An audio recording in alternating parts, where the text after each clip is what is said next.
My requirements for a partner include a spacious flat of no less than 300 square meters in the city center, a car that is not domestically manufactured, and a monthly salary of no less than 30,000.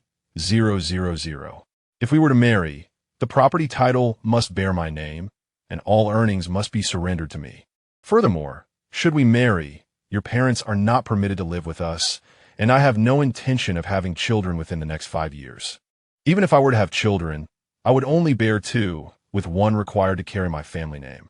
Zhang Yang, shaking the 16 Pro Max he had just purchased, glanced at the chat window filled with unreasonable demands and briefly questioned whether there was an issue with his phone. Such conditions would have made even the most audacious individuals from the Qing dynasty hesitate to sign. After confirming he had not misadded anyone, he opened the profile of the sender, and the age section clearly stated 35 years, an unmistakable sign of an aging suitor. In the pursuit of both wealth and companionship, it seemed they were intent on seeking a partner with financial means. If you can meet these demands, we may consider a meeting. Zhang Yang remained silent. Yet the aging suitor, akin to a foul-smelling cesspool, flooded the chat with messages. Beep, the opposite-sex pretentiousness system is starting binding. Beep, binding successful. Opposite-sex pretentiousness system. Displaying extravagance in front of the opposite sex will earn you pretentious points, which can be used for a lottery.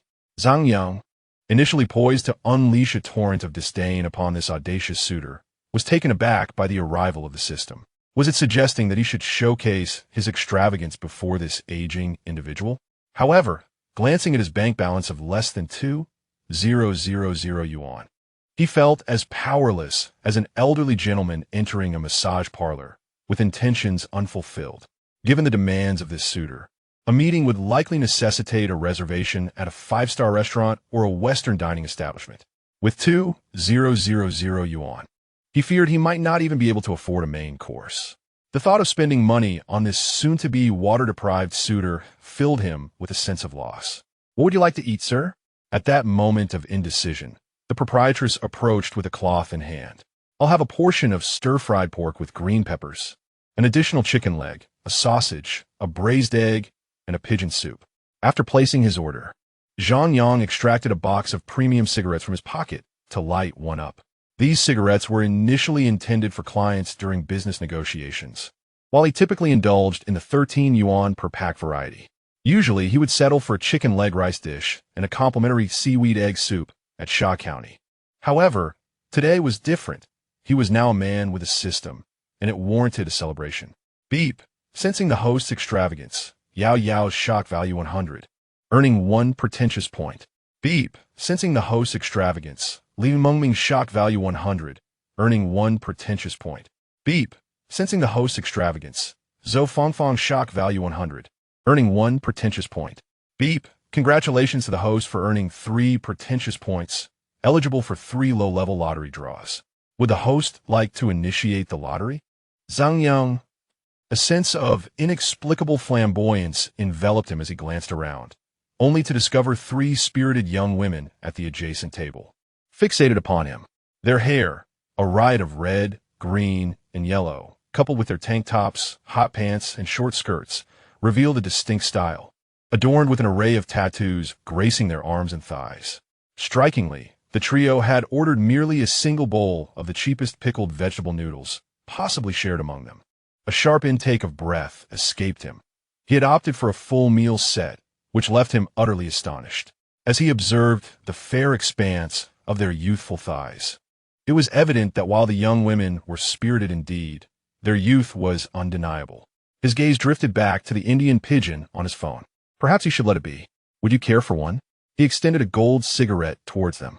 "Thank you, uncle," one of the fair-haired young women replied graciously, accepting the cigarette, each of them taking one.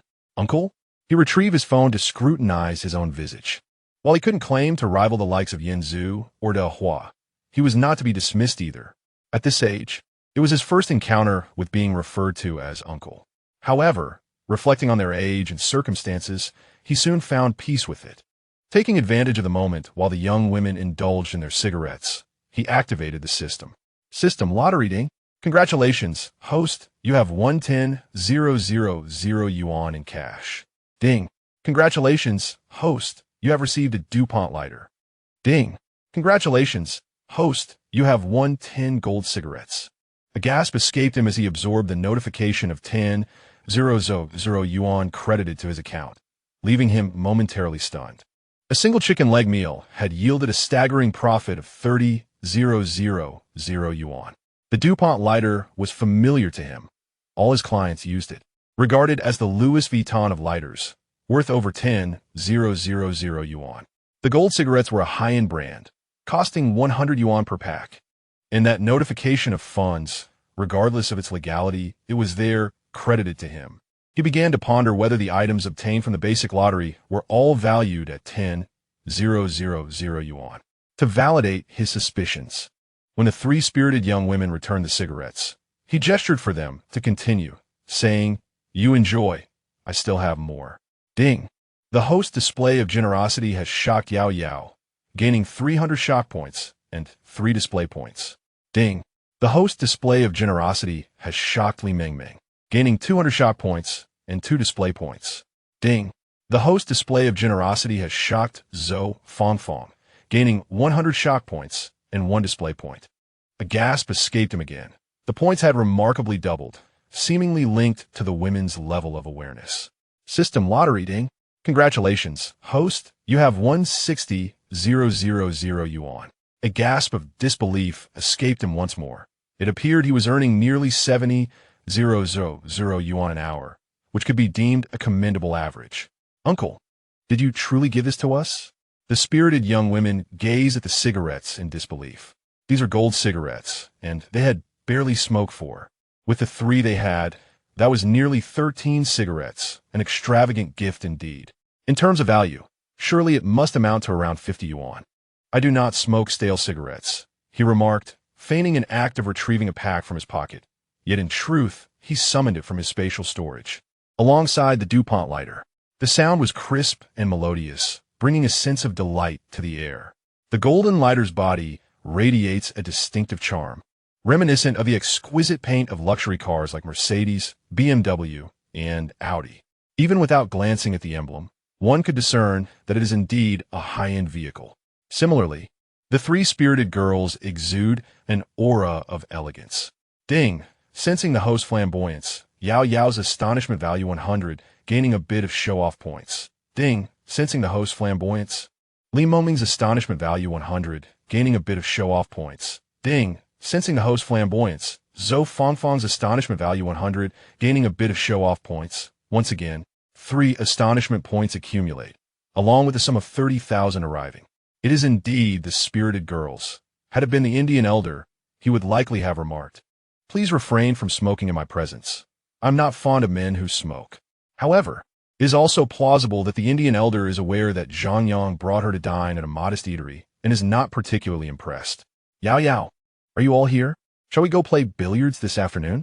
Zhang Yang intended to continue extracting astonishment points from the spirited girls when 4 youths clad in loafers and cropped pants entered the room. Upon entering, they immediately set their sights on the golden cigarette. "Mengmeng, you all are smoking such fine cigarettes?" One of the loafer-clad boys reached for the golden cigarette, only to have it snatched away by one of the spirited girls. "This is from the uncle next door. What business do you have with us? Who was it last night that said, 'Don't come looking for us, you dog'?" The phrase was punctuated with 3 sound bleepings, leaving Zhang Yang feeling as if something foul had entered his ears. The remaining 3 boys were no better, their speech littered with bleeped-out words.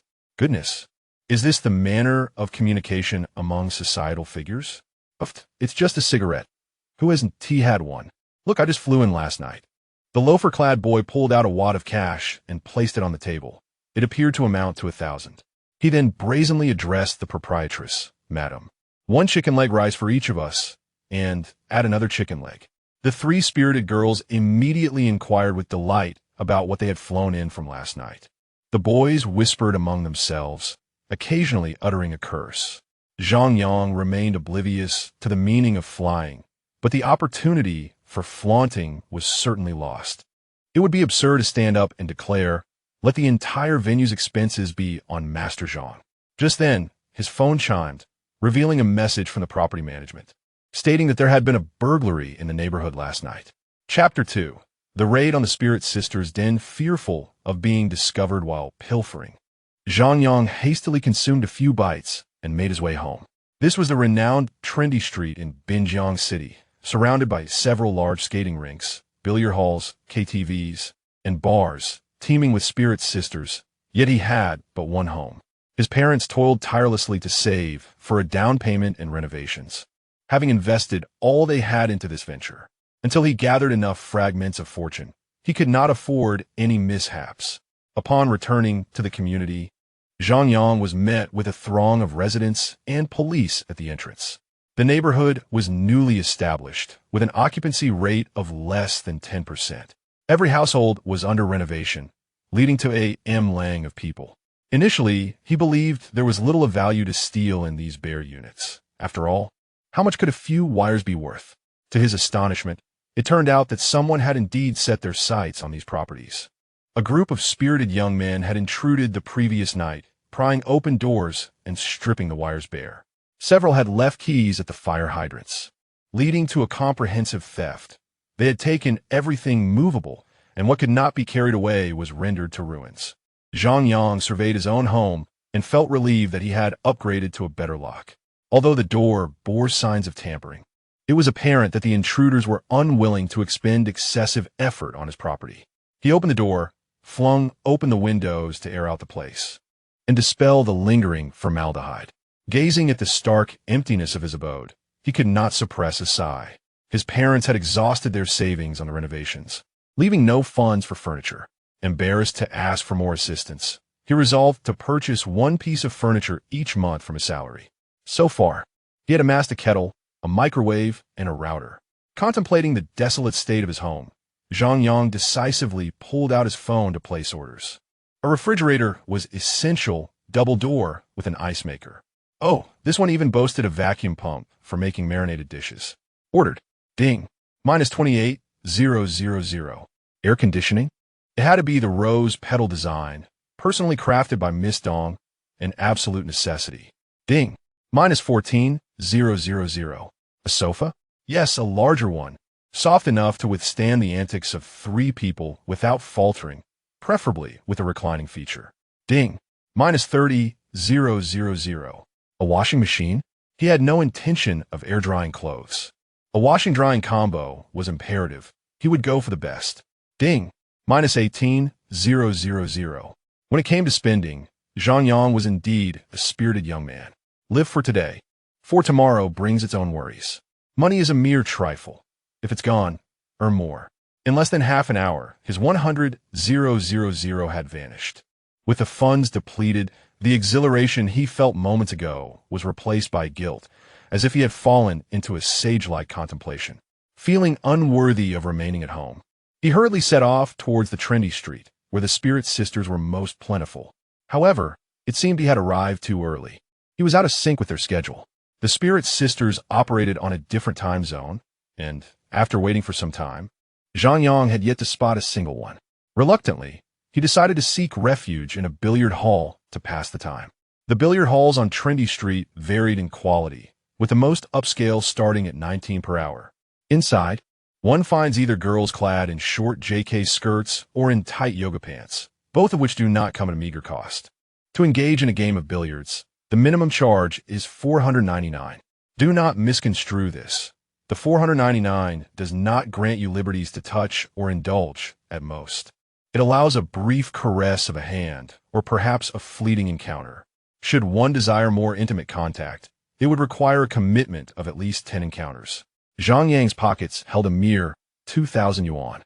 Unless he were to extract his phone, shake his head, and utter a sum in the realm of 100,000 or more, the prospect seemed bleak. Yet the risk involved was considerable. These individuals had witnessed much of the world.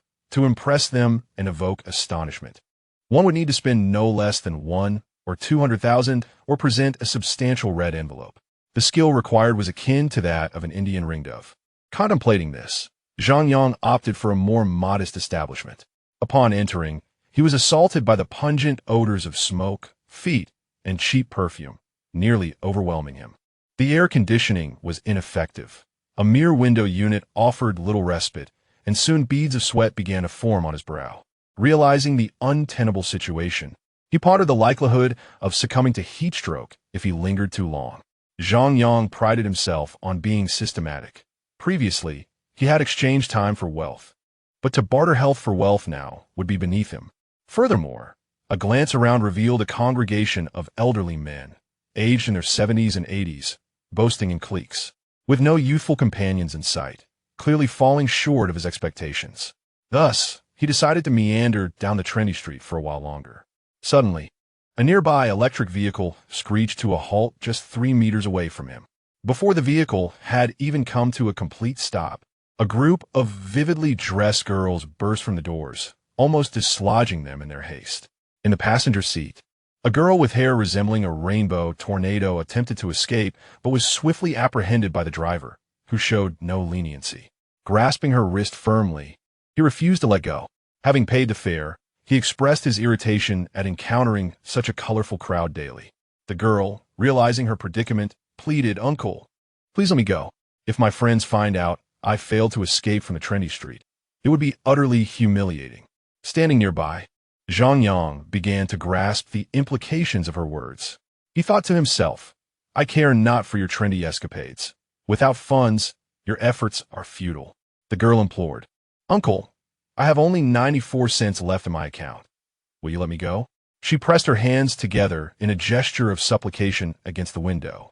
However, the driver, seasoned by experience, remained unmoved. "No way. Today's fare must be complete. Call your friends and gather the necessary amount." "I cannot betray my friends," she retorted, leading to a stalemate. Recognizing an opportunity, Zhang Yang approached, producing his phone. "Sir, allow me to cover her fare. Later, she can settle with you." The driver, taken aback by Zhang Yang's offer of substantial payment, regarded him with surprise.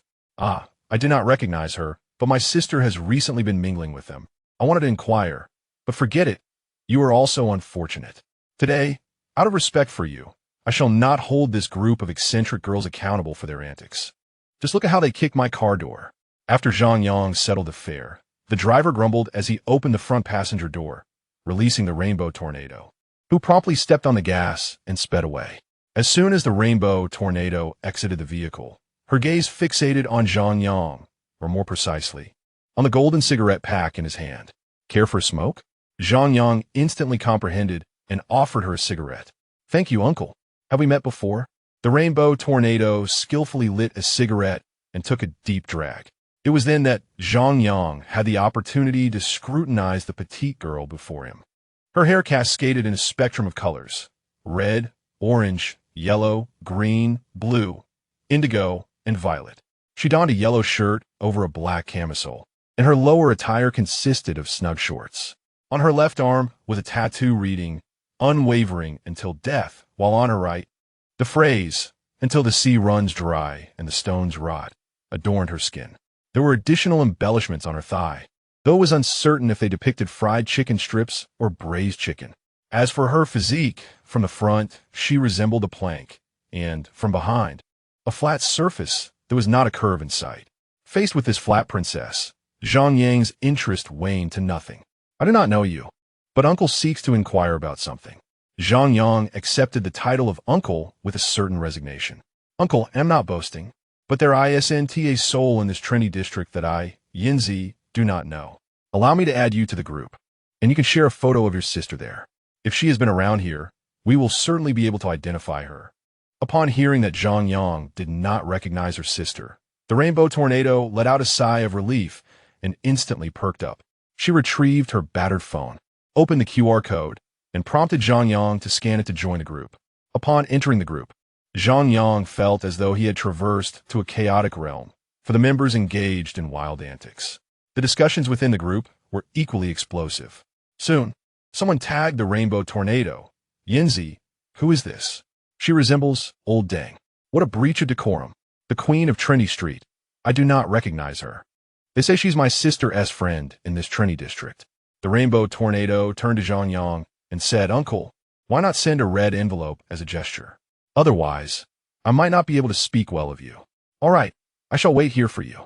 After a brief hesitation, upon seeing someone share a graduation photo, Zhang Yang decisively decided to contribute. What is an appropriate amount? 200, that is too little. It would be embarrassing for me, Yinzi. Although Yinzi said this, her eyes were glued to her phone, seemingly preparing to snatch the red envelope. Zhang Yang thought, fine, 200 it shall be. Just this one connection was worth that amount, treating it as a membership fee. Little did he anticipate that in a moment of clumsiness, he inadvertently pressed an extra zero, sending a staggering amount of 2,000. What the heck, that is all my savings. As the host's audacity resonated, the notifications echoed in the air. Wu Sahan's astonishment level surged by 300, bestowing upon her 3 points of flamboyance. Zhou Nanan's astonishment rose by 200, earning her 2 points of flamboyance. Dai Fangfang's astonishment reached 100, granting her 1 point of flamboyance, and Tian Xinyi's astonishment also climbed to 100, acquiring 1 point of flamboyance. A continuous stream of astonishment values resonated around Zhang Yang, akin to an explosion disrupting a serene environment. Chapter 3. The Collapse of the Old Man. The lively chatter in the group chat abruptly fell silent for 3 seconds, followed by an incessant flurry of messages.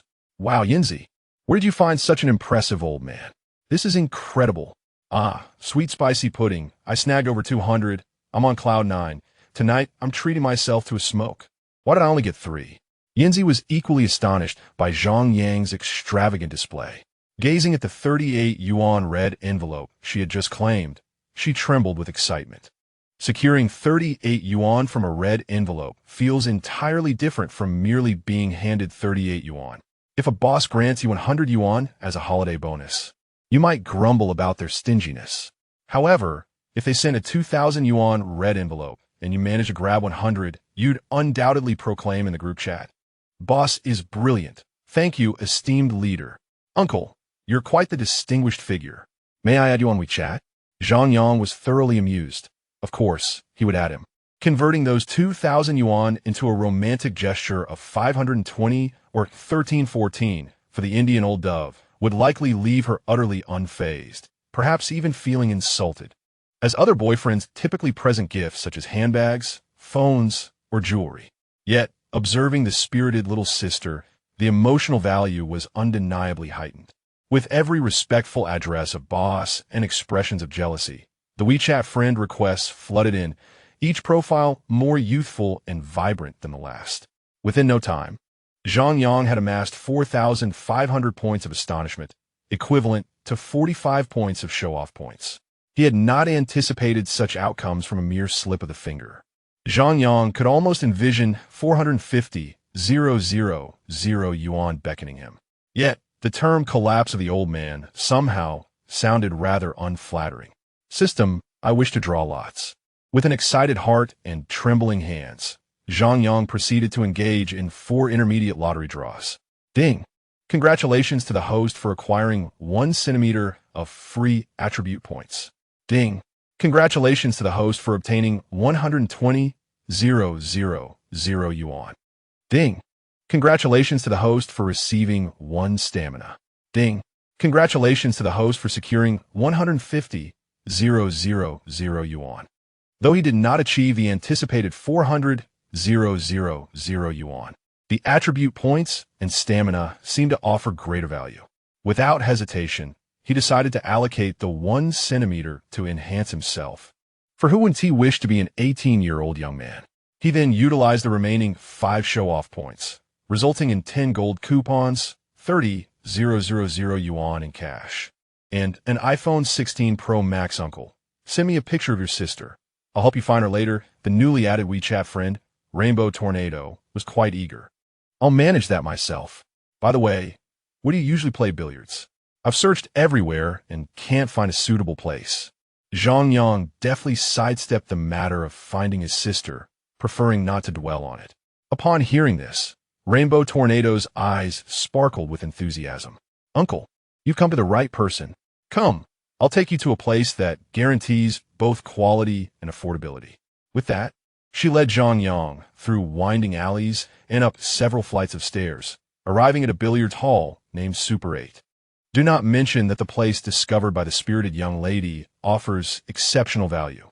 As I ascended the steps, I encountered 7 or 8 spirited young ladies standing on a staircase, clad uniformly in small tank tops, short shorts, and minuscule skirts. Those with a touch of sophistication adorned themselves with stockings, while others simply squatted on the ground, their thighs spread at a 120-degree angle, puffing on cigarettes, revealing glimpses of their undergarments. Such a splendid spectacle indeed. Swallowtail the usual. The front desk of the billiard hall was also manned by a spirited young lady, her face adorned with glimmering embellishments, one piercing here, another there, and a skull tattoo gracing her neck. In a horror film, she would require no makeup. Her name was rather down-to-earth, Water Ghost. Looking down upon others, Water Ghost said, "Today my uncle is here. I must make arrangements. First, please load my card with an hour and a half, and bring me a bottle of Hennessy, along with a cola for each of us." "Uncle, what would you like to drink?" Zhang Yang calculated, having snatched a red envelope containing 38 yuan. He originally possessed 9. 6 yuan. Hennessy cost 18. Billiards was 10 yuan per hour, and a bottle of cola was 3. 5 yuan for 4 people. Remarkably, he still had 60 cents left for himself. Quite refined. However, it felt somewhat awkward to treat himself, especially since Swallowtail had just assisted him in earning 250,000 yuan. Had he followed his own logic, how many chicken leg meals would he have to consume? Just as Zhang Yang was contemplating treating everyone, a few spirited young ladies chimed in. "Sister Swallowtail, are you planning to impress the old gentleman again?" Zhang Yang was momentarily taken aback, unsure of what impress the old gentleman meant. Yet he continued, "Uncle, how could I let you treat us? Please set me up with a membership. Let us start with a 2,000 yuan charge. As for the cigarettes, I don't smoke others. What do you all prefer to drink? I shall treat you to milk tea." Beep. The host's extravagance detected. Lu Siyuan's astonishment value 300, gaining 3 points of show-off points. Beep. The host's extravagance detected. Lin Feifei's astonishment value 200, gaining 2 points of show-off points. Beep. The host's extravagance detected. Dai Tingting's astonishment value 100, gaining 1 point of show-off points. Beep. The host's extravagance detected. Wang Ying's astonishment value 100, gaining 1 point of show-off points. Beep. The host's extravagance detected. Lu Liying's astonishment value 100, gaining 1 point of show-off points. Another 8 show-off points. Zhang Yang himself was stunned. These spirited young ladies seemed remarkably unacquainted with the world. If one were to tell the Indian old pigeon, "Please load 2,000 yuan onto my internet bill," and then turn to the Indian old pigeon and ask, "What would you like to drink? Brother will treat you to milk tea," it would be a miracle if the Indian old pigeon did not berate him as a fool. That would be considered commendable restraint. The scene was far from over. Accompanied by the ostentatious notification of 2,000 yuan credited, Shui Gui promptly replenished Zhang Yang's account. Ding. 2,000 yuan recharged, balance now 3,888 yuan. Instantly, every eye in the billiard hall turned toward this spectacle. Ding. Sensing the host's extravagance, Dai Fangfang's astonishment value increased by 100, earning her a point of pretentiousness. Ding. Sensing the host's extravagance, Tian Sini's astonishment value increased by 100, earning her a point of pretentiousness. The cacophony of astonished notifications filled the air, and from the admiring gazes of the spirited young men, Zhang Yang perceived envy, as well as the reflection of his own aspirations. From the glances of the spirited young women, he discerned greed, affection, and jealousy. Another 20 points of pretentiousness were credited, adding to the previous 8 points, yielding a total of 28 points.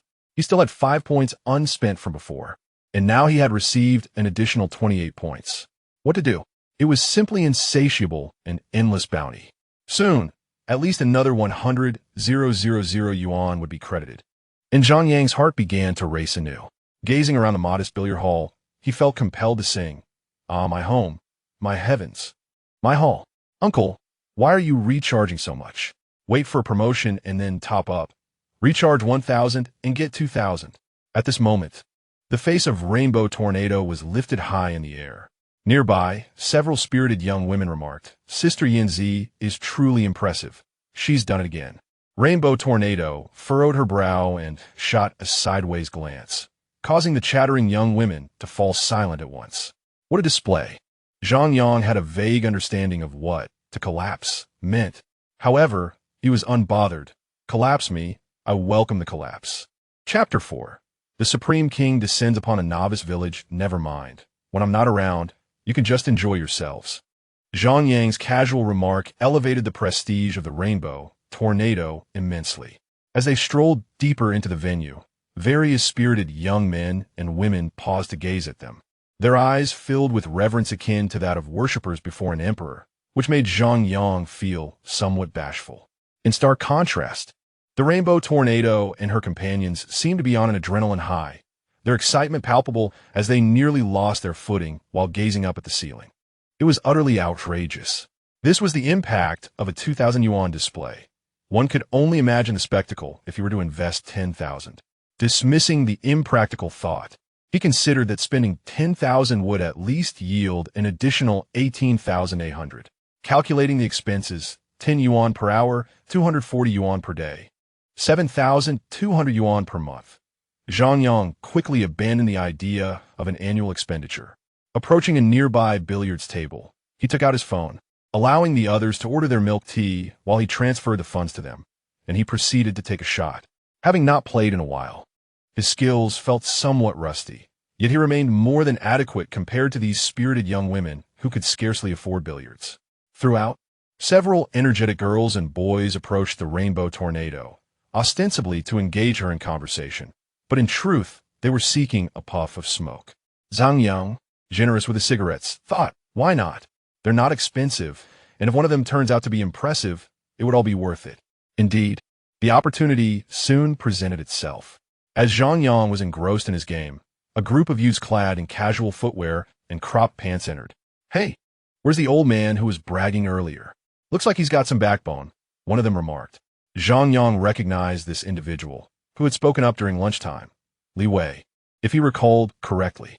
With a cigarette dangling from his lips and a lighter in hand, he fidgeted with it incessantly, while a large python tattoo coiled around his arm. Accompanying him were 3 girls, often referred to as traffic lights, and it was evident that spirited young men were never short of female company. Li Wei, shut your mouth. This is my uncle. We ran into each other while playing billiards. The rainbow tornado interjected, clearly not fond of Li Wei, her tone sharp from the outset. The 3 girls beside Li Wei displayed surprising courtesy toward Zhang Yang, greeting him in unison, Uncle, good to see you again. Zhang Yang smiled and waved. What a coincidence. Have you finished your cigarettes? Tossing a pack their way, he added another pack of golden cigarettes. Ding. The host's extravagance has been perceived. Yao Yao gains 100 astonishment points and a point of show-off. Ding. The host's extravagance has been perceived. Li Meng Meng gains 100 astonishment points and a point of show-off. Ding. The host's extravagance has been perceived. Zhou Fongfong gains 100 astonishment points and a point of show-off. Ah! These 3 spirited young women are quite the bargain, likely newcomers to the scene, lacking exposure to the world. Especially Yao Yao, who appeared youthful and unmarked by tattoos, with her fair thighs and striking appearance. Old Deng, what do you mean by flaunting in front of me and trying to woo my girl? Li Wei, the fiery youth, suddenly fumed, pointing his cue at Zhang Yang. The rainbow tornado was furious. Li Wei, open your eyes and see. It was clearly your little harlot who came over to seduce others. As soon as the rainbow tornado finished speaking, 7 or 8 spirited youths sprang to their feet, ready for a brawl. Their tempers flared, reminiscent of Zhang Yang's reckless youth when he mischievously tossed firecrackers into a restroom while the department head was occupied. The thrill of freedom was a nostalgic memory. Enough, swallow. Flying snake, don't cause trouble here, or Brother Dog will be very angry. Water Ghost, hearing the commotion, arrived on the scene, and as he spoke, he unleashed a torrent of animal names. Zhang Yang couldn't help but chuckle, though his amusement was short-lived. Soon, the real uncles arrived, 6 in total, 2 guarding the entrance and 2 monitoring the fire escape. They began to survey the pool hall, which had just been a raucous haven, now fell silent. Despite the rowdy demeanor of the spirited youths, none dared to move or make a scene in the presence of the police. Those smoking extinguished their cigarettes, and everyone stood in line as the officers passed by. Without a word, The police made their way directly to Li Wei, who likely sensed the impending trouble and trembled uncontrollably. Li Wei, do you remember what you did last night at Tianqinghua Yuan? Li Wei nodded, familiar with the routine, and willingly extended his hands for handcuffs. The nearby boys showed no desire to resist. Their small frames resembled that of chicks before the officers. Each was easily escorted away. As they left, Li Wei couldn't resist a sentimental remark. Yao Yao, wait for me. I'll be out in a few days. The officers scanned the room, and wherever their gaze fell, heads bowed in deference. Only Zhang Yang remained unfazed, casually smoking and continuing his game. After the police departed, the spirited youths breathed a collective sigh of relief. Zhang Yang had anticipated that the ruckus would temper their behavior. Yet once the officers were gone, chaos reigned anew. Two spirited girls began to brawl over a boy, resulting in a wild ripping of shorts that left little to the imagination. Zhang Yang felt a surge of excitement, declaring the evening's expenses well worth it. The youths seemed unperturbed, laughing and enjoying the spectacle.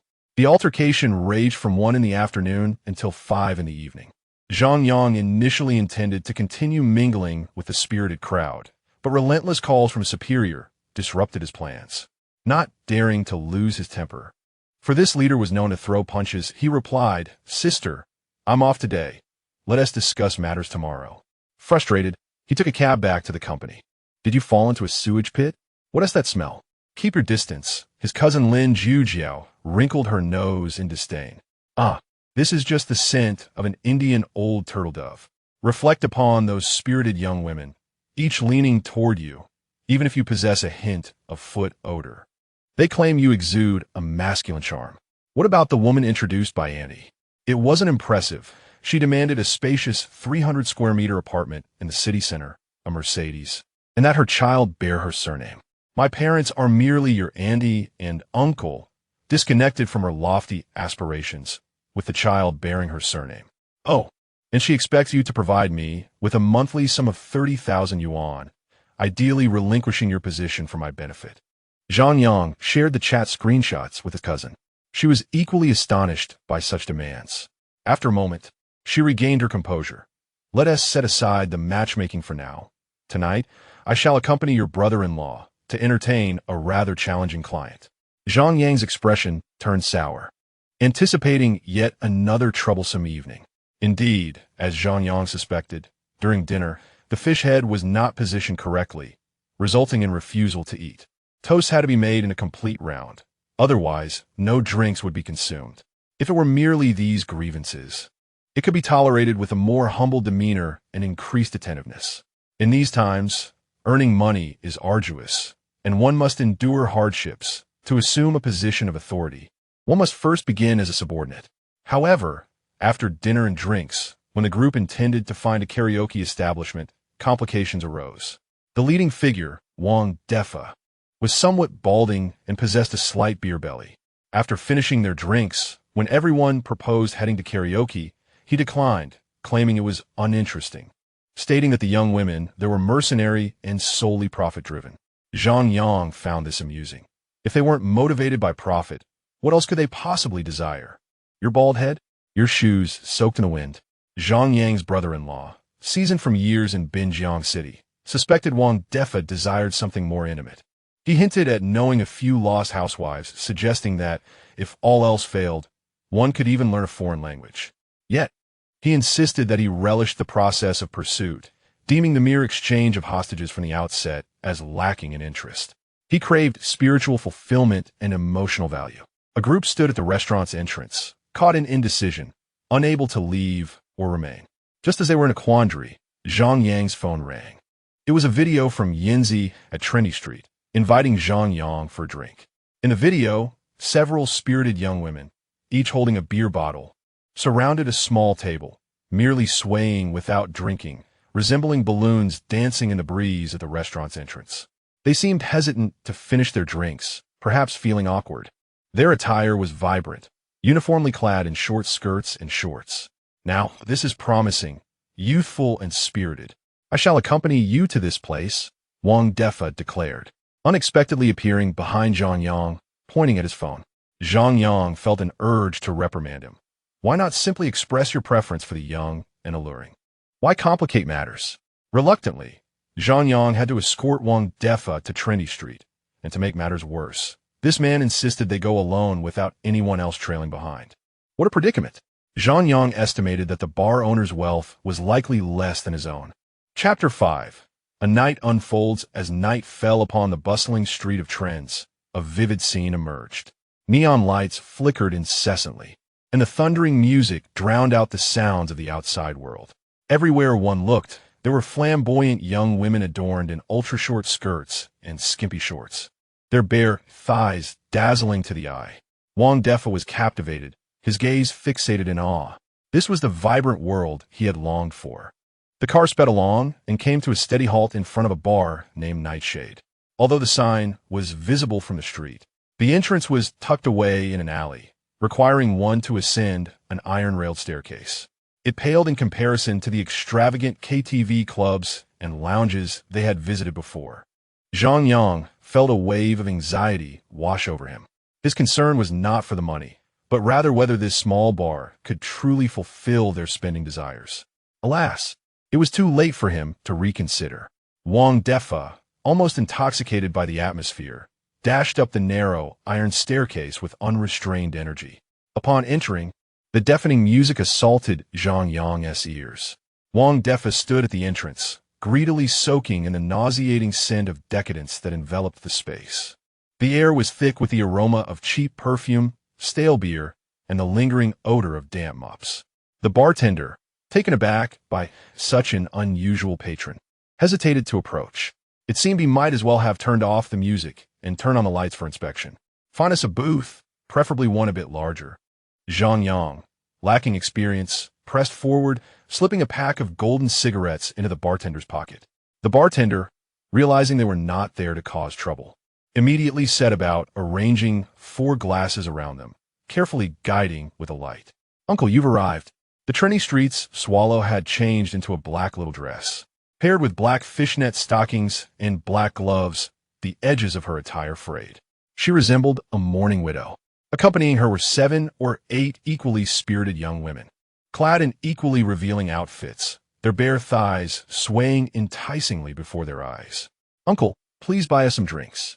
The young women, familiar with the routine, sat down eagerly. Zhang Yang deftly produced a pack of golden cigarettes, allowing them to help themselves. "What do you usually drink?" he inquired, glancing at the menu handed to him by the bartender, which he then passed to the Trinity Street Swallow. She, being considerate, refrained from overburdening him, ordering a selection that barely reached 1,000 yuan, just enough to meet the booth's minimum expenditure. Zhang Yang, however, was not satisfied. The offerings were exclusively beer, with only a single fruit platter. Such a disappointment. "How about this? Aside from a beer, I want one of everything else on your menu and 4 fruit platters. As for cigarettes, let's skip those. I prefer not to smoke what others have." With that, he swiftly placed a pack of golden cigarettes on the coffee table. As the audacious nature of the host was perceived, a series of notifications rang out, each announcing a staggering increase in astonishment points for those present. The quaint bar, known for its most expensive offering, an XO bottle, had its shelves lined with an array of spirits, including the ubiquitous ace of spades and various wines. The young women, accustomed to casual beers, found themselves in a lavish setting, overwhelmed by the sight of an impeccably arranged bar top that brimmed with bottles and fruit platters, leaving no space unoccupied. The excitement was palpable, drawing the attention of the entire establishment. Zhang Yang, grinning from ear to ear, noted that the trendy group had brought 8 companions, each earning 5 points of ostentation, culminating in a grand total of 40 points, an impressive sum that would typically require a hefty investment of 200,000. Fortunately, this expense would not fall upon him, as his brother-in-law would later reimburse him. As the drinks were laid upon the table, the young women eagerly began to take photographs, prioritizing snapshots over sipping their cocktails, and soon they approached with toasts that were more about socializing than genuine reverence. They were courteous enough to greet both Zhang Yang and Wang Defa before indulging in their revelry. Each of them was youthful and spirited, with a few even daring to add Wang Defa on WeChat, much to his delight. In a short span, the drinks and cigarettes were consumed with fervor. Zhang Yang, swept up in the exuberance, waved his hand grandly, signaling for another round and producing 2 more packs of premium cigarettes to lay upon the bar. The young women, astonished by such lavish spending, were left speechless. The system's notifications of astonishment points continued to flicker, bringing Zhang Yang immense joy. However, the energy of the young women was unyielding. Despite Zhang Yang's eventual slumber, they continued to revel in the festivities. Suddenly, he was roused from his hazy dreams by a gentle nudge, realizing that Wang Defa was engaged in animated conversation with several of the young women, radiating vitality and showing no signs of fatigue. The bartender, visibly anxious, presented an extensive order list to Zhang Yang, who was taken aback to discover the total had ballooned to over 120,000. He knew that failing to settle this bill would surely incur the wrath of his sister. Yet, upon glancing at the impressive total of 90 astonishment points, he felt a sense of reassurance wash over him. Without hesitation, he retrieved his phone to process the payment. "Sir, would you like us to store the remaining bottles or package them for you?" The bartender inquired, noting that several premium spirits and a multitude of beers remained untouched. Before Zhang Yang could respond, Wang Defa interjected, "Let us keep the drinks under my goddaughter, Yanzi's name." "Goddaughter?" Zhang Yang observed the widow Yanzi embracing Wang Defa's arm while posing for a photograph. How unseemly! Yet, when Wang Defa spoke, he found himself unable to retort. With a nod, he complied. Upon exiting the bar, Wang Defa expressed his desire to summon several spirited young women for a late-night meal. They had arrived by car, accompanied by a designated driver. However, once the 6 lively young women settled into the vehicle, 2 of them occupied the front passenger seat, leaving no space for him. Moreover, Wang Defa's gaze was unmistakably dismissive of Zhang Yang, as if he resented this affluent and striking figure encroaching upon his limelight. Reluctantly, Zhang Yang concocted an excuse and withdrew. Upon returning home, he forewent a shower and collapsed into bed. Before long, he was roused by a phone call from his cousin, who lavished praise upon him, announcing that a deal had been successfully concluded. The higher-ups held their firm in high regard and were thoroughly satisfied with their arrangements. Shortly thereafter, a call from the courier company interrupted him, inquiring whether the items he purchased the previous day should be delivered and installed now or at a later date. Zhang Yang pondered the futility of delaying, only to be disturbed by a second phone call. He opted for immediate installation. Once the installation was complete, he contemplated catching up on sleep, but was interrupted once again by a call from Wang Defa, who requested his presence for an outing. Zhang Yang, feeling it inappropriate to inquire further, took a quick shower and hurriedly hailed a cab. Upon arrival at the destination, he discovered it to be the Baolong apartment. Those in the know would understand. Wang Defa was waiting outside the building, holding a lunchbox, his demeanor exuberant as he awaited Zhang Yang's arrival. "Do you know anyone here, leader?" Zhang Yang couldn't help but ask as they rode the elevator. "Not really. My goddaughter resides here," Wang Defa replied. Zhang Yang was taken aback, realizing the remarkable influence Yanzi wielded over the elderly gentleman.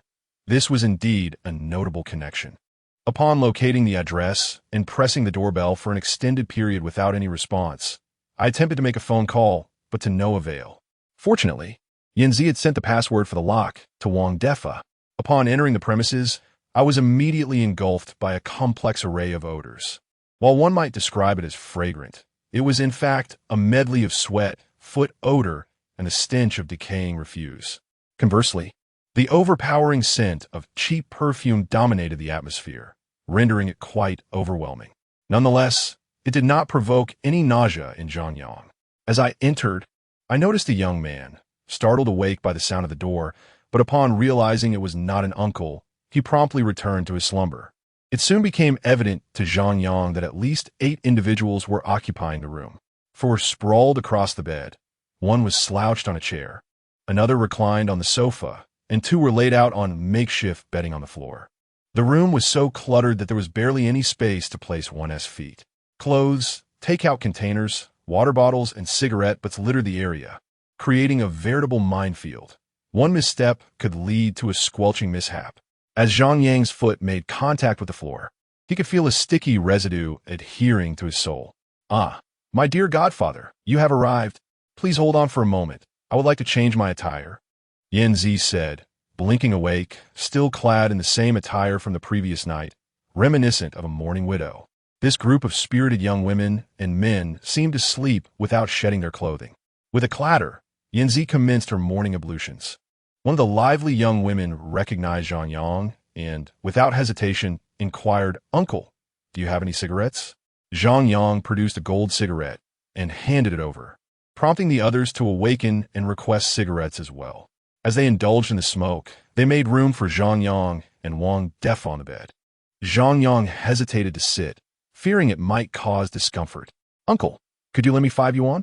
A slender young woman with a disheveled hairstyle, resembling a praying mantis, perched beside Zhang Yang in her loose-fitting shorts, revealing her undergarments. "What do you need 5 yuan for?" Zhang Yang couldn't help but think of his cousin's young daughter and how distraught she would be if she grew up to solicit money from strangers in such a manner. "For topping up my phone. It's been suspended." "I have 5 yuan, just enough," she replied. Zhang Yang felt a pang of embarrassment at the state of affairs. "Very well, provide me with your phone number," he said, retrieving his device. After entering her number, he promptly topped up her account by 100 yuan. Deng. Noticing the host's generosity, Lin Xiongxiong gains 100 shock value and 1 point of show-off points. "Thank you, uncle." The young woman was taken aback by Zhang Yang's generosity and leaned in to plant a kiss on his cheek, but he instinctively blocked her advance. The mere thought of the makeup on her face was enough to deter him. The other young women looked on with envy, though for reasons unknown. None approached to ask for a similar favor. Zhang Yang was more than willing to exchange 100 for 1,000 in this scenario. Once the young woman's phone was recharged, she immediately activated her hotspot, and others eagerly connected to send messages. The same young woman sitting beside Zhang Yang began typing a message. "Brother, I have no money for food. Could you send me 10 yuan?" A single message can quickly turn into a mass notification, and many remain oblivious, as evidenced by the plethora of red exclamation marks. It seems this is not the first time this has occurred, resulting in immediate blacklisting. Zhang Yang, surprisingly, also received several messages, not just one. What a crowd. These individuals certainly do not miss an opportunity. After some contemplation, he decided to send a 200 yuan red envelope to each of them. Initially, he considered sending 100 yuan but feared it would lack the desired impact. As expected, no sooner had he dispatched the funds than the system chimed in with notifications. Ding. Witnessing the host's extravagance, Wu Sahan's shock value increases by 300, earning 3 points of pretentiousness. Ding. Witnessing the host's extravagance, Zhou Nanan's shock value increases by 200, earning 2 points of pretentiousness. Ding. Witnessing the host's extravagance, Dai Fangfang's shock value increases by 100, earning 1 point of pretentiousness. Ding. Witnessing the host's extravagance, Tian Sini's shock value increases by 100, earning 1 point of pretentiousness. Wow, an old benefactor just sent me 200. Finally, I received something. A spirited young lady leapt up in joy on the bed, exerting such enthusiasm that she accidentally knocked another spirited young lady to the floor. The one who fell, however, was not upset, but rather exuberantly exclaimed, "I also received 200. It's been a while since I've encountered such a generous benefactor," she added. Zhang Yang, momentarily speechless, shook his phone at the 2 bouncing girls. It was only then that they realized the red envelopes were from him, and they awkwardly smiled in his direction. One of them turned to a nearby spirited girl and said, Xiong, we didn't mean to knock you off your benefactor. He sent it himself." Zhang Yang was taken aback, wondering when he had become her benefactor. Sensing his confusion, Xiong, with a bold demeanor, sat beside him and cheekily requested, "Uncle, send me 202, and I'll show you my new lingerie." Zhang Yang nearly choked on his smoke, hastily stopping her from revealing anything. "Stop right there. I'm sending money, not viewing lingerie. I have no interest in princesses like you." Curiously, he inquired, "What does the phrase "a lifetime of love" JBC mean on your attire?" He then pulled out his phone and sent another 200. Ding. Witnessing the host's extravagance, Lin Xiongxiong's shock value increases by 100, earning 1 point of pretentiousness. "Oh yeah, ladies, let us go shopping for clothes today." The spirited girls began to shake with excitement, causing dust to rise from the bed and sofa. Zhang Yang couldn't help but marvel at the sheer joy of these spirited girls. With just 200 yuan, They were elated, even offering to show their lingerie. If one were to send 200 to an indifferent benefactor, that person would scarcely acknowledge it. Even offering them property deeds likely wouldn't secure a kiss. And if it did, it could easily be construed as inappropriate. Once the excitement subsided, Lin Xiongxiong, in a boisterous mood, rolled up her sleeves and declared, "This is the name of my ex-boyfriend, Ji Buchang." She then pointed to her neck, arms, hands, and thighs, stating, "These are Zhou Junkai, Lu Yifeng, Wang Tao, and Lin Hao." However, she was not satisfied and pulled down the collar of her dress. "This was my first love, Su Sun." Zhang Yang glanced at the pure white fabric. Indeed, it was Su Sun. Is it not peculiar how your romantic entanglements resemble the transfer of a vehicle? Does a new boyfriend not mind? Zhang Yang cast his gaze upon the other girls, each adorned with a few names to varying extents. Suddenly, he recalled Yanzi, whose body bore an abundance of emotions, not in tattoos, but in a multitude of surnames. "What's the issue? Look, I too have Zhou Junkai. If you find it distasteful, then let us not pursue it." A whimsical girl picked up a piece of clothing, where above her belly and below her chest was inscribed, "Till death do us part ZJK." It must be said, in terms of mental state, this whimsical girl was undoubtedly several versions ahead of societal norms. What are you all so joyful about? Just as one mentions Chow Chow, he appears, freshly bathed and wrapped in a towel. Yanzi emerged, her body adorned with surnames from calf to thigh, wherever the light could reach. "Uncle, someone just sent us a red envelope of 200 yuan. Yanzi, shall we go shopping later?" The whimsical girls, too excited to sleep, began their evening rituals. One of them, in front of everyone, started to undress, dashing into the bathroom clad in her undergarments. Yanzi glanced at Zhang Yang and then at Wang Defa, her intentions quite clear. "Godfather, I too wish to buy clothes." Wang Defa's eyes widened, and without hesitation, he whipped out his phone and transferred 2,000 yuan. With a grand gesture, he dismissed any sense of embarrassment. "This is your pocket money from Godfather. First, let us have a meal, and then wherever you wish to shop. Godfather will take you." This is outrageous, Zhang Yang thought. This is utterly absurd. Chapter 7. The old ginger is still spicier. This is what you refer to as the collapse of the old master, isn't it? In the bathroom, someone was taking a shower, yet Zhang Yang remained unperturbed, confident that his words would not reach Wang Defa's ears. He quietly inquired of Lin Xiongxiong beside him.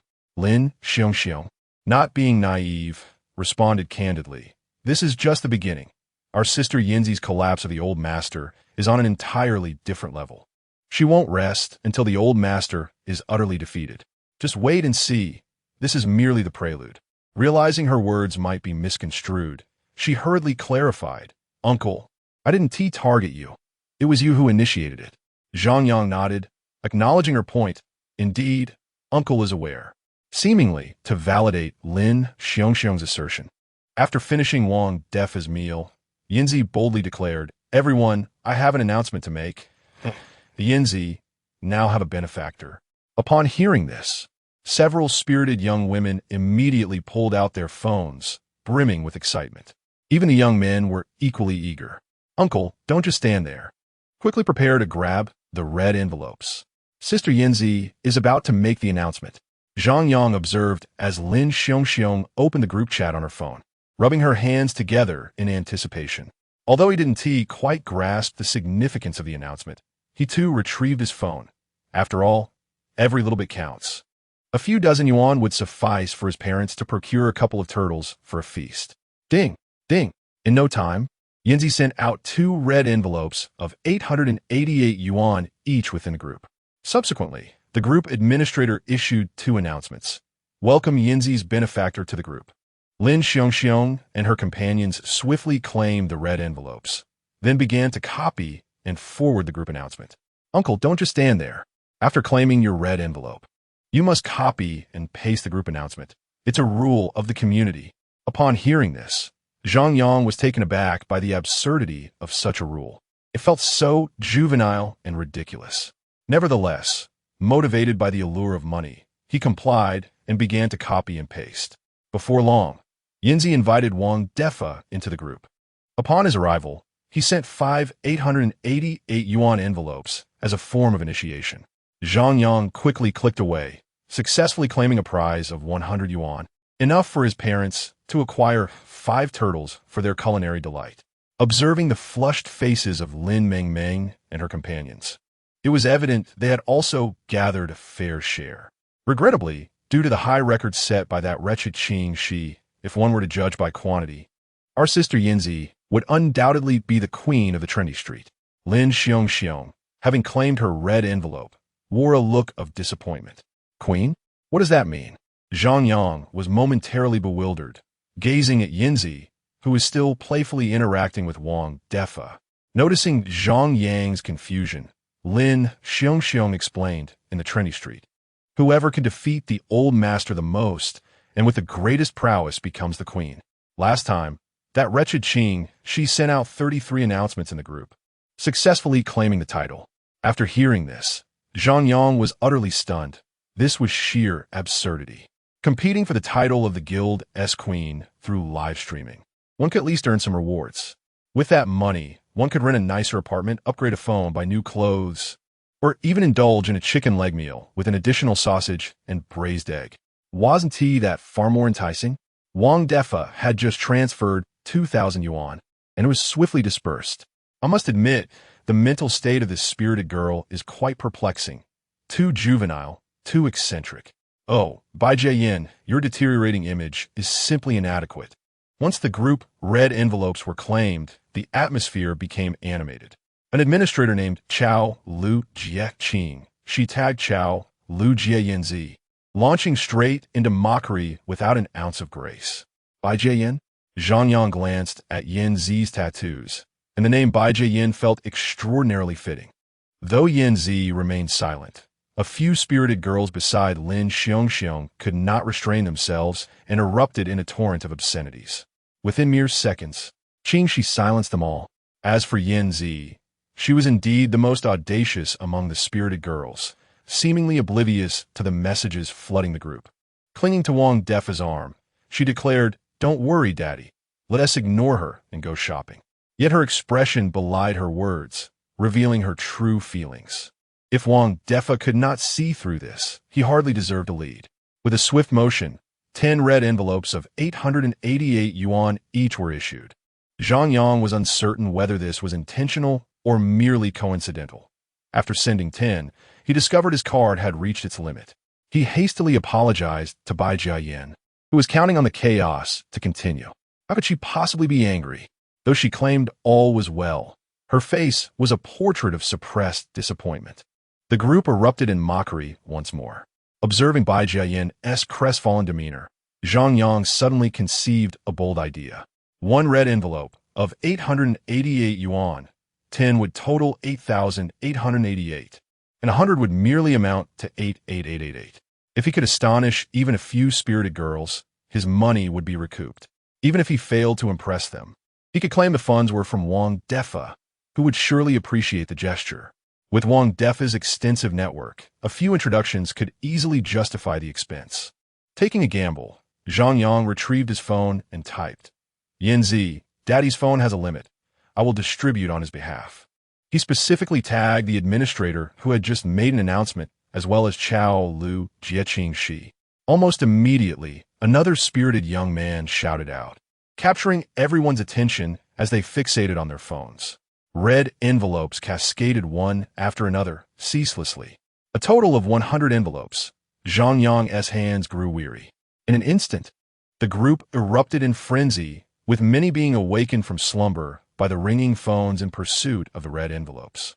Lin Xiongxiong and the other spirited girls were tapping furiously, their phones nearly overheating. With over 400 members in the group, the number of envelopes could not exceed 99 due to some inactive accounts. Anyone who failed to claim one would simply be deemed unlucky. Once the flurry of red envelopes concluded, Lin Xiongxiong and the spirited girls embraced the bewildered Bai Jiayin, jubilantly celebrating their unexpected fortune. Swallow, with 117 announcements. You are now the undisputed queen of Trent Street. Indeed, Swallow, you reign supreme here, while the Baijia Swallow seems to weep like a forlorn soul. Zhang Yang shook his head, deeming it utterly ridiculous. However, all of this is worth it. As soon as the 100 red envelopes of 888 were released, the system's notification sound was incessant. Deng, sensing the host's extravagance. Wu Sahan S shock value 300, earning 3 show-off points. Deng, sensing the host's extravagance. Zhounanan S shock value 200, earning 2 show-off points. Deng, sensing the host's extravagance. Dai Fongfong S shock value 100, earning 1 show-off point. Deng, sensing the host's extravagance. Tian Sini S shock value 100, earning 1 show-off point. Among them, one named Lu Siyuan instantly amassed a shock value of 1,000, directly earning 10 show-off points, thus recovering the investment. The system notifications continued, with new alerts chiming as someone had just been awakened to claim their red envelopes. Meanwhile, Zhang Yang's show-off points steadily climbed. 181, 182, 183. He was raking in a fortune. His heart surged with excitement. "Uncle, thank you so much," the Baijia swallow proclaimed, attempting to kiss Zhang Yang, only to be gently rebuffed. Regardless of whether the leader harbored any grudges, he dared not allow such affection from her. "Don't thank me. Your godfather instructed me to distribute them." After that, the Baijia swallow turned to kiss Wang Defa, who, being a lone hero, boldly accepted the gesture. "Xiao Zhang, let us step outside for a smoke while the others tidy up," Wang Defa suggested, evidently delighted, as he pulled out a cigarette and offered it to Zhang Yang. Once outside, the ruckus from the room persisted, compelling them to retreat to the elevator area. "Xiao Zhang, what are you doing? How much should I transfer to you?" Wang Defa inquired, pulling out his phone to initiate a transaction. Zhang Yang hurriedly pressed his hand against the device, feigning modesty. "No need, leader, just seeing you happy is enough." Yet inwardly, he grumbled, "Are you blind? 100 red envelopes, and you can't see them? If it weren't for my cousin's generosity and my system, would I be doing this for you? Serving as a green leaf. Once I gather enough pieces of the Kalinin, I shall resign and never serve you again. Let this Baijia swallow be the end of you." Hearing Zhang Yang's words only made Wang Defa beam even more. "All right, your company is truly impressive. I'll refer another deal to you." Zhang Yang gratefully responded, and with a feigned seriousness, he added, "Leader, take care. These spirited young ladies can be overwhelming." To his surprise, Wang Defa seemed utterly unconcerned. "It's fine. Just a few days of fun. I also spend on gifts for those streamers, don't I? Besides, can those streamers compare in value to these spirited young ladies?" Zhang Yang instantly comprehended the implication, giving him a thumbs up, realizing that experience indeed speaks volumes. Chapter 8. A matchmaking encounter with the Indian dove. Wang Defa's words instantly illuminated for Zhang Yang the distinction between prey and predator. What appeared to be a chaotic breakdown was, in fact, a meticulously orchestrated counter-hunting scheme. This revelation left Zhang Yang with a sense of guilt.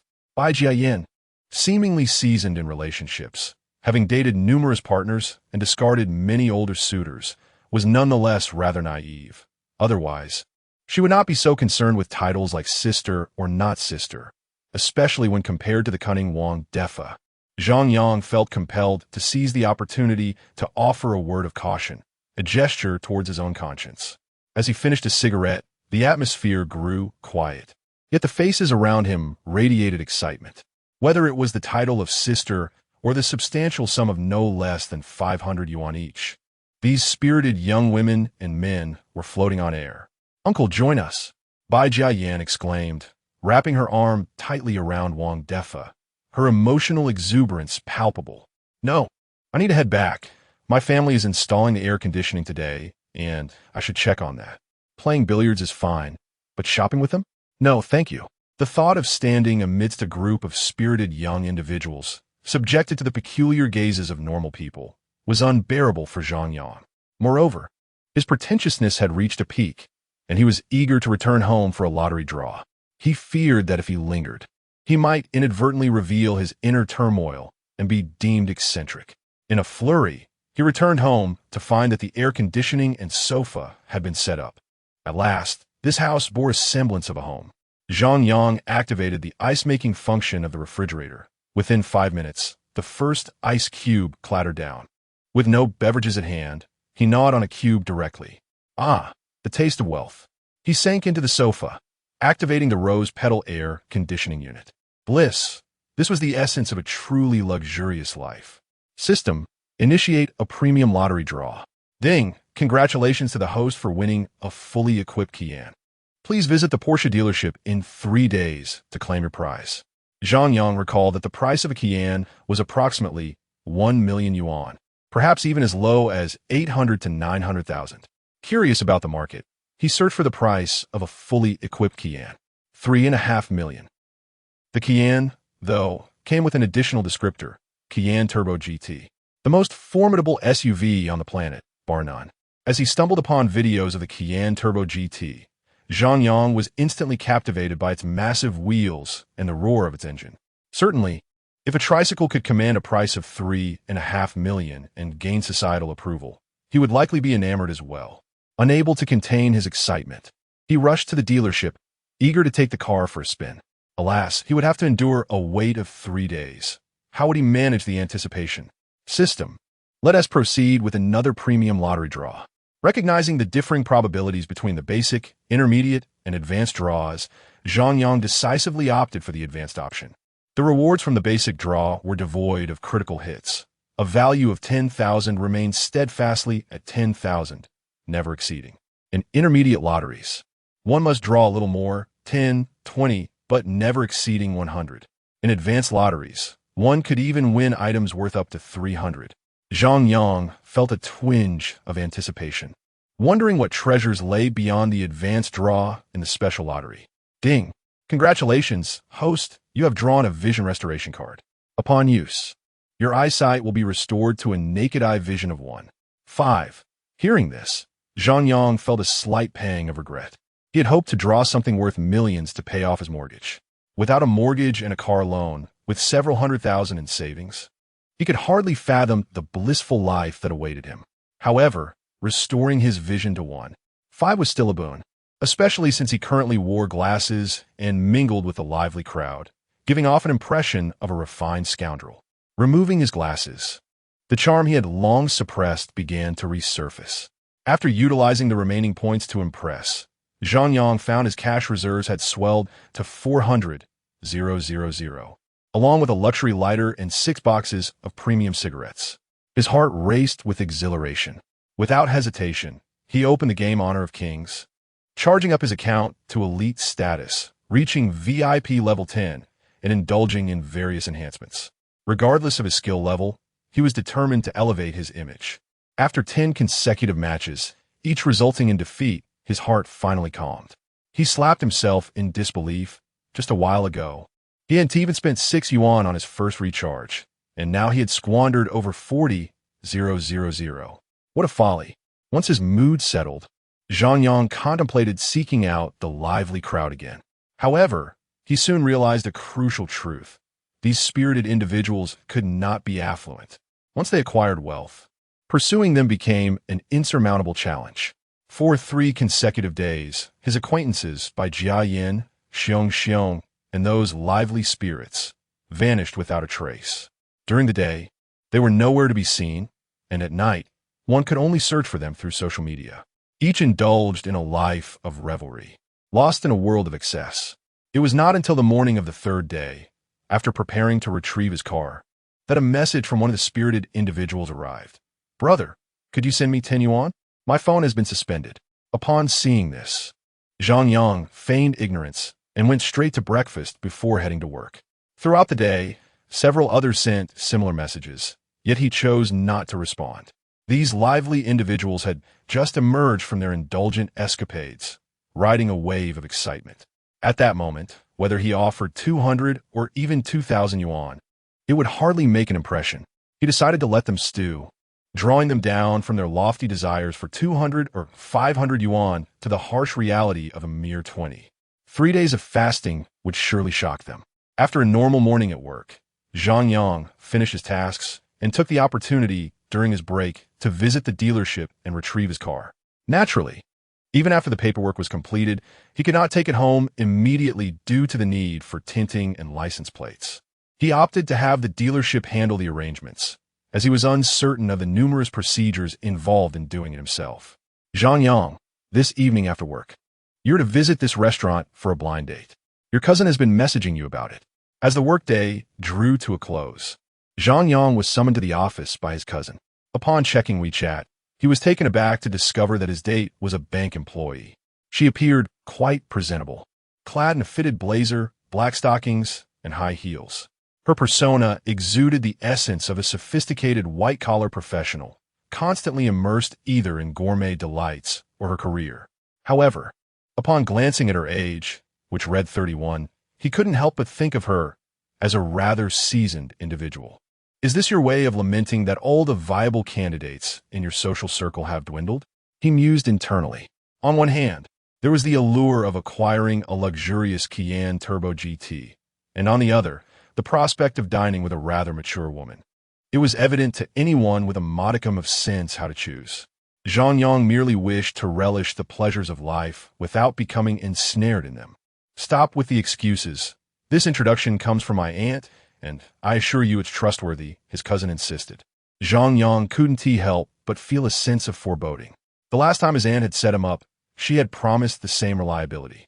Midway through that date, the woman's boyfriend had unexpectedly arrived, leading to a dramatic scene reminiscent of a tragic romance. No. Oh, you wicked one. They reconciled, leaving Zhang Yang out of pocket by 800 yuan, while he played the role of the unwitting fool. Sister, I'm feeling apprehensive about going alone. Couldn't you ask my brother-in-law to accompany me? Zhang Yang suggested. His brother-in-law, though of average appearance, possessed a charming demeanor and considerable wealth, which could expedite the evening's proceedings. Absolutely not. That deranged woman from the last time has been incessantly harassing your brother-in-law, she retorted. If you wish to avoid their chatter, you need not attend. After some contemplation, Zhang Yang decided it was best to go. Enduring an hour of discomfort was preferable to facing the inevitable remarks during family gatherings. The last woman I introduced was truly exceptional, so radiant. Why didn't you pursue her? The thought alone gave him a headache. In a bid to project an image of readiness, Zhang Yang picked up the Qian before the workday concluded. Chapter 9, Encountering the Traffic Lights Spirit. The system had selected a color for Zhang Yang that required an additional 45,000 yuan, an exquisite shade of titanium gray. Under the evening lights, it shimmered brilliantly, embodying a subtle yet luxurious elegance. The sound system had been upgraded from Boss to Berlin sound. As he played a piece titled Spring Breeze and Autumn Rain, he felt that the distance between himself and Director Chi had narrowed to just a sniper rifle's length. With the young woman in the passenger seat as his only companion, Zhang Yang had previously driven a variety of vehicles. His skills were commendable. During his sister and brother-in-law's business trips, he often took the wheel. From semi-trailers to BMW X5s, he had navigated them all with aplomb. He parked confidently in front of a Lanting Jisoo restaurant, where the parking lot was filled with luxury cars, none of which were worth less than 500,000 yuan, as the security would not allow entry otherwise. With a resigned swallow, he realized that his wallet was unlikely to emerge unscathed today. Good evening, sir. How many in your party? The waiter, clad in a tailored suit with a watch adorning his wrist and polished Oxfords gleaming, seemed to possess a wealth surpassing Zhang Yang's, though he was not as handsome. He led Zhang Yang to a cozy booth, a realm unto itself, complete with artificial hills, small bridges and flowing water, everything one could desire. Zhang Yang felt like Lu Laolao entering the Grandview Garden, his gaze flitting from one detail to another. Currently, just 2. Please bring me a pot of hot water. I shall place my order once my companion arrives. To his surprise, the waiter's demeanor was quite commendable, and Zhang Yang did not press for immediate service. Apologies, sir, but we do not serve hot water. We only have spring water at 88 yuan per glass. Would you care for a serving? The waiter maintained his polite smile, though Zhang Yang detected a flicker of disdain in her eyes. Very well, I shall have a glass. Zhang Yang was skeptical of the so-called spring water. He suspected it was more akin to a farmer's 3-punch product. Glancing at the menu presented on the tablet, he noticed the prices: orange juice for 128 yuan, pear juice for 168, and coffee for 228. He decided against them. After all, spring water was at least akin to boiled water. He would rather not risk paying 128 yuan for a glass of orange-flavored syrup. The waiter departed with the tablet in hand. Feeling bored, Zhang Yang retrieved his phone and began to play a game. Upon entering, he was met with a flurry of compliments. "V the Great, please grant me a skin." "Thank you. Great one. Your presence commands respect." After a series of exchanges, his earlier frustration began to dissipate. After 5 rounds, the sky darkened, and the date, an Indian dove, finally arrived. She wore a floral maxi dress, red high heels, and carried a small LV handbag. It was apparent to Zhang Yang that it was indeed Louis Vuitton, as the bag was adorned with numerous LV logos. On her left wrist, she wore an exquisite lady's watch, complemented by a delicate gold bracelet and a matching necklace. Accompanying her was another woman, whose face bore a striking resemblance to Fu Shou'er. "Hello, you must be the one introduced by Aunt Wang Tsuefeng," she said as she settled into her seat, a subtle fragrance wafting into Zhang Yang's nostrils. "Yes," Zhang Yang nodded, disregarding his teammates' pleas, promptly exiting the game with a polite greeting. Despite Zhang Yang's gentlemanly demeanor, a mere glance at his attire revealed a hint of disdain in the eyes of his counterpart. "I never imagined you still enjoy playing games at your age," quipped the Indian old pigeon, while Fu Shou'er, sitting nearby, added a sarcastic remark. Zhang Yang felt a spark of irritation ignite within him. How could one speak to a distinguished V10 in such a manner? "Ah, I was merely passing the time out of boredom," he retorted, not one to let her jibe go unchallenged. Sensing the tension, the Indian old pigeon attempted to lighten the mood with a feeble excuse. "I apologize. The bank called a meeting to delegate tasks." She then inquired, "I heard from Aunt Wang that Mr. Zhang is the sales manager of your company. Your annual salary must be quite decent." Zhang Yang contemplated this. The sales department consisted of 3.5 individuals, his sister, himself counting as 2, and his brother-in-law as 1.5. However, considering his sister was the general manager and his brother-in-law the chairman, his title of sales manager seemed accurate enough. "It's not bad. I have savings of about several hundred thousand," he replied, feeling a slight swell of pride. After all, in an era where the average income reached 1 million, yet savings were often non-existent, having a few hundred thousand was commendable. The Indian old pigeon's eyes brightened at this revelation, yet Fu Shou'er scoffed dismissively, muttering, "Several hundred thousand wouldn't even qualify as a first-tier client in our circles." "Do you own a car or a house?" Zhang Yang assessed the situation and realized that the Indian old pigeon was intentionally disinterested in matchmaking, bringing along a Snorlax merely to vex him. With that realization, he decided to be forthright. "I drive a Kian, and my mortgage is on a property in Tianjin, Yuan." Fu Shou'er snorted derisively, while the Indian old pigeon feigned admiration, claiming Zhang Yang was indeed a promising young man. However, there was no alert from his system, indicating her lack of genuine respect. This piqued Zhang Yang's curiosity instead. "A Kian, and she wasn't even surprised? May I inquire about your salary, what car you drive, and what expectations you have for a partner?" The Indian old pigeon inquired calmly. "I pay 5,000 after my 5 insurances in one fund. Buying a car alone doesn't make financial sense, so I haven't purchased one yet. I enjoy shopping with my girlfriends, indulging in afternoon teas, and occasionally hitting the gym. As for a partner, I expect him to own a house, and a mortgage is acceptable, but the betrothal gift must be substantial, 688,000. A Kian would suffice for a vehicle," Zhang Yang observed as the Indian old pigeon continued to articulate her desires, glancing at the fine lines beneath her meticulously crafted makeup. Although her age was listed as 31, he surmised she was likely at least 33 or 35. While she spoke, her phone buzzed, and Zhang Yang caught a glimpse of a credit card repayment reminder. He couldn't discern the amount, but the string of numbers was beyond his counting. The Indian old pigeon spoke for a full 2 minutes, and Zhang Yang, aligning himself with her expectations, mused whether his nearly 40-year-old brother-in-law could meet her criteria. It remained uncertain if his cousin, with whom he had toiled for over a decade, would be amenable to such arrangements. When the waiter approached to take the order, Zhang Yang deliberately chose a spicy boiled meat dish and dompa pork, insisting on the most fiery and greasy options available. This infuriated Fu Shou'er, who, with her pockmarked face, clearly bore the mark of unfulfilled desires and was evidently struggling with acne. She was wholly incapable of consuming spicy or greasy food. Yet, Zhang Yang obstinately denied her the opportunity to select dishes, handing the menu directly to the waiter and urging them to bring the food forthwith. The Indian old dove, upon witnessing Zhang Yang's miserly choices, felt no inclination to engage in conversation. Without having touched the dishes, he concocted a feeble excuse and departed. Zhang Yang, equally irquet, ended up paying a hefty sum of 688, all while feeling vexed, and instructed the waiter to package his meal for him to take home and consume alone.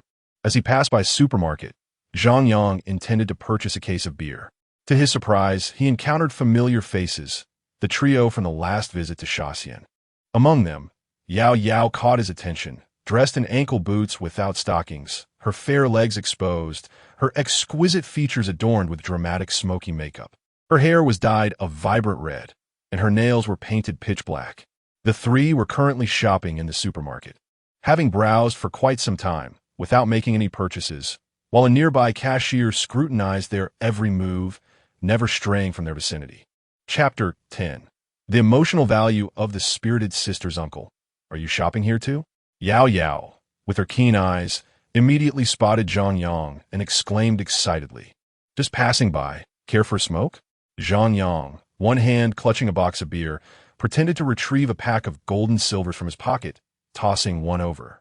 Deng, sensing the host's flamboyance, Yao Yao gains 100 shock value and earns a point of show-off merit. Deng, sensing the host's flamboyance, Li Mengmeng gains 100 shock value and earns a point of show-off merit.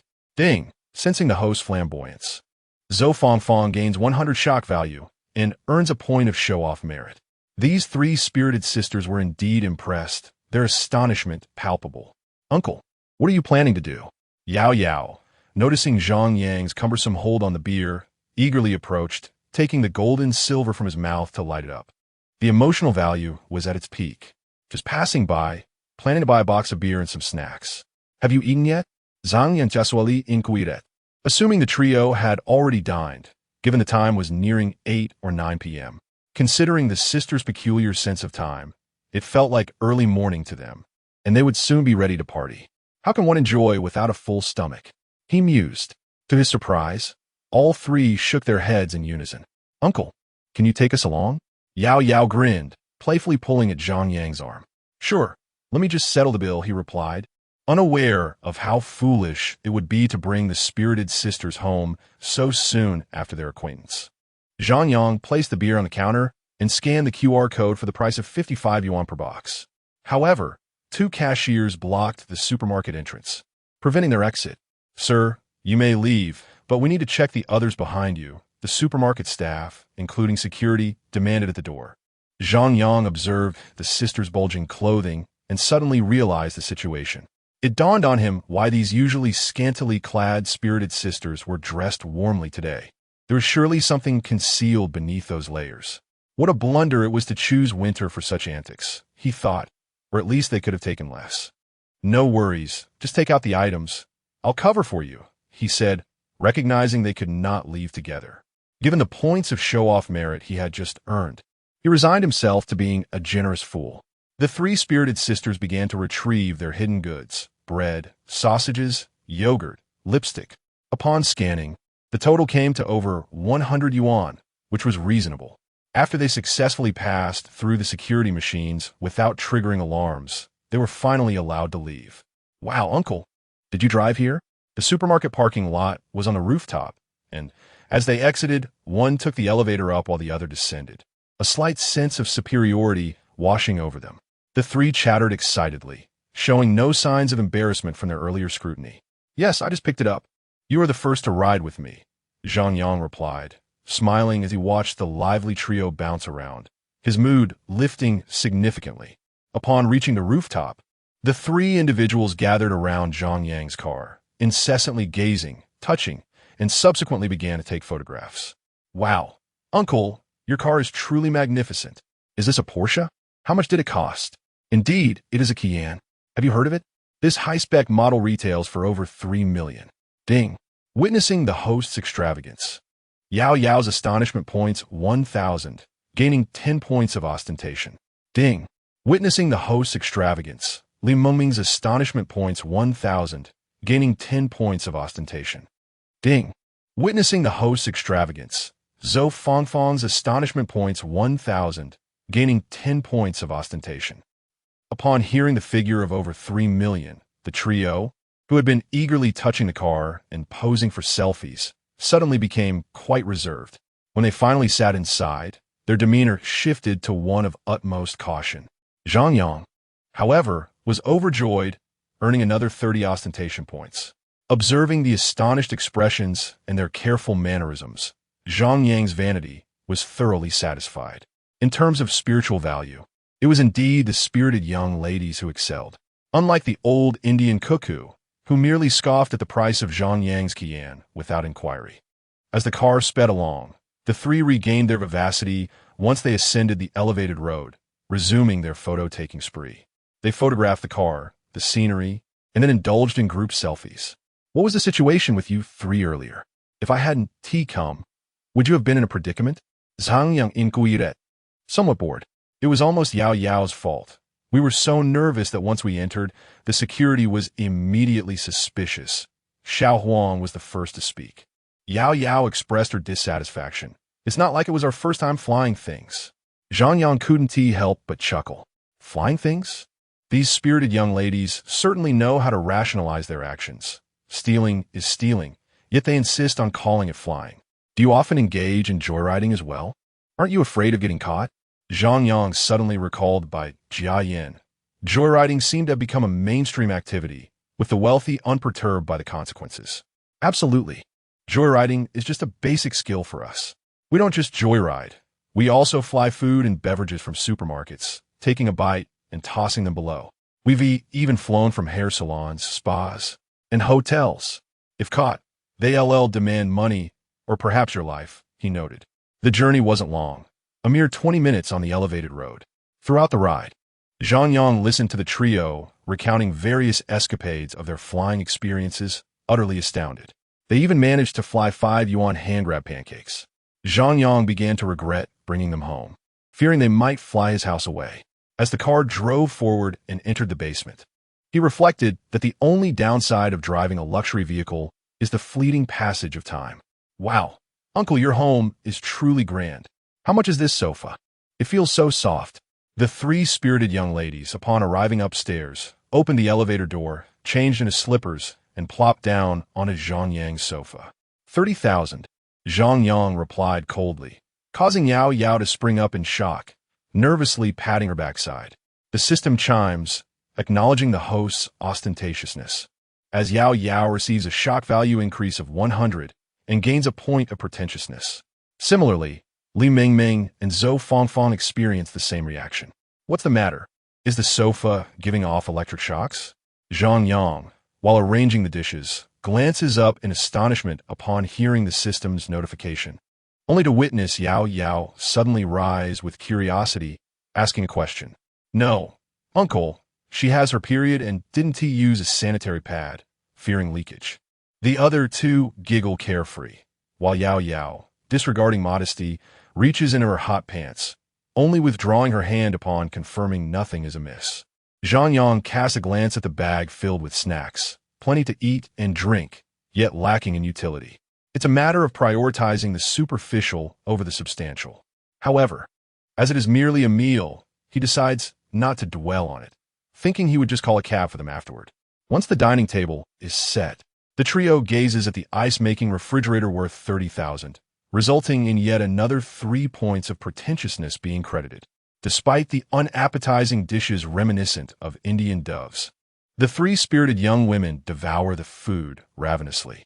Sweating profusely, jackets are tossed aside, and had they been more familiar, even their undergarments might have followed suit.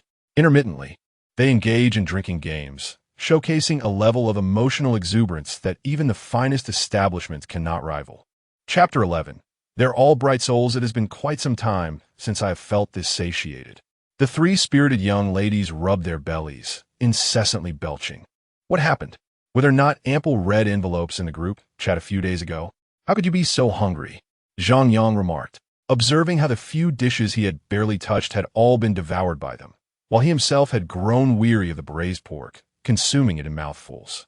We managed to snatch quite a few. As soon as they were released in the group, we rushed to claim them. I got over 400, Ming Ming over 500, and Yao Yao over 600. However, it has all been spent. I purchased 3 sets of clothes. Ming Ming topped up her phone bill and got her hair done, and Yao Yao covered the rent. We are left with no funds for meals. What do you mean rent? ISNT at over 600. And don't you all share rooms? That's just 10 yuan per person, Zhang Yang said, feeling a bit embarrassed. The consumption habits of these 3 were indeed ahead of their time. But what kind of rent costs over 600? That bear told him that the spirited young ladies always shared rooms. Girls pay 10 yuan each, while the boys are free, as they simply have no money. With 600, one could rent a somewhat shabby single room, right? That was back when Li Wei was around. He used to arrange our shared accommodations. Now that Li Wei is gone, we are left with no choice but to stay alone, paying 100 yuan for a night. Uncle, could we stay with you for one night? We will leave first thing in the morning, Yao Yao said, having eaten her fill and suddenly reluctant to depart. Little Green chimed in, Uncle, we want to go into a room. We can sleep on the sofa. I can help you clean the floor. Little Yellow also raised her hand. Uncle, I can assist with the laundry. Zhang Yang shook his head, jokingly replying, the spirited young ladies are indeed youthful, but their mischief is genuine. I was planning to discard the bowls they just used, let alone allow them to sleep here. What if there are remnants of dishes, like broccoli or oilseed rape? I would truly be in despair. Let us not. I fear that when I wake up, you may have pilfered my home. How about I book you a hotel instead, with a double bed? That should suffice, Zhang Yang suggested, selecting a hotel for them and calling for a car. As they were about to leave, the audacious Yao Yao seized Zhang Yang's hand and said, Uncle, since you are such a good person, could you send us an extra 20 yuan for breakfast tomorrow? This was indeed pushing it. However, considering the contributions these 3 had made to his amusement, 20 yuan was not an excessive request. Take out your phones. I shall send you all something, Zhang Yang instructed them. Only Yao Yao retrieved hers, while the other 2 did not produce their devices. What about your phones? Well, we sold them. We ran out of money for meals. And then we downgraded from 11 to X, and subsequently from X to 8, and eventually sold them altogether. Zhang Yang felt a wave of embarrassment wash over him at this revelation. It was quite a tale. He quickly added Yao Yao on WeChat. Noticing her profile picture was not as flamboyant as the others, but rather a charming young girl standing amidst a field of oilseed rape, inhaling the floral fragrance. Compared to the rebellious, bloody, and dark-themed avatars of the other spirited young ladies, hers was a breath of fresh air. Indeed, a lovely and innocent young girl. Upon reflecting on the current trend of smoky eye makeup, he found it hard to recognize her. After a moment's thought, Zhang Yang sent 2 red envelopes of 200 yuan each. Each person contributed 100. The extra 100 was intended for purchasing sanitary items, ensuring that the hotel linens remained unsoiled. Without hesitation, Yao Yao approached Zhang Yang and planted a kiss on his cheek. Upon hearing about the 400, Xiao Huang and Xiao Lu were eager to do the same. Yet Zhang Yang declined their advances. As the elevator doors closed, Yao Yao cheekily flashed Zhang Yang a heart sign. He shook his head, bemused by her playful antics, as he had initially thought his interactions with these spirited young women would be minimal. Unexpectedly, the following afternoon, Zhang Yang received a call from the hotel informing him that instant noodles and beverages had been consumed, and even condoms had been taken without payment. Zhang Yang frequently traveled for work and often stayed at hotels that offered membership perks, eliminating the need for a deposit. The previous night, he had booked a room at a hotel he frequented. It seemed the hotel staff were equally perplexed, as their establishment was considered upscale, with standard rooms priced at just over 300 after discounts. They had never encountered such exuberant clientele before. Listening to the hotel's account left Zhang Yang feeling quite helpless. However, recalling the nearly 40 points he had accumulated the night before, he reluctantly added the hotel's WeChat and transferred 200 yuan to cover the charges.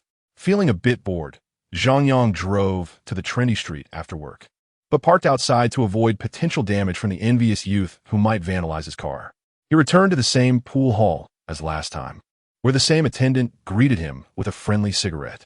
Noticing Zhang Yang was alone, the attendant joined him for a few games.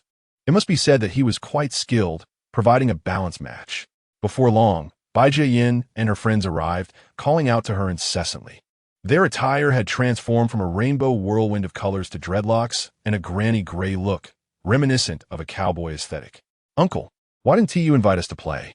Yin Zi asked casually, picking up a cigarette from Zhang Yang's table and lighting it herself. "No thanks. I fear you might embarrass me," Zhang Yang replied. Yin Zi turned her gaze toward Xiong Xiong, who looked innocent. "Uncle, I haven't embarrassed you these past few days," she protested.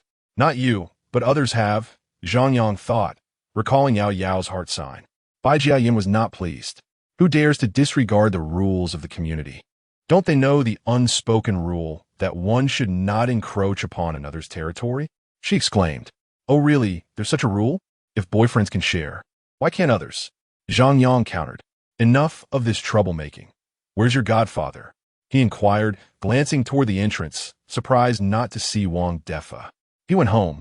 He bought me a 16 Pro Max the other day and then spent the night with me," she replied nonchalantly. Zhang Yang nearly choked on his drink at her casual revelation. "Did he use any underhanded tactics? If you plan to report him, I shall be your witness." He quickly waved his hand, expressing disdain for Wang Defa's actions. In his imagination, the idea that Bai Jian would easily acquiesce seemed implausible. Should Bai Jian express a desire to avoid involving the authorities and request some monetary compensation, Zhang Yang would indeed consider fulfilling Wang Defa's obligation. It was likely that a creature like Wang Defa would be unwilling to part with anything at all.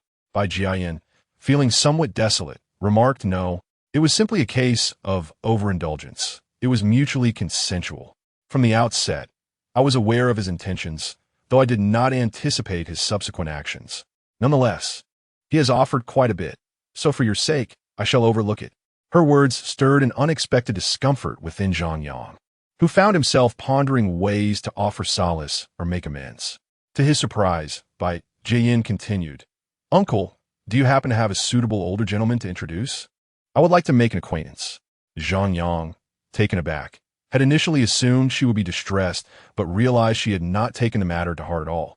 "How is it possible that someone of your caliber would falter against an older man?" He jested. "It's not that. The older gentlemen you introduced are simply resilient," Bai Jiayin replied. Upon hearing this, Zhang Yang quickly waved his hands. "No, there are no ill-intentioned individuals among my acquaintances. The remaining ones are all good people. You won't encounter any trouble with them." The only one left was her brother-in-law, who could withstand a bit of pressure. However, the thought of introducing Bai Jian to her brother-in-law was fraught with peril. His sister would undoubtedly be furious. "Oh," Bai Jiayin dismissed the concern and resumed chatting with the spirited young man. Zhang Yang had thought he would never introduce her to another older gentleman again, yet unexpectedly, just 2 days later, the situation took a turn. Chapter 12. Resisting collapse, casual collapse, although Wang Defa is somewhat of a scoundrel. Displaying the demeanor of a cad after spending the night with Bai Jiayin, he is nonetheless a man of his word. True to his promise, he introduced Zhang Yang to business opportunities. In less than 2 days, a businessman surnamed Fong approached Zhang Yang's brother-in-law to discuss potential ventures. Initially, Zhang Yang believed that since they were both businessmen, a simple discussion would suffice, and he preferred to remain in the company of the spirited young ladies. Truth be told, spending time playing billiards and listening to their nonsensical chatter was quite enjoyable. However, this Mr. Fong insisted on Zhang Yang's presence at the drinking gathering, which greatly vexed him. Could it be that Mr. Fong was a formidable figure? A shiver ran down Zhang Yang's spine at the thought. Nonetheless, despite his reluctance, obligations must be fulfilled. Although he had occasionally indulged in bravado over the past few days, he still lacked sufficient astonishment points to collect the coveted fragments of the Cullinan. Upon entering the private room, Zhang Yang found that Mr. Fong had already arrived. Fortunately, Mr. Fong was a capable man, devoid of a bushy beard and round face, which eased Zhang Yang's concerns considerably. "You must be Zhang Yang. My name is Fong Dezhou, and Director Wang often speaks highly of you, praising your youthful accomplishments." Zhang Yang felt a flush of embarrassment at Fong Dezhou's words. You flatter me, Mr. Fong, he replied politely, then glanced at the young man beside Fong Dezhou. The youth bore a striking resemblance to Fong Dezhou, yet he was absorbed in his phone, ignoring the others. If not for the effeminate mannerisms evident in his gestures, one would hardly suspect him of being anything other than an overly studious bookworm. As the dishes were served and the wine flowed, the atmosphere at the table grew increasingly lively. Zhang Yang's brother-in-law, a robust northerner, had a remarkable tolerance for alcohol. Coincidentally, Fong Dezhou also hailed from the north and matched him drink for drink. The two men found a kindred spirit in each other, reveling in their camaraderie. The last time Zhang Yang saw his brother-in-law drink with such enthusiasm was during a gathering of members from a sobriety group. However, Zhang Yang himself had inherited his father's low tolerance for alcohol, managing only 3 cups before reaching his limit, with a maximum capacity of 6 taels. While he could manage 4 or 5 beers, any more would surely lead to him resembling a dragon in distress. Just as Zhang Yang had finished his second bout of purging, Fong Dezhou summoned his son to fetch a document from the car. Although the son appeared reluctant, he said nothing and turned away, visibly impatient. Once the son departed, Fong Dezhou approached Zhang Yang with a jug of wine in hand. Zhang Yang thought to himself, this night would surely be his undoing. However, securing this deal with Fong Dezhou could elevate his sister and brother-in-law's factory to unprecedented heights. Even if he were to depart, he could do so with a clear conscience. He steeled himself for the challenge, determined to strive for success, even if it meant drinking this old fellow under the table. Brother, for the time being, let us set aside the drinking. I have a request to make of you. Fong Dezhou interrupted, halting Zhang Yang's intention to drink. Mr. Fong, your words are quite amusing. What do you mean by request? Whatever you command, I shall endeavor to fulfill, and, if I am unable, I can only bow to my limitations. Zhang Yang assumed that this Fong Dezhou, with his hypocritical demeanor, was no different from Wang Defa, and he had already resolved to decline. How absurd! Here I am, a dignified system host, entangled in such pretentiousness. If this continues, it may as well lead to some sordid dealings. If other hosts were to discover this, or if it were recorded in the system logs, I would surely be the subject of ridicule. Zhang Yang's brother-in-law, sensing something amiss in Zhang Yang's tone, hurriedly lifted the wine jug, saying, Zhang Yang, you've had too much to drink. If it's something you cannot handle, just tell your brother-in-law, and I will find a way to assist. After this, he offered an apology and self-punished himself with a jug of wine, which was approximately 3 taels. To his surprise, Fong Dezhou joined him in this act. Brother, what do you think of my son, Fong Yuan? Upon hearing this, Zhang Yang felt a chill run down his spine, the alcohol momentarily forgotten. What kind of question was that? Asking a man about another man's character felt distinctly uncomfortable. Well, Mr. Fong's son is indeed remarkable, though he is. A bit Zhang Yang intended to elaborate, but his brother-in-law coughed and reached for another drink. Unexpectedly, Fong Dezhou interjected, a bit effeminate perhaps. He then illustrated with his thumb and forefinger forming an O. Zhang Yang imitated Fong Dezhou's gesture, pondering its meaning. It was his brother-in-law who whispered in his ear, gay. Zhang Yang gasped in surprise. No wonder. He did seem rather delicate, exuding an air of effeminacy. Mr. Fong, I cannot assist with that. My mother is still hoping for grandchildren. Zhang Yang quickly distanced himself from Fong Dezhou, fearing that he might suggest Zhang Yang become a suitor for his son. However, his attempt to leave was thwarted as Fong Dezhou grasped his arm firmly. Brother, that is not what I meant. I've heard from Director Wang that you are quite capable. I simply wish for you to guide Fong Yuan and help him find his way. Consider this. I built my fortune from the ground up, yet my son has turned out this way. Where does that leave my dignity? I would feel unworthy before my ancestors. Rest assured, I will not ask for your help without compensation. Regardless of the outcome, we shall negotiate a deal. If you succeed, there will be substantial rewards. Listening to Fong Dezhou's lamentations, Zhang Yang felt a chill. To straighten out a gay man? That is quite a daunting task. Mr. Fong, I am afraid I'm not equipped for this. Perhaps we should consult a psychologist? This is not within my expertise. Not only was it outside his expertise, but one wrong move could render him a casualty in this endeavor. The chaos does not discriminate between chronic constipation or sudden diarrhea. It will penetrate regardless. Fear not. Just spend time with him. Director Wang mentioned, you know many young women who could counteract his disposition. Take him to meet some girls. I will cover your expenses. Before Zhang Yang could decline, Fang Yuan entered the corridor, holding a document. Fang Dezhou, upon hearing the commotion, promptly resumed drinking with Zhang Yang's brother-in-law.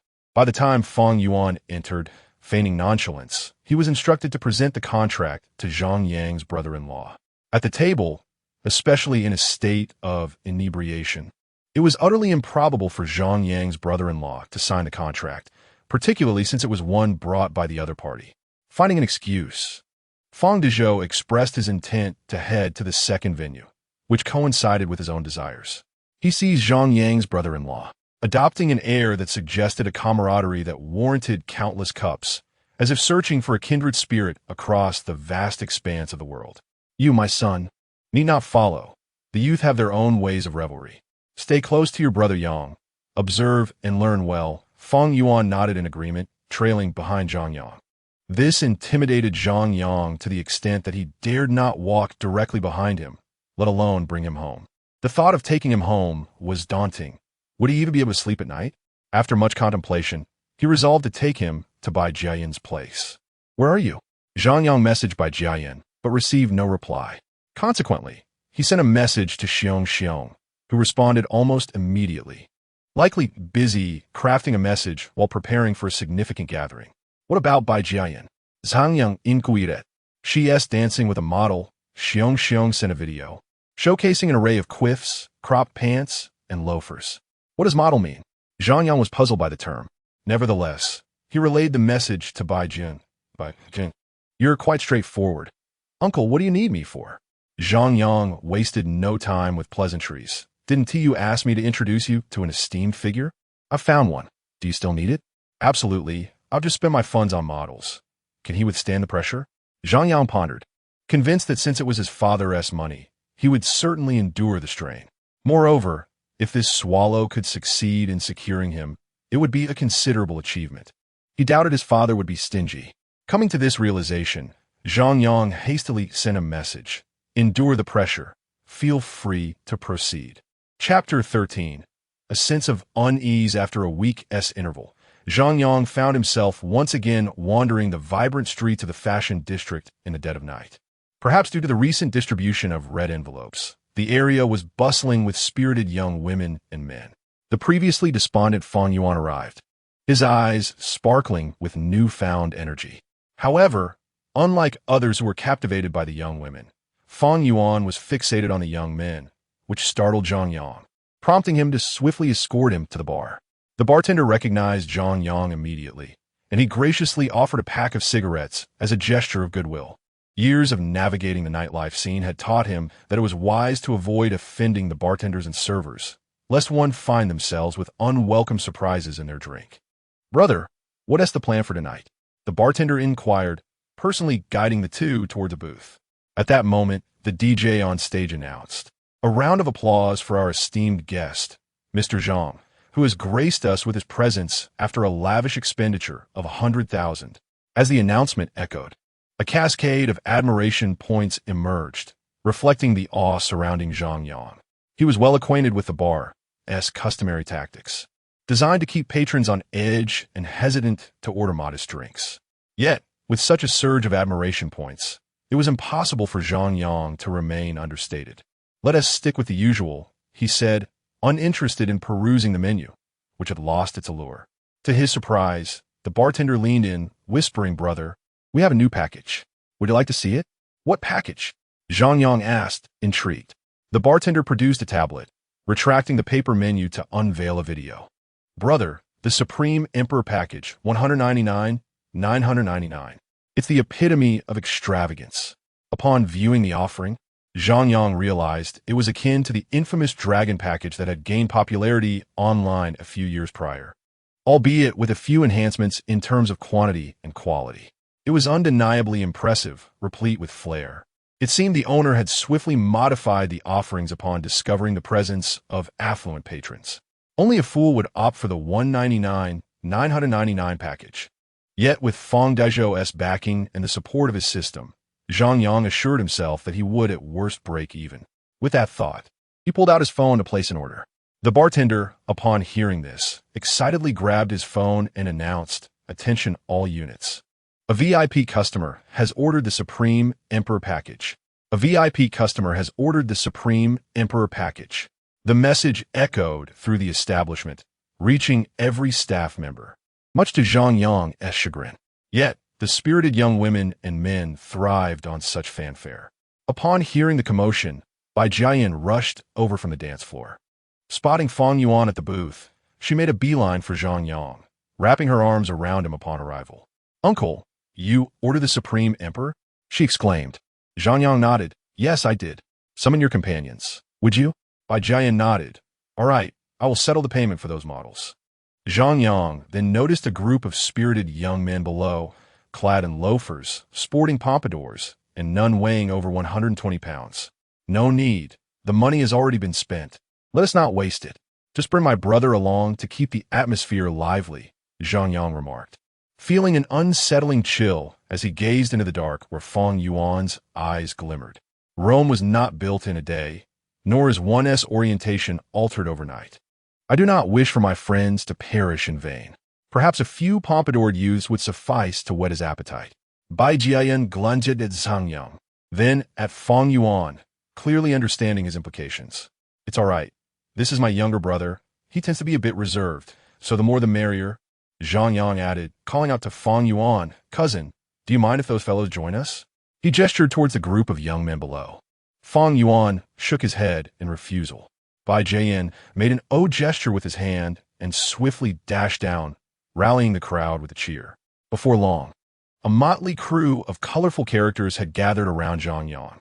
Their hair was a vibrant mix of red and green, but none bore the color black. They all appeared as slender as a praying mantis.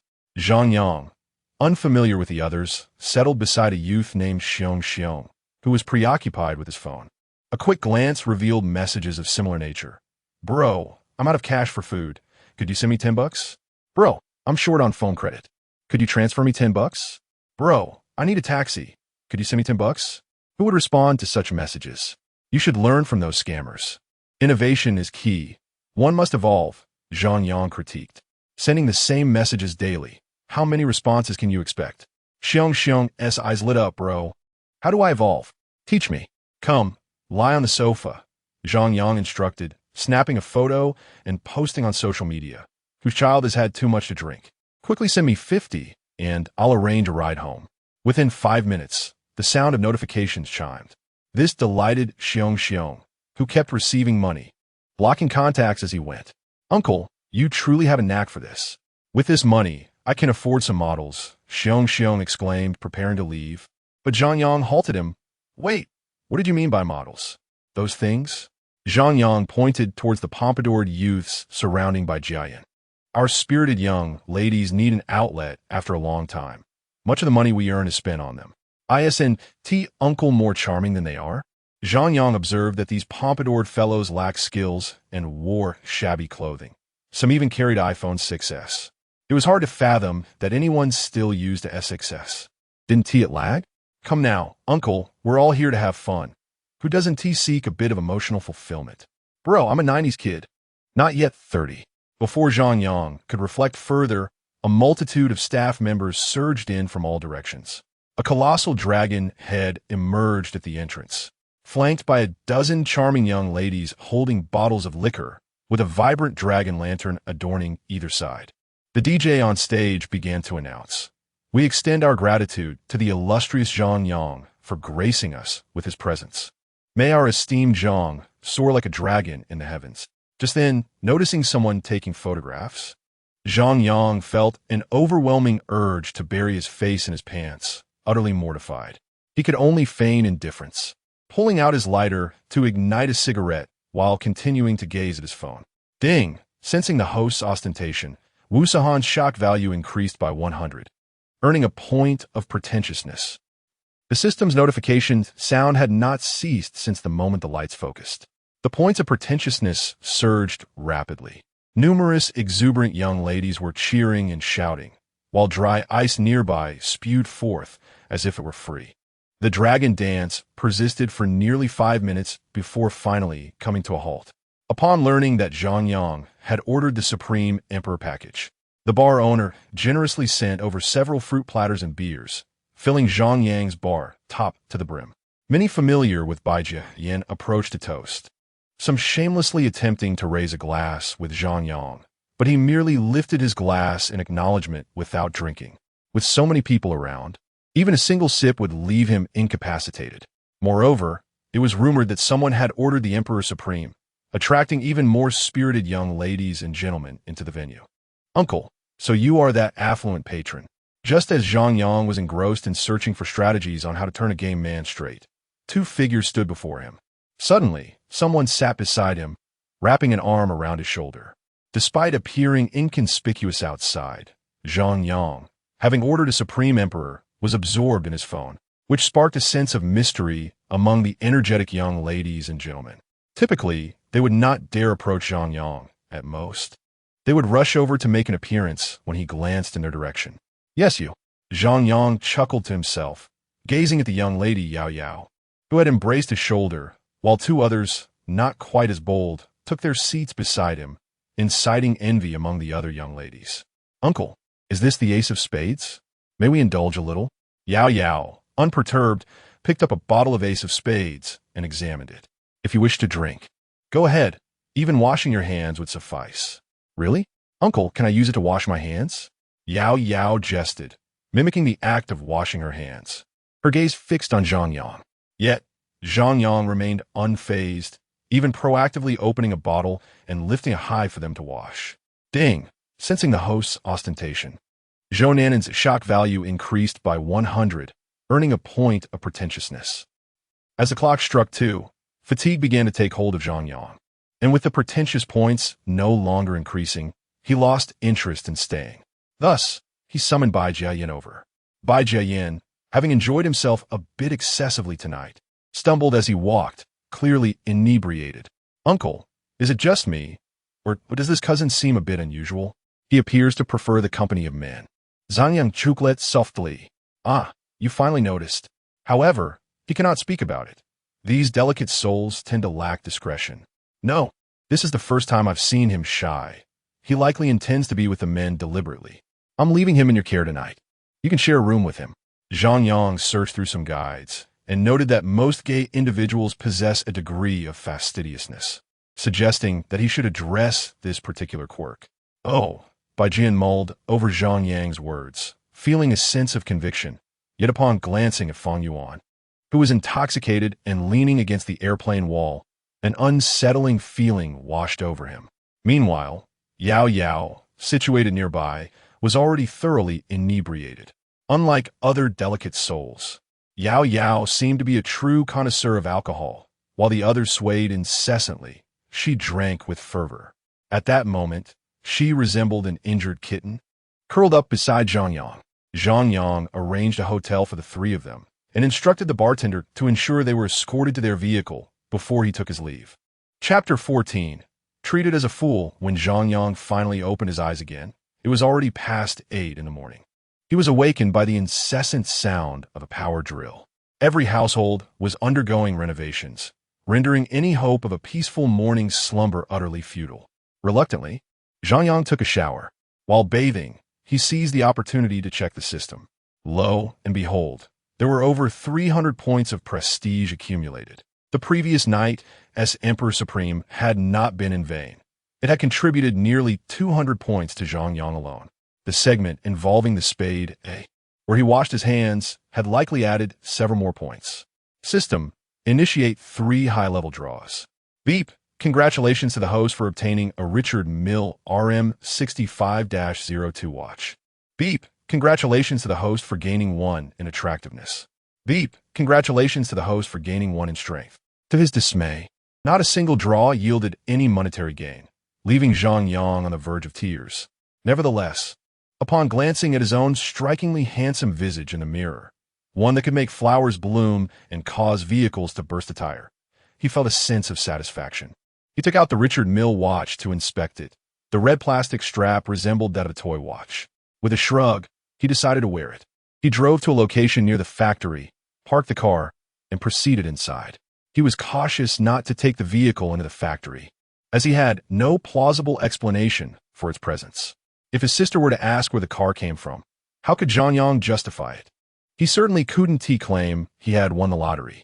If his family discovered he had won a lottery and instead of paying off the mortgage had purchased a car worth over $3 million, they would undoubtedly treat him as a fool and drain him dry. Good morning, Boss Fong. Upon entering the factory, Zhang Yang noticed Fong Dezhou already in his brother-in-law's office. On the desk lay 2 documents, undoubtedly last night as contracts. Good morning, young brother. You look much more spirited after just one day apart, Fong Dezhou remarked, glancing behind him only to realize that his son was not following Zhang Yang. Sensing Fong de es curiosity, Zhang Yang hastily explained. Fong Yuan was out with a few friends at the bar last night. I couldn't keep up and ended up going home to sleep. Fong Dezhou's excitement was palpable. Oh, my son was drinking last night? Zhang Yang pondered for a moment and nodded. He probably had a bit to drink. With a thump of his thigh, Fong Dezhou exclaimed, drinking is good. What kind of real man wouldn't he drink? Suddenly recalling something, he inquired, by the way, are your friends male or female? They don't have any bad habits, do they? Female. She smokes a bit, drinks occasionally, and has some tattoos.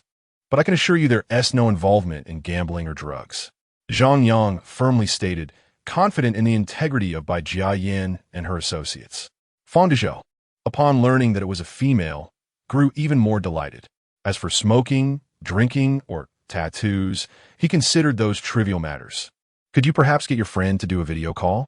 To be honest, my son has never spent a night away from home. Fong Dezhou offered Zhang Yang a cigarette, and upon noticing the Richard Mille watch on his wrist, he was momentarily taken aback, falling silent for 3 seconds. I'm not sure I can reach them. They're probably asleep. Why don't you initiate a call yourself, Boss Fong? Contacting a night owl at this hour is akin to trying to reach a laborer at 2 a.m. If it weren't for the leverage in the other party's hands, one would generally not pay heed to you. Fong Dezhou chuckled awkwardly. Brother, to be honest, my son has a rather complicated relationship with me. Though Fong Dezhou did not elaborate, Zhang Yang understood that the young man was likely undergoing a rebellious phase.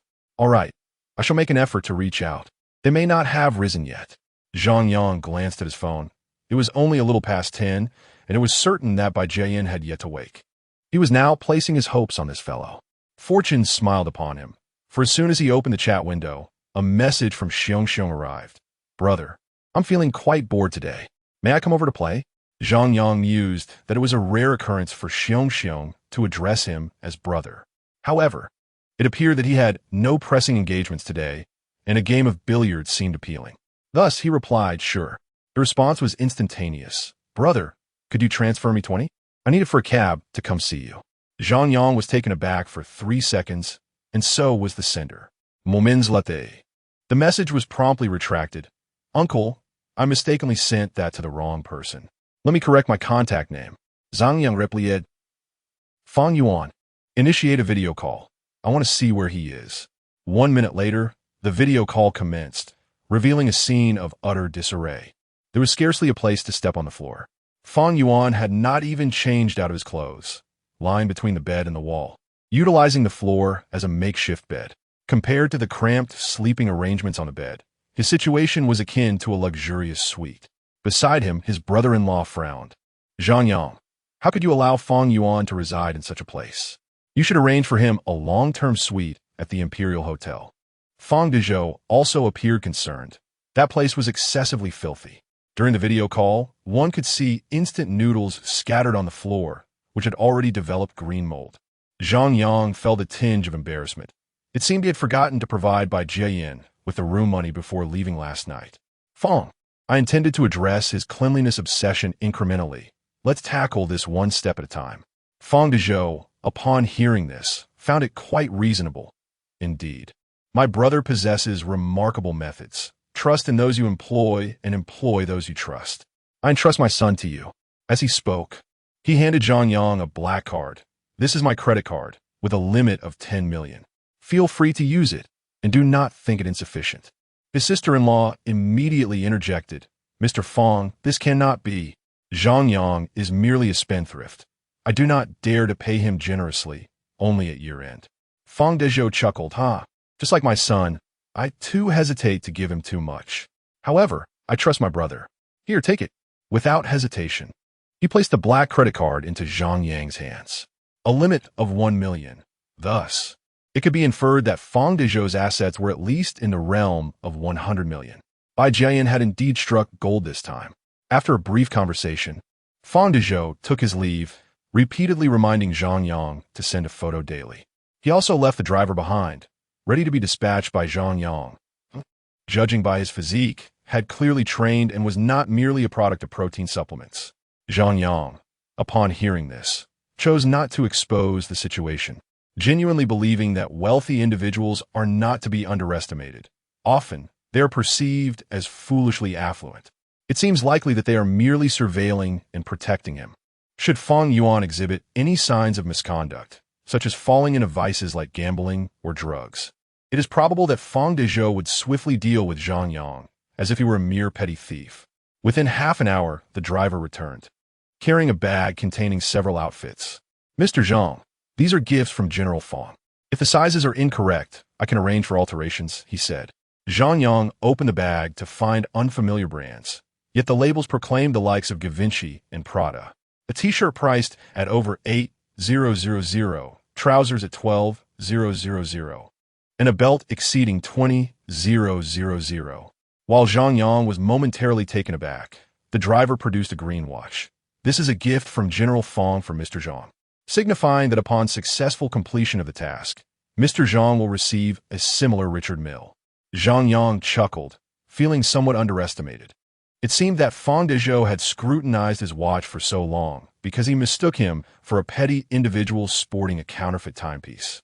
Upon further reflection, this assumption held some validity. His attire barely exceeded 1,000. He possessed no vehicle, yet he wore a watch valued over 1 million. Who would believe it was authentic? Brother, how should I address you? You seem rather extraordinary, Zhang Yang said, leaning against the door of the Maybach and offering a cigarette. My surname is Zhang. Give a name, Shanyu.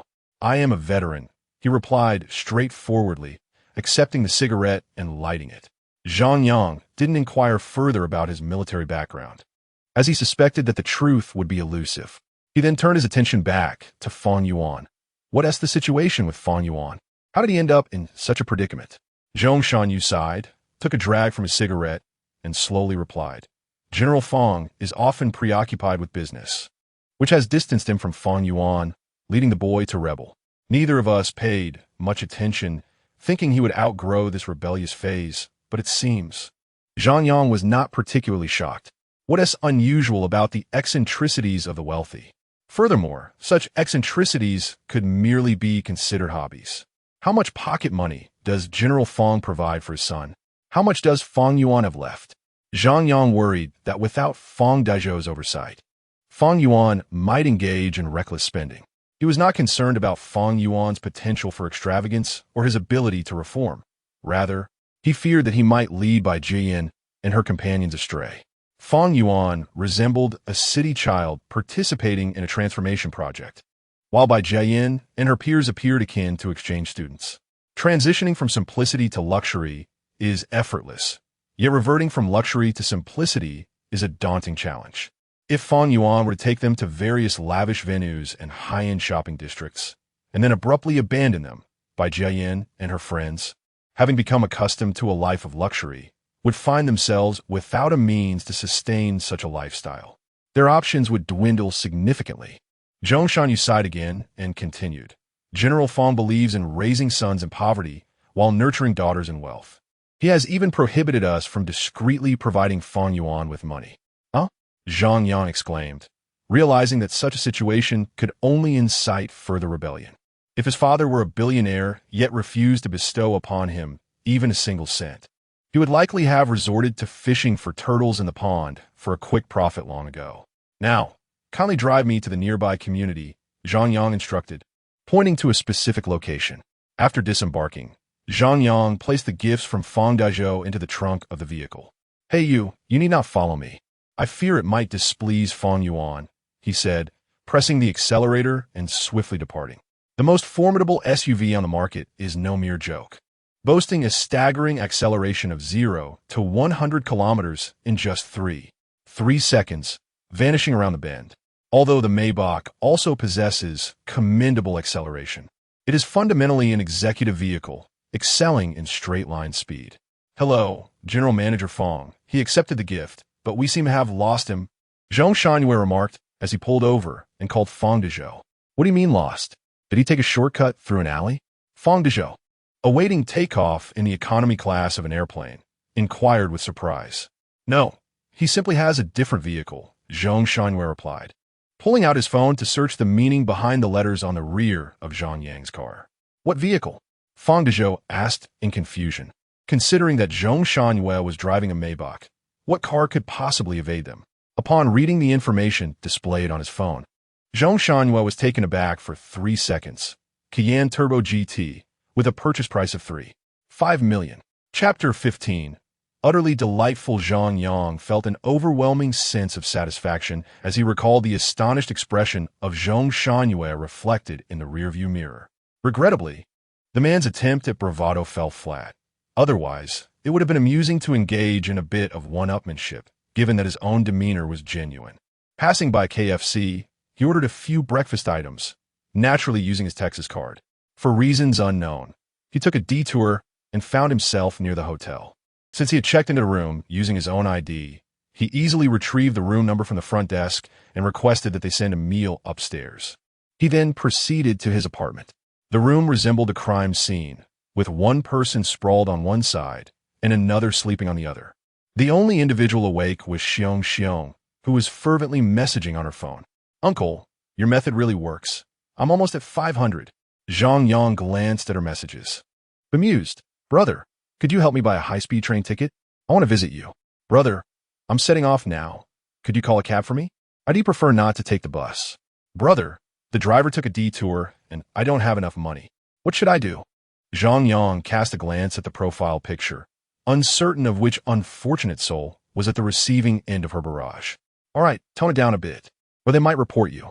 He then retrieved the breakfast, and the aroma wafted through the room, rousing the others like zombies emerging from slumber. "Uncle, aren't you working today?" Fang Yuan, still half asleep, lifted her head to see the KFC bag before promptly collapsing back onto her pillow. However, Bai Jia Yin was stirred by the enticing scent. "I'm not working. I'll take you all out for some fun," Zhang Yang replied, carefully laying down a tissue to create a sitting area. Yet, as soon as he sat down, an inexplicable prickling sensation enveloped him, causing him to rise once more. "Wow, Uncle, where are we going? Before we go, can I swing by a tattoo shop? I want to get the name Wang Defer removed." Upon hearing the mention of a tattoo parlor, Fang Yuan abruptly sat up. "Uncle, I want to get a tattoo too." Zhang Yang almost spat out his soy milk in surprise. "Goodness, it's only been a day, and you're already aiming for the skies. And what else with the address? Your father calls me brother, and you refer to me as uncle. Never mind, it's best not to overthink it. Getting a tattoo is fine, but have you decided what to get?" Zhang Yang mused that tattoos could indeed be impressive, especially for a young man, as long as they weren't just some random letters. After all, he wouldn't be entering a factory anytime soon, nor would he struggle to find a job. "I haven't figured it out yet, but I want to see how it feels first. It should be really painful, but exhilarating, right?" At this, Zhang Yang felt a shiver run down his spine, conjuring up unpleasant images in his mind. If you haven't made up your mind, then perhaps it's best to wait. Once you've considered it thoroughly, Zhang Yang turned to Xiong. "Xiong, do we have any temporary tattoos? Find one for him. There should be some.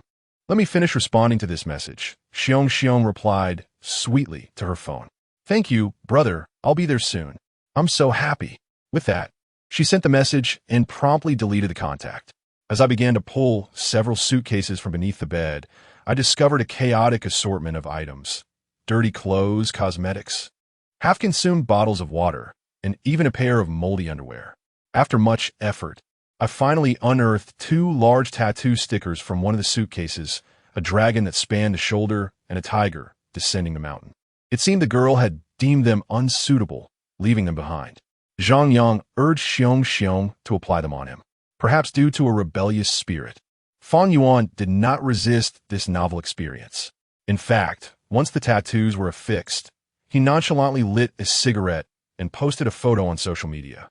The moment he shared it, A flurry of question marks flooded the comments.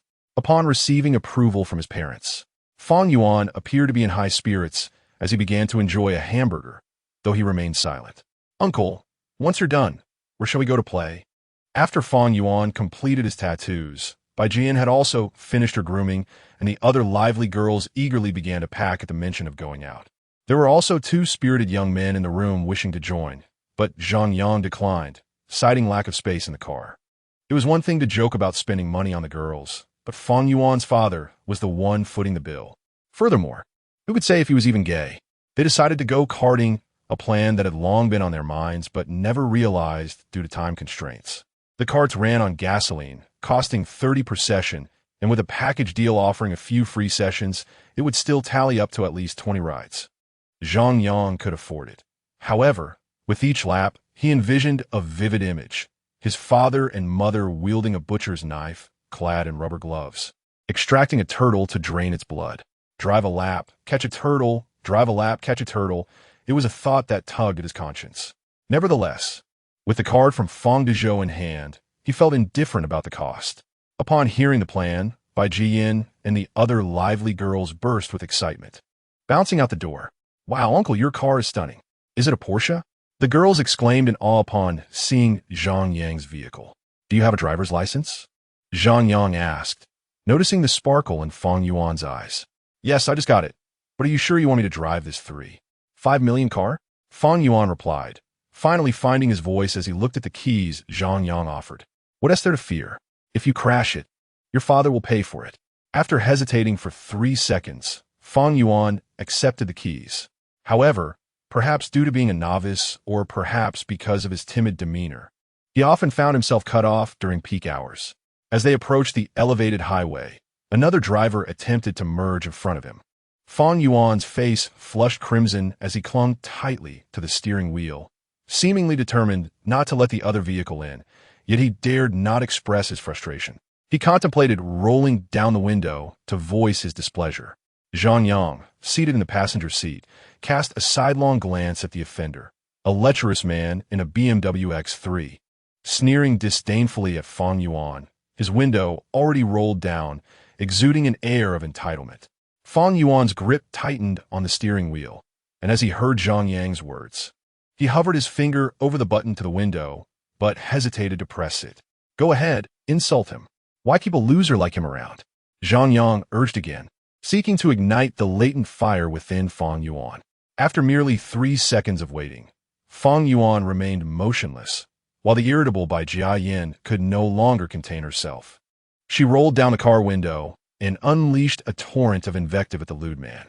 "You despicable creature, you fool, you filthy," the lewd man, unable to withstand the verbal onslaught, leaned out to retaliate, but he was no match for the verbal prowess of the spirited girl. However, upon noticing that his adversaries were 3 girls and that the driver was a frail young man, he grew increasingly arrogant, eager to engage in a physical confrontation. Zhang Yang felt a spark of excitement. Having acquired 1 point of strength the previous day, he felt invigorated, as though brimming with energy. The pinnacle of human strength is 10, and each increment signifies a monumental transformation. Zhang Yang was confident that he could deliver a strong blow to that lewd man. Just as he prepared to exit the vehicle, something was hurled from the back seat. It was an object crimson with streaks of black, splashing with liquid, striking the man squarely in the face. "Quick, let's go!" cried Bai Jian, her companions in the back seat eagerly tapping on Fong Yuan's shoulder. The formidable SUV surged forward with a swift press of the accelerator. "Must he be so crass? If it comes to it, we can confront him head-on. We have the advantage with 5 against 1. Zhang Yang, glancing in the rearview mirror, finally discerned that it was a red dragon, one that was vividly crimson. The spirited girl, unable to contain her glee, declared, "Heavens, do you not understand? This overweight fool will be cursed for at least a year under the influence of my sanitary napkin." The girl who had thrown the red dragon beamed with pride. Zhang Yang could only shake his head in disbelief, hastily retrieving a pack of tissues from the glove compartment. "All right, clean yourselves up. This is too disgraceful." Rather than feeling ashamed, the trio began to recount their brawling experiences with great enthusiasm, sharing tales of their unconventional exploits. all while the conversation remained muted. Zhang Yang felt as though something unclean had infiltrated his ears, while Feng Yuan listened with remarkable seriousness. An enigmatic force was gradually awakening within them. Chapter 16. When the protagonist Joy unfolds, the vehicle sped along, swiftly arriving at a go-kart club. This establishment, designed specifically for karting enthusiasts, boasted a diverse array of karts and multiple tracks. There were winding paths, straightaways, steep climbs, and even a muddy pit. It seemed that the bubble cart would certainly encounter the mud pit. Wasn't that reminiscent of a prop race? "Wow, this place is enormous," exclaimed the trio of spirited girls, who had never encountered such an expansive venue, their eyes darting around in exuberance. Feng Yuan was equally enthusiastic. After disembarking, he handed the car keys to Zhang Yang and caught up with the three girls to explain the gameplay. "Excuse me, how much would you like to recharge?" A cheerful attendant inquired. "Recharge 100 and receive an additional ride, or recharge 500 for 10 extra rides." Coincidentally, another customer was also in the midst of recharging, and the adjacent attendant chimed in, "Sir, recharge 500 for 10 rides, or 1,000 for an exclusive helmet." Upon observing this, Zhang Yang felt a twinge of being underestimated. However, glancing at his entourage, aside from Feng Yuan, who appeared somewhat respectable, the others were rather unimpressive. "And what if I were to recharge 10,000? Zhang Yang placed his left hand, adorned with a Richard Mille watch, on the counter, holding a set of Porsche keys in his right hand, along with a black card. Ding! The host's extravagance has been sensed. Zhang Lili shock value 1,000, earning 10 points of show-off value. "Sir, with a 10,000 recharge, you will have access to an exclusive go-kart with no waiting required all day," the attendant replied. Zhang Yang examined the red toy watch, realizing it had some level of recognition. "Very well, we'll each recharge 10,000, he declared. Ding! The host's extravagance has been sensed. Wu Sahan's shock value 300, earning 3 points of show-off value. Ding! The host's extravagance has been sensed. Zhou Nan's shock value 200, earning 2 points of show-off value. Ding! The host's extravagance has been sensed. Lu Xian's shock value 100, earning 1 point of show-off value. Ding! The host's extravagance has been sensed. Zhang Lili's shock value 100, earning 1 point of show-off value. What a delight! No wonder the protagonists in novels often revel in showcasing their wealth. Alas, there were no villains to confront. "Thank you, uncle," the girls exclaimed joyously, immediately rushing off to select their karts and helmets. Zhang Yang, too, chose a sleek black go-kart and began to accelerate vigorously. The karts were designed not to tip over, thus amplifying the exhilarating sensations of centrifugal force and collisions. Without a concern for money, Zhang Yang repeatedly circled the track, indulging in the thrill. After nearly an hour of relentless racing, he finally paused to sit on the sidelines, indulging in a moment of respite while checking his phone. He noticed a message from Yao Yao sent half an hour prior. "Uncle, did you buy breakfast?" As Zhang Yang observed the lively and playful avatar flashing on his screen, he responded with a light-hearted remark. "Indeed, I fear you all might indulge in instant noodles and beverages at the hotel." To his surprise, just as he finished typing, a video notification popped up. "Uncle, does this mean you just saw our bodies? So, among the three of us, whose physique do you think is the best?" In the video, Yao Yao was nestled under the covers, revealing a fair shoulder, playfully chatting with Zhang Yang, while Xiao Huang was likely watching television. And Xiao Lu was presumably in the shower. "Come on, I didn't see anything. I had the front desk send it up. You should get up and tidy up since checkout time is approaching. Regular guests check out by noon, while members have until 2 in the afternoon. By the time the front desk inquires at 1 o'clock if one wishes to check out, the average person has likely already left." Yet, this spirited girl lingered in the room, even as it neared 2 o'clock. Upon hearing this, Yao Yao laughed even more. One must admit, Yao Yao was indeed quite attractive, with enchanting peach blossom eyes and delicate features. Without heavy makeup, she exuded a refreshing elegance, particularly notable for her cleanliness, unlike other girls who had changed partners numerous times. "Uncle, do you want to take a look? I'm currently not wearing anything," she teased. Zhang Yang replied, "Not looking, that's toxic." Sensing the scrutinizing gazes around him, he stood up and intended to head toward the lounge. At that moment, the go-kart track was reflected on his phone screen. "Uncle, where's that? It looks like so much fun. Can you take me along?" Yao Yao curiously gazed at the go-karts behind Zhang Yang, the roar of the engines deafening. "It's a go-kart club. Would you like to come? I can send someone to pick you up," Zhang Yang thought to himself, considering taking advantage of Zhong Shanyue's idleness. "Sure. Uncle, I'm getting out of bed right now," Yao Yao exclaimed, tossing off her covers. This girl was indeed quite honest, as she was truly not wearing anything. A Hello Kitty plush toy swayed side to side. These spirited girls were genuinely carefree, and while they were certainly wild, they were also trustworthy. If they claimed they weren't dressed, they weren't, and if they said they would show, they would. They were certainly superior to those old, scheming men. Of course, this did not apply when they were in a state of disarray. Zhang Yang made a call to Zhong Shanyue, instructing him to wait downstairs for the three girls and bring them to the hotel. Deng, sensing the host's extravagance, Yao Yao's shock value 1,000, earning 10 points of prestige. Deng, sensing the host's extravagance, Li Mengming's shock value 1,000, earning 10 points of prestige. Deng, sensing the host's extravagance, Zhou Fangfang's shock value 1,000, earning 10 points of prestige. Half an hour later, as Zhang Yang scrolled through his social media, the system's voice suddenly chimed.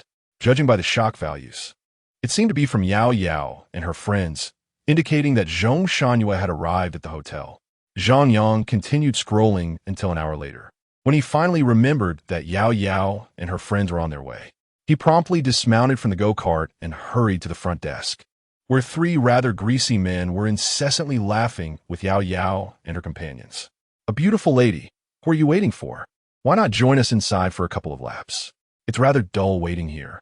Xiao Huang and Xiao Lu have made quite the effort with their appearances today. While not unattractive, they certainly exude youthfulness.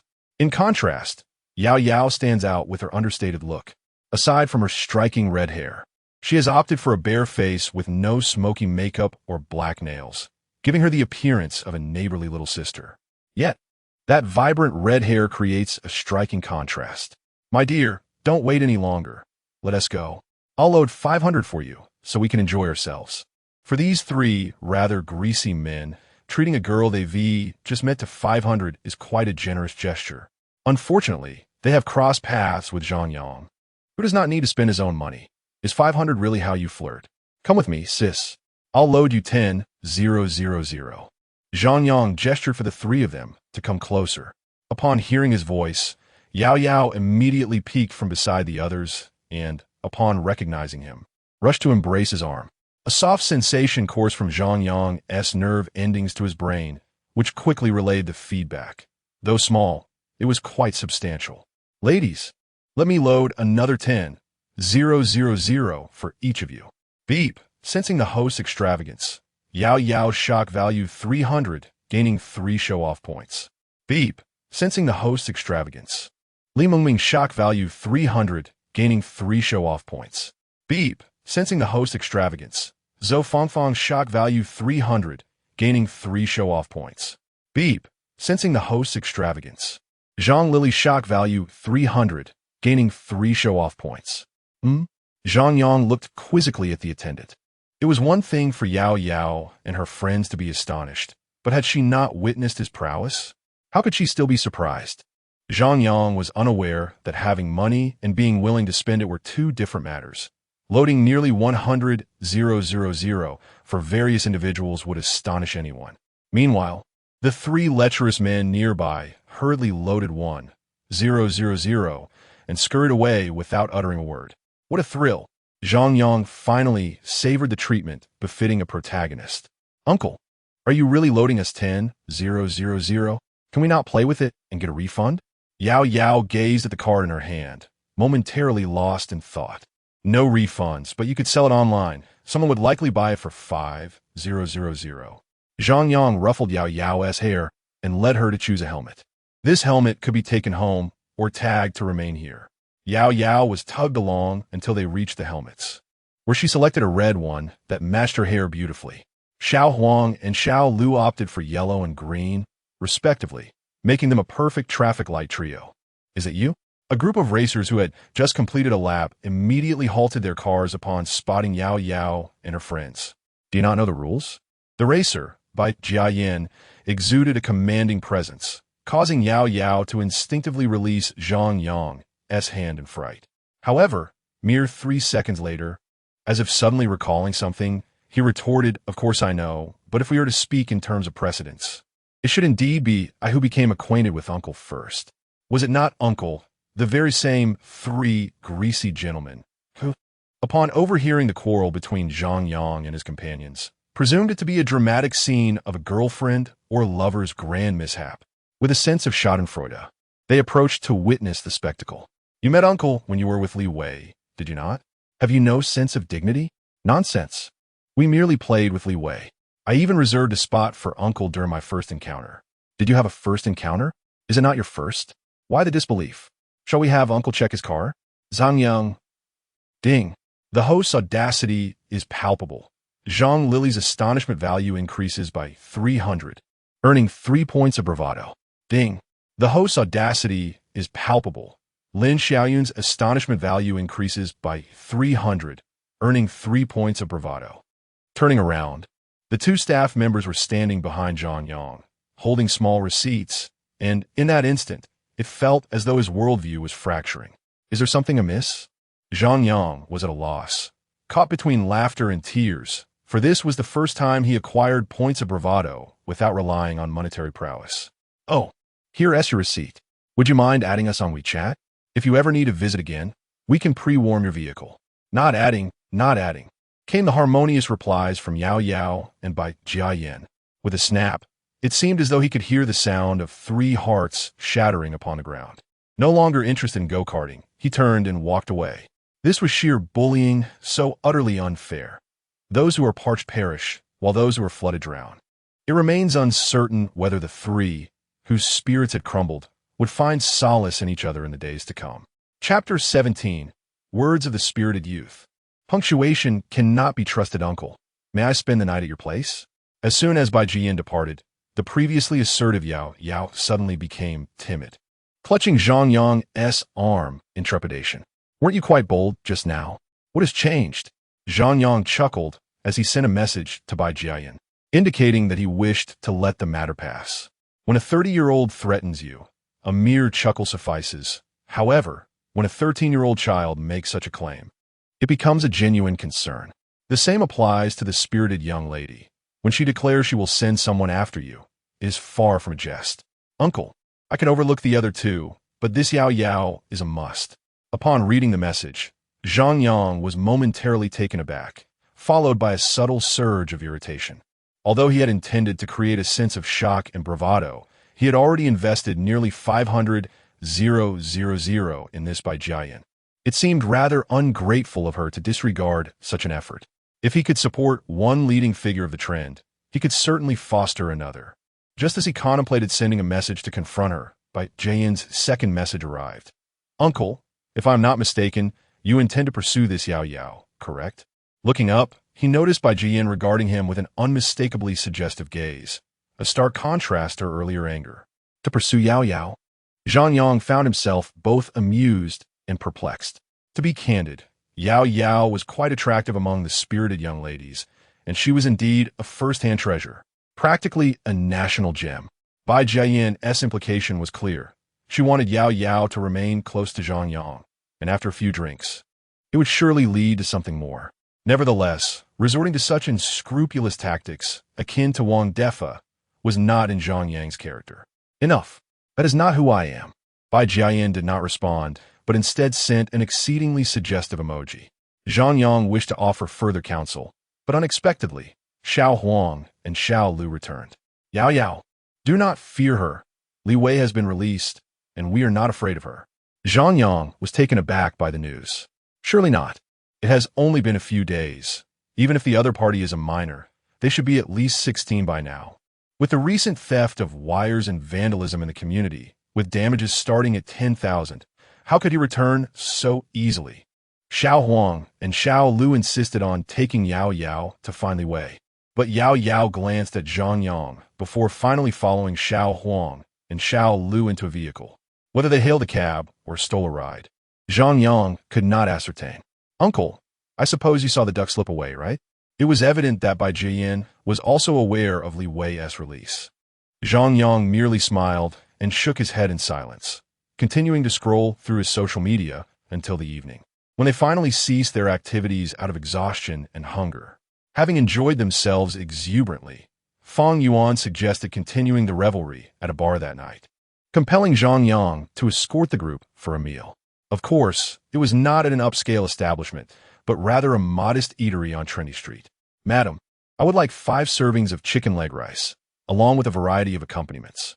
Zhang Yang is a well-known patron here. Ordering in such a manner at Sha County is indeed a rarity. The so-called family-style chicken leg rice consists of a portion of chicken leg rice, accompanied by sausage, braised egg, and spiced tofu, along with a serving of pigeon soup or pork rib soup. Each serving costs 30, totaling 150 for 5 people. With this amount, one could easily visit a modest eatery and enjoy 2 meat dishes and 2 vegetable dishes. At this moment, the dining peak for spirited young ladies is in full swing, as many emerge to seek nourishment in preparation for an evening of revelry. Their most frequent orders are fried rice or fried noodles, generous in portion and economical in price. Witnessing Zhang Yang's order at Sha County is indeed astonishing. Sister Yin has a few acquaintances from Bai Jiayin, and upon seeing her enter, they immediately greet her. When they spot Zhang Yang, they obediently call out, "Uncle." Zhang Yang smiles and nods. These young ladies truly embody the spirit of cycling to a bar, balancing thrift and indulgence to perfection. Even when meals are scarce, they still venture out for entertainment. "Madam, please serve each of them a chicken leg rice set." The earlier astonishment points were awarded by these 3 young ladies, and their individual servings of chicken leg rice are well-deserved. "Thank you, uncle." Upon hearing this, the 3 young ladies promptly set aside their fried rice, eagerly awaiting the sumptuous feast. Listening to the awarded points, Zhang Yang cannot help but marvel at the spirited young ladies. Reflecting on the 688 he spent treating the Indian old dove, he had garnered no astonishment points, or even a kind word. In stark contrast, these spirited young ladies earned 6 points for a mere $30 chicken leg rice.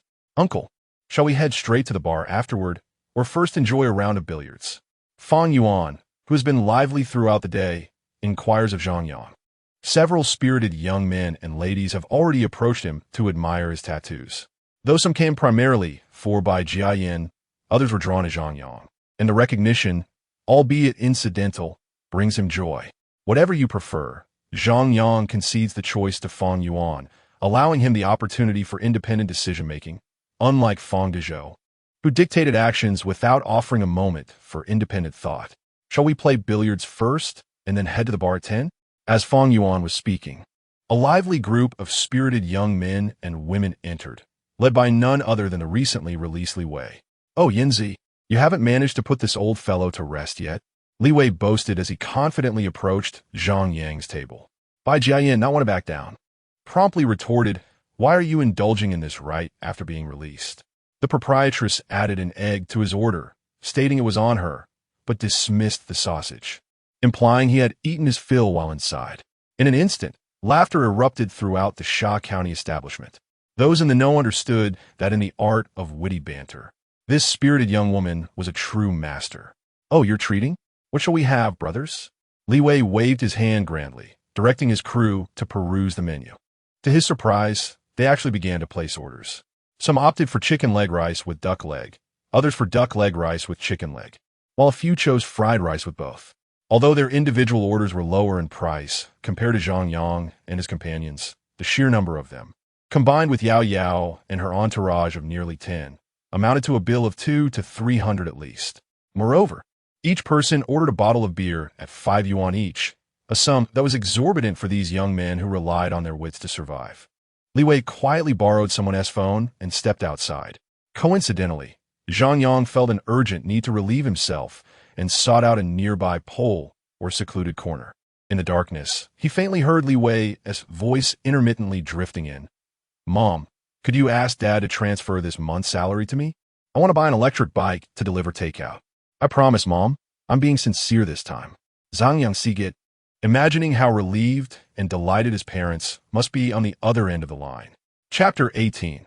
A mere 100,000 not long after Zhang Yang returned.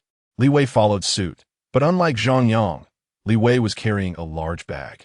The bag was filled with an assortment of delicacies, braised meats, pig's head, pig's ears, roasted duck, and various cold dishes. Brothers, let us set out the cold dishes, Li Wei boasted, casting a glance towards Zhang Yang and the others. Brother Wei is truly impressive, the enthusiastic young men shouted, their voices echoing with fervor. One might have thought that Li Wei had returned with a grand banquet of 108 dishes. Zhang Yang merely smiled, choosing not to engage in a debate. It simply seemed too trivial. A group of spirited young men, each ordering a chicken leg rice at a local eatery, then flaunting their beers and cold dishes. How should one respond? Should one purchase superior cold dishes and mock them with additional bottles of beer? It seemed more ludicrous than a dog biting back at its assailant. Seeing that Zhang Yang and the others remained silent, Li Wei mistook their reticence for timidity and boasted even louder. Brothers, tonight we shall go to the royal palace to dance. It's on me. With a grand gesture, he was ready to flaunt his parents' hard-earned money. The royal palace was a more upscale establishment than the night scene. While the latter's entrance was tucked away in an alley, the royal palace proudly faced Trent Street. The night scene was frequented by lowly electric scooters, while the royal palace was graced with luxury vehicles. Arriving in a BYD would only mark one as a ride-hailing driver. The clientele of the night scene often comprised young men with trendy hairstyles and casual shoes, while the royal palace attracted middle-aged gentlemen with beer bellies and receding hairlines. Yet, if you were to ask the spirited young men and women about the primary distinction between the two venues, many would assert that the same bottle of beer at the royal palace was 5 yuan more expensive than at the night scene. This, they would say, exemplified prestige and sophistication. Uncle, which venue shall we visit tonight? Upon hearing that they would be heading to the royal palace, Bai Jia Yin seemed eager. Initially, Zhang Yang assumed she intended to compete with Li Wei. However, as night fell, it became clear that they were encroaching upon the domain of the green snake of Trent Street. The spirited young men and women resembled village mutts, each with their own designated spaces for amusement. Crossing boundaries would be perceived as a provocation. Of course, Zhang Yang was unaware of these unwritten rules. Upon entering, he was struck by the opulent crystal decor of the royal palace. The entire bar was adorned with copious amounts of crystal and wall sconces. The space was divided into 3 tiers, successfully stratifying the patrons into distinct social classes. Strikingly, those standing below could not see the private booths above unless they were positioned quite far away. However, under the dim lighting, distance rendered visibility inadequate. In that moment, power and wealth were laid bare. Hey, ISNT that by Jiayin. I heard your sugar daddy pulled some strings for you. Are you all right? Can you handle the heat? As Zhang Yang and his companions entered, a spirited young woman in a pleated skirt blocked their path. To be fair, the green snake possessed a certain allure, with her baby face and a figure far more captivating than many scenic spots. The words spoken were indeed cutting. Zhang Yang felt an overwhelming urge to slap Wang Defa, wishing instead to send him to Tianfu Avenue, surrounded by a group of burly men with beards. Nevertheless, in the realm of verbal sparring, Bai Jiayin was no pushover.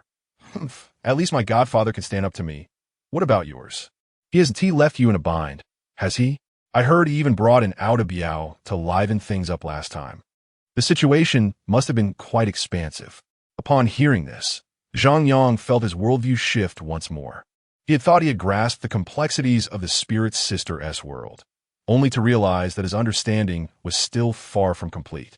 Unexpectedly, the street fashionista Qing, she was taken aback that Bai Jiayin was privy to such information, her agitation evident. Humph, what is there to be smug about? Your godfather has forsaken you. Do you think I'm unaware? However, Bai Jiayin remained unperturbed, instead wrapping her arm around Zhang Yang. Yes, I still have my uncle. He is handsome, wealthy, and quite impressive in stature, if you know what I mean. With a playful glance at Zhang Yang, she then let her gaze wander downward. In unison, the others followed her gaze. Even Zhang Yang, with his thick skin, felt the weight of their stares and quickly diverted his attention to Xue Gui. The latter had just finished work and, upon hearing that they were heading to the royal dynasty, volunteered to lead them, claiming familiarity with the place. Shuegue waved in the distance, and soon, a woman, seemingly around 25 or 26, dressed in a stylish outfit, hurried over. Sister Butterfly, I brought a few friends. Could you arrange a seat for us? Sister Butterfly was adept at socializing, and upon glancing at Zhang Yang and the others, her gaze instantly locked onto him. Although Zhang Yang appeared unremarkable at first, when she noticed his wrist, her eyes sparkled with interest. She promptly instructed her attendant, "Go prepare the seating at booth number 8, and bring my reserved drinks along with a few fruit platters on my account." "Thank you, Sister Butterfly." Shui Gui pulled Bai Yin and the others to follow her as they made their way towards booth number 8. However, upon reaching the booth, Zhang Yang halted. The seating arrangement at the Royal Dynasty was tiered. The first tier had booth 1. The second tier included booths 2 and 3. The third tier encompassed booths 4, 5, and 6. And the fourth tier consisted of booths 7 through 10, each progressively larger. While booth 8 was certainly an improvement over the scattered tables, it was still the lowest tier and the smallest booth. Sitting there felt akin to being trampled underfoot, especially with the fashionista Qing, she occupying booth 5 above them, with whom he had just had a disagreement. He would surely face ridicule if seated there. "Brother, what's wrong? Are you dissatisfied with something?" Sister Butterfly paused at booth 8, intending to let Zhang Yang enter first. Yet, Zhang Yang remained firmly in place, prompting Bai Yin and the others to halt as well. "Let us sit at that booth," he said, pointing to booth 3 above, where Qing, she was seated, decisively leading the group upwards. Brother. The minimum consumption for that card package is too high to be worthwhile," Butterfly exclaimed, swiftly intervening to halt the others. She had encountered many individuals like Zhang Yang before.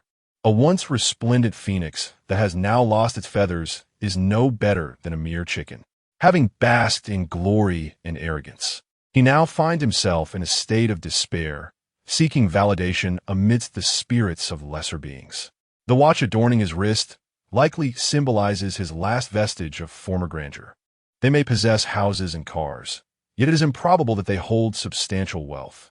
Otherwise, why would they seek the company of such spirits?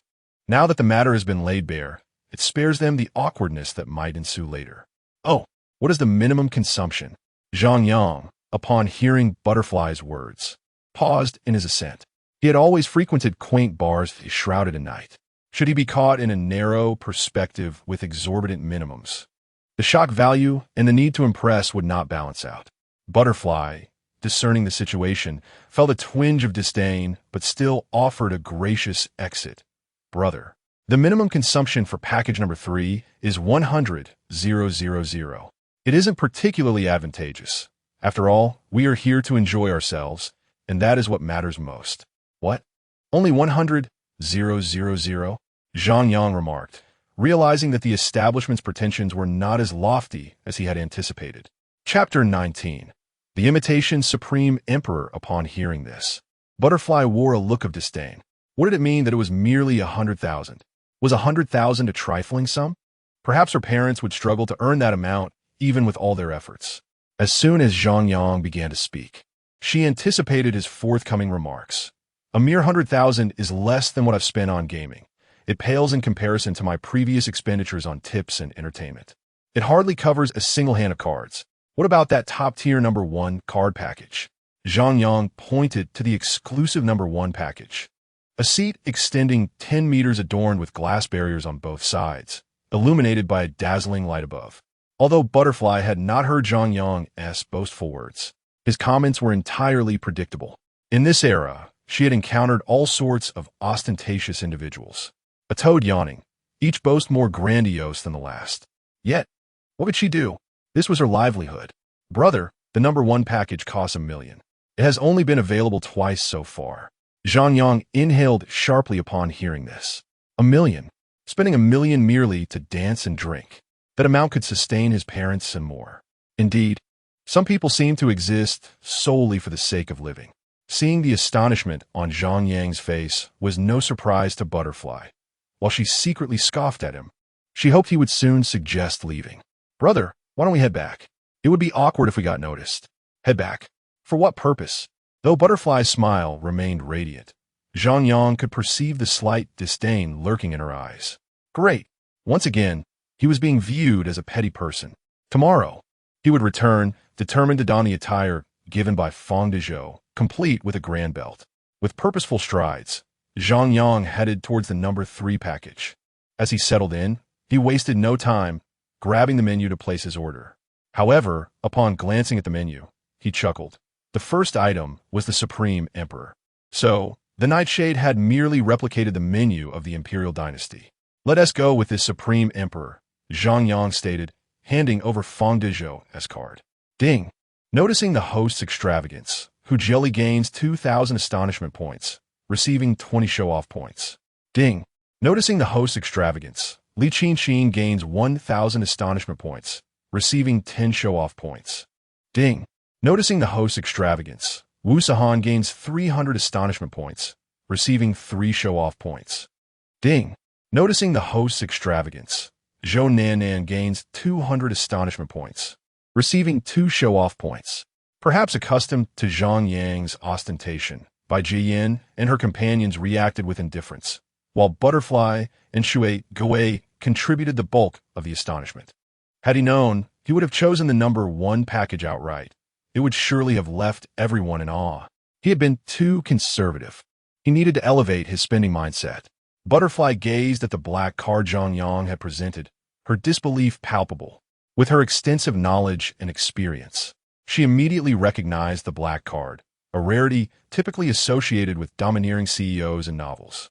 However, the domineering CEOs she had encountered were all middle-aged men, often past their prime, and this youthful CEO was a first for her.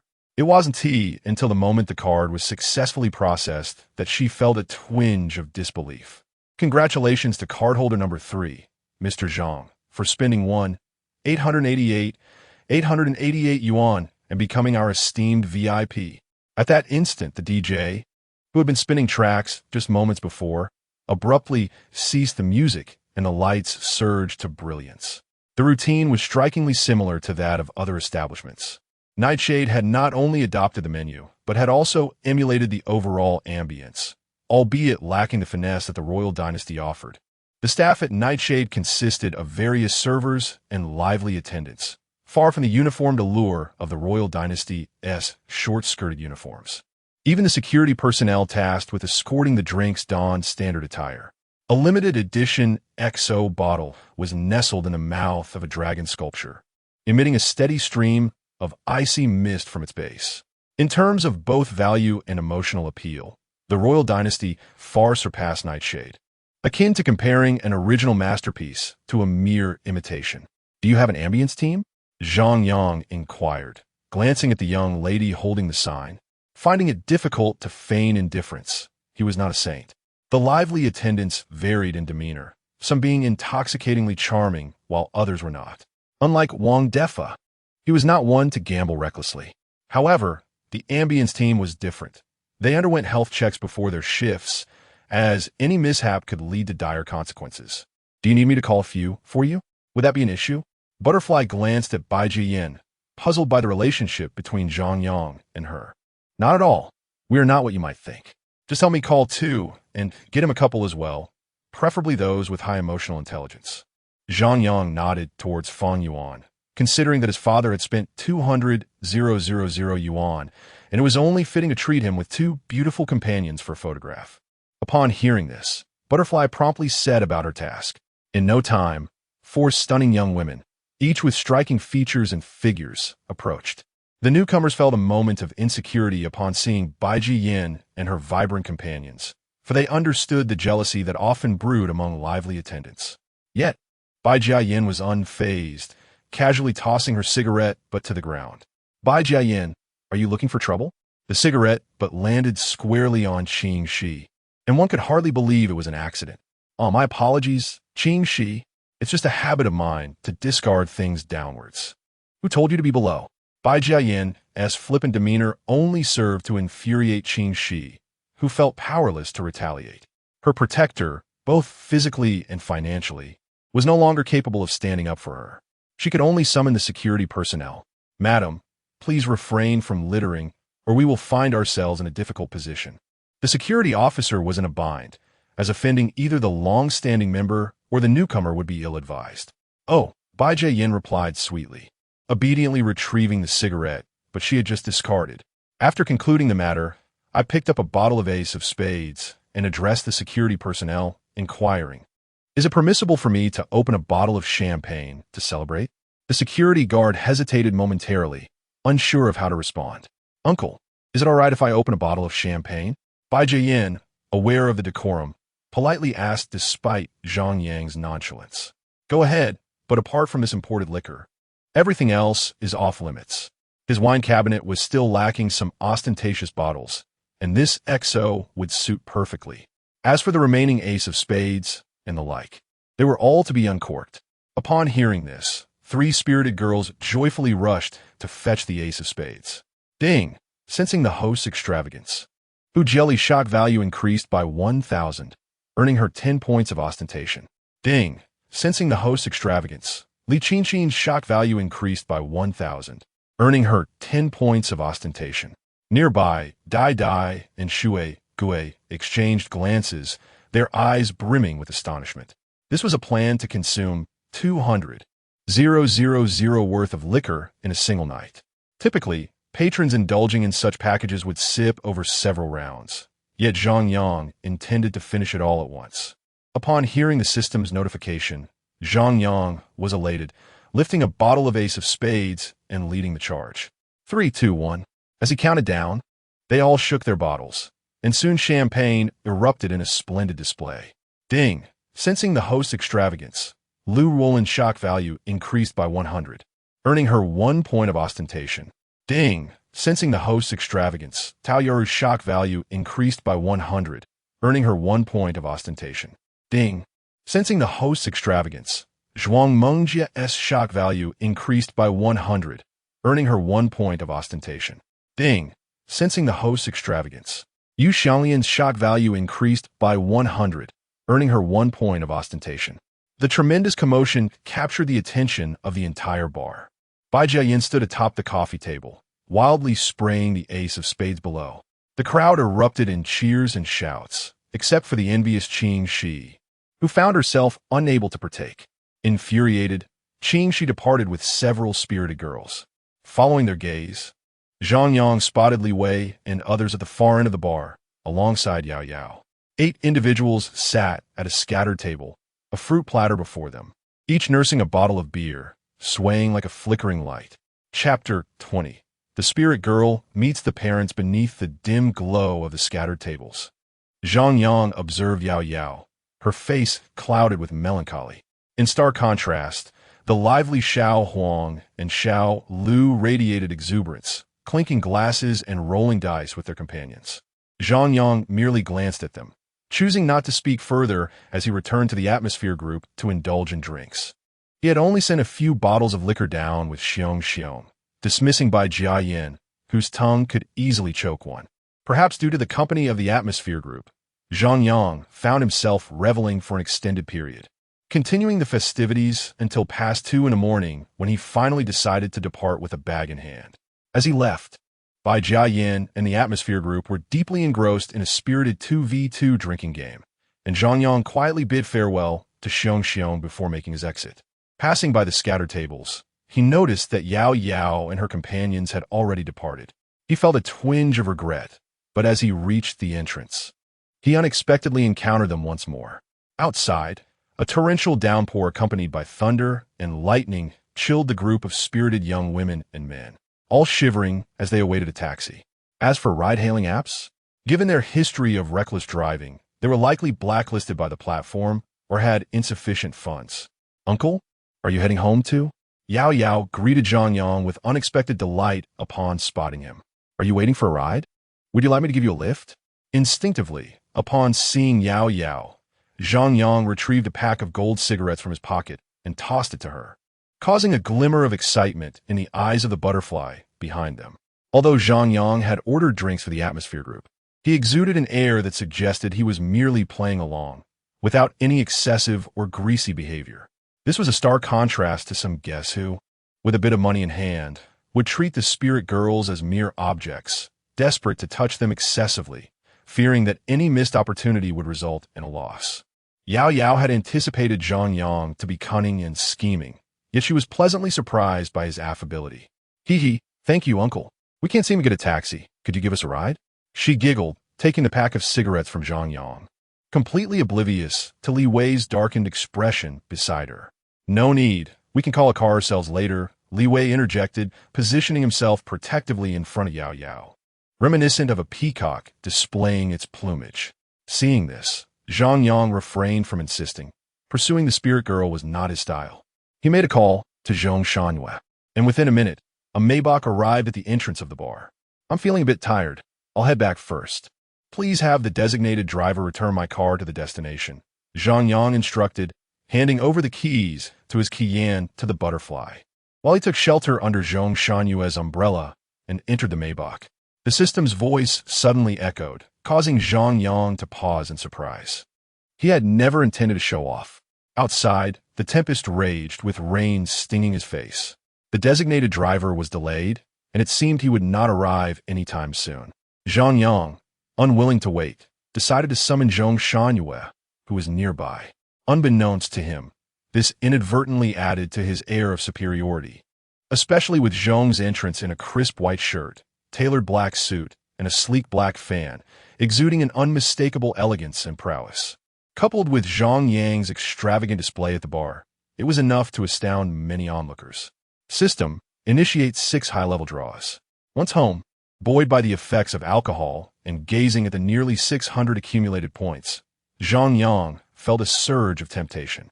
Although he had initially aimed to save up to 1,000 points for a grand draw, he could no longer restrain himself. Congratulations, host, you have drawn 1. 2 million in cash, source verified. Congratulations, host, you have drawn 1 strength. Congratulations, host, you have drawn 1. 4 million in cash, source verified. Congratulations, host. You have drawn 2 million in cash, source verified. Congratulations, host, you have acquired 100 sobriety pills. Sobriety pills, upon consumption, they instantly neutralize all alcohol in the body for a duration of 1 hour. Elated by the sudden influx of wealth, Zhang Yang felt as though he had devoured 100 ice creams on a sweltering summer day, invigorating him entirely. For so long, the unpaid mortgage loomed over him like a mountain. He had refrained from spending, fearful that the system might vanish and leave him to tackle the monthly payments alone. Zhang Yang planned to visit the bank the following morning to settle the mortgage, intending to resign from his job at the earliest opportunity and devote himself to the art of showing off. After silencing his phone and donning his headphones, he drifted into slumber. Upon awakening, he opened his phone to an overwhelming sight. Over 20 missed calls and 40 or so messages.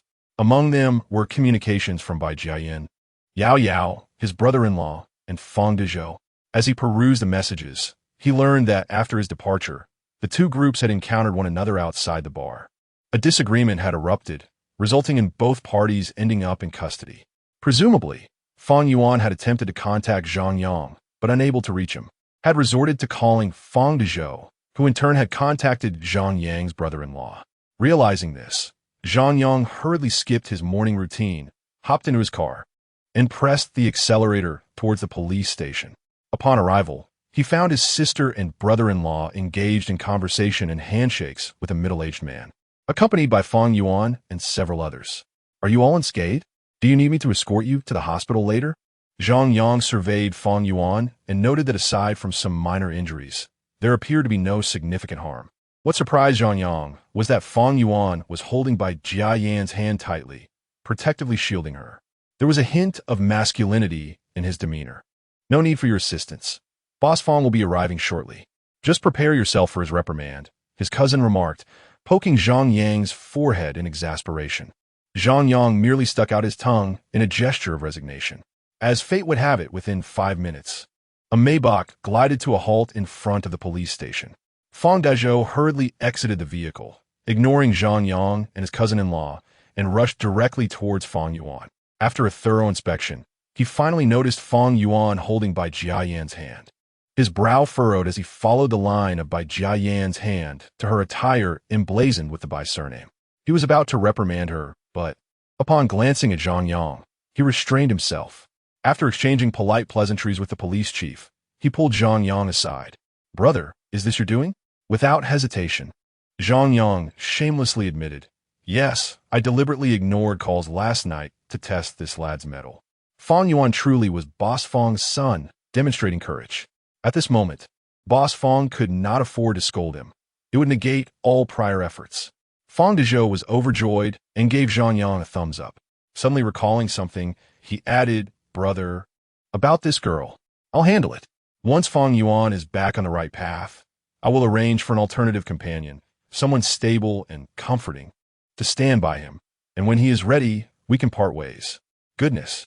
Fang Dezhou gasped, astonished at such a suggestion. He glanced at his son, his heart aching for 3 seconds. His cousin and her husband were equally taken aback, having expected to witness Fang Dezhou's wrath, but instead, the two were now camaraderie personified. "Son, well done, you've acted like a real man." Fang Dezhou patted Fang Yuan on the shoulder, grinning from ear to ear, only to find his smile fading the next moment. But Jia Yan, noticing Fang Dezhou's gaze upon her, attempted to present herself as demure for the first time meeting a parent. However, her spirited nature proved difficult to suppress in her nervousness. She pulled out a cigarette and offered, "Uncle, hello, would you like to smoke?" Chapter 21.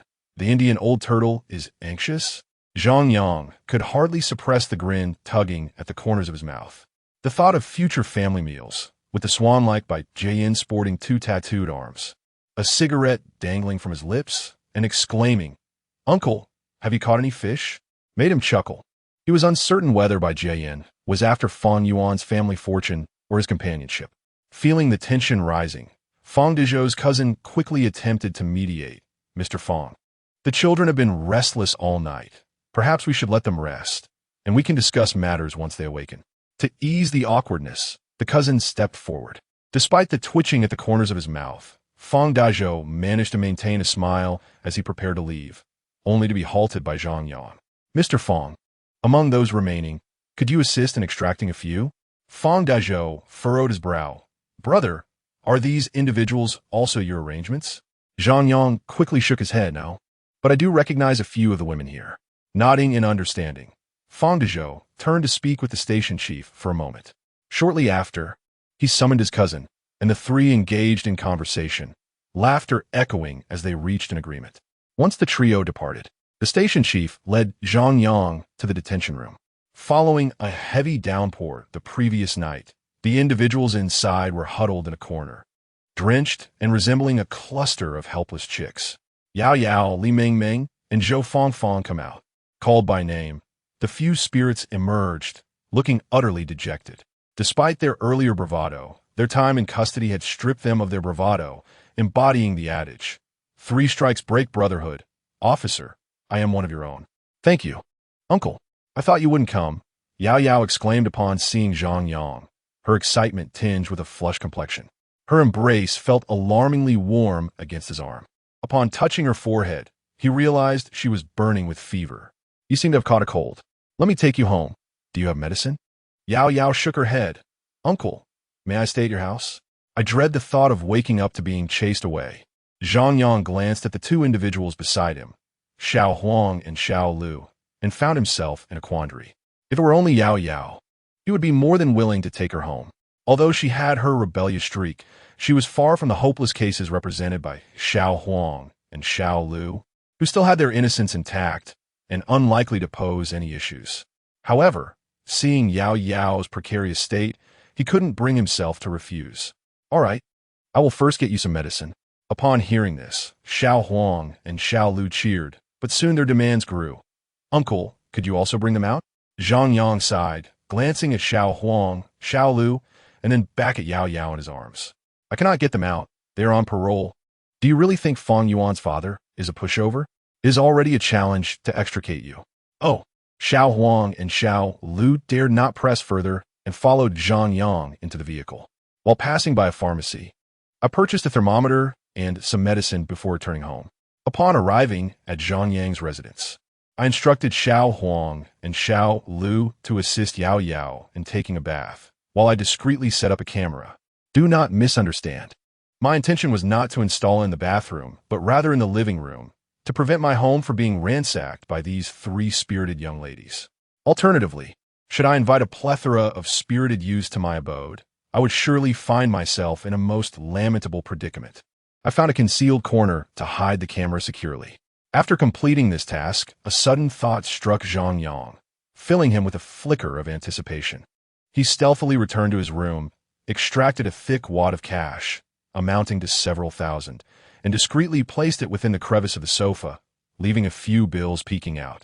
Cleverly concealed, yet easily discoverable. He then took the remaining 4 million yuan and set out, as keeping such a sum at home felt precarious. Depositing it in the bank seemed the wiser choice. Enjoy yourselves in the living room. I have a matter to attend to. If you feel hungry, there is food in the refrigerator. Just toss the clothes in the dryer. I will return at noon with lunch. Please do not make a mess of my home. Zhang Yang cautioned as he departed with a suitcase. Even while carrying millions, a tinge of anxiety lingered, as every passerby resembled figures like Zhang Shihao, Hu Jijun, or Bai Baoshan. However, he soon arrived at the bank, and upon entering, he was met with an unexpected sight. His acquaintance, Fu Shou'er, wearing a sour expression, greeted him with a sarcastic tone. "What brings you here? Looking for our yuan? She is rather busy at the moment. I am not seeking her. I merely wish to deposit some money," Zhang Yang replied, reaching for a queue ticket. I have seen many like you, coming to deposit a mere pittance and attempting to strike up a conversation with yuan. Fu Shou'er scoffed before turning away. This incited Zhang Yang's frustration, as he felt an urge to open his suitcase and hurl the money at her. Nevertheless, the thought of her astonished expression upon seeing the sum quelled his irritation. At that moment, another bank attendant approached. Although she was not an intern and lacked striking beauty, her demeanor was pleasant. "Sir, how may I assist you today? Would you like me to take your number?" "I am here to deposit money," he replied. "I have heard that withdrawing funds requires an appointment. I wonder if depositing does as well." The receptionist, unaware of the substantial amount Zhang Yang intended to deposit, smiled and said, "Sir, you do not need an appointment. How much do you plan to deposit? I can help you fill out a form. If it exceeds 50,000, we will require proof of income. Approximately 5 million. And I have documentation for the source of income," Zhang Yang stated. The system had already generated the necessary proof, and all taxes had been duly paid. "How much?" The receptionist froze at Zhang Yang's declaration. "Sir, are you certain you wish to deposit for 5 million? "Yes, I have brought the cash with me." Zhang Yang indicated towards the suitcase beside him. Upon hearing this, the bank teller promptly called out to the manager in the hall, "Manager, this gentleman wishes to make a substantial deposit." Though the voice was not loud, it was sufficient to draw in numerous curious gazes, including that of Fu Shou'er and the Indian pigeon, who had been intently observing Zhang Yang from behind the counter. "Sir, please proceed to the VIP area on the second floor." After the manager confirmed several times and learned that Zhang Yang was indeed depositing for 5 million, he joyfully escorted him upstairs. The tellers in the hall also expressed their delight, assisting with refreshments. Although 5 million is not an exorbitant sum, in the current economic climate, every deposit contributes to performance. Zhang Yang had not made an appointment, which meant that this deposit would count towards her achievements. Just as Zhang Yang submitted the funds and documentation, the Indian pigeon rushed up in a flurry. "The manager is my friend. He was just about to look for me." The previously cheerful tellers instantly wiped their smiles away. However, Zhang Yang interjected, "I don't know her, lest that plump lady accuse me of causing trouble." "Manager, this lady brought me here. Do you understand my meaning?" Upon hearing this, the manager quickly rose to apologize. "I am terribly sorry. The teller must have inadvertently offended you. I shall reprimand her later. Yuan, it is work hours. Should you return to your post?" The Indian pigeon was unwilling to relinquish the prospect of nearly 5 million in deposits, as this would account for half of her annual performance. "Manager, we truly know each other. We even went on a blind date a couple days ago." The manager glanced between the Indian pigeon and Zhang Yang, caught in a dilemma. Zhang Yang, however, found amusement in the situation. "Oh, can you recall my name?" The Indian pigeon was momentarily speechless after their blind date. She had relegated Zhang Yang to the category of backup options, leaving her unable to remember any name. With a cold chuckle, Zhang Yang turned back to sip her tea. The frustrated Indian pigeon attempted to stir the pot further, but was swiftly dismissed by the manager. By the time Zhang Yang completed her deposit, an hour had elapsed, and the manager, along with the earlier teller, escorted her out of the bank. Upon returning, Fu Shou'er could not escape a harsh reprimand. Yet, she remained unfazed, muttering during dinner, "What is the big deal? It's merely a yuan. He must be using that money to pay off a mortgage, and in a few days, he'll be broke." A male colleague, knowledgeable about cars, snickered, "This is not an ordinary yuan. It's quite expensive. How much can a yuan possibly cost?" "At most, over $1 million. Fu Shou'er scoffed, oblivious to the fact that she did not own a car. Over $1 million? That would be a yuan Turbo GT, the most formidable SUV, starting at $5 million. Over $1 million? Your wealth is larger than your face." Fu Shou'er, incensed, retorted, "Who are you calling plump?" Meanwhile, the Indian pigeon hurriedly pulled out her phone to message Zhang Yang. Chapter 22. The Spirited Young Lady Versus. The Indian Mourning Dove. Upon receiving the message from the Indian Mourning Dove, Zhang Yang deleted it without a second glance, along with the sender. What purpose did a materialistic woman serve?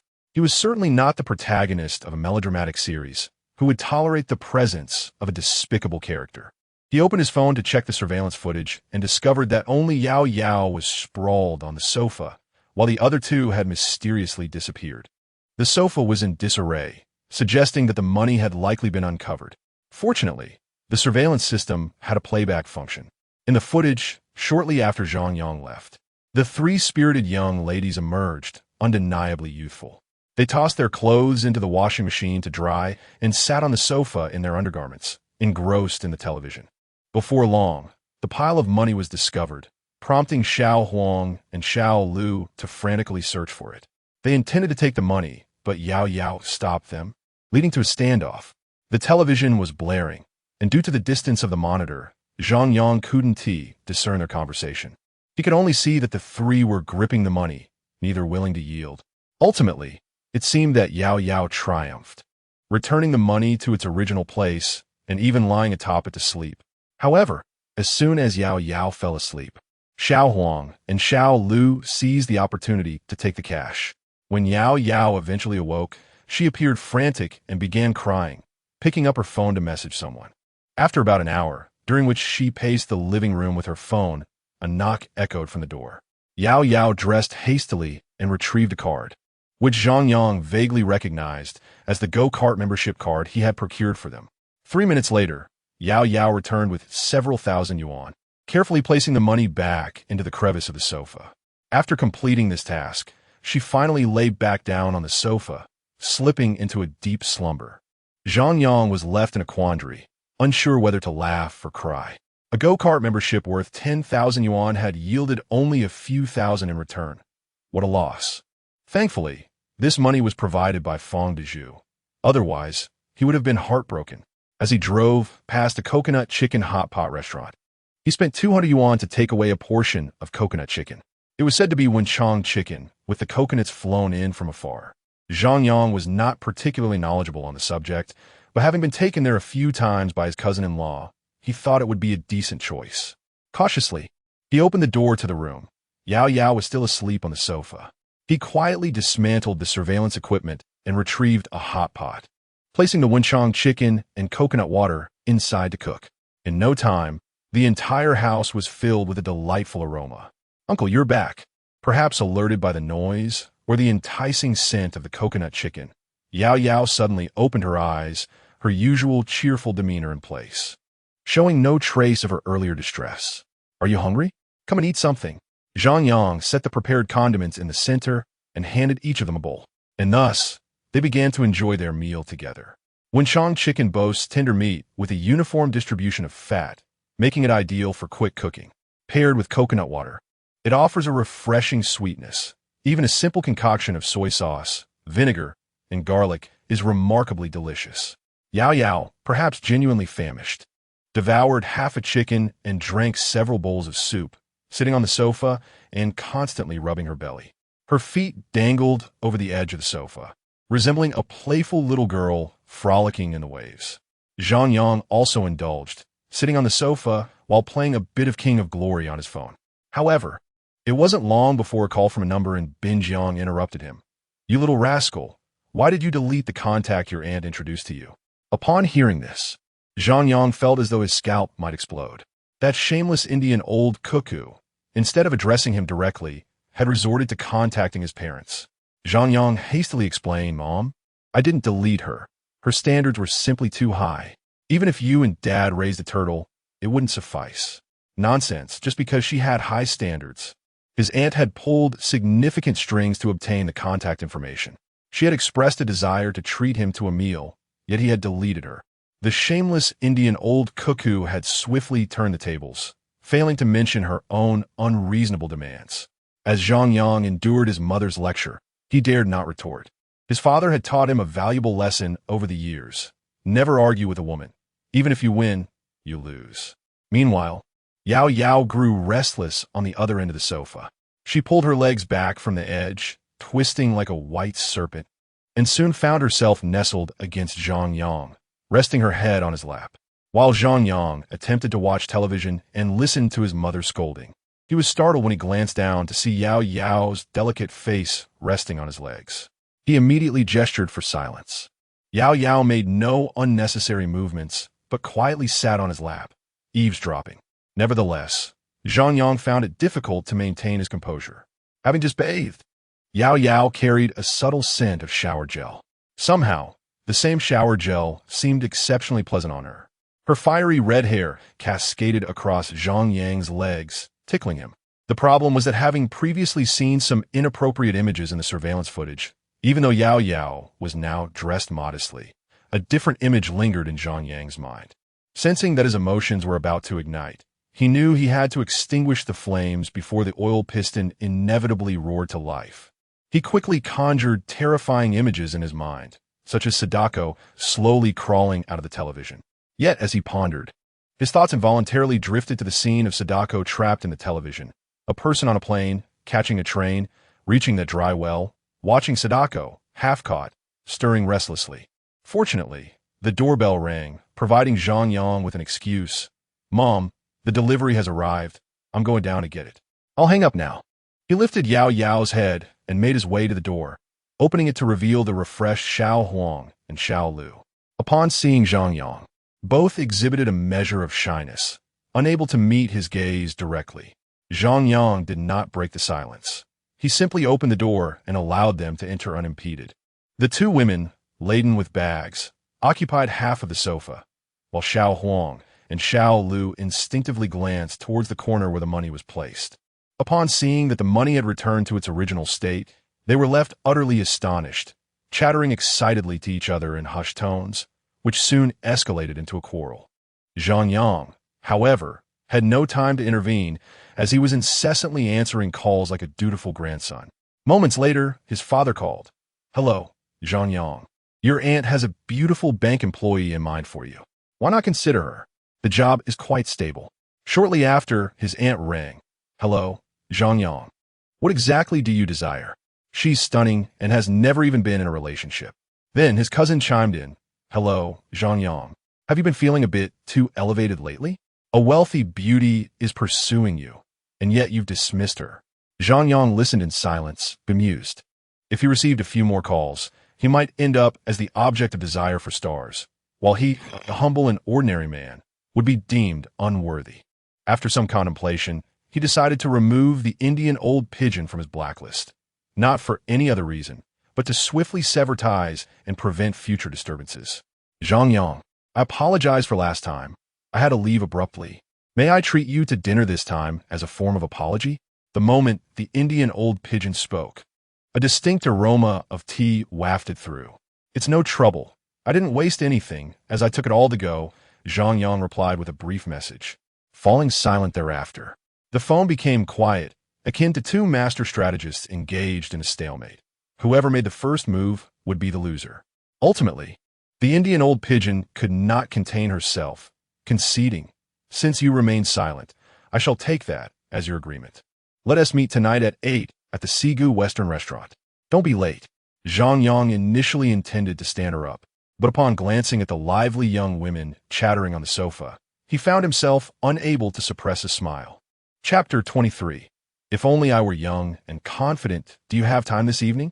Zhang Yang interjected, interrupting the lively squabble among several individuals. Yes and no.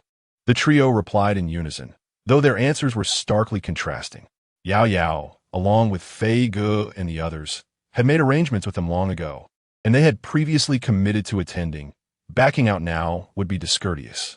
Xiao Huang and Xiao Lu were still endeavoring to persuade Yao Yao. Yet she remained resolute. I will not go. That Fei Ge is clearly not a good character. Last time, he even suggested I blow up balloons. His gaze is so lascivious. I advise you to reconsider, Zhang Yang remarked, though he was unaware of the implications of blowing up balloons. Nonetheless, it was evident that it was not a commendable suggestion. Xiao Huang and Xiao Lu seemed undeterred by Yao Yao's words, confidently asserting, what is there to fear? He is Li Wei's elder brother. What could he possibly do to you? Yao Yao, however, resolutely shook her head, and upon hearing her refusal, Xiao Huang and Xiao Lu reluctantly acquiesced. Consequently, Zhang Yang had no choice but to accompany Yao Yao alone. He had initially contemplated inviting by Jia Yin, known for her sharp tongue, as even 10 of the portly Fusho heir would likely pale in comparison to her. However, since Bai Jia Yin was with Fang Yuan, to avoid any misunderstandings, he settled for the trio of Xiao Huang and Xiao Lu. Unfortunately, both were otherwise occupied, leaving only Yao Yao. Observing Yao Yao's attire, composed of cheap fabric, Zhang Yang could not help but shake his head. This will not do. We must procure a new outfit for you. Otherwise, we shall be ridiculed by that rotund fellow and the Indian old pigeon. Yao Yao, tidy yourself up. I shall take you somewhere, Zhang Yang decided, bringing along Xiao Huang and Xiao Lu as they prepared to leave. However, the pair seemed fatigued from their shopping expedition and expressed their reluctance. Uncle, can we not go? We're rather tired. Zhang Yang chuckled, shaking his head. That is out of the question. If I leave you here for a few hours, you might squander thousands of my money. At his words, Yao Yao looked at Zhang Yang in astonishment, while Xiao Huang and Xiao Lu exchanged glances with Yao Yao, as if asking, is this true?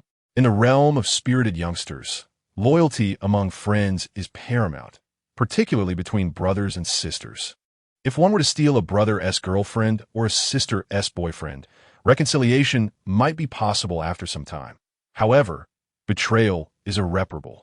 Enough with the speculation. That few thousand was intentionally left there, Zhang Yang clarified. Xiao Huang and Xiao Lu felt a twinge of embarrassment upon hearing this, wishing to offer an explanation but finding their capabilities lacking, as they were neither proficient in deception nor habitual offenders. Can we finally depart? Xiao Huang and Xiao Lu, feeling somewhat sheepish after Zhang Yang's comment, gathered their belongings and followed him. As they passed a bus stop, they disembarked without bidding farewell to Yao Yao. Seated in the passenger seat, Yao Yao curled up her legs, lost in thought and silent throughout the journey. However, once they arrived at their destination, she immediately transformed into her lively self. The place Zhang Yang took her to was not particularly upscale. It was merely a commonplace Wanda Plaza. Upon entering, Yao Yao wandered about, exploring every corner. It was evident that her family background was not particularly affluent. Otherwise, one would not exhibit such excitement in a venue as ordinary as Wanda. Zhang Yang, rather than rushing to purchase clothing, accompanied her as she meandered through various shops, including those selling trinkets for a mere 10 yuan and toy stores. When fatigue set in, they settled in a dessert shop, indulging in an 18 yuan cake paired with a cup of milk tea, which sufficed for the moment. Once they had explored sufficiently, Zhang Yang finally led her to the clothing section, perhaps influenced by his own remarkable attire. He donned a shirt gifted by Fang Dezhou and adorned his wrist with a Richard Mille watch. The demeanor of the staff transformed instantly, becoming markedly more enthusiastic. Almost as soon as they entered, sales associates surrounded them. Upon learning that they were shopping for Yao Yao, they promptly presented several outfits for her consideration. Uncle, do you think this looks good? Yao Yao inquired as she examined the various styles. Among them, she quickly fell for a pleated skirt paired with a fitted, midriff-bearing top, which boasted a large bow at the back. Complementing her crimson locks, she radiated the essence of a ballet. ING knew. Beautiful. I shall take this one, she declared, her doll-like face appearing even younger in such a kawaii ensemble, exuding an overwhelming cuteness that could easily rival that of an Indian dove. Ding! Sensing the host's extravagance, Yao Yao's astonishment value increases by 100, earning a point in pretentiousness. Uncle, is this not a bit too expensive? Yao Yao expressed her surprise upon learning that Zhang Yang intended to purchase the outfit. Expensive? How costly can it be? Wanda is no Deji Plaza. Devoid of luxury brand boutiques, it cannot be exorbitant. She turned to check the price tag and gasped, over 600 yuan. To someone like the Indian dove, such a price would likely prompt an immediate departure. Moreover, one could only imagine the astonishment elicited by purchasing clothing at the luxury outlets of Deji Plaza, where one might wield a black card and nonchalantly buy whatever caught their fancy. It seemed that only then would the Indian dove be truly amazed. However, reflecting on the consumption habits and perspectives of these young women, Zhang Yang began to comprehend. Their typical shopping destination was likely the modest shops tucked away in alleyways, where garments cost merely 100 yuan, and after haggling, one could acquire an outfit for a mere few dozen. The total expenditure for an entire ensemble would seldom exceed 200 yuan. Sir, would you like to consider this outfit as well? She looks quite lovely in it. A sales associate inquired, displaying exceptional perceptiveness. Upon hearing the term uncle, they quickly grasped the situation. Glancing between Zhang Yang and the naive Yao Yao, their curiosity piqued. They eagerly presented one outfit after another. Zhang Yang, with a grand flourish, produced a black card and handed it directly to the ticket attendant. As he was about to leave, he recalled something and purchased 2 outfits for Feng Yuan. Deng! Sensing the host's extravagance, Yao Yao's shock value increased by 100, earning a point of pretentiousness. Deng!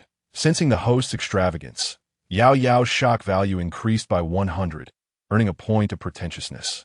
Deng! Sensing the host's extravagance, Yao Yao's shock value increased by 100, earning a point of pretentiousness.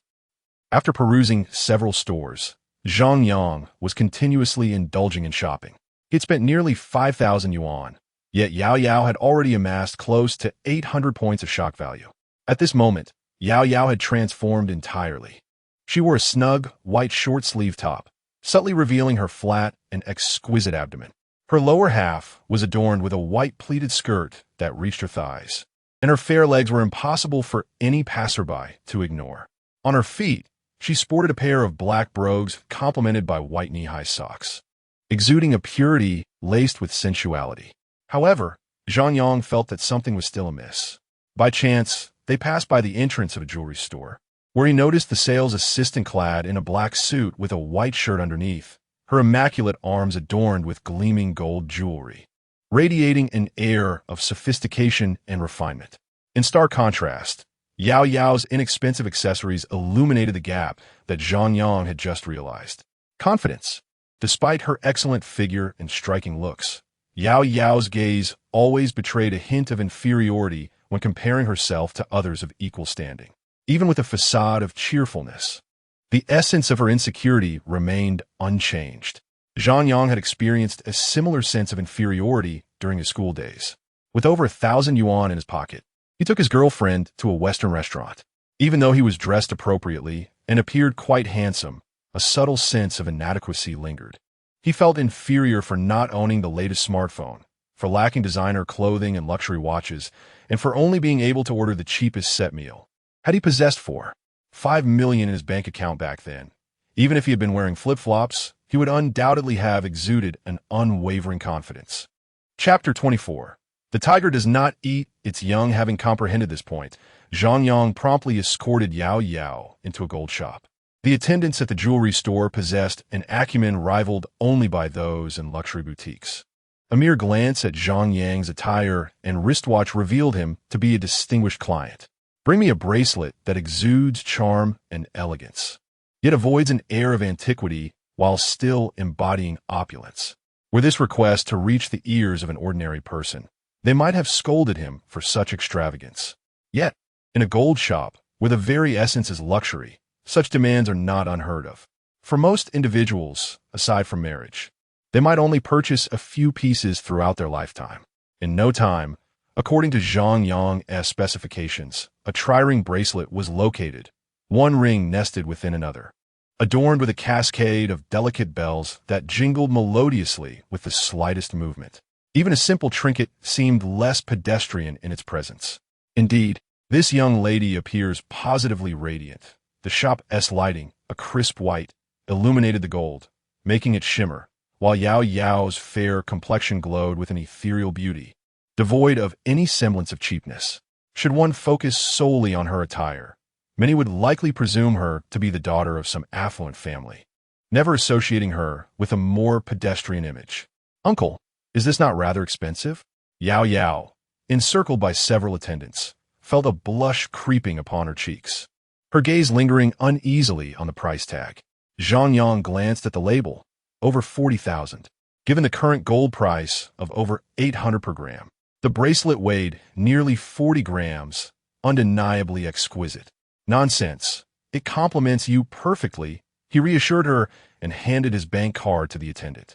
Deng, sensing the host's extravagance, Yao Yao's shock value increased by 1,000, earning 10 points of ostentation. Upon exiting the gold shop, Zhang Yang ventured to the nearest Apple store to procure the latest 16 Pro Max.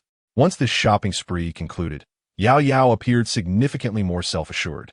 However, Zhang Yang sensed something was still amiss. He requested her phone, transferred 5,000 yuan into her WeChat balance.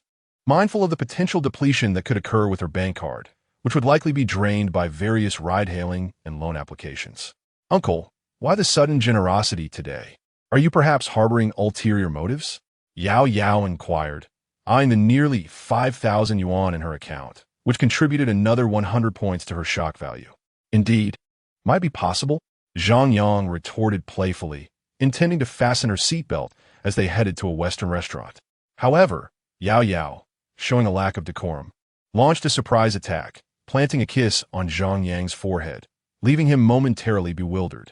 Yet, should he fail to respond, it would be unbecoming of him as a man. Just as the atmosphere grew charged, his phone rang unexpectedly. Upon seeing it was Fang Dezhou, Zhang Yang initially presumed it was regarding his credit card. Nevertheless, he had already devised a strategy, recalling how he had purchased several outfits for Fang Yuan and a gold necklace for Bai Jiayan. He intended to mention those. To his surprise, Fang Dezhou did not broach those topics, but instead initiated a dialogue concerning Fang Yuan and Bai Jiayan. "Where are you, little brother? This rebellious child is driving me to madness. If it continues, I might just take him back," Fang Dezhou exclaimed, confusion etched on his face. Hasn't he already developed a fondness for women? Although this woman does bear a resemblance to a man. What's wrong with that? Is it dissatisfaction with this Bai Jiayan? No, it's this kid. He dares to set up a street stall selling fried rice. My son from Dazhou resorting to selling fried rice on the street. What a laughingstock that would be. I'd rather he were gay. Listening to Fang Dazhou's exasperated tone, Zhang Yang could easily envision the father and son engaged in yet another fierce argument. Just as he was about to offer some words of comfort, he was surprised when a mischievous hand reached out to him. "Uncle, just let him do it. How can one understand the difficulty of earning money without experiencing setbacks?" "Ah, little brother, you have no idea. His mother left early, and he had to fend for himself in his childhood. Gradually, he developed a passion for cooking. His skills are truly commendable." Wow. Yao Yao is indeed resorting to all means to make her point. "Brother, it's all right. Once his business picks up, I'll find a few city management officers and some actors to sabotage his venture, letting him taste the bitterness of power and wealth." "Brilliant, little brother. You truly possess cunning strategies," Fang Dazhou said, eager to hear more of Zhang Yang's detailed plans. However, suddenly, Yao Yao's vague voice interrupted. "Uncle Paper, little brother, you truly live up to your potential. I'll hang up now. Let us have a meal together when you have time." Without giving Zhang Yang a chance to respond, he abruptly ended the call. At that moment, Yao Yao opened the passenger window and leaned out, spitting a thick gob of phlegm outside. Ding! Host's audacity detected. Li Wenjia's shock value 1,000, earning 10 points of bravado. Zhang Yang pondered, wondering who Li Wenjia was. He then noticed Yao Yao retracting her head, as a woman driving a Polo in the adjacent seat glanced back and forth between Yao Yao and the sizable lump of phlegm on the ground, her face a portrait of shock. Startled, Zhang Yang quickly made his escape. During the drive, Yao Yao's face flushed crimson. Uncle, do you think I do this often? She curled her legs up in the passenger seat like a little girl caught in wrongdoing. Not at all. You bit me several times in the process, clearly indicating a lack of finesse. Zhang Yang was suddenly curious about why she behaved that way. Aren't you afraid I might be the kind of person who takes advantage of situations? Zhang Yang was well aware of the implications in Yao Yao's words, but chose not to follow her lead. Yao Yao lowered her head, resting it on her knees. Uncle, you are not. You are a good person. Upon hearing this, Zhang Yang chuckled. A good person? The security guard at the entrance returned a lost item. This reasoning holds no water. He had been labeled a good person numerous times. Such claims could only be believed once or twice. Yao Yao remained silent, resting her head on her knees, and after a considerable pause, she finally spoke. Actually, it was Butterfly's sister and Water Ghost who told me last night. They mentioned that the ultimate fate of the spirit little sister can be categorized into 3 scenarios. The first, the most favorable, is to marry someone who loves her, preferably from a wealthy family. However, the likelihood of this is minimal. More commonly, they end up as mistresses, bearing children for others, in hopes of gaining some monetary benefit or property through their offspring. The second option is to become a dance or music instructor. Due to her tattoos, the spirit little sister cannot secure employment in factories and is relegated to the less reputable sectors, such as bars or KTVs. Once she accumulates enough savings, she might return to open her own small shop or marry a civil engineering gentleman. The third scenario is the most disheartening, due to their appearance or various other reasons. They are left with no choice but to work in massage parlors or resort to selling themselves. Yao Yao's words did not elicit any shock from Zhang Yang. Many spirit little sisters come from disadvantaged backgrounds, with divorced parents, raised by their grandparents as left-behind children, with no one to support them. Their survival in society often leads them down treacherous paths. What piqued his curiosity was why Yao Yao had suddenly transformed into this state. After a moment of silence, with her head bowed, she continued, after being taken in last night, everyone was making calls to pay the fines. I called my father, but he didn't answer. I also tried reaching my grandfather, but my grandmother didn't pick up either. She was probably asleep. Li Wei merely told me that everything was fine, offering no tangible assistance. It was then that I realized you were the only one who could help me. Fortunately, my gamble paid off. The atmosphere grew slightly oppressive as Yao Yao kept her head down, her emotions culminating not in loud outbursts but in a deafening silence. There was no notion of having placed a successful bet. The moment one is forced into a gamble, they have already lost. Zhang Yang offered Yao Yao a cigarette, which she lit and took a drag from before passing it back to him, lighting another for herself and beginning to smoke rhythmically. After a few puffs, Yao Yao suddenly turned to Zhang Yang with a mischievous glint in her eyes. Uncle, I have a secret to share with you. Really? What is it? I just realized I forgot to rinse my mouth. Ugh, ugh, ugh. Chapter 25.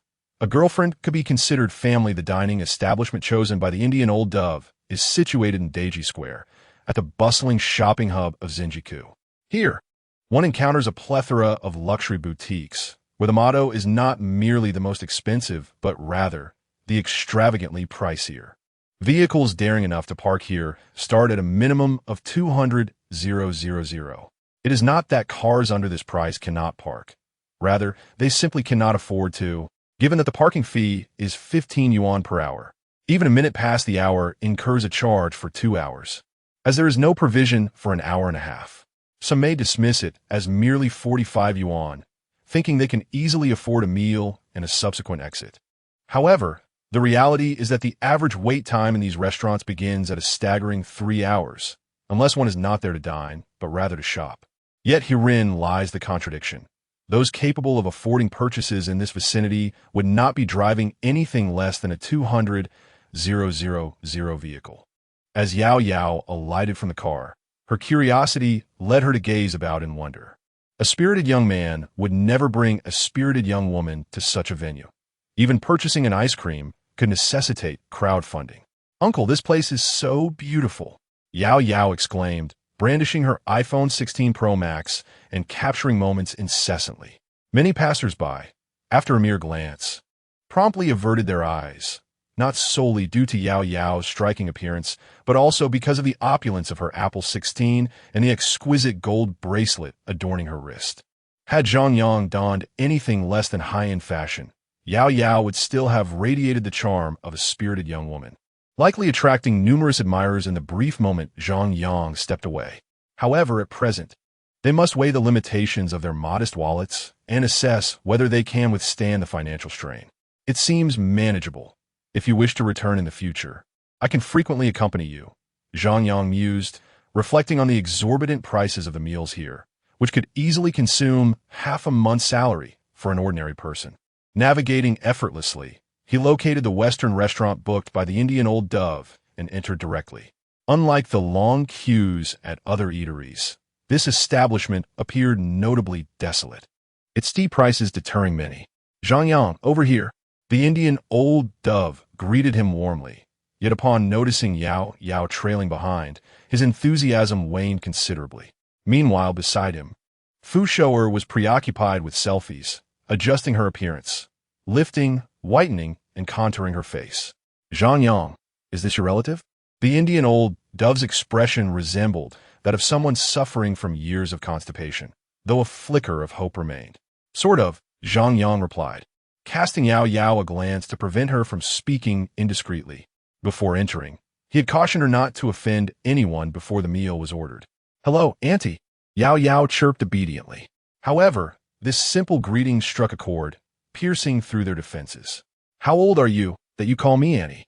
The Indian Old Dove was somewhat considerate, yet Fu Shou'er beside him struggled to contain her laughter. I was born in 07. Annie, how old are you? Fu Shou'er found herself at a loss for words. She was far from being a post-2000 individual, nearly straddling the line of being an ADS child. Indeed, being called Annie was not unwarranted, and she was left without a retort. The Indian Turtle Dove's eyes lit up as he glanced at the watch adorning Zhang Yang's wrist. A closer look at Zhang Yang's attire revealed a Gucci shirt, an Hermes belt, and Prada shoes. Altogether, this ensemble cost no less than 20,000. Indeed, he had been playing the part of a humble character all along. To prevent any potential rift, he promptly summoned the waiter to take their orders. The prices were steep, but the quality of service remained impeccable. Each of the 4 diners received their own menu. 1 filet mignon set, medium rare, and a glass of mixed juice. Fu Shou'er was the first to speak, showing no regard for who was treating or footing the bill.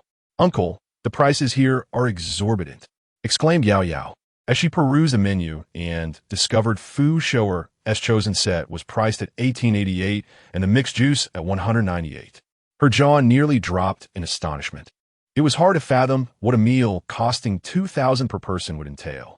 Don't worry, your aunt is treating.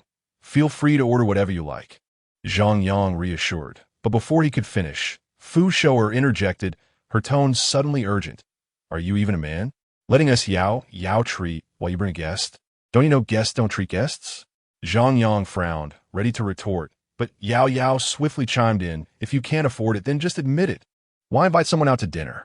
Uncle, let us go next door. I'll treat you. With that, she tugged Zhang Yang toward a nearby table, completely disregarding the Indian Turtle Dove. This newfound confidence stemmed from her attire. Had she been dressed as before, she likely wouldn't have had the courage to speak up at all. If not for the 5,000 in her account, she might have even suggested they leave without dining. The Indian Turtle Dove felt a pang of urgency. She had made numerous calls to arrange this meal, putting herself out there to extend the invitation. Her intentions were clear. She was determined to marry Zhang Yang, with no dowry to offer. She could not afford to play games. She had to make this opportunity count.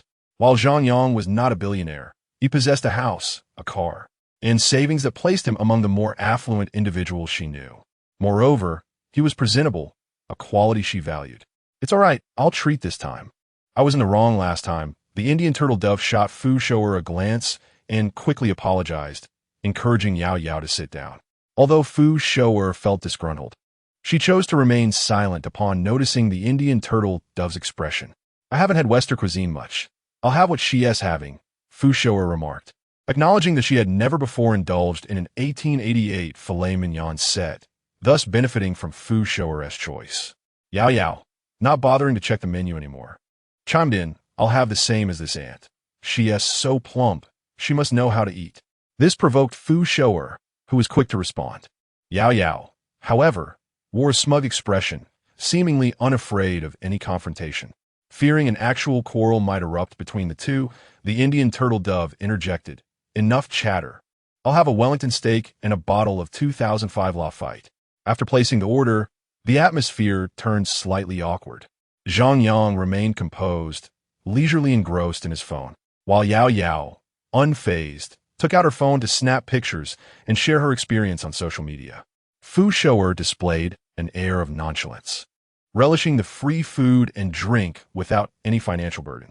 Among the attendees, only the Indian old dove appeared anxious, having spent over 10,000 yuan. Surely, some reward must come of it. He could only initiate conversation. Zhang Yang, I didn't realize you dabble in stocks. Stocks? Zhang Yang was momentarily taken aback by the old dove's inquiry, but quickly deduced that the money he had won from the system was merely being laundered. I occasionally play around with it, he replied, maintaining a lukewarm demeanor. That's quite impressive. To earn such substantial sums just by dabbling, the old dove continued. I also enjoy studying stocks. By the way, what do you think of me? Zhang Yang's indifference did not seem to perturb the old dove. Rather, he believed that wealthy individuals ought to possess such an attitude. Whatever happens, happens. Zhang Yang remained nonchalant, yet the old dove showed no signs of frustration, persistently engaging in awkward small talk. He inquired about Zhang Yang's future plans, his parents' occupations, and how many children Zhang Yang wished to have. Zhang Yang could only chuckle at the absurdity of it all, pondering the notion of celestial beings among mortals. When one is impoverished, even greetings to a goddess may be deemed harassment. Yet when one is affluent, even foul breath is praised for its masculinity. Soon, for A5 beef sets were served. Setting aside concerns of nutrition and hygiene, the presentation was quite appealing. Fu Shou'er and Yao Yao simultaneously whipped out their phones to capture the moment. After taking photos, Fu Shou'er began to indulge voraciously, her knife and fork flying through the air. Observing Yao Yao's clumsiness, Fu Shou'er smirked and continued to feast with abandon. Yao Yao, abandoning her attempts at cutting, let her legs rest on Zhang Yang's lap and leaned closer. Uncle, these utensils are so difficult to use. Can you help me cut? The Indian old dove, who had just been about to inquire further into Zhang Yang's life, was left agape, his eyes wide with disbelief. What relation is she to you? Zhang Yang sighed and glanced at Yao Yao. Perhaps you should wait until the bill is settled. However, given the circumstances, he decided to be forthright. She is my girlfriend. Well, a girlfriend is considered a relative. Isn't it? Chapter 26. Uncle, are you 18 this year? Do you already have a girlfriend, yet expect us to treat you? Fu Shou'er placed the last bite of steak in her mouth and angrily set down her knife and fork. Oh, Andy, so your invitation for dinner with Uncle has an ulterior motive. How shameless. Yao Yao playfully draped herself around Zhang Yang's neck, resembling a sloth, and provocatively glared at Fu Shou'er. How old are you to call yourself his girlfriend? He is 28, and you are merely 18. Fu Shou'er, infuriated, took another sip of juice and, standing up, tugged at the Indian old dove, intending to leave. Yao Yao, however, was not one to relent. She immediately shouted toward the distant waiter. Waiter, someone here is trying to skip out on the bill. If she leaves, we want pay. Hearing this, the waiter and manager hurried over, equipped with a POS machine and payment code. Have you all finished your meal? Who will take care of the bill? It totals 16,000. Would you like to scan or use another payment method? The once bold Fu Shou'er suddenly wilted and sat back down. Zhang Yang, she was brought here by you to deliberately retaliate against me. The Indian old dove, still reluctant, lamented that such a generous benefactor was being snatched away by a mere girl. Zhang Yang, what does she have that I lack? I have a bachelor's degree. What about her? Yao Yao replied, I am young. I work in a bank, have a stable job, and know many people who can introduce valuable connections. What can she offer you? Yao Yao retorted, I am young. If we were married, I would receive various allowances and maternity benefits. What can she do besides spend your money? Yao Yao reiterated, I am young. The Indian old dove. Zhang Yang, you've tricked me. I refuse to pay. Let whoever wishes to pay do so.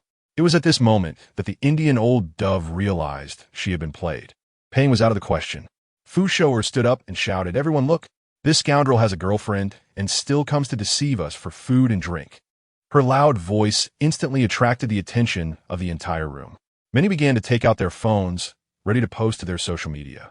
"Waiter, please order us 5 beef sets along with a bottle of 1990 Petrus, and just leave it next door."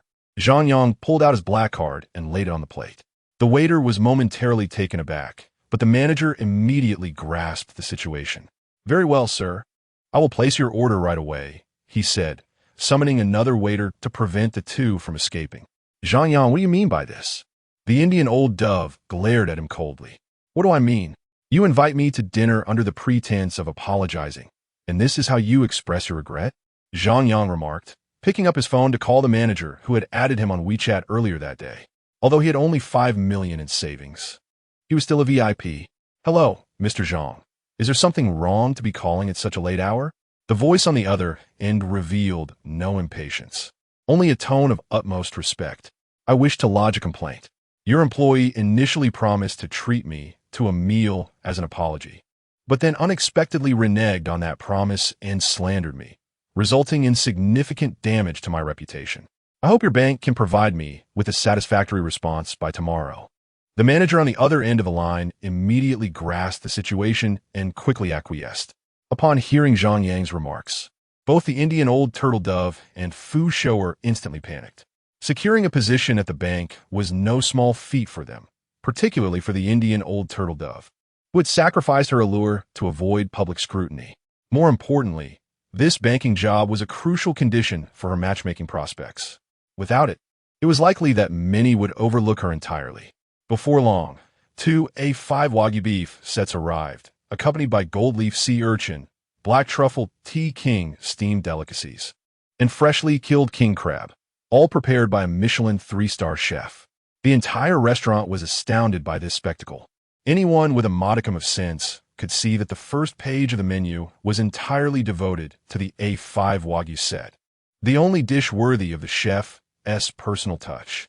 The price was astonishing, nearly 100,000 per person, totaling 200,000 for both sets.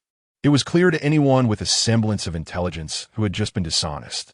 A few, unable to suppress their curiosity, discreetly inquired with the waitstaff, and upon learning the truth, promptly altered their headlines.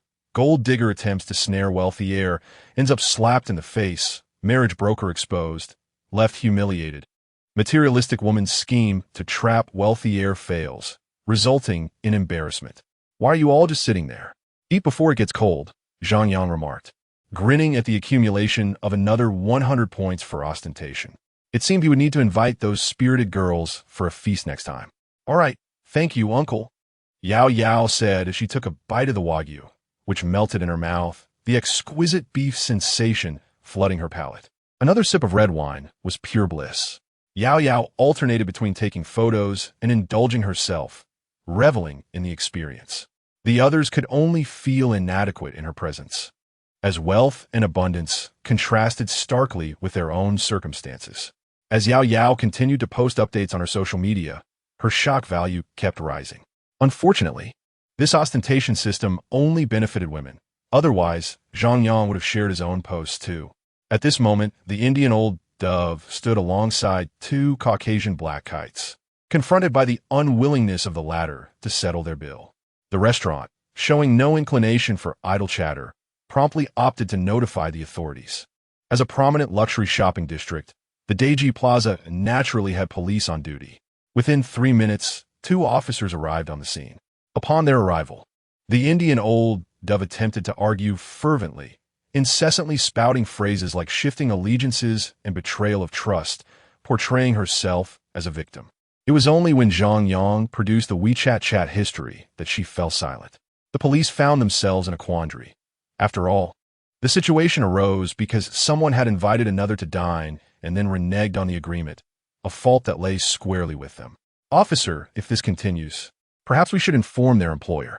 They work at a bank. I am sure their superiors would be more than willing to assist in covering this expense," Zhang Yang remarked. Resolute in his refusal to pay, even if it did not come from his pocket. The Indian old dove, upon hearing this, was struck with panic.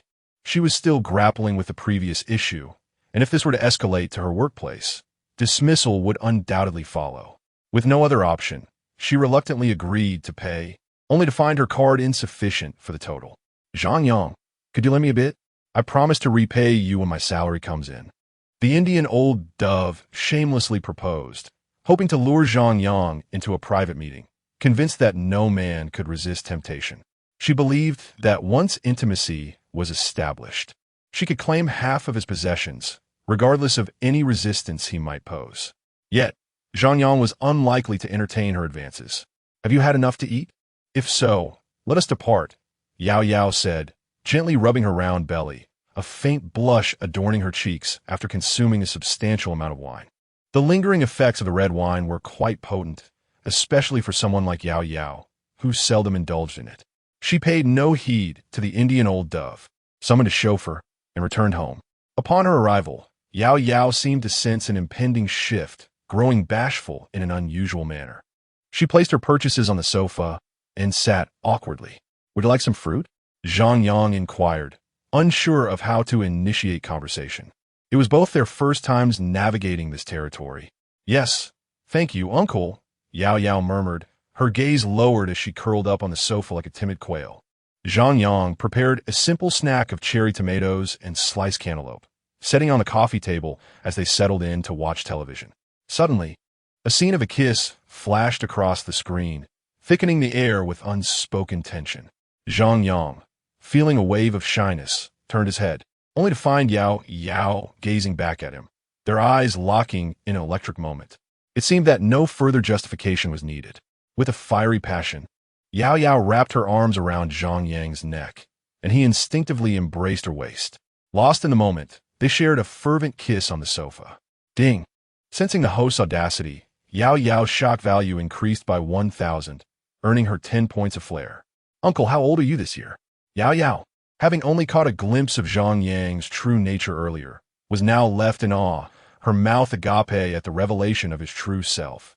If this is too much to bear, we can take it slow, Zhang Yang replied, noticing Yao Yao's delicate frown and feeling a pang of sympathy for her. Yet, Yao Yao resolutely gritted her teeth and chose to persevere. After a sleepless night, when Zhang Yang finally opened his eyes in the morning, he found Yao Yao curled up beside him like a little kitten. Her brow was furrowed, as if she had yet to regain her composure. Chapter 27. The spirited young sister ventures into entrepreneurship. Zhang Yang quietly pulled back the corner of the blanket, intending to prepare a simple bowl of instant noodles. Upon opening his phone, he was taken aback by a cacophony of notifications. Calls, messages, WeChat alerts, and video requests bombarded him like firecrackers. Startled, he momentarily feared that he was being sought after by the authorities. After retrieving a packet of noodles, some ham, an egg, and a few vegetables which he washed and placed in a pot, he finally opened his phone to peruse the messages at a leisurely pace. The first notification revealed that he had missed 5 calls, followed by a slew of missed video calls, and then a flurry of WeChat messages inquiring about his activities and whether he had a girlfriend he could introduce. The next message was from his mother, who immediately initiated a video call. After he declined, she merely offered a few token remarks before inquiring when she could see what his girlfriend looked like. Following that, his father expressed a similar curiosity, eager to catch a glimpse of Zhang Yang's romantic partner. Soon, messages from his cousin, her husband, and various other relatives flooded in. As morning dawned, he noticed a local number had not called but instead sent a text. Upon opening it, he discovered it was from the bank manager, informing him that the Indian old turtle had been suspended pending further investigation, with meetings to follow. Zhang Yang replied with a brief acknowledgement and refrained from elaborating. Regarding the Indian old turtle, he had already blocked her the previous day. Upon checking a few more messages, he found one from Bai Jiayan. After a moment of contemplation, he replied, "Uncle, I was beginning to think you had been drained dry by that little girl, Yao Yao. How are you?" Bai Jiayan, as usual, responded with his characteristic dramatic flair, "Not too bad. What is the matter?"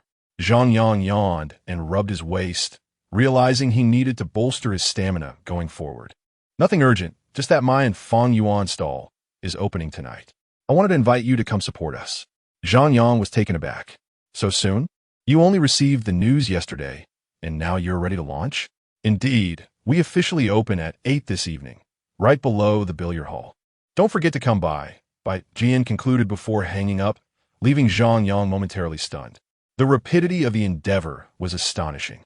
He brought the prepared noodles into his room, where Yao Yao had already awakened but buried her head under the covers upon hearing him. Are you awake? Have something to eat, he encouraged. Slowly, she lifted the blanket.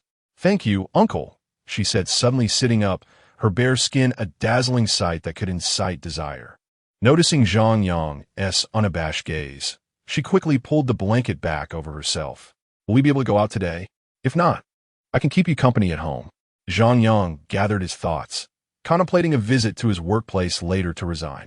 With even the spirited young sister embarking on her entrepreneurial journey, it seemed illogical for him to continue working for his cousin. Although he had not yet determined his exact course of action, he believed that, with the support of the system, even meandering through the day would yield greater returns than a conventional job. Can you?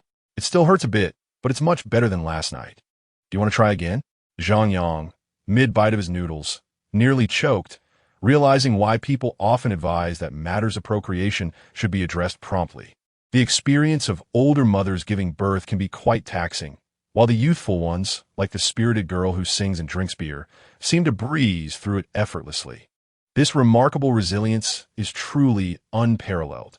Upon hearing that she was to meet her relatives, Yao Yao quickly began to prepare herself. Previously adorned with layers of smoky makeup that obscured her natural beauty, she washed her face and donned a floral dress gifted by Zhang Yang, exuding the charm of a fresh-faced 18-year-old embarking on her university journey. Zhang Yang's sentiments were echoed by her cousin, who was astonished to see Yao Yao emerge from a luxury car. She pulled Zhang Yang aside, expressing her disbelief. You've become quite the show-off. Dating someone so young. Has she even reached adulthood? And what is this car all about? Of course, she's an adult. We are in a normal relationship. As for the car, I purchased it with my own earnings. Isn't it impressive at $3.5 million? Her cousin was taken aback, nearly losing her footing at the revelation. You bought it? With Boss Fong's card? Not all. I made this money through stock trading, and I'll soon be paying off my mortgage. After that, I'll have over $1 million left. I plan to resign and pursue other ventures. Naturally, her cousin was skeptical and insisted on checking the balance on Fong Dezhou's card, only to find it barely exceeded $1 million. Furthermore, the vehicle's registration predates Fong Dezhou's arrival by several days, leading her cousin to realize that Zhang Yang had indeed earned his fortune independently. While her cousin did not press Zhang Yang to stay in his position, she acknowledged his exceptional capabilities. Since his arrival, both she and her husband had experienced a significant alleviation of their burdens, with orders from the factory on the rise, especially those from Wang Defa and Fong Dezhou, which would have been nearly impossible to secure without Zhang Yang's involvement. Despite this, everyone in the family, including Zhang Yang's parents, believed he had merely benefited from his cousin's generosity. His success was a stark rebuttal to their assumptions. After a simple meal at her cousin's home, she presented Yao Yao with a substantial red envelope, thick enough to suggest a starting amount of 10,000. Wow, this is quite generous. Why is it in odd amounts? Is it too much? Once they bid farewell to her relatives, Yao Yao eagerly opened the red envelope in the passenger seat, revealing a mix of 50 and 100 bills, along with coins. This is a vivid spectacle, a rare gem amidst countless others. Do accept it, as there will be more to come. Hee, thank you. Uncle Yao Yao felt a blush creeping to her cheeks, momentarily disregarding whether Zhang Yang was driving. She leaned in and planted a kiss on his lips, then joyously began counting. The car sped towards Trent Street, and by the time they arrived, it was already past 3 in the afternoon. Although mealtime had passed, for the spirited young ladies, it was merely the start of their day. Zhang Yang parked the car and made his way to the Super 8 billiards hall. His curiosity piqued about how the stalls of Bai Jiayan and Feng Yuan had turned out. Upon entering, he noticed a water ghost diligently polishing a cue. Upon seeing Zhang Yang, he instinctively called out uncle. However, his expression shifted to one of shock upon noticing Yao Yao beside him. Others nearby were similarly taken aback. With the system's notifications ringing out in succession, Deng, sensing the host's grandeur.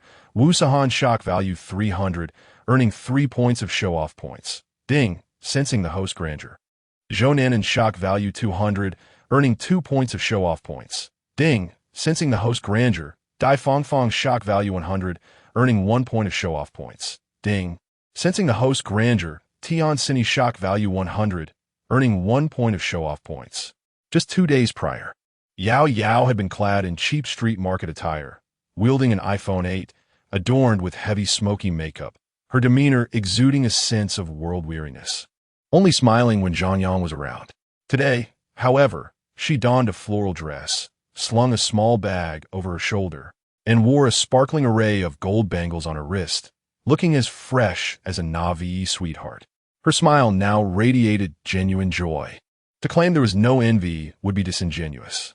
Regrettably, they were all acutely aware that their fortunes did not match Yao Yao's.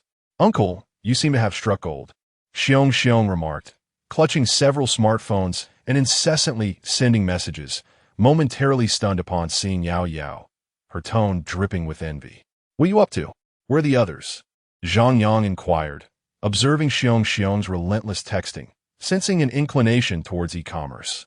"Yinjia and the others are preparing ingredients at the rental. I'm helping her pull in clients. Yinjia promised me a commission," Xiong explained. Zhang Yang glanced at the screen, where several spirited young ladies were messaging. "Is Big Brother there? We just opened a fried rice shop that's absolutely delicious. Would you like to order some?" Zhang Yang stared in disbelief at this group of lively young ladies, making such a fuss over the opening of a fried rice shop. Still, perhaps it was a positive development. At least they were not merely waiting for handouts, but earning their keep through their own efforts, finally free from the grind of mere survival. Just then, Xiong approached Zhang Yang with her phone, saying, "Uncle, could you transfer me 30? My phone service has been suspended." Zhang Yang responded with silence. Chapter 28. A shock value of 10,000 points. Have you seen Xiao Huang and Xiao Lu? They sold their phones, and I can't reach them. Yao Yao searched everywhere, but couldn't find them. Stop looking. They're with DeFei and his group now. I advise you not to seek them out. They are currently engaged in balloon play. Xiong, disinterested in Yao Yao, thought that had it not been for her, she might have had a chance to confront Zhang Yang. However, that was merely a fleeting thought. One must consider Zhang Yang's standing. He deserves some respect. Balloon play? Zhang Yang was taken aback by the unexpected term. Had it only been a few days since his absence, and already new lingo had emerged? This balloon, filled with a certain gas, was not something to be trifled with, yet they were keen on indulging in it. They were promptly chased away by Dog Brother. Shui Gue approached with 2 cups of cola and, upon hearing Zhang Yang's confusion, proceeded to elucidate the matter. Once she explained, Zhang Yang immediately comprehended what it entailed. Fortunately, he had taken Yao Yao away the previous night. Otherwise, she too would likely have succumbed to this so-called balloon play. Once one becomes entangled with such substances, they are rendered utterly useless. Among the vices of yellow, gambling, and drugs, it is the former that takes precedence. A person can only indulge in yellow so much.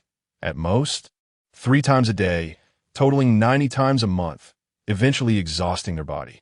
Gambling, however, leads to ruin. A gambler's fate is to lose everything, exhaust all resources, deceive others, and ultimately self-destruct. As for drugs, it is not merely a personal issue, but one that drags entire families into despair. Moreover, women who become involved with drugs often lose their moral compass. One can only imagine how many times Xiao Huang and Xiao Lu have been beaten in the process. Where can I find them? Yao Yao, in a state of desperation, was at a loss for where to search for them. DeFei and his crew had been frequenting the royal dynasty lately, and to find them, she would have to wait until evening. Shui Gue glanced at Yao Yao and then at Zhang Yang, continuing, "Uncle, DeFei is Li Wei's older brother. Be cautious, you've taken Li Wei's girl." Zhang Yang nodded in acknowledgement, but did not dwell on the warning. After all, he was now a VIP at the royal dynasty. DeFei would likely refrain from causing trouble within its walls. Once he left the royal dynasty, he would drive home. Given the recent thefts in his community, the security was so tight that even a dog would be scrutinized to ensure it belonged to the neighborhood. He would never grant them the opportunity. After a tedious while of playing billiards, he took the time to offer some guidance to Meng Meng and her friends. although the Indian old pigeon was not particularly impressive. She had her redeeming qualities. He had the spirited young lady change their invitation from a demand to a request. He suggested inviting them over for breakfast, adding casually that he could enjoy ice-cold drinks. As for their meal upon arrival, he planned to order the cheapest egg fried rice, claiming he was short on funds and could only treat them to that. He would then watch them intently, occasionally swallowing hard. Zhang Yang was certain they would find it difficult to eat under such circumstances. This little scheme would surely leave old Deng in a state of utter bewilderment. Of course, this strategy was tailored for old Deng. If it were directed at the spirited young man, the outcome would likely be entirely different.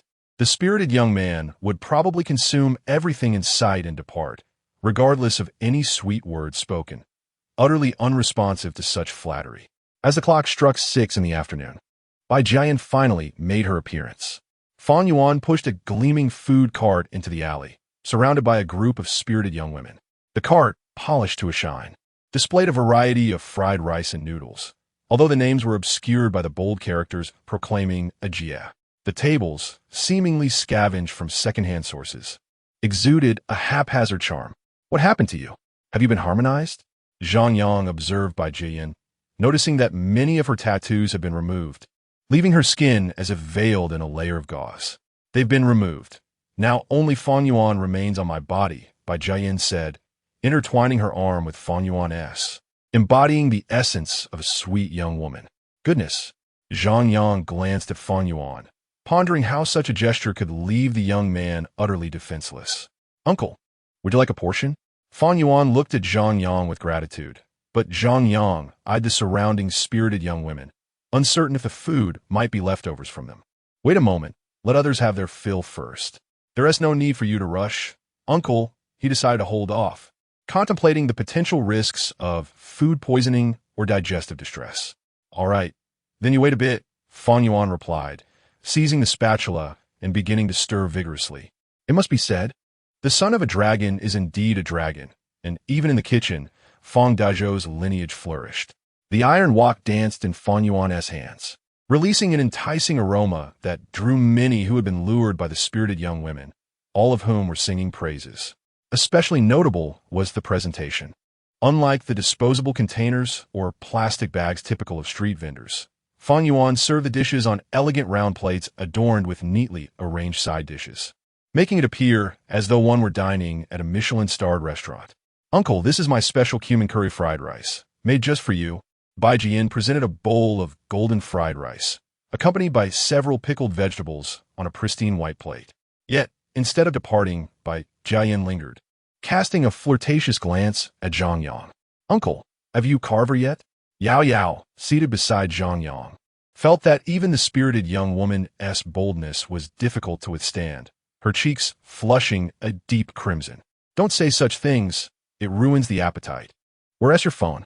Let me scan the code for you. Zhang Yang hastily sought to change the subject. Bai Jian scoffed. Uncle, you men are so hypocritical. Last time you asked if you wanted to carve her, you said you weren't interested. Fine, let us settle on 16.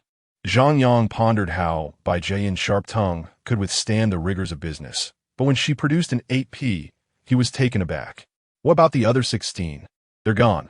Otherwise, how could I afford the food cart? Bai Jian spoke candidly.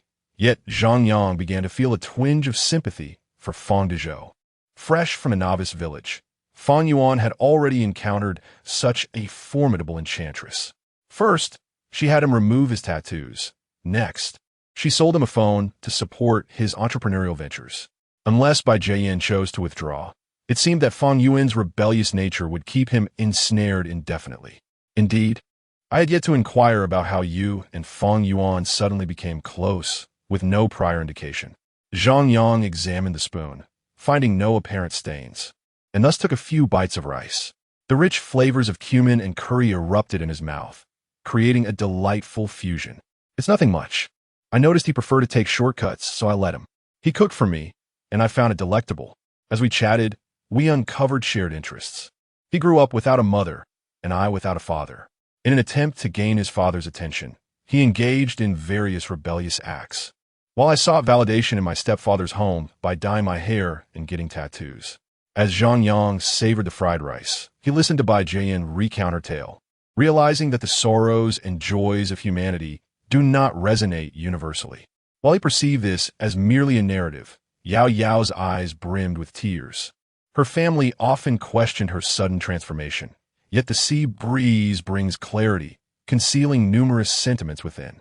At such a tender age, who is truly concerned? Who offers solace? What can one articulate, and to whom? Behind their rebellious actions, perhaps they merely yearn for a bit more attention and care from their families. Isn't that the queen of the trendy street? What brings her to sell fried rice? Just as Bai Jian began to share her experience with her first scoundrel, an off-key voice interrupted. Dressed in black stockings and a stepmother's skirt, a woman named Qing, she entwined her arm with that of a balding middle-aged man, appearing at the stall, followed by several spirited young women. If others can sell, why can't I? Qing Shi, if you wish to enjoy fried rice, you are welcome. Should you intend to cause a scene, please depart.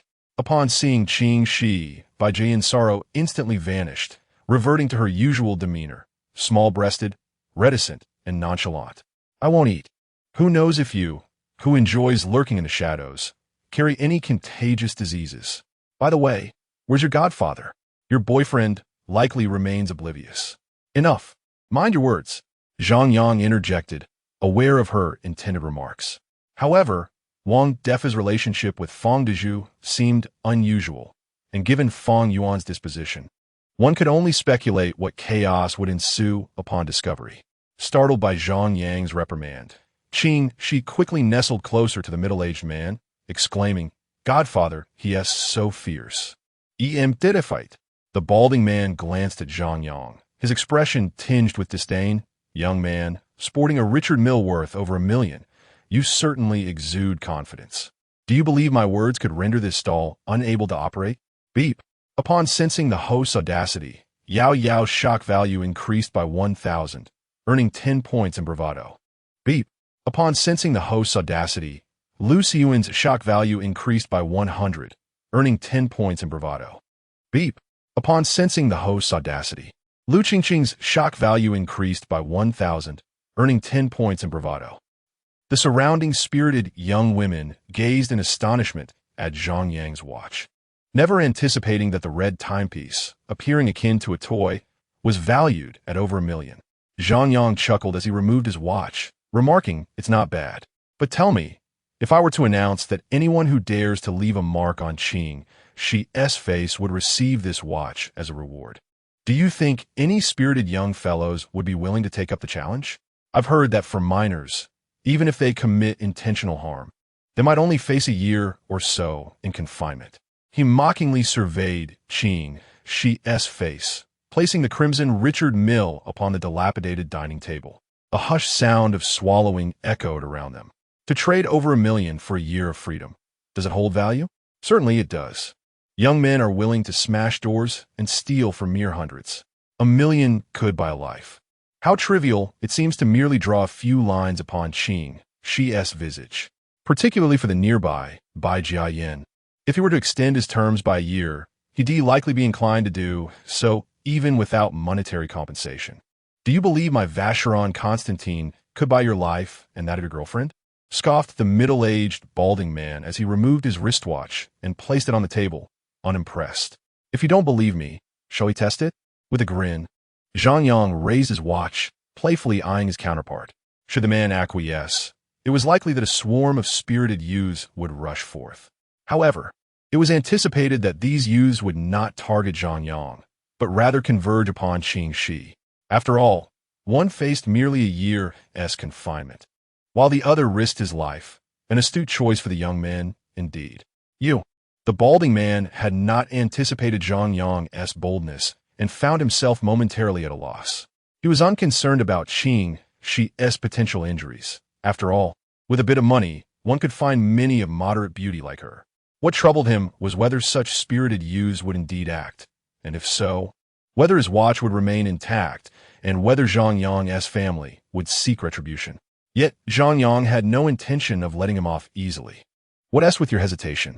I'll count down from 3, and when I reach 1, we begin, all right? Without waiting for the balding man's consent, he commenced the countdown. 3, 2, 1. Ding.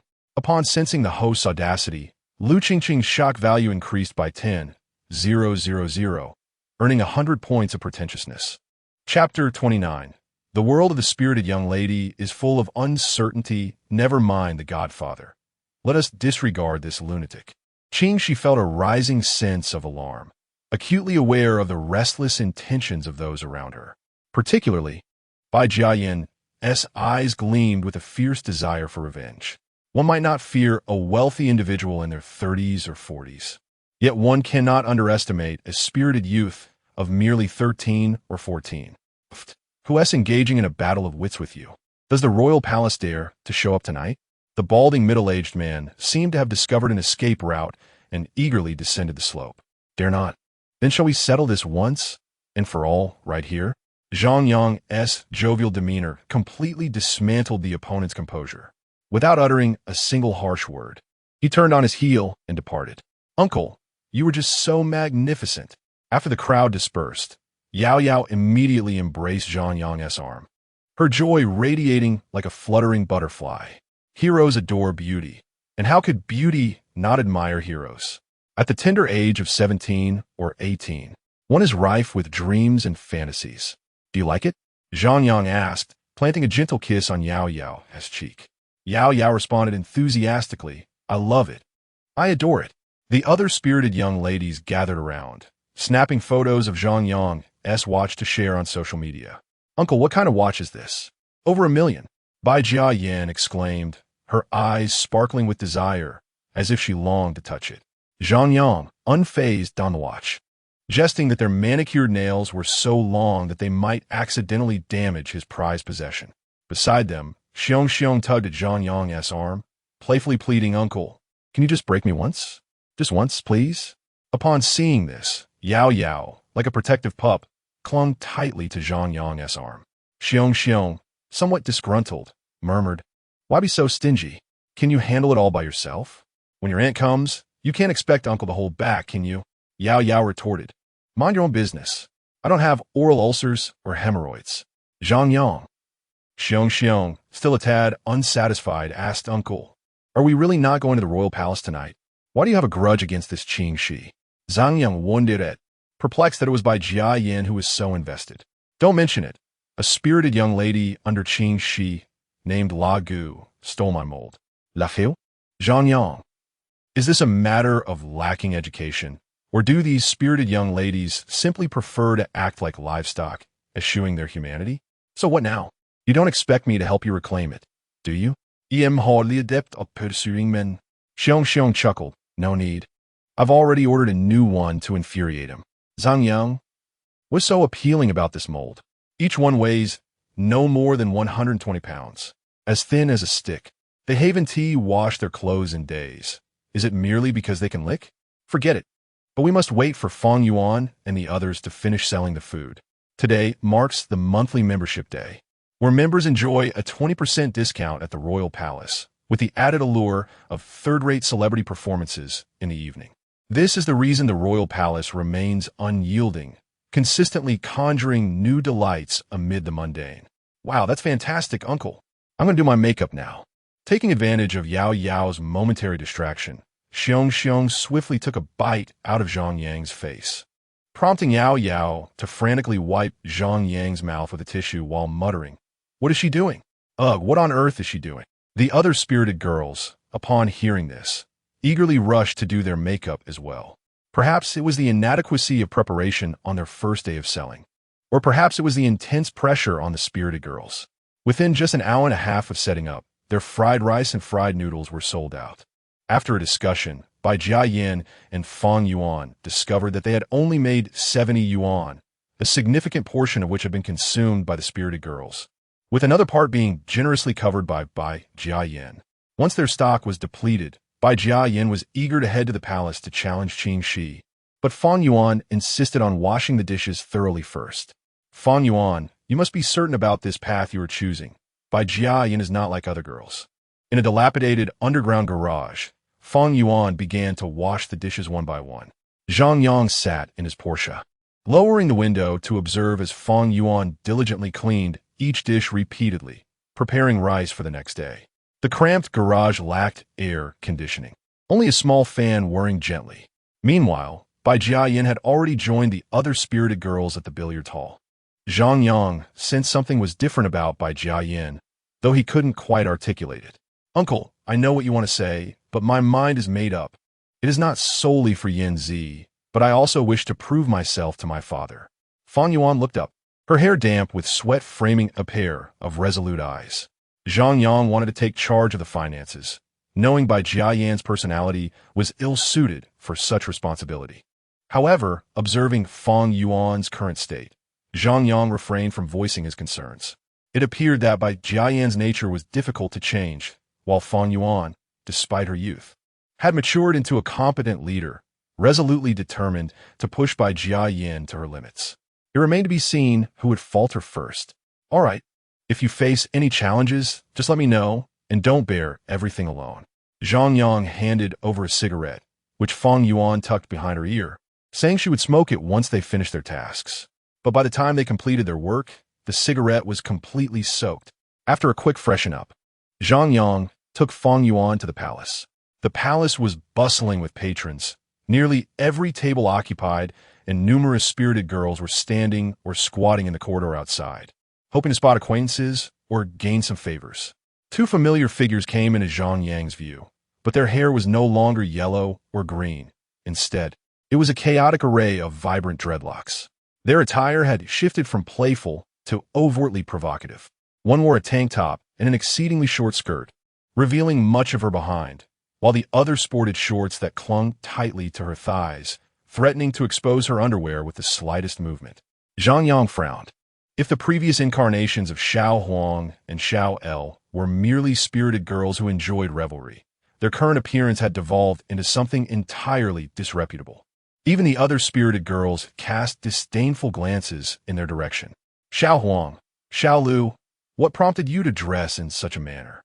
Upon seeing the two, Yao Yao initially felt a surge of joy, but her brows furrowed as she beheld their attire.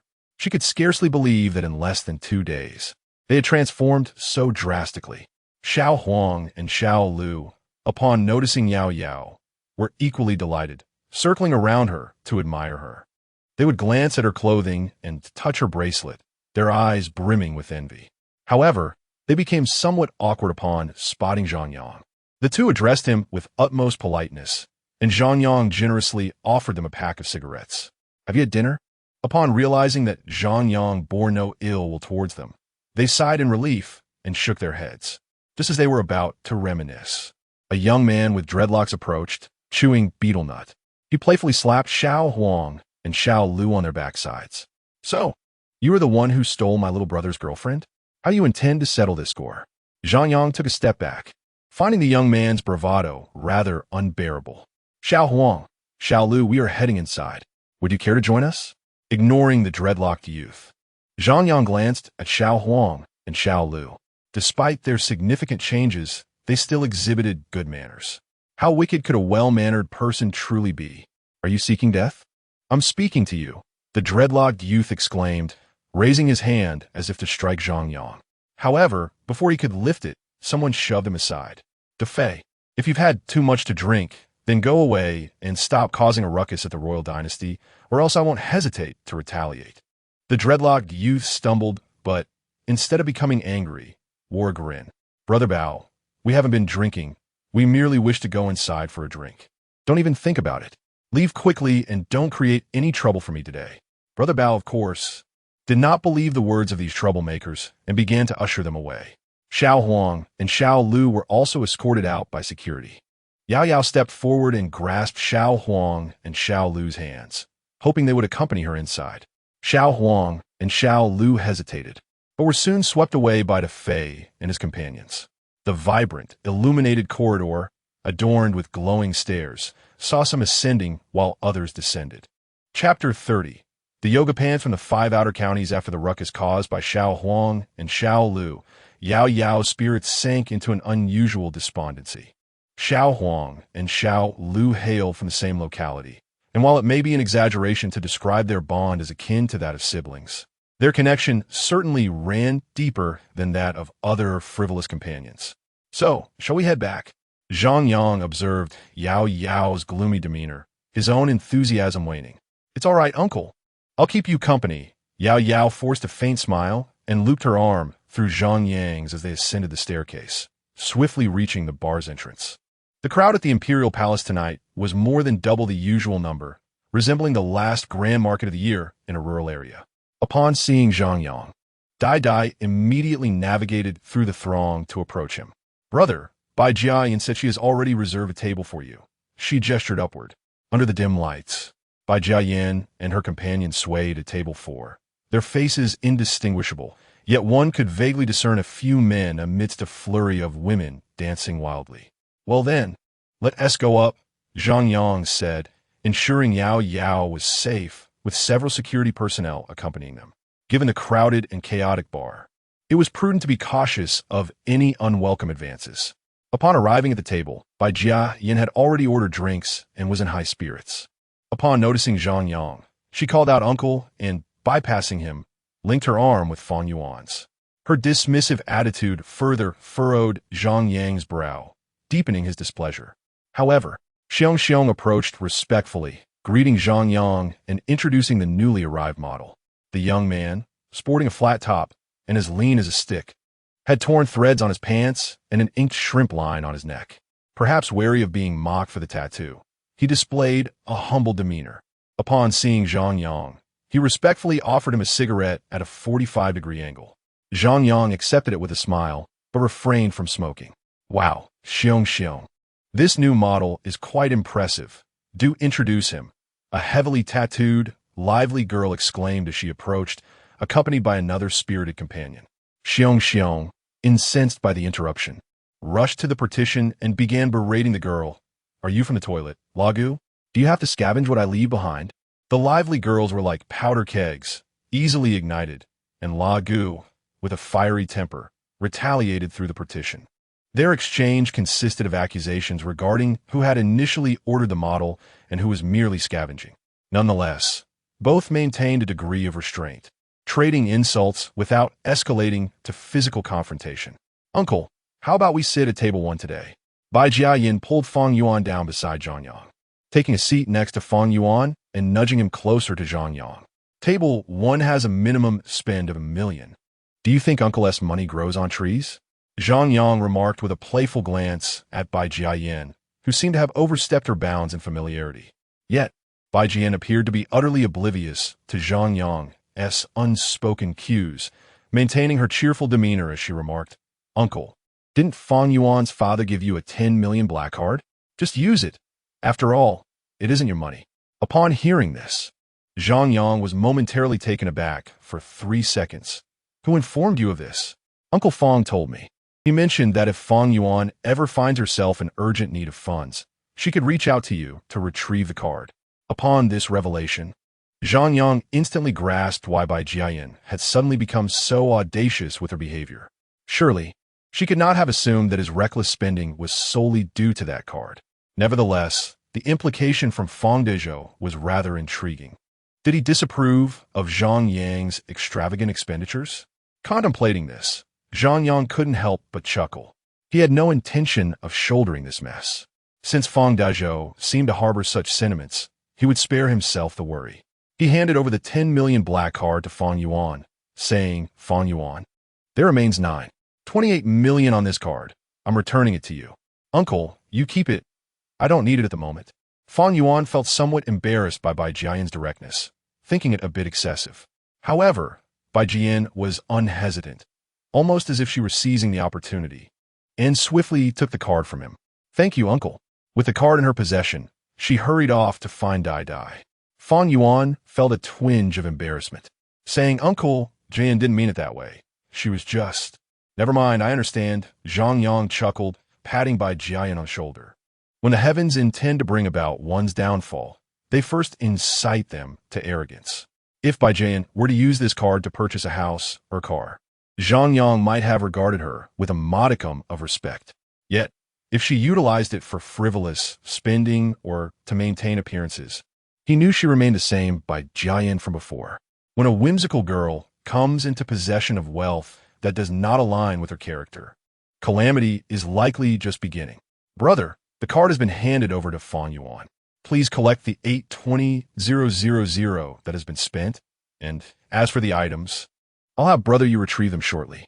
Zhang Yang observed by Jian, flaunting the card and reveling with other whimsical girls, and couldn't he help but shake his head. Those who manage to amass fortunes in the billions are seldom naive. Hey, little brother, what are you doing? I merely intended for Fong Yuan to ask you for money since she yes out. As for this amount, let us forget it. Fong Dezhou directly declined a reception, not mentioning the return of the card to Zhang Yang. Zhang Yang smiled and played along. If he were to return the 820,000, he would genuinely feel it was a loss. All right then, thank you, brother, Zhang Yang replied, but Fong Dezhou did not respond, nor did he bring up any notions of treating to a meal. This was the unspoken understanding amongst adults as they dispersed. Zhang Yang surmised that the reason Fong Dezhou refused the 820,000 was due to his disdain for it, and he likely wished to maintain a personal favor. The clear intent to distance himself suggested that, should any complications arise, he might find it useful to have Zhang Yang nearby. As he closed the chat window and tucked away his phone, Zhang Yang pulled Yao Yao towards the partition. At that moment, Xiong Xiong and La Gu, after receiving warnings from security, had shifted their confrontation from verbal to physical. Each held a cup, taking turns to drink, one cup after another. From time to time, others would also assist in replenishing the drinks. The atmosphere was nothing short of fierce. Bai Jian and Dai Dai were enthusiastically waving their black cards to reserve the premier booth. As Zhang Yang approached the entrance, the DJ was blasting exhilarating music. Uncle, if you're tired, we can head back. Yao Yao noted that Zhang Yang's mood seemed rather subdued, and she instinctively entwined their fingers. Are you tired? Indeed. Zhang Yang felt a certain weariness. Since graduation, he had been like a driven donkey, ceaselessly preoccupied. He was busy with his graduation, searching for a job, without success, relying on his cousin, purchasing a home, repaying the mortgage, and going on blind dates. Even with the system at his disposal, Zhang Yang seemed to be exhausting himself to appear impressive, deliberately striving to earn more. He truly felt fatigued, especially after encounters with Wang Defa and Fong Dezhou, which had further drained him. How about we return to my hometown? It's the perfect time to indulge in crayfish and beer. We could fish and boat during the day, then enjoy barbecues and beer in the evening. As the saying goes, if you have wealth and do not flaunt it, the heavens will smite you. At not yet 30, I own a 3 million yuan car, purchased a house outright, and still have over 1 million in savings, all while being accompanied by an 18-year-old wife. This is a status I must uphold. Chapter 31. The white moonlight, the decayed white moonlight, and the yellow moonlight. Yao Yao was in a foul mood, and Zhang Yang's spirits were scarcely any brighter. After a brief discussion, they decided to return home immediately, without even collecting their belongings. They set off in their car, making a call to Zhang Yang's mother along the way, requesting her to tidy up the house a bit. Perhaps she was asleep, as her initial responses were rather dismissive, unwilling to move herself, and thus she sent Zhang Yang's father instead. Having worked all day, he too was reluctant to budge. However, upon learning that his son's girlfriend was in the car, the slumbering father was abruptly roused. Upon their arrival, they were greeted by a long red carpet stretching from the entrance to the house, remnants from a previous ribbon-cutting ceremony for a local turtle farming venture. Zhang Yang resided in a quaint 2-story house he had constructed in the countryside, a private abode. Driving along the red carpet, they noticed that the house was aglow, the lights illuminating both the inside and outside. Wisps of smoke spiraled from the chimney, reaching for the heavens. Father, I fear we may not be able to set off those fireworks, Zhang Yang remarked, his father oblivious to the nature of Zhang Yang's vehicle, merely glancing curiously as they passed. Yet, once Zhang Yang stepped out, though initially shocked, he was ready to ignite some firecrackers to celebrate. Father, it is rather inauspicious to set off firecrackers at such an hour. You might awaken the entire village, Zhang Yang cautioned. Never mind, your grandparents have long since passed. So it matters not, his father waved dismissively, determined to light the firecrackers and rockets in the dead of night. The cacophony startled every dog in the village, prompting Zhang Yang to hurry the car into a narrow alley, anxious to avoid damaging the paintwork. Many villagers who had already retired for the night stirred at the commotion. Zhang Yang's father stood at the alley's entrance, seemingly awaiting the neighbors to issue apologies. My son has returned with his girlfriend. Thus, we had no choice but to set off some firecrackers.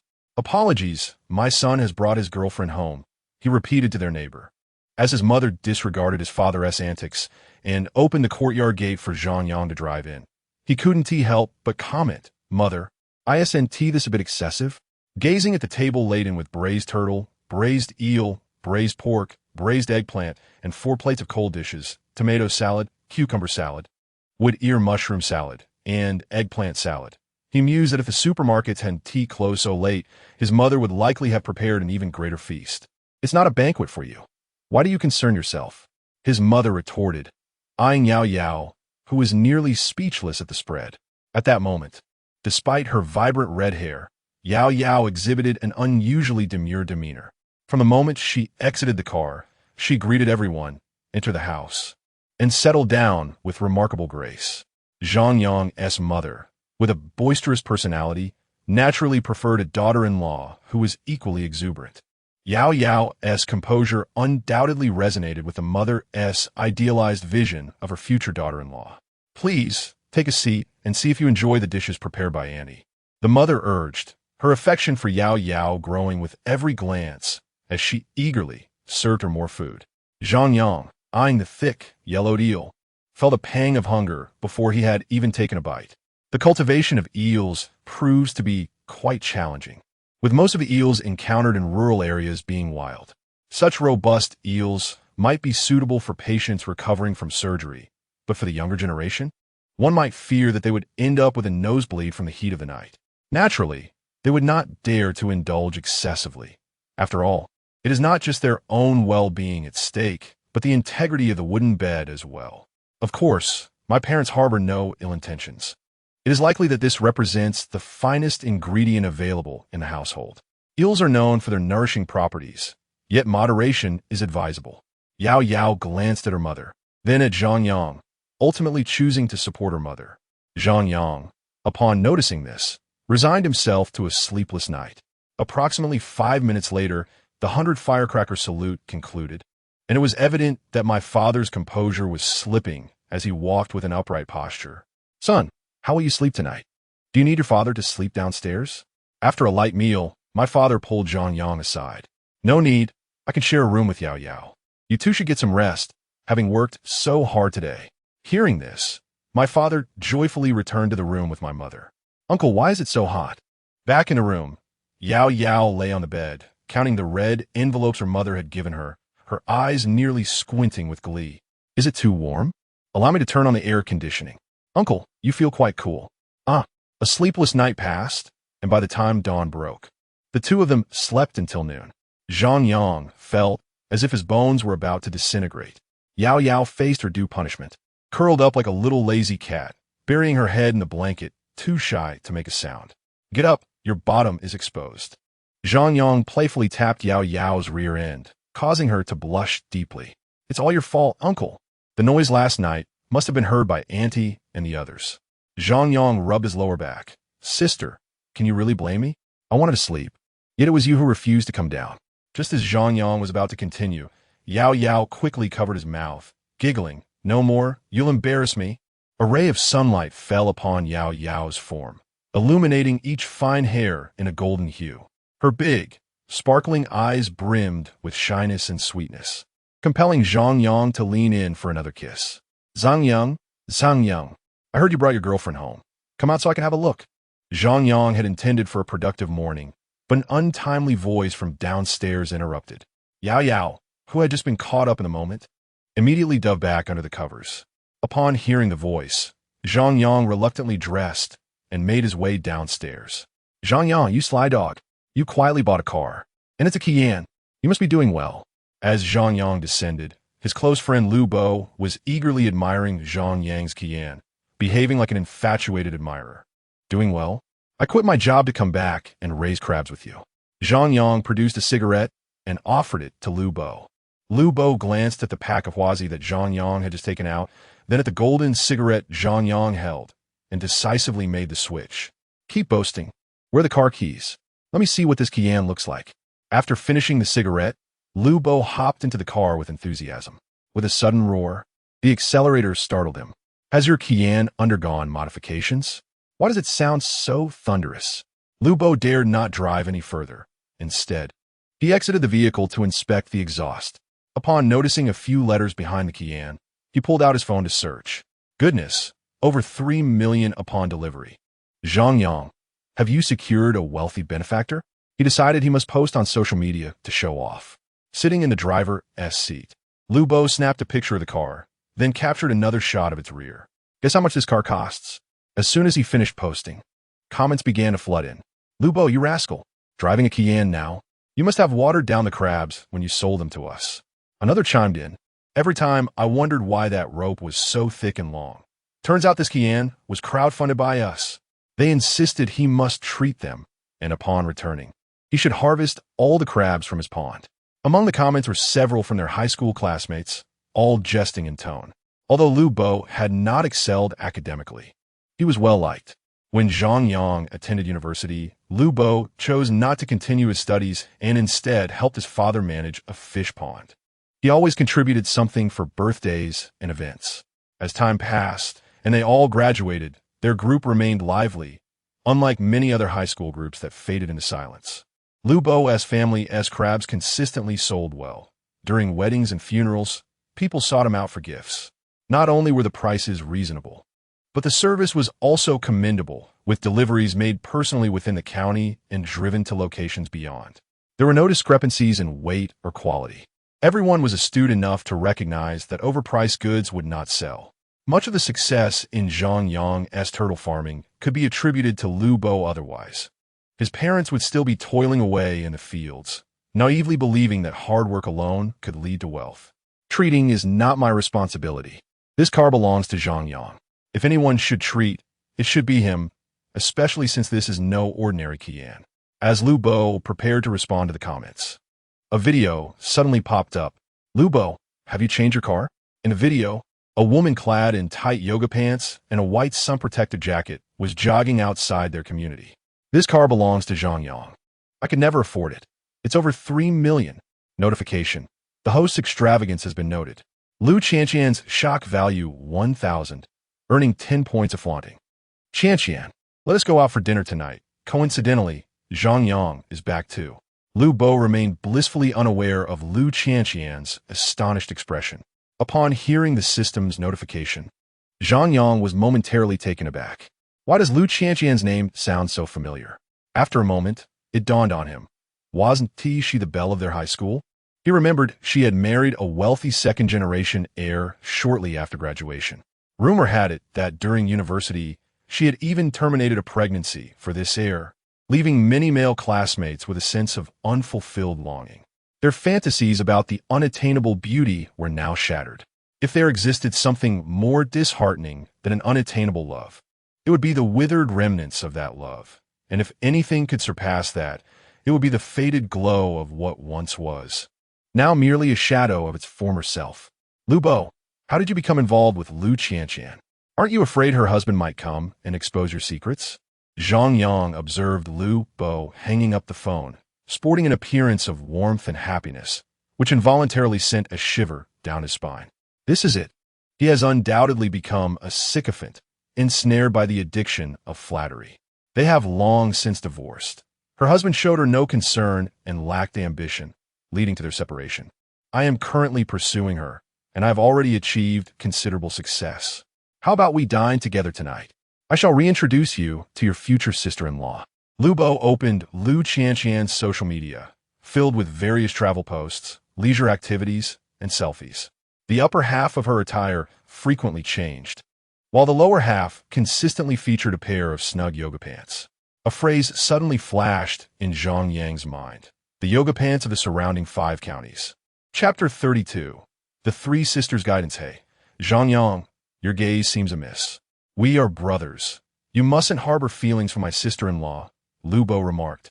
Noticing Zhang Yang lost in thought as he stared at Lu Qianqian's social media posts, he gave him a gentle nudge. Lu Bo, have you ever heard of the term yoga pants from the outer 5 counties? Lu Bo, being Zhang Yang's childhood friend, could not remain indifferent as he witnessed his buddy being toyed with by the allure of the outer 5 counties. More critically, the so-called spiritual sister was merely a fleeting phenomenon, nothing more than a rare occurrence. A minor mishap at 30 or 50 years old would be inconsequential. However, the yoga classes from the outer 5 counties were akin to the Siberian crabs, with every reach demanding monetary compensation. Even a celestial emperor would find half of their cultivation stripped away post-divorce. It was no easy feat for his brother to have accumulated his modest savings through years of laborious endeavor. I haven't heard of it, but rest assured, Qian is not that kind of materialistic woman. She has never asked me for a single penny, Zhang Yang replied, his heart sinking further. One who seeks not trivial gains must harbor grander schemes. It seemed likely that Lu Bo's crabs would soon be split in half for distribution.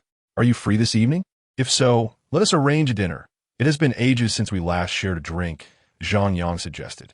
However, Lu Bo, oblivious to the underlying meaning in Zhang Yang's words, handed a large bucket of crabs to Zhang Yang's mother and turned to leave. It's nearly noon. Why don't you stay and finish these before you go? Zhang Yang's mother observed the bucket filled with hefty female crabs, likely worth 400 to 500 yuan. No, I have some crabs to deliver in the afternoon. Otherwise, it might delay my plans for the evening. Lu Bo waved his hand and drove away in his van. His income had been decent in recent years, and his family owned an Audi Q5, but he refrained from driving it to avoid causing any resentment. Arriving in an Audi to deliver crabs would unconsciously suggest to others that he had amassed considerable wealth. After all, where else could the money for such a vehicle come from? Once Lu Bo departed, Zhang Yang ascended the stairs, intending to take Yao Yao to the county shopping mall to purchase a few new outfits. One cannot wear the same attire indefinitely. However, Yao Yao remained transfixed by her phone screen, oblivious to Zhang Yang's approach. Following Yao Yao's gaze, he observed Xiao Huang and Xiao Lu reveling in a bar, intoxicated and engulfed in clouds of smoke, making exaggerated faces for the camera. They occasionally engaged in passionate kisses with different partners, their dazed expressions revealing a disturbing detachment from reality. Rather than being drawn in, Yao Yao's eyes reflected a profound sorrow, with tears glistening in her beautiful gaze. It's hopeless. Xiao Huang and Xiao Lu are utterly lost. Everyone can see it but them, she lamented. Uncle, can we help Xiao Huang and Xiao Lu? Yao Yao dared not meet Zhang Yang's eyes, burying her face in his abdomen, clutching him to stifle her tears. Zhang Yang remained silent, not out of reluctance to assist, but rather due to the realization that some individuals become ensnared in their own mire. Not because of the floating algae or the sinking mud, but due to the extinguished light and their surrender to despair. Even if I were to secure a job for Xiao Huang and Xiao Lu now, they would be reluctant to attend, and even if they did, they would find it difficult to concentrate and save money. Rise and shine. I shall take you to the mall to purchase a few outfits for the evening gathering. Once Yao Yao had calmed her emotions, Zhang Yang gently ruffled her hair. Yao Yao said, using Zhang Yang's sleeve to wipe away her tears, then adorning her face with a cheerful smile. After dining, Yao Yao accompanied her mother for a brief stroll, or rather, her mother guided Yao Yao on a shopping excursion. They deliberately chose the longer route to the fish pond instead of the direct path. Instead of enjoying the cool evening, they opted to venture out in the sweltering midday heat when everyone else was dining. Oh, second aunt, are you having a meal? Who is this? So radiant. Zhang Yang's girlfriend has come with me to the pond. Third aunt, is this Zhang Yang's girlfriend? She is truly lovely. After meandering around for a considerable time, they returned with Yao Yao cradling an assortment of peaches, watermelons, and grapes. Mom, Lu Bo has invited me for dinner.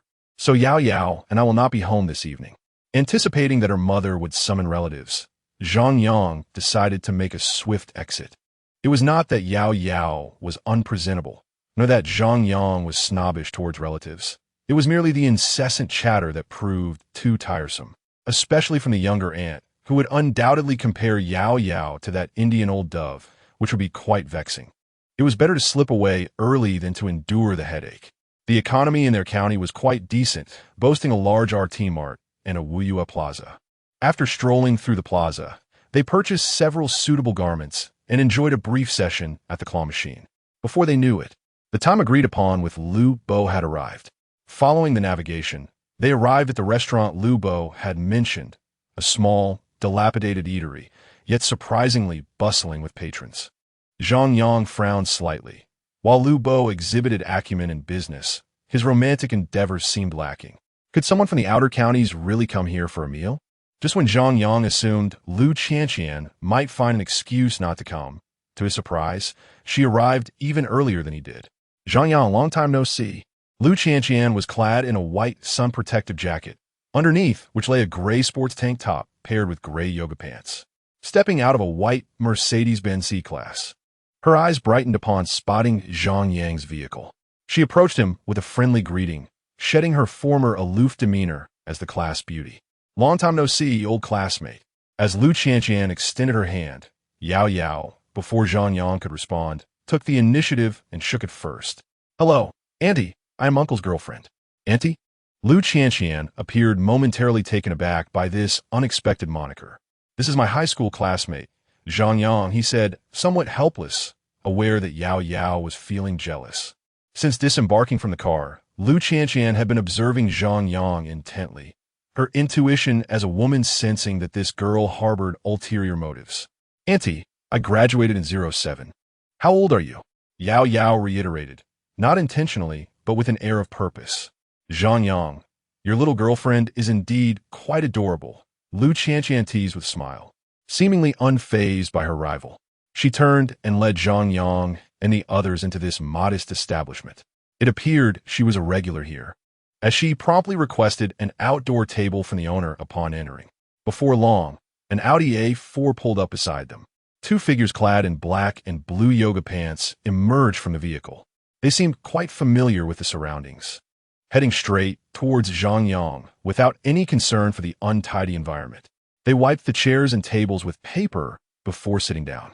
Among the trio, Lu Qianqian possessed the most striking appearance and figure, yet her companions each had their unique allure. The woman in black yoga pants exuded an impressive presence, and even in an oversized UV protective jacket, she managed to create the illusion of a much smaller size. The one in blue denim was no less captivating, with a curvaceous figure that accentuated her assets perfectly. As soon as the three took their seats, Zhang Yang distinctly noticed the surrounding men's voices soften. They greeted each other amiably, displaying no signs of impatience. Could it be that he had been viewing them through tinted lenses? Yet, a subtle sense of dissonance lingered in his heart. It was only when Yao Yao, visibly perturbed, pulled out her phone to disable beauty enhancements, filters, and smoothing effects, opting for the raw camera to take a picture, that Zhang Yang realized the source of his discomfort. These three, from the moment they had arrived, had not taken a single photograph. It was well known that they loved to share their lives on social media, even posting numerous selfies over trivial events. However, their steadfastness in remaining motionless at that moment indicated their disdain for the venue. They seemed unwilling to let their admirers know they were dining in such a lowly establishment, striving to maintain the sanctity and purity of their social circle. Yet, what was the motivation for them to sit there, with their gazes consistently, whether intentionally or inadvertently, fixed upon him, observing their postures, one leaning forward, another to the left, and the last to the right, each adopting a casual pose? It was undeniably an amusing tableau reminiscent of a maternal gathering. Chapter 33. The Astonishment of Yoga Pants in 5 Counties Qianxian. You've been sitting here for quite a while. Why don't you introduce yourself? After a few casual exchanges, the strategic focus of the conversation shifted toward Zhang Yang. Immediately, he sensed an overwhelming pressure emanating from the tea art master. Hello, handsome. I'm Su Hui, currently running a flower shop in our county. The woman clad in black yoga pants stood up first, slowly extending her right hand. As she rose, the contours of the East African Grand Canyon began to emerge, revealing the full landscape upon her standing. It was butterfly-shaped and rather ample. Zhang Yang, currently unemployed, planning to return and engage in aquaculture. Upon hearing Zhang Yang's intentions, the green yoga pants wearer's eyes briefly flickered with disappointment. Just as she was about to rise, she sank back in her seat. The woman in black yoga pants appeared to hold the highest status among them. Casually glancing at Zhang Yang's watch, she smiled and remarked, Handsome. You truly have a sense of humor, wearing a Richard Mille worth over $1 million while planning to engage in aquaculture. What exactly do you intend to cultivate? Deng. Sensing the host's ostentation, Lu Qianqian's astonishment value increased by 1,000, earning 10 points of pretentiousness. Deng. Sensing the host's ostentation, Pan Deni's astonishment value increased by 1,000, earning 10 points of pretentiousness. Both women stared, momentarily stunned, at Zhang Yang's unremarkable toy watch. Ha, just joking. It's not that expensive, he laughed, though unbeknownst to him, he was equally astonished. Su Hui's awareness was impressive. No wonder she had reached for his watch. She must have wanted to inspect it. Even more astonishing was her ability to recognize it as a Richard Mille with just a glance. This woman was either a watchmaker or someone who had seen the world. Su Hui intended to continue the conversation about the watch, but the woman in green yoga pants abruptly stood up. In her excitement, she misjudged the distance between herself and the table. At the moment she stood, she nearly overturned the table with her chest. Cried a girl named Pan Tian, clutching her chest in dismay, continuously rubbing the area. The dramatic scene caused several men to swallow hard. Hello, handsome. I'm Pan Tian, a small streamer. If you're free, feel free to join my live stream. Pan Tian, aren't you called Pan and I? Zhang Yang looked at the intentionally bending Pan and I in surprise. Pan's little schemes did not escape the notice of Lu Qianqian and Su Hui, who exchanged glances filled with disdain. Pan and I wished to continue chatting with Zhang Yang, but the boss arrived with a platter of sauerkraut and fatty intestines, braised pig-esque trotters, and duck from the stove. Just the sight of the 3 dishes made their mouths water. At that moment, Lu Bo drove up in his Audi Q5, emerging from the trunk with a white phone box. Old Kai, please process this and set up a table for us. A friend will be joining shortly. Sure thing. What about the drinks? What are we having today? The boss skillfully accepted the phone box and began his preparations. Let us have a box of beer, half chilled and half at room temperature. Lu Bo pulled a stool and settled next to Lu Qianqian. It appears that Lu Bo has changed his attire upon his return. Nevertheless, a faint scent of seafood lingers about him, and as soon as he sits down, Lu Qianqian instinctively furrows her brow. Zhang Yang, you've struck gold today. We just received some fresh hairy crabs. Usually, I can't even indulge in them myself. Do try them. This is a restaurant where Qianqian and I frequently dine, and Boss Kai's reputation is well-deserved. As Lu Bo speaks, he begins to distribute beers.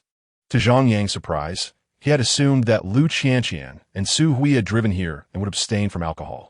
Unexpectedly, all 3 of them take a bottle each. When Lu Bo reaches out to Yao Yao, he pauses momentarily. Zhang Yang, who is this? Lu Bo inquires, glancing at Yao Yao beside Zhang Yang, harboring suspicions but refraining from jumping to conclusions. This is my girlfriend, Yao Yao.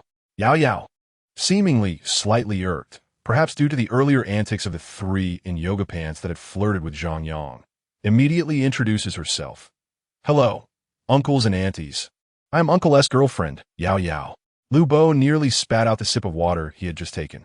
Zhang Yang, you truly are a beast. Is she even 18? Although Su Hui and Panny were taken aback, they soon rationalized Zhang Yang's situation, considering that while a girl may not remain 18 forever, there will always be girls who embody that youthful spirit. Just celebrated my birthday, Zhang Yang replied with an awkward smile, ruffling Yao Yao's hair to signal her to refrain from speaking out of turn. Beast, you indulge in fine food and drink, and she is still not weaned. How can you be so brazen? Lu Bo jestingly scolded as he handed Zhang Yang a bottle.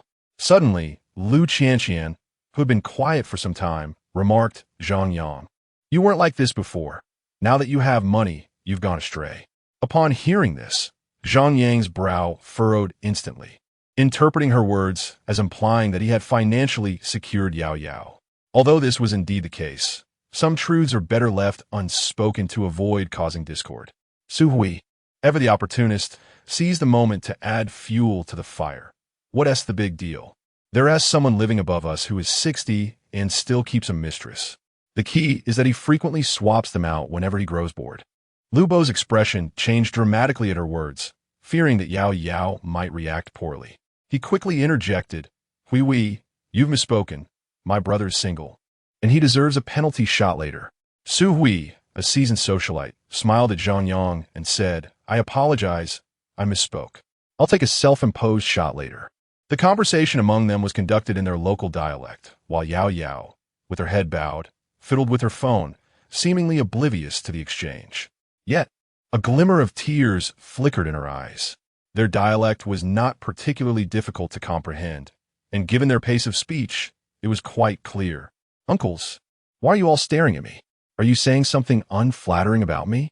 Yao Yao lifted her head, feigning ignorance while maintaining a playful smile. However, that fleeting tear, noted by everyone except the rather dim-witted Panny, did not go unnoticed. "Nothing much," they remarked. "This gold jewelry is quite exquisite, but sadly, it does not complement this color."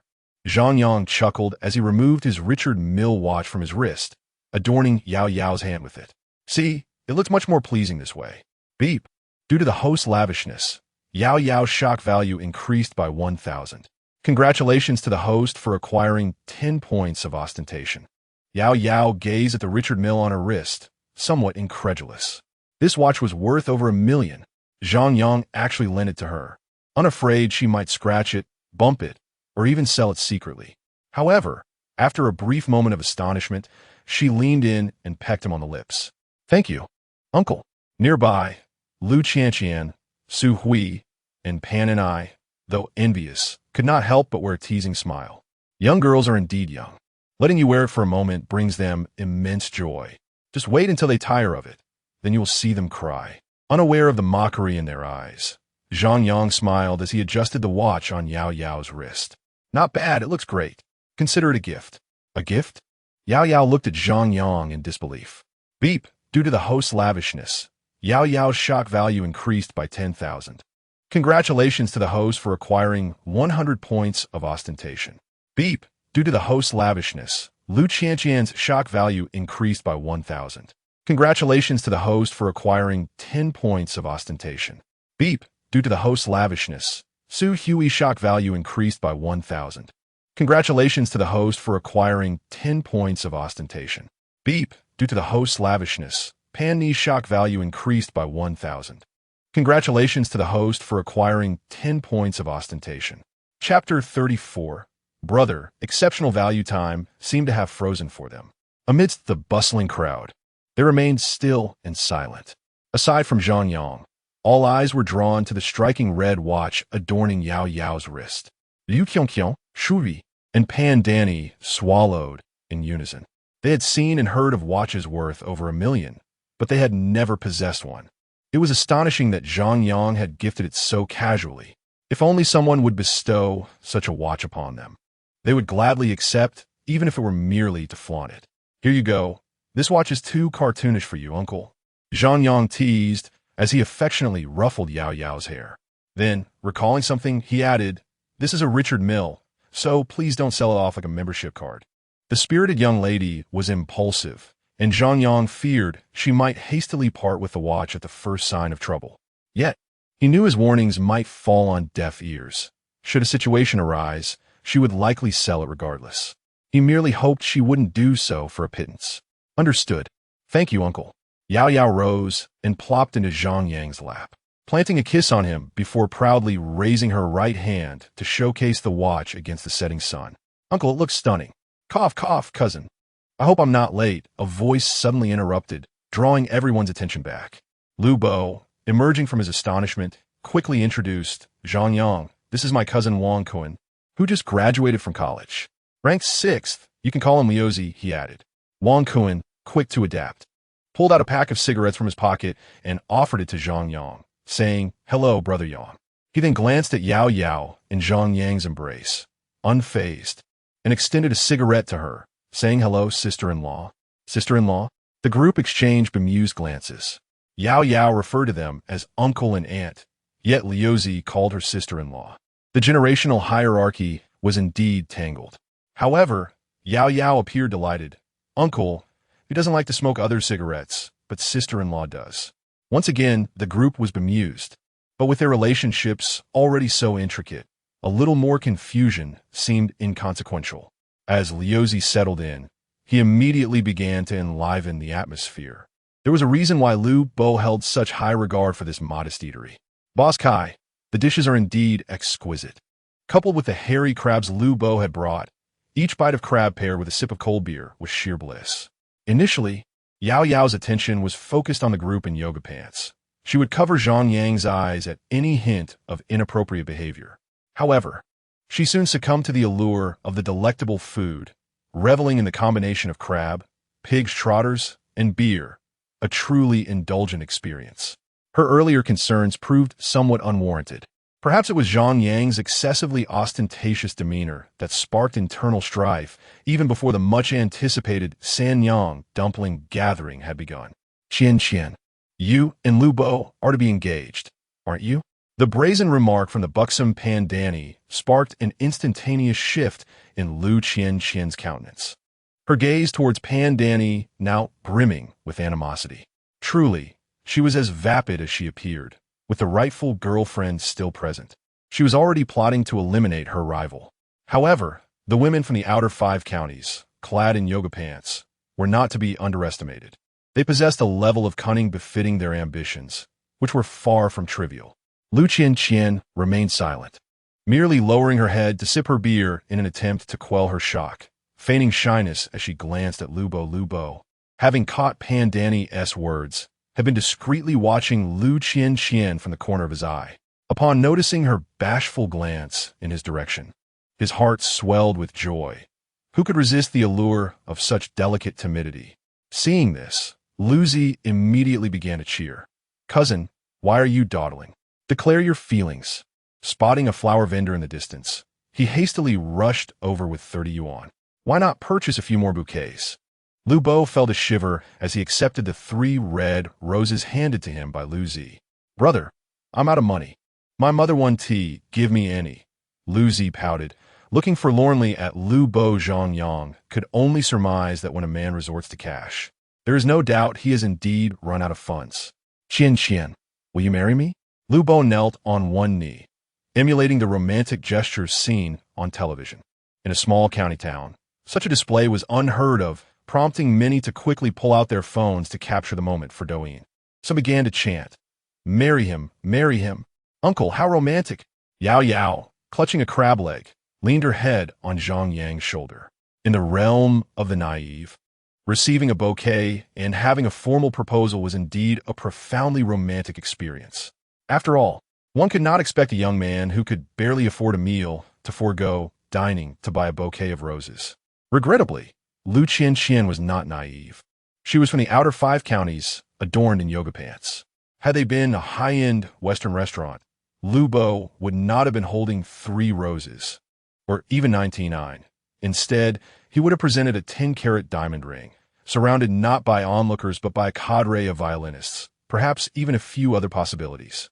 As Zhang Yang had anticipated, Lu Qian surveyed the surrounding revelry, glanced at her 3 roses, and a flicker of disdain crossed her eyes. Pretentiously selecting 1 rose from the trio, she mirrored the behavior of a cat, neither proactive nor dismissive, nor willing to acknowledge. She said, Lu Bo, I'm afraid I can't accept. I've just come out of marriage and currently lack any sense of security regarding another. Could you grant me some time to consider? A chorus of jeers erupted around them, and although Lu Bo felt a pang of disappointment in his heart, he forced a smile and replied, It's all right, take your time. Following this exchange, Lu Qian engaged in a few casual conversations before calling for a designated driver, taking her leave. With her departure, Su Hui followed suit. Pan Danny wished to remain, but alas, she found herself ignored by all. Zhang Yang, do you think I'm being a bit too frugal? Lu Bo poured himself a glass of chilled beer and down in one go. Having ceased his studies at the age of 18, he found himself at 28 still unmarried, and the villagers had begun to gossip. However, Zhang Yang felt there was no need for haste. This year, the market was poor, and even yoga pants business in the 5 surrounding counties was struggling. On one hand, there was the burden of a 60-month loan for a Mercedes C-Class, and on the other, a high-consumption lifestyle that yielded no returns. It wouldn't be long before the yoga pants business faced a crisis. Lu Qian's Salomon's shoes were already fraying, and she could hardly be expected to last much longer. When that time came, if Lu Bo did not seek her out, she would surely reach out to him. Brother, you are not merely frugal. You're the epitome of thrift. If I were you, I would take someone to a fine dining restaurant and, after the meal, order a string quartet to serenade us, ultimately presenting a 10-carat diamond ring to ensure a favorable outcome. Brother, are you considering buying a diamond ring? I know a relative who sells imitation stones that look authentic and, importantly, can be returned in case the proposal fails. Lubo ignevist il concivit suggestion. Had a light meal and prepared to call a cab to return home. It was now Zhang Yang's turn to be taken aback. Wait, are we not calling a designated driver? Are we really leaving the car here? Zhang Yang watched as Lu Bo hailed a taxi, momentarily stunned.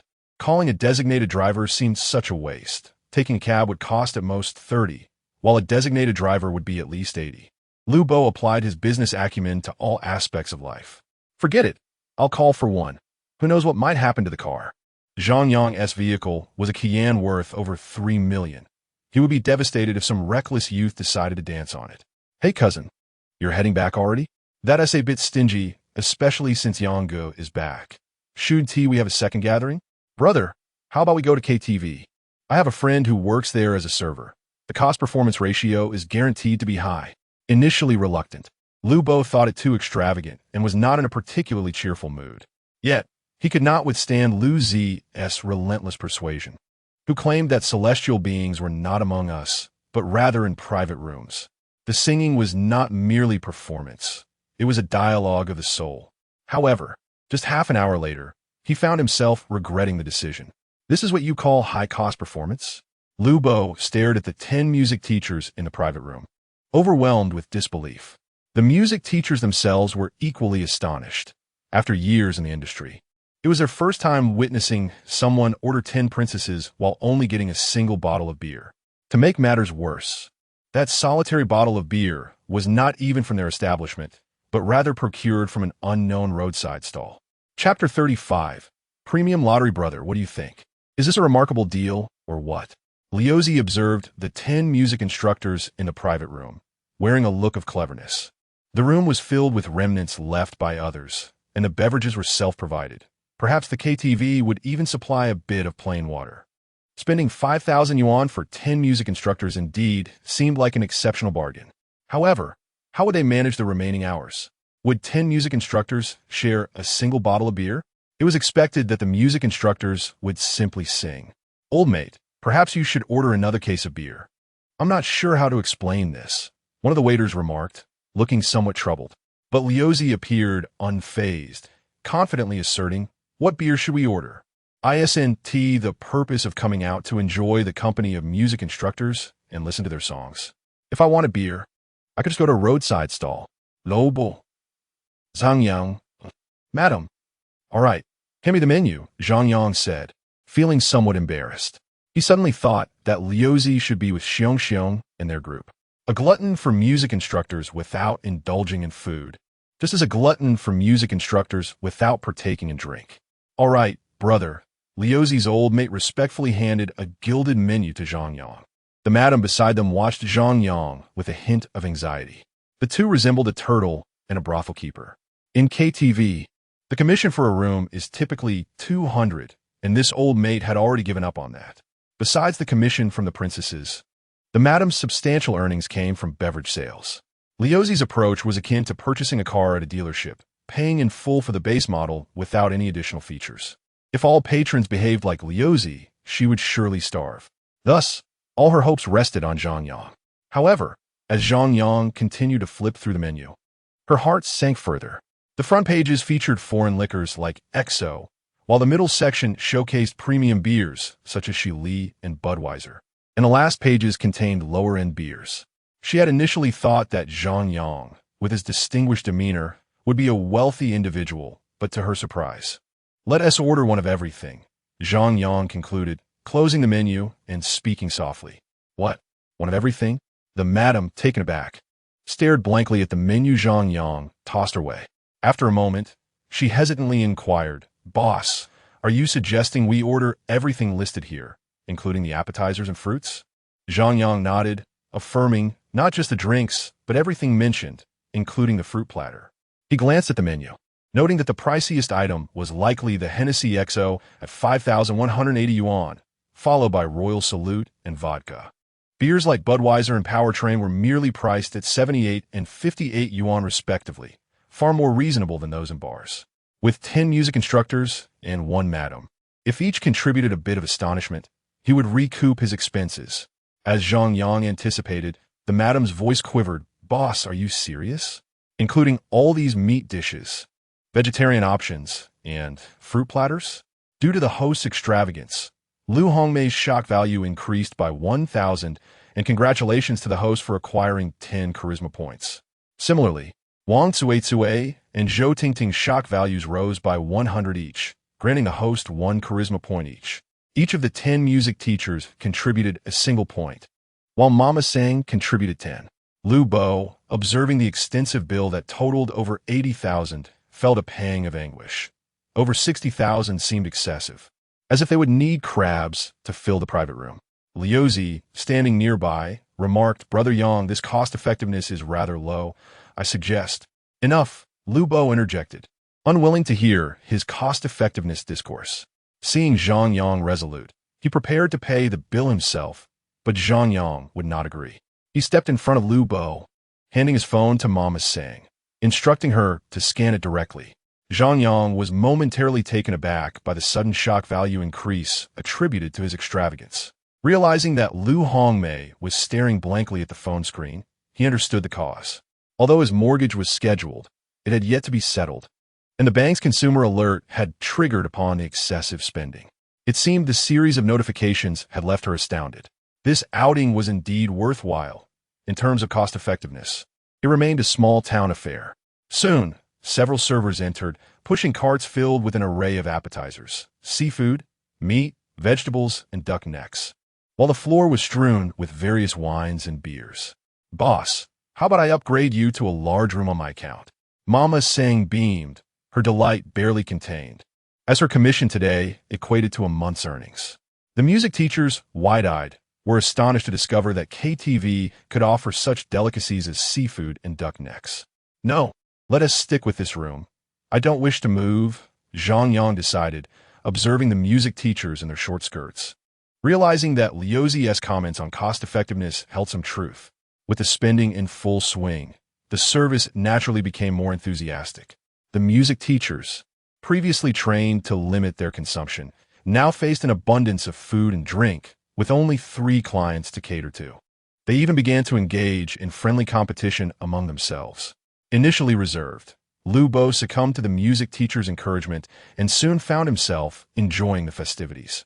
Liuzi, driven by his quest for value, mingled with each music teacher, reveling in the merriment. They continued to indulge until the early hours, all still yearning for more. "Uncle, here is your watch." After sending the somewhat inebriated Lu Bo off in a taxi, Zhang Yang drove back with Yao Yao. He possessed a hangover remedy, and after consuming a single pill, he was instantly sober, free from the effects of alcohol. Midway through their journey, Yao Yao suddenly removed her watch and returned it to Zhang Yang. "What's the matter? Do you not like it?" Zhang Yang inquired, somewhat bewildered. This was a Richard Mill. After all, how could she possibly dislike it? "I do like it, but uncle, it's far too precious. I understand that you are trying to save face for me tonight, and I simply cannot accept it," Yao Yao insisted as she handed the watch back to him. Zhang Yang chuckled to himself, imagining the outrage it would cause among the yoga enthusiasts or the local gossipers if they were to hear about this. "Nonsense. There is no reason you cannot accept it. I gift it to you because you are worthy of such a timepiece." Deng. Due to the host's extravagant generosity, Yao Yao's shock value increased by 10,000. Congratulations. The host has gained 100 points of pretentiousness.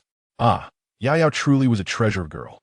Observing her still in a daze, Zhang Yang suddenly smiled and reclaimed the watch. "All right then, since you refuse it, I shall gift it to that music teacher we just encountered tomorrow."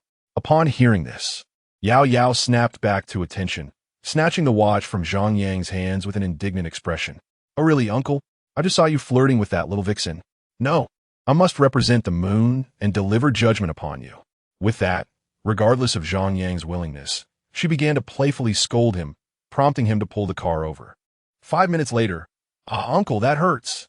Upon returning home and completing a quick wash-up, Yao Yao was soon exhausted and fell asleep. In contrast, Zhang Yang gazed at the system's point tally with eager anticipation. It was time to accumulate 500 points of pretentiousness. However, this time he intended to save for a grand total of 1,000 points to indulge in a premium lottery draw. Chapter 36. Gotham's Big Brother. Batman. As Zhang Yang perused his social media feed, he was greeted by a flurry of messages from Xiong. After a moment of contemplation, he realized it had been several days since he last sent financial assistance to her.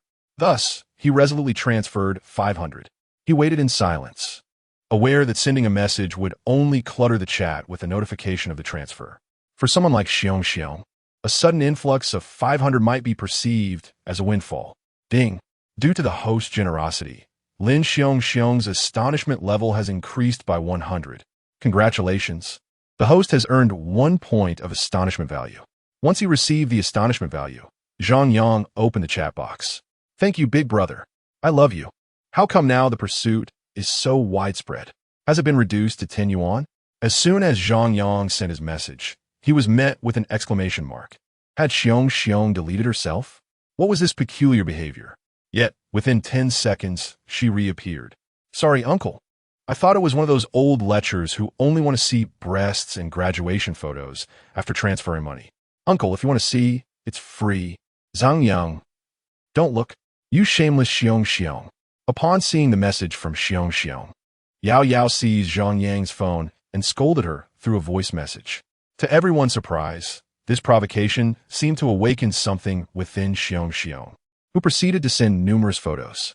However, with Zhang Yang's extensive experience in discerning people, he suspected these images were not from the same individual. It was likely that Xiong, with her naive demeanor, was employing others to masquerade as her. Uncle, delete her. Hurry, delete her.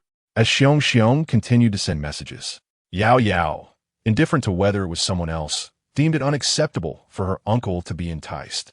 All right, blocking her it is then. Zhang Yang promptly added Xiong to his blacklist, which finally satisfied Yao Yao, allowing her to tidy up her bed. Once Yao Yao went to freshen up, Zhang Yang unblocked Xiong once more. Xiong, doesn't Bai Jiayan have a black card? Why are you still resorting to such measures? Zhang Yang had always been discerning, and he believed Xiong was not the type to be ungrateful. Even without financial support, she would surely have her daily meals covered. Sister Yin has started a business and is so busy that we hardly see her. We have to fend for ourselves to make ends meet. Fan Yuan's fried rice stall is doing that well? Zhang Yang was taken aback. Fan Yuan's cumin curry fried rice was indeed commendable, but as a street vendor, how busy could he possibly be? Not that street stall. Fan Yuan operates it alone. Sister Yin plans to open a gym, and we rarely see anyone running around. A gym? Zhang Yang was slightly taken aback. He would never have imagined Bai Jiayan venturing into the fitness industry. However, none of this concerned him as much as Fan Yuan did. He feared that Bai Jiayan, upon receiving funds, might impulsively invest in a KTV, dance hall, or disco. Establishing such ventures in a major city often required connections to the underworld. Otherwise, one would merely become prey on the chopping block. In the realm of possibilities, one could devise a myriad of ways to outsmart you within the confines of the rules.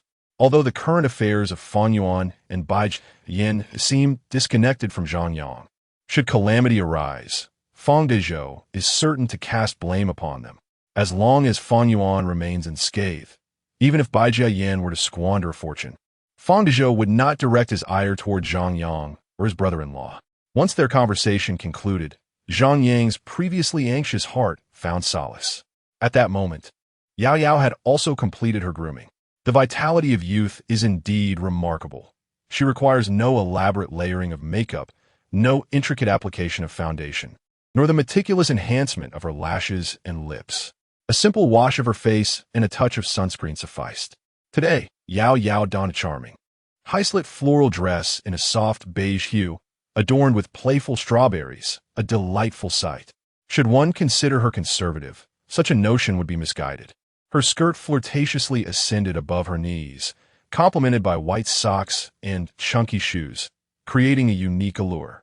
Uncle, do I look good? After preparing herself, Yao Yao twirled before Zhang Yang, her white dress swirling like a blooming lily. With a cheeky lift of her skirt, she teased, "Uncle, look." This playful act sparked an unexpected enthusiasm in Zhang Yang. "Zhang Yang, hurry and bring Yao Yao down. Your aunt and little aunt have arrived." Before Zhang Yang could fully appreciate the morning's significance, his mother called from downstairs. "Shall we go down?" Zhang Yang suggested. Yet, Yao Yao playfully obstructed him, reminiscent of a siren ensnaring her prey, igniting a spark of mischief. "We cannot keep them waiting. Your aunt and little aunt are downstairs." "Coward. Uncle, are you a coward?"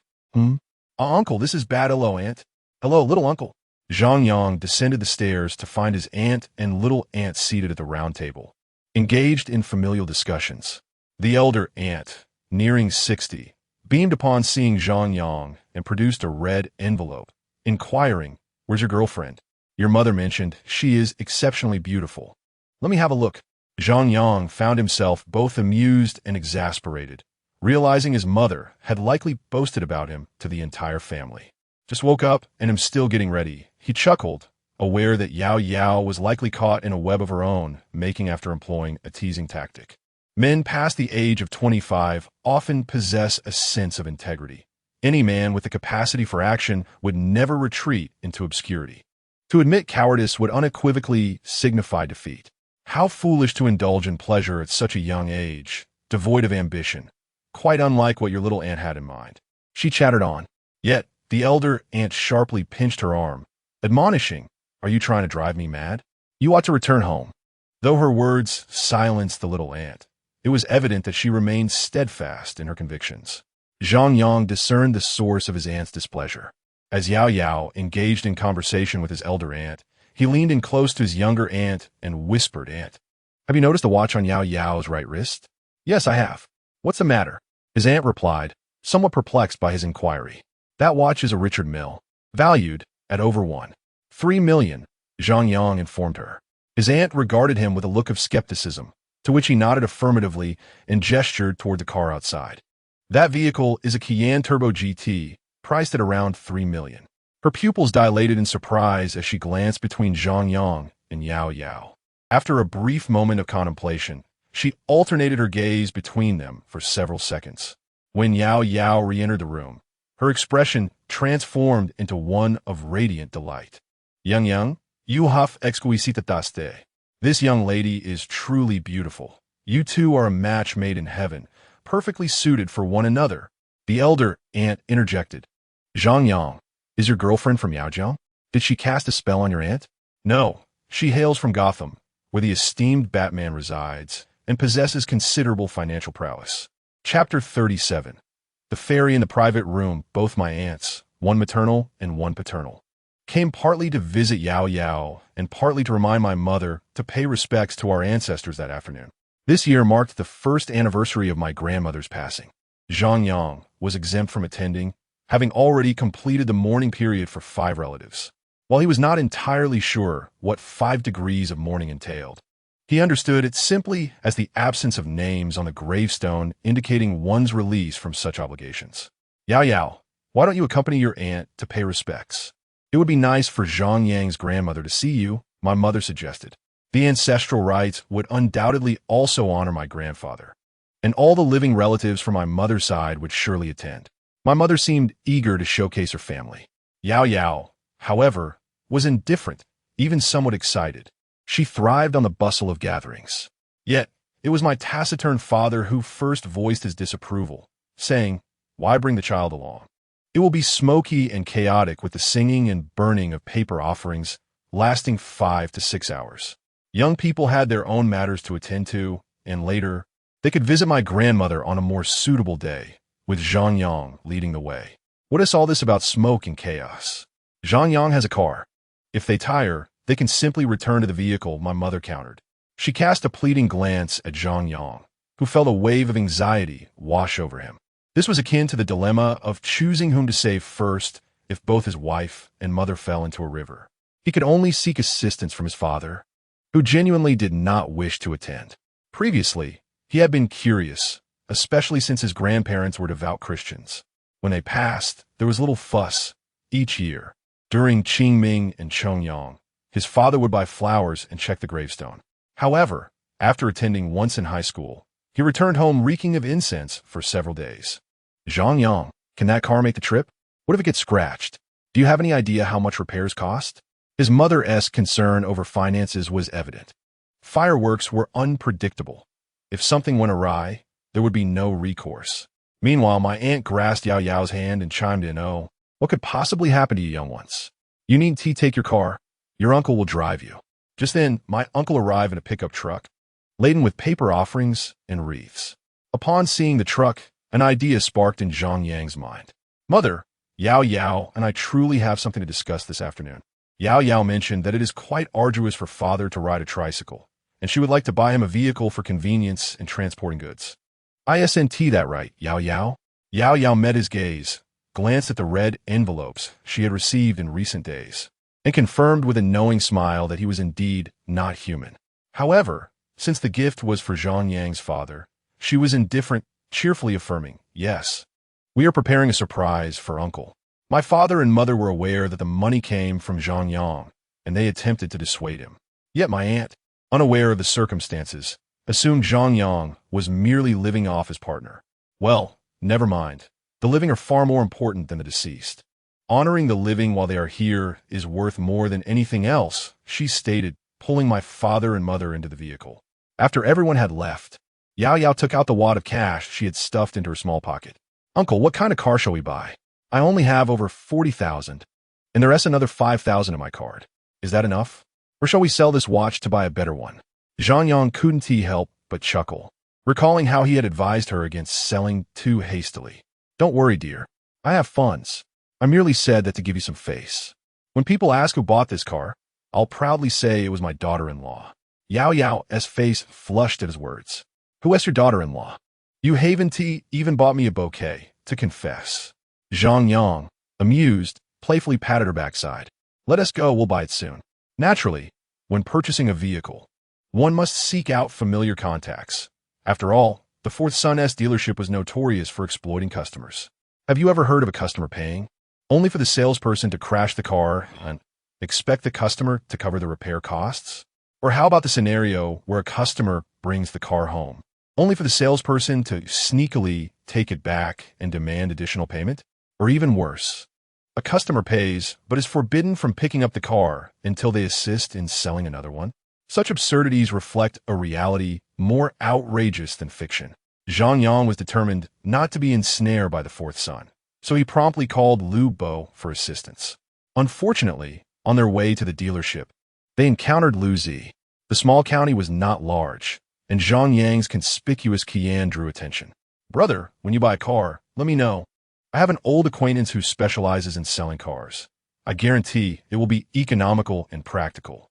Zhang Yang was less than pleased as he observed the location Lu Zi led them to. The car-selling establishment was indeed legitimate and spacious, boasting a variety of vehicles, vans, sedans, SUVs, recreational vehicles, and even a few tricycles. The prices were reasonable, but alas, they were all pre-owned. Lu Zi's acquaintance, upon seeing Zhang Yang's car, was like a moth to a flame, incessantly inquiring whether it was for sale. If so, they could assist in selling it. Zhang Yang felt an urge to curse. It was likely that as soon as he left the car there, some old acquaintance would whisk it away to show off. Fortunately, Lu Bo was more dependable and enlisted a friend who repaired cars to help assess the vehicle. However, the cardinal rule of car buying is to avoid large crowds. Initially, Zhang Yang intended to purchase a Great Wall Pow pickup for his father, as it was quite popular and, being the diesel version, was fuel-efficient and aesthetically pleasing. Then Lu Zi chimed in, "Brother, instead of the Great Wall Pow, why not add a bit more and get a Toyota pickup? The value for money is exceptional." Zhang Yang considered this and thought it was a reasonable suggestion. The elevated chassis was imposing, and his father, who had toiled all his life, deserved to enjoy his later years. Yet, Lu Zi continued, "If you're willing to spend 500,000 on a Tundra, you might as well add a little more and get a Toyota Land Cruiser. It doesn't have a 15-year scrapping limit and retains its value." The capabilities of the Tundra and the Land Cruiser were comparable.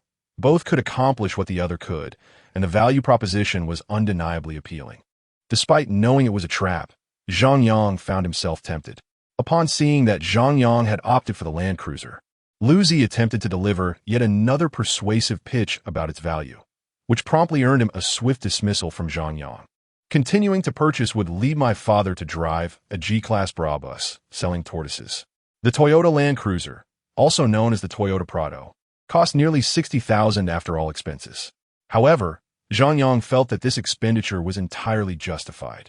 At the moment he grasped the steering wheel, listening to the gentle spring breeze and autumn rain, while gazing at Yao Yao in the passenger seat, he felt, even without a sniper rifle, akin to Director Chi, defying the heavens.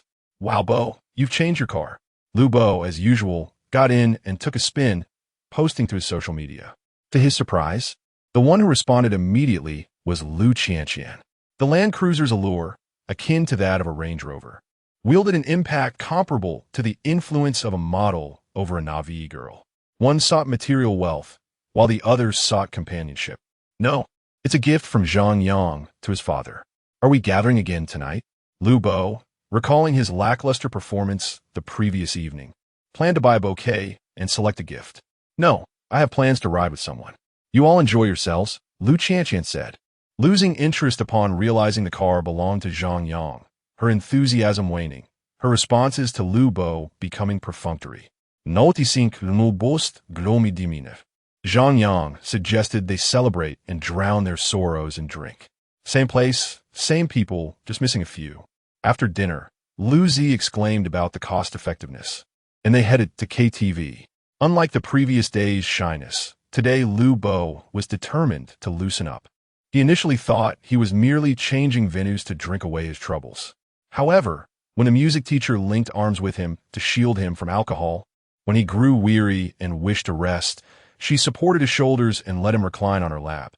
And when he staggered out of KTV, she discreetly slipped him a pack of bear biscuits, advising him to drink warm milk upon returning and not to do so on an empty stomach. He wavered. Little did Zhang Yang anticipate that the allure of the outer 5 counties would falter in the hands of the KTV music teacher, leading to a month of unrestrained indulgence. Chapter 38. The urgency of yoga pants from 5 surrounding counties. Deng, due to the host's audacity, Lu Tsuifen's astonishment value 100. Congratulations to the host for acquiring 1 point of astonishment value. Deng, due to the host's audacity, Li Xiu's astonishment value 100. Congratulations to the host for acquiring 1 point of astonishment value. Deng, due to the host's audacity, Zhou Xiaohua's astonishment value 100. Congratulations to the host for acquiring 1 point of astonishment value. This morning, Zhang Yang remained blissfully asleep in bed, until the incessant sound of system notifications abruptly roused him. Beside him, Yao Yao clung to him like an octopus, her limbs ensnaring him tightly. Liu Guifen, Li Xiwa, Zhou Xiaohua, who are these individuals? Zhang Yang was utterly perplexed, wondering how he could accumulate astonishment points simply from a night's slumber. After a brief trip to the restroom, he discovered his mother meticulously organizing the fish trap. It was typically his father who undertook such tasks. "Mom, where's Dad? Why are you the one handling the fish trap?" He squatted down to assist her in removing some dead fish and rotten shrimp from the trap. These traps were placed in nearby ditches and rivers to catch crayfish. Zhang Yang had previously witnessed his parents engaged in this labor. Yet now, with crayfish prices plummeting to a mere 10 or so yuan per gene for the larger ones, and even less for the smaller varieties, he pondered the futility of such exhausting work. Unfortunately, rural folk are inherently restless. Whenever a chance to earn money arises, they would forego sleep to pursue it. Daily earnings of 30 yuan could keep them fervently occupied. He went to Wangzhuang to buy sesame cakes and fried dough sticks. Wangzhuang? Zhang Yang was taken aback. Wangzhuang sesame cakes were indeed delectable, and anyone passing through the area would certainly stop to indulge. However, it was nearly 10 miles away. To venture such a distance for sesame cakes and fried dough sticks seemed excessive. Nevertheless, observing the departing SUV and recalling the system's notifications, he began to grasp the situation. Sure enough, a white SUV leisurely made its way back from the large bridge at the eastern end of the village. In the mornings, a multitude of vendors selling vegetables and meat would gather at this location. Deng, due to the host's audacity, Zhang Lu's astonishment value 100. Congratulations to the host for acquiring 1 point of show-off points. The system's notifications resumed. What should have been a journey of merely a minute took almost 10 minutes for his father's return from the bridge. Little sister, sit at the bow of the boat. I'll walk along the shore. Before he even arrived, the deafening sound of DJ music filled the air. His father, resembling an emperor who had just obtained an elixir of immortality, appeared rejuvenated. His hair gleamed, and he donned a polo shirt and a briefcase. The only flaw was his somewhat lackluster belt, prompting Zhang Yang to consider gifting his father his own Hermes belt later. Wow, uncle, you look so handsome today. Yao Yao, after freshening up, descended the stairs and could not help but admire his father's attire. Really? Upon hearing Yao Yao's compliment, his father's spirits lifted even higher. All right, quickly change your clothes. We need to catch a few crabs to send to Old Wu. We have a family banquet today, his mother said with a frown, evidently displeased. Delhi, my father cheerfully returned home to change clothes. Normally, he would mutter something before waiting for my mother to get angry. Zhang Yang felt quite pleased after witnessing this. After all, the essence of earning money lies in bringing joy to one's family. Yao Yao, I will enroll you in a driving school later. In the living room, Zhang Yang and Yao Yao lounged beneath a ceiling fan, savoring bowls of chilled mung bean porridge, complemented by delectable sesame pancakes and crispy fried dough. Won't it be too sunny? Uncle, may I buy some sunscreen? Yao Yao was somewhat perplexed by Zhang Yang's sudden insistence on her learning to drive. Yet she acquiesced to his wish. All right then, let us head to the city to purchase some. Zhang Yang's desire for Yao Yao to learn driving was inspired by his father's example. After indulging in their leisure, they decided to return home, as the county offered limited opportunities for ostentation. Soon, Yao Yao would be driving his Kian, stepping out with a gold bracelet on her left wrist and a Richard Mille on her right, leaving those superficial girls utterly astonished. The aura of amazement would undoubtedly elevate their status. Having purchased a luxurious SUV for his father, Zhang Yang felt it only fair to treat his mother equally.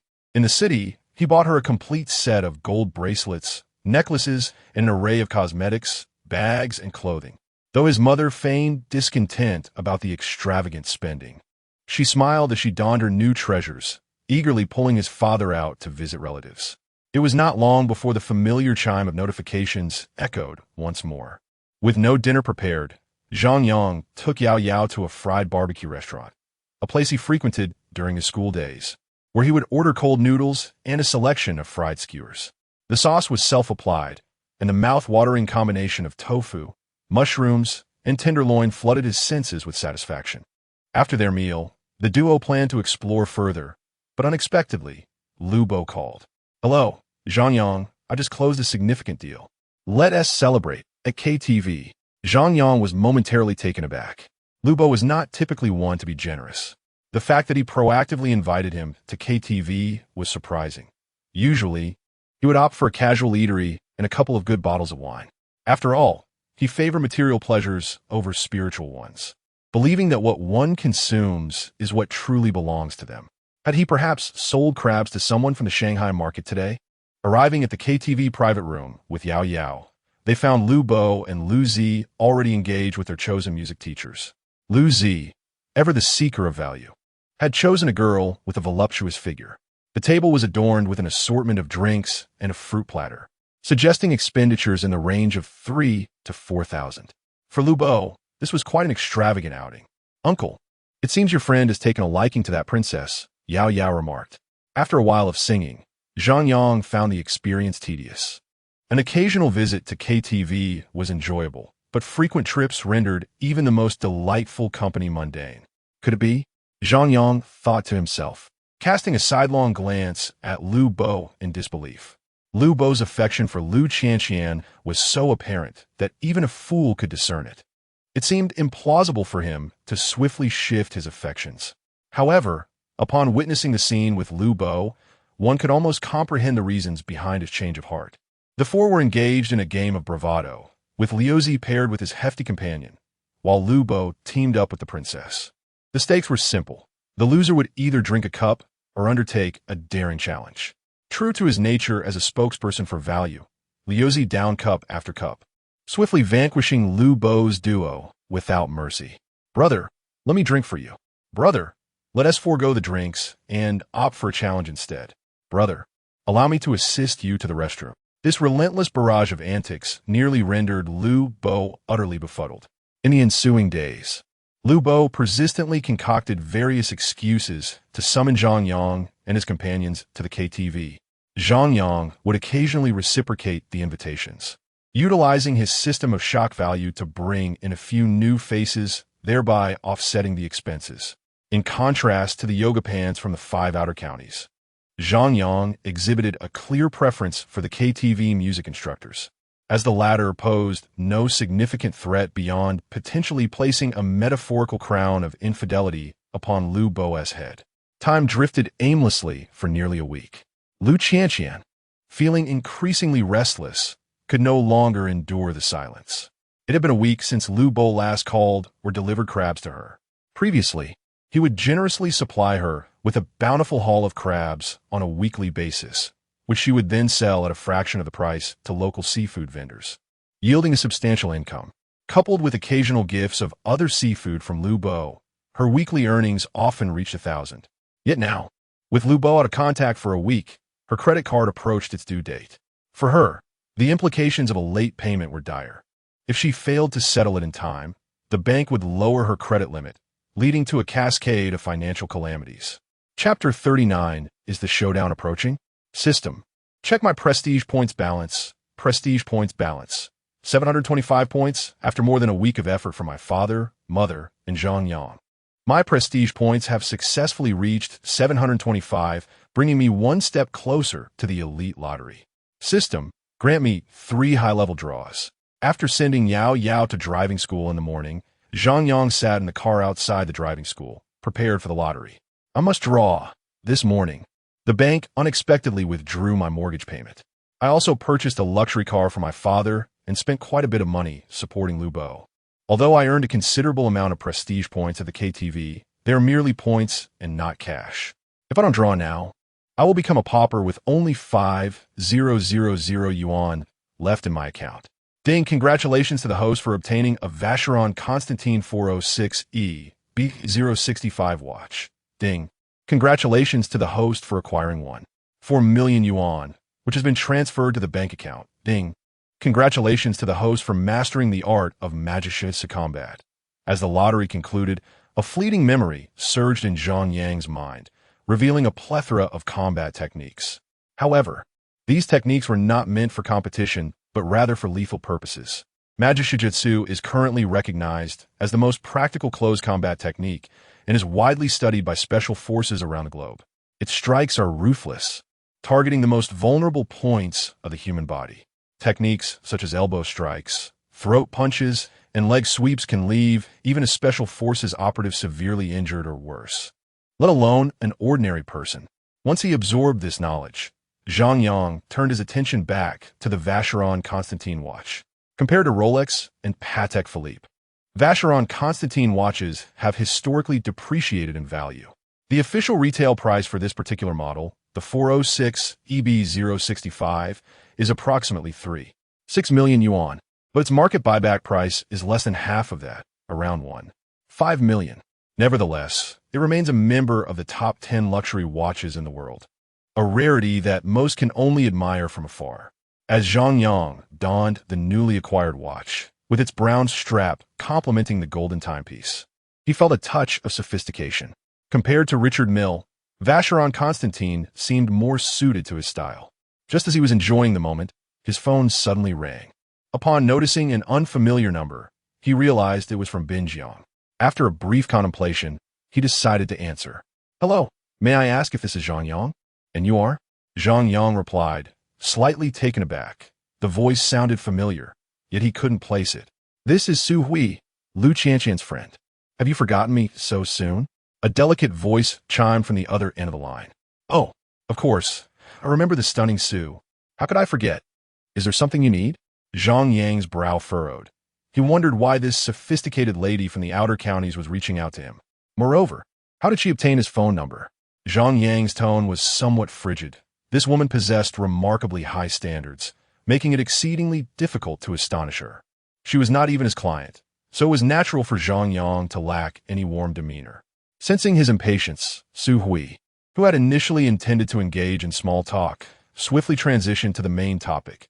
Zhang Yang, today is Qian's birthday, and we would like to invite you and Lu Bo to dinner. Upon hearing this, Zhang Yang felt a twinge of surprise. Goodness, Lu Bo had completely forgotten about Lu Qian, even her birthday. Just a moment, let me check my midday arrangements, and I'll get back to you. After hanging up, Zhang Yang promptly called Lu Bo. The background noise on the line suggested he was at a seafood market. Poor crabs, having grown so large, were now being sold. Yet the money wouldn't even cover Lu Bo's expenses for a single night. Hey, Lumbo. Su, we just called to say it's Lu Qian's birthday tonight. Didn't she contact you? Zhang Yang inquired. Are we going? Lu Bo didn't catch it clearly, prompting Zhang Yang to repeat himself a few times. Upon finally understanding, Lu Bo appeared momentarily dazed. Let us go. It's a good opportunity to clarify a few matters. Zhang Yang then hung up and informed Su Hui of his decision. The venue would still be Boss Kai's restaurant. Wow, Zhang Yang, you've changed your watch again? As soon as they were seated, Su Hui noticed a watch on Zhang Yang's wrist. He nodded. Yes, I gave my previous one to Yao Yao and bought this one casually. Deng. Due to the host's extravagance, Su Hui's astonishment value 100. Congratulations to the host for gaining 1 point of show-off points. Sister Hui, is this watch really valuable? The somewhat simple-minded Pan Danny, clad in a white top and green yoga pants, asked, her head bowed, revealing her lack of awareness. Indeed, a Vacheron Constantine overseas model is worth approximately 3 million. Gasp! Both Lu Qian and Pan Danny inhaled sharply upon hearing Su Hui's words, their gazes on Zhang Yang almost devouring him. Deng, due to the host's extravagance, Lu Qian's astonishment value 1,000. Congratulations to the host for gaining 10 points of show-off points. Deng, due to the host's extravagance, Pan Danny's astonishment value 1,000. Congratulations to the host for gaining 10 points of show-off points. The two women could hardly fathom that a watch could be worth over 3 million. Just how much money did Zhang Yang possess? Meanwhile, Yao Yao, curious, picked up Zhang Yang's watch and compared it with her own. Uncle, this watch isn't nice at all. Next time, let us buy a couple's watch online to wear together. Upon hearing Yao Yao's words, Lu Qian and Pan Danny were filled with envy. To forsake a watch worth millions in favor of buying a couple's watch online was utterly incomprehensible to them. What made them even more envious was yet to come. Do you have a car in mind? The third driving test is coming up soon. Yao shook her head, her understanding of vehicles still limited to the realm of scooters. Uncle, why don't I take your Qian for a spin? Ding, due to the host's extravagance, Lu Qian's astonishment value increases by 1,000. Congratulations to the host for earning 10 show-off points. Ding, due to the host's extravagance, Pan Danny's astonishment value increases by 1,000. Congratulations to the host for earning 10 show-off points. Upon hearing Zhang Yang's words, Pan Danny disregarded any semblance of decorum, immediately starting to playfully collide with others, bending down to pick up her phone and requesting Zhang Yang's WeChat. Unfortunately, Zhang Yang was not like Lu Zi, who pursued the utmost cost-effectiveness. He had no interest in this brainless individual. Being entangled with such an audacious person could lead to a marriage that would strip you of your very skin. After politely answering a few questions, Zhang Yang decisively switched places with Yao Yao. To his surprise, Pan Danny stubbornly refused to let go. Fortunately, it wasn't long before Lu Bo arrived in his car, bearing a cake. When Lu Qian saw Lu Bo approaching with the cake, her initial expression was one of smugness. However, when she noticed who emerged from the passenger seat, she was utterly stunned. It was not Lu Zi, but rather a woman she had never seen before. Zhang Yang, however, recognized her immediately as the music teacher Lu Bo had been frequently mentioning. Unlike her usual professional attire, today she was dressed more like a music instructor. The entire table of people stared in bewilderment as she approached, entwined with Lu Bo's arm. Zhang Yang was equally astonished. Was Lu Bo about to reveal everything? Chapter 40. I am a coward. No one anticipated that Lu Bo would bring along a girl, and a strikingly beautiful one at that. The gazes of the crowd darted back and forth between Lu Qian and the girl Lu Bo had brought. Lu Qianqian's expression darkened immediately. It was her birthday, and Lu Bo's arrival with another girl was quite telling. Lu Bo, who is she? At the dining table, an unspoken agreement prevailed among the guests not to inquire about the identity of Lu Bo's companion, as it would only lead to discomfort. Only Pan Danny, with her naive and boisterous demeanor, broke the silence. My girlfriend, Lu Bo's words struck like a thunderclap, extinguishing any hope Lu Qianqian had held. Yet, the decorum of the girl from the outer counties allowed her to suppress her immediate urge to confront Lu Bo. Instead, she feigned a gracious demeanor, extending her hand in greeting. Hello, I am Lu Qianqian, Lu Bo's high school classmate. The music teacher shyly tucked a stray lock of hair behind her ear and replied, Hello, I am Guyu. Happy birthday to you. In stark contrast to the girl from the outer counties, Guyu's attire was remarkably simple, a long dress and a crossbody bag, devoid of even a watch. Her plain appearance hardly suggested that she was a music teacher. Lu Qianqian scrutinized Guyu from head to toe, despite the latter's modest garb. The innate chemistry of attraction and repulsion between genders led Lu Qianqian to instinctively sense a flicker of kinship. In truth, Lu Bo was not lacking in qualities. He appeared to be an ordinary person, with features that did not stand out. Although his educational background was merely high school, his earnings far surpassed those of many university graduates, making it unsurprising that a music teacher would find him appealing. Lu Bo, you've been quite secretive. How come I never noticed this talent of yours before? Lu Qianqian mused, her tone laced with sarcasm. Isn't quite the irony that while you're proposing to me, you're simultaneously wooing another girl? Shu Yi, unsure whether to feel anger on Lu Qianqian's behalf or concern over the potential loss of her own free crab meals, interjected with biting mockery. As Lu Bo's cousin, he naturally sided with his brother. Sister Hui, one cannot dismiss the pursuit of value. You've enjoyed the crabs he provided and feasted at his expense. Yet you show no gratitude. Are you treating my brother like a mere plaything? Consider how much my brother has spent on crabs and meals for you over the years. He added. At that moment, the owner of the establishment saw an opportunity to chime in, and don't forget the numerous contracts. Lu Bo footed the bill for many of those as well.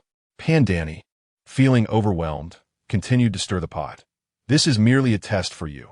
Even Tang Sung faced 81 trials on his journey for scriptures.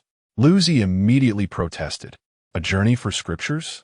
At this rate, we'll all be past our prime. Pan Danny, incensed by Lu Zi's comment, rose abruptly. Lu Qianqian cast a cold glance at Lu Bo. Is this truly your intention, Lu Bo? Lu Bo remained silent, merely lifting a beer bottle to pour himself a glass, which he drained in one gulp. Well, I wish you all happiness, Lu Qianqian declared, her temper flaring as she stormed out, leaving behind a bewildered Zhang Yang and Yao Yao, who felt the rapid shift in events was utterly disorienting. Lu Zi, weren't you the one advocating for value? What is this? Is Pan Danny a fraud? The atmosphere felt rather oppressive, and Zhang Yang casually initiated a topic. She was a good deal. I spent 6 yuan in her live stream, inviting her out for skewers. She insulted me as a poor loser and told me to get lost, claiming she wouldn't even give me a stitch in return. With her demeanor, even if she offered, I'd rather not partake. Zhang Yang mused, well, she does have a couple of assets up front. Expecting a seamless connection for just 6 yuan seems a tad unrealistic, doesn't it? Sister Yu, how did you and Uncle Bo become an item? Unlike the queries between men, Yao Yao was more curious about how Guyu and Lu Bo got together. We didn't become a couple. I was merely invited as an actress. Guyu's words left Zhang Yang, Yao Yao, and Lu Zi utterly astonished. Gazing incredulously at Lu Bo, Lu Zi, with a bitter expression, remarked, No way, bro. Are you employing a strategy of feigned indifference to provoke my sister-in-law? You've really put me in a tight spot. Thank you for your hard work, sister.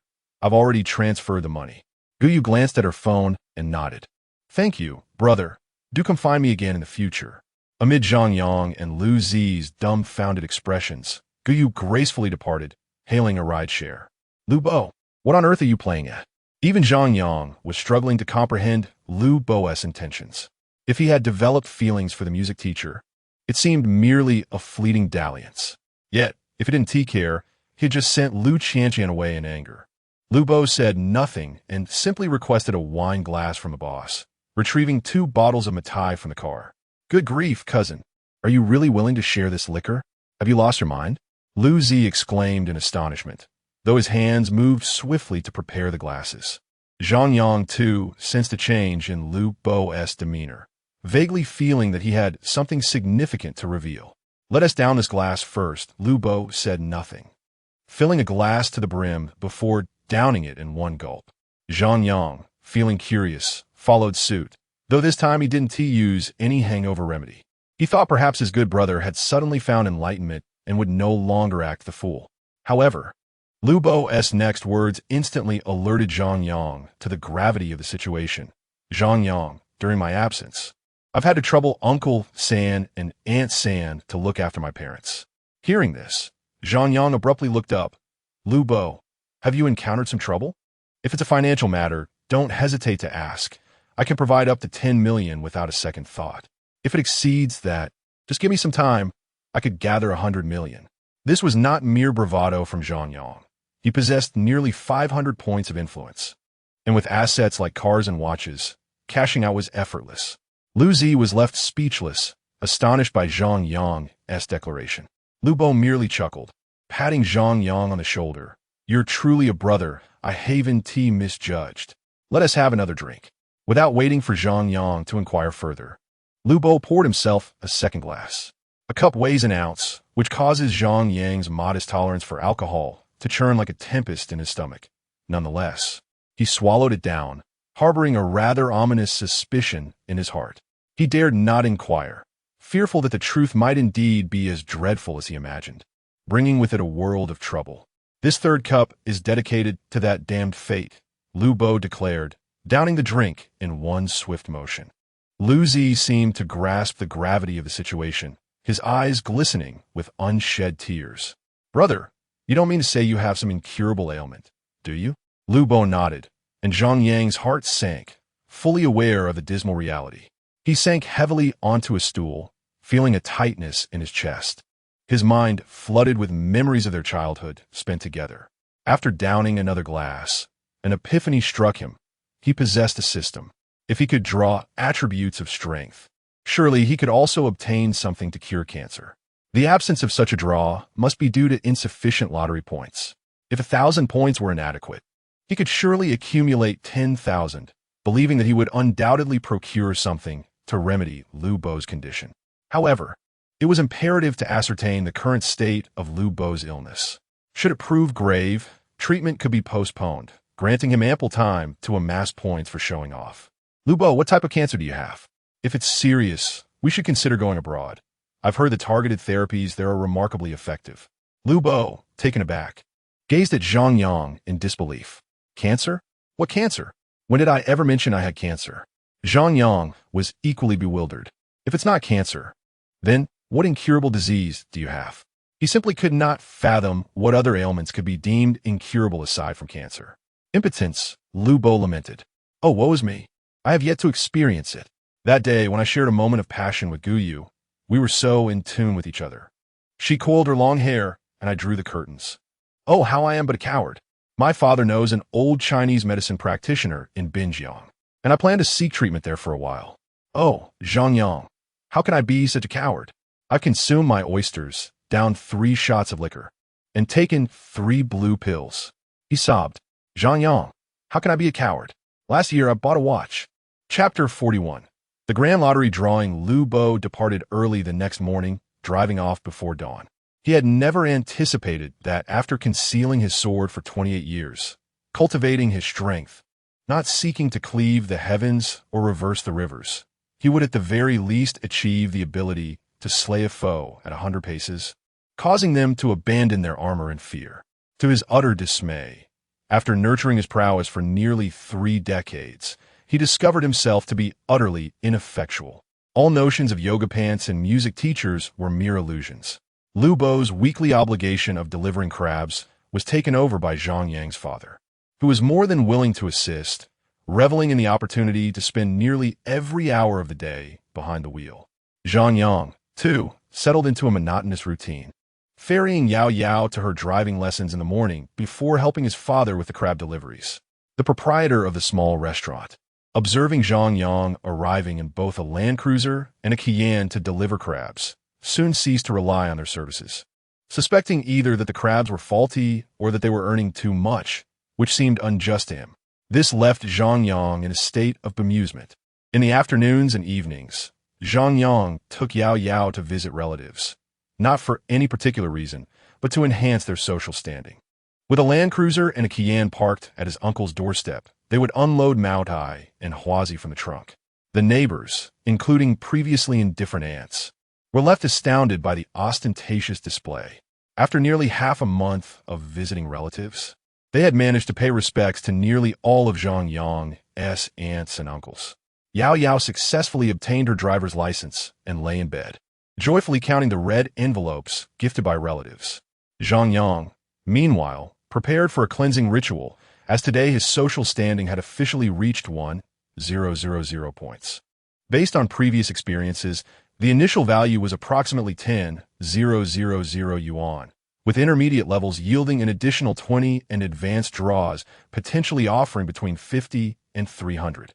This 1,000 point social currency might even overflow by 1,000, leading to extraordinary possibilities.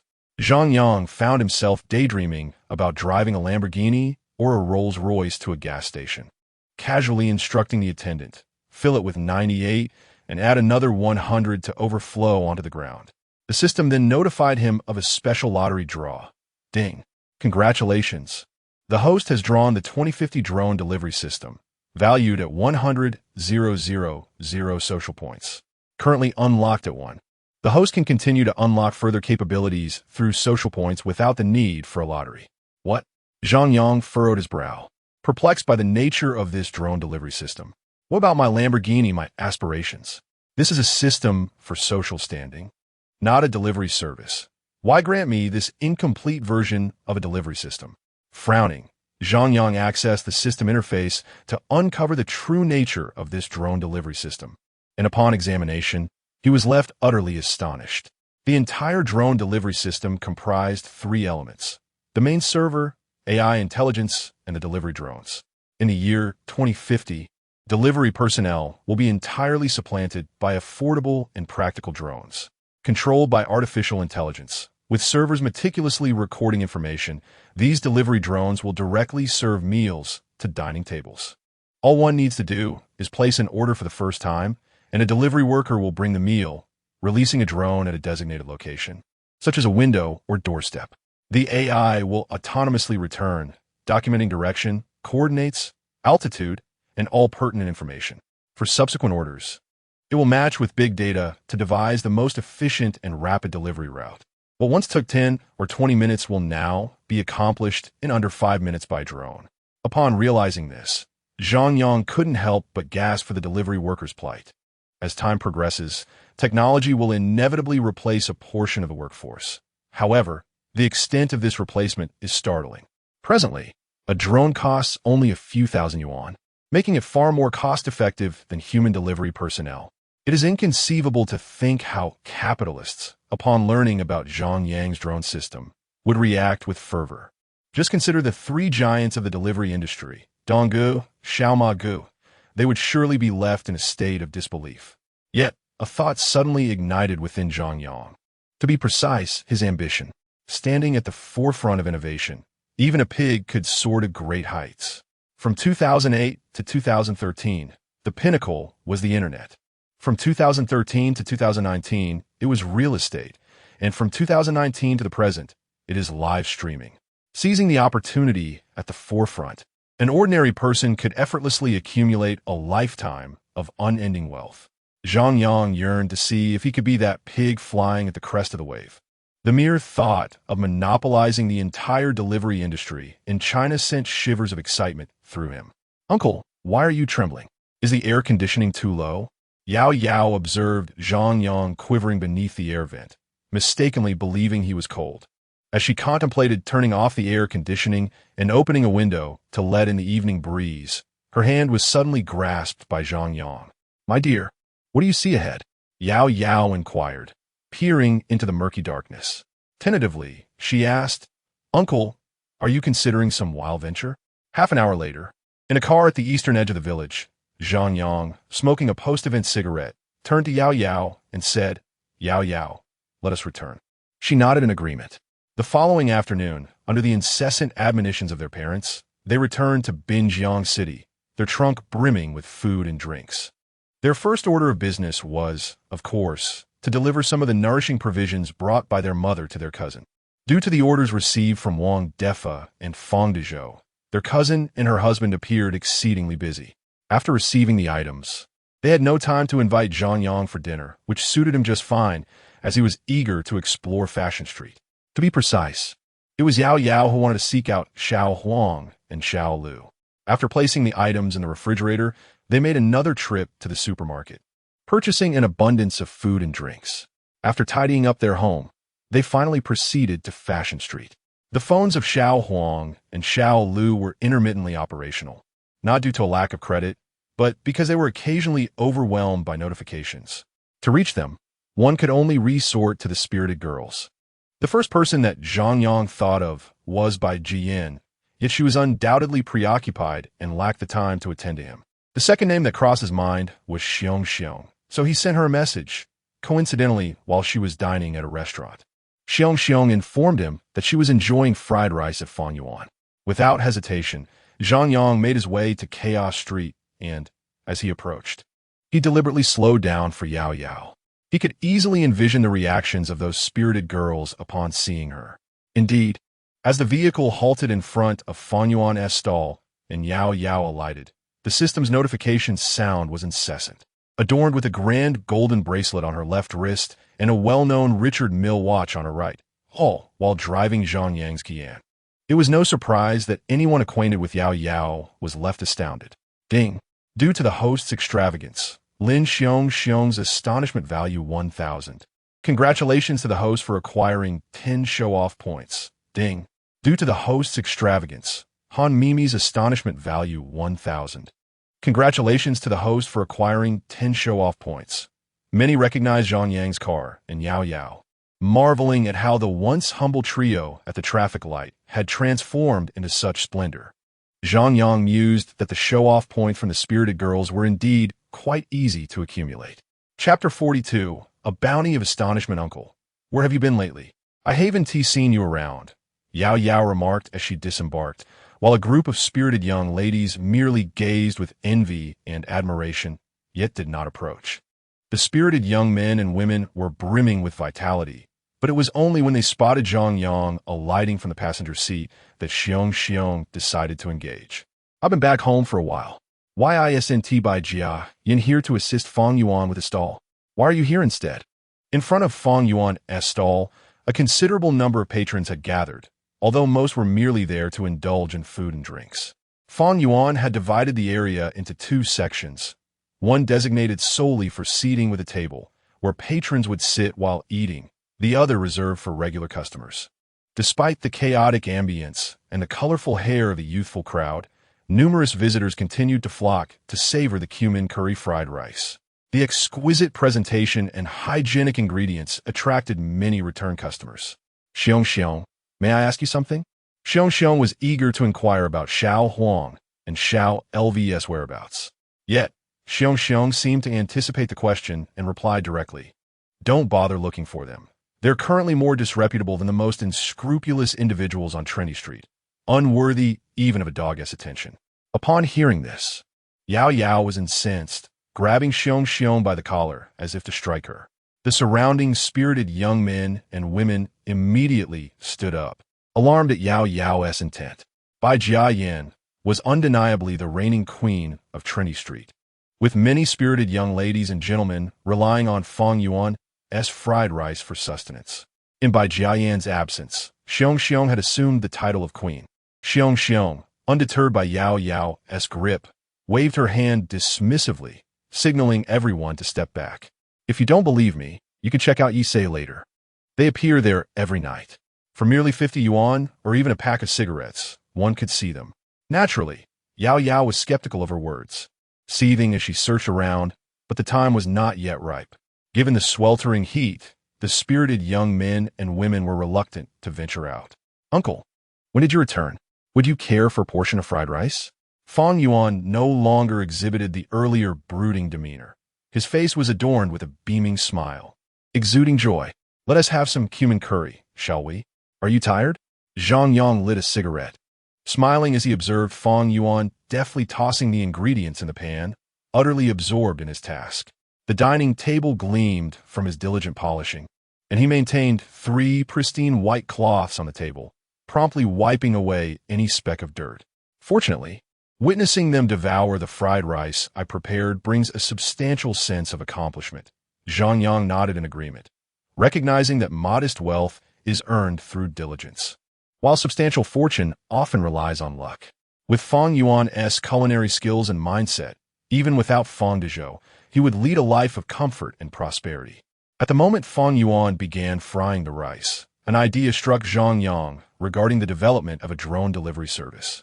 Presently, the prices in the culinary industry are exorbitant, contrary to their original intention. A 10 yuan portion of fried rice, if not sold for 15 or 20, would leave no profit after accounting for platform commissions and delivery fees. What if customers could connect directly with the vendors? Could this be the innovative solution the culinary world has been waiting for? Zhang Yang pondered further, increasingly convinced of the possibility. As he gazed at the fried rice tossed about by Fang Yuan, an idea blossomed in his mind, though he recognized that now was not the time for conversation. The bustling street was soon to be filled with patrons, and Fang Yuan was preoccupied with his tasks. After taking a serving of cumin curry fried rice and a bottle of soda, Zhang Yang settled onto a stool, observing the eager young women and spirited young men, their eyes glinting with avarice. What splendid labor they offered! No social security, no wages. Merely a meal or a pack of cigarettes sufficed. Their worth was akin to that of Navi University students, clear yet foolish. Yao Yao came over to sample some of the food. It seemed that Fang Yuan's culinary skills had once again improved. Zhang Yang watched Yao pacing back and forth along the street, and he pulled her back with a firm grip. "Uncle, do you think that wretched bear's words hold any truth?" Yao appeared to be troubled by the bear's attempts to entice Zhang Yang, her voice laced with disdain. "I can't say for certain, but we shall soon find out. Before that, you ought to eat a few bites of rice to fortify yourself. In case of any unforeseen circumstances, you wouldn't want to lack the strength to defend yourself." Zhang Yang mused, already convinced by the bear's claims. The eager young women were relentless in their quest to uncover their adversary's secrets. For instance, by Jiayin and Qing, she were well versed in each other's dark tales. The bear had claimed that Xiao Huang and Xiao Lu would not even deign to touch a dog, which was likely true. One could only hope that the two would not descend too deeply into depravity, as there remained a chance for redemption. Soon, the night enveloped the surroundings, the sky cloaked in darkness, and not a single star could be discerned. The dim lights offered no illumination to penetrate the filthy shadows. Yao, unable to contain her anticipation, grasped Zhang Yang's hand and hurried off towards the night. The venue was the very bar Zhang Yang had first visited. The sign loomed ahead, yet the entrance was tucked away in an alley, obscured from the glow of streetlights. Were it not for the neon lights of the bar, the alley would have been swallowed by darkness long ago. Yao tugged Zhang Yang as they dashed toward the night bar, but as they neared the alleyway, she suddenly slowed her pace. Fear gripped her, and she clutched Zhang Yang's arm, her gaze fixed intently on the shadows ahead. In the dim alley, a few girls lurked in the obscurity, occasionally illuminated by flickering lights and curling wisps of smoke. "Xiao Huang, Xiao Lu, is that you?"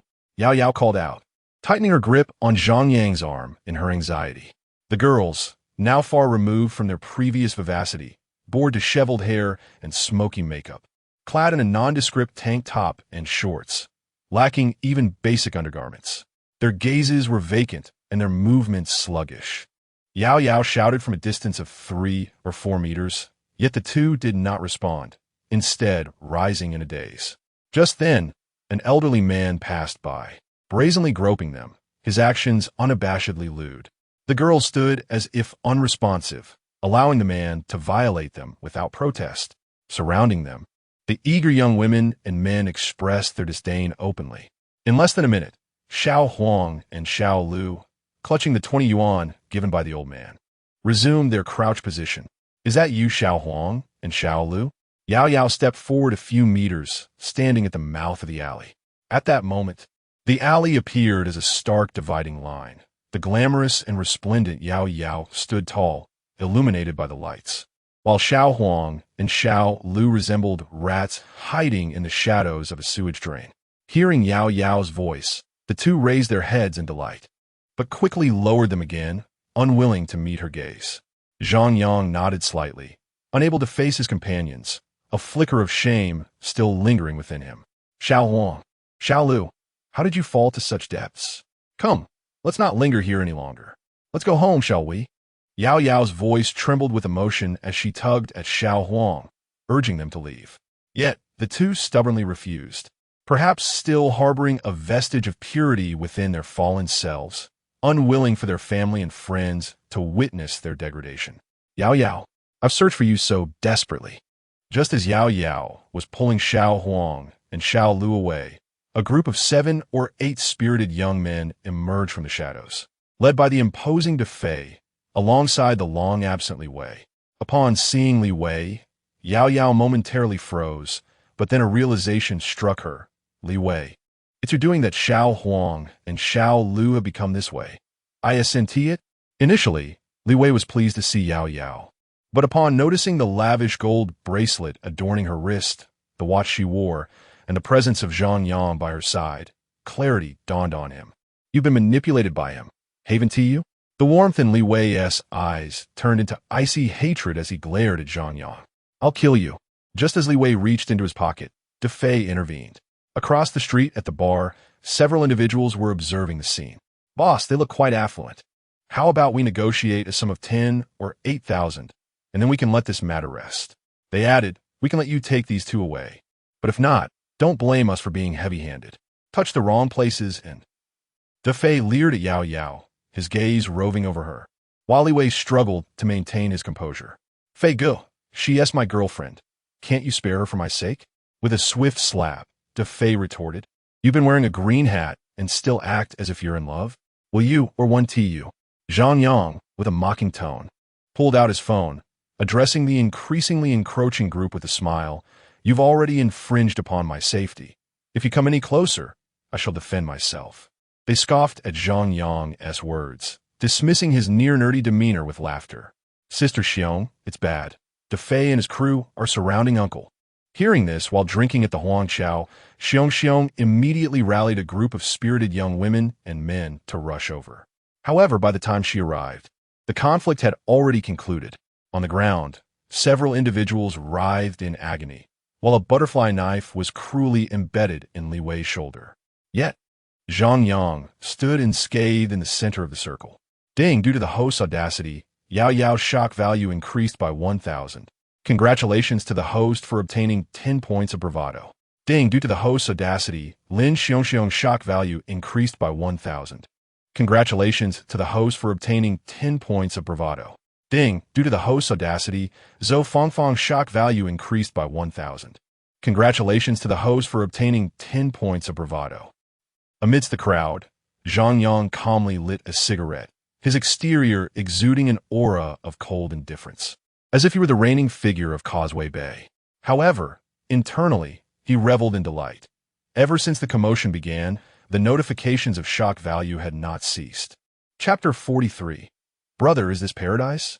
Before long, 3 or 4 police cars arrived at the scene with sirens blaring. As a hotspot for disturbances, Trent Street was consistently staffed with law enforcement. Brother, what on earth happened here? Director Chung, who had met Zhang Yang once, looked astonished at the sight of several young men writhing on the ground in agony. I was assaulted. They attempted to extort me and violated my girlfriend. I acted in self-defense, and I have video evidence, Zhang Yang declared, activating the footage on his phone. The video clearly depicted Zhang Yang warning his assailants as they persisted in their aggression. When they brandished a butterfly knife, Zhang Yang's response epitomized the essence of justified defense. He ceased his actions immediately once they were incapacitated. Take them all away. The injured should be sent to the hospital first. Director Chung commanded with a wave of his hand. Fei and his companions were swiftly handcuffed. Despite the pain, Fei grimaced fiercely at Zhang Yang, remaining silent. A barking dog is often the most dangerous. Zhang Yang believed Fei would undoubtedly seek revenge. Yet, he was resolute in not granting him that opportunity. Director Chung, please take these women as well. I suspect they are using illicit substances to control underage girls and forcing them into prostitution, Zhang Yang urged. Xiao Huang and Xiao El were certainly of age, being older than Yao Yao, but any involvement with minors transformed the gravity of the situation. Having served as the director of Trend Street for over a decade, Chung had encountered numerous cases, both significant and trivial. But he had never come across one with such alarming implications. His pupils dilated in disbelief.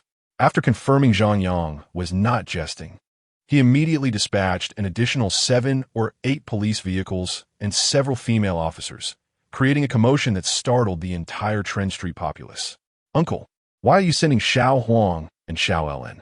That evening, Yao Yao rarely directed her anger at Zhang Yang, attempting to persuade him to spare the 2 women. But Zhang Yang firmly refused. Throughout the drive home, she sulked in silence. Zhang Yang chuckled softly, opting not to elaborate. After a stern reprimand, he embraced her and spoke. Given how Fei treated them, if they remain silent, there must be something compromising in their possession. If they do not clarify everything, Fei and his associates will control them again, and they will truly be lost. Yao Yao's face fell with regret. Uncle, I'm sorry. I was too naive and didn't consider the implications. Should I let you? Again? Zhang Yang, how could you repay kindness with malice? Calculating the days. ISNT, the 7-day protection period, still ongoing? Stop fussing. Tomorrow morning, I will buy some food, and you can get some clothes. I will have someone deliver them. I want to let them suffer, he reassured her. Yao Yao nodded in agreement, reluctantly turning off the lights to sleep. The situation continued to escalate throughout the night. The system's notification sounds persisted incessantly. Merely for the sake of showing off, he had amassed over 300 points. Without a second thought, he opted to draw a prize. What he needed now was capital to support his burgeoning drone delivery business. Beep, congratulations to the host for acquiring 100 pig scream pills. Beep, congratulations to the host for obtaining one. For $1 million in cash. Beep, congratulations to the host for receiving a recipe from Sha County. Pig scream pills. These pills induce an exclamation from pigs upon consumption, lasting for 1 hour. They only deplete stamina, with no other side effects. Zhang Yang. He is capable enough. Why bestow upon him such a thing? Oh dear, how did it accidentally slip into my mouth? How did I inadvertently swallow it? Yao Yao, come here for a moment. Ah.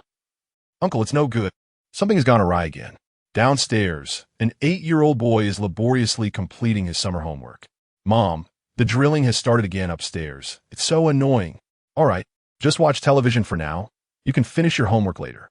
Wu Meili approached, listening to the commotion above, glancing at her son who was writing outside, and couldn't help but shut the door. Hey, Lubo, what are you up to? My buddy is back in Binjiang. I have something exciting to introduce you to.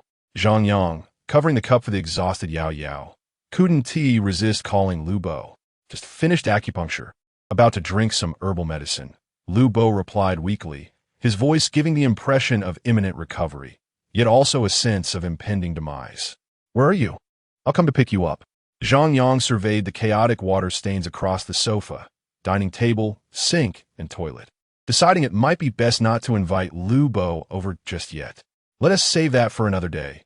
I'll arrange for a cleaner to tidy up first. No need, just tell me a location. I'll meet you and Lu Zi there, Lubo replied lethargically. All right then. Zhang Yang pondered before providing the address of a nearby billiards hall, as he intended to go there himself. The recipe he had just acquired was not the sort that could be learned for a mere 5,000 in franchise fees. Upon arriving at the frequently visited Sha County eatery, he was surprised to see a sign indicating it was available for transfer or lease. Zhang Yang had initially intended to inquire about how to franchise the establishment. Although he prided himself on being the most authentic Sha County, he understood the necessity of utilizing their brand and adhering to the required fees. He had not anticipated an opportunity to acquire it outright. Madam Owner, the usual chicken leg rice, family style. The owner emerged upon hearing the commotion, and during their meal, Zhang Yang struck up a casual conversation with her. It turned out the owner was unable to continue running the business due to rowdy patrons. Often, during peak lunch hours, 3 or 4 boisterous youths would come in, order a single fried rice, and linger for an hour, consuming bowl after bowl of complimentary seaweed and egg soup. This made it difficult for other customers to enjoy their meals. Over time, losses accumulated, leading to financial ruin. This situation presented Zhang Yang with a golden opportunity. The transfer fee, along with the equipment, amounted to a mere 400,000. Without hesitation, Zhang Yang secured the deal, and the owner, being straightforward, shared various procurement channels with him. By the time they finished negotiations, Lu Bo and his companions had also arrived. "Boss, a bowl of pickled vegetable noodles, please," along with a chicken leg and a braised egg. Lu Zi, as always, upheld his commitment to value. A serving of pickled vegetable shredded pork noodles costs 11. Yet the meager portion of shredded pork was rather disappointing. However, one could order a bowl of pickled vegetable noodles for just 5, adding a chicken leg for another 5, totaling merely 10, and even receive a complimentary braised egg. The value was undeniably exceptional. "Lu Zi, come here and lend me a hand. I just took over a shop and could use some assistance." Zhang Yang observed Lu Zi, who was voraciously devouring his meal, suddenly become attentive. Lu Zi was the cousin of Lu Bo, and while he was not one to escape responsibility, Zhang Yang felt reassured about his character. "No, I'd rather return to help my brother with the crabs. The pay may be less, but I cherish my freedom and the lighter workload." Although Zhang Yang felt a pang of regret upon hearing this, he ultimately accepted Lu Zi's decision. After a brief meal, Zhang Yang decided to take a few friends to the billiard hall for a while, planning to enjoy a nicer dinner later in the evening, perhaps at the imperial court. To Zhang Yang's astonishment, he had suddenly become renowned, a figure of admiration among the spirited youth. Whispers circulated that he was a retired Special Forces soldier from the Wolf Warrior Unit, capable of taking on dozens at once. Others claimed he had influential connections, capable of imprisoning and silencing anyone at will. Throughout the journey, many greeted Zhang Yang, especially upon his arrival at the billiard hall.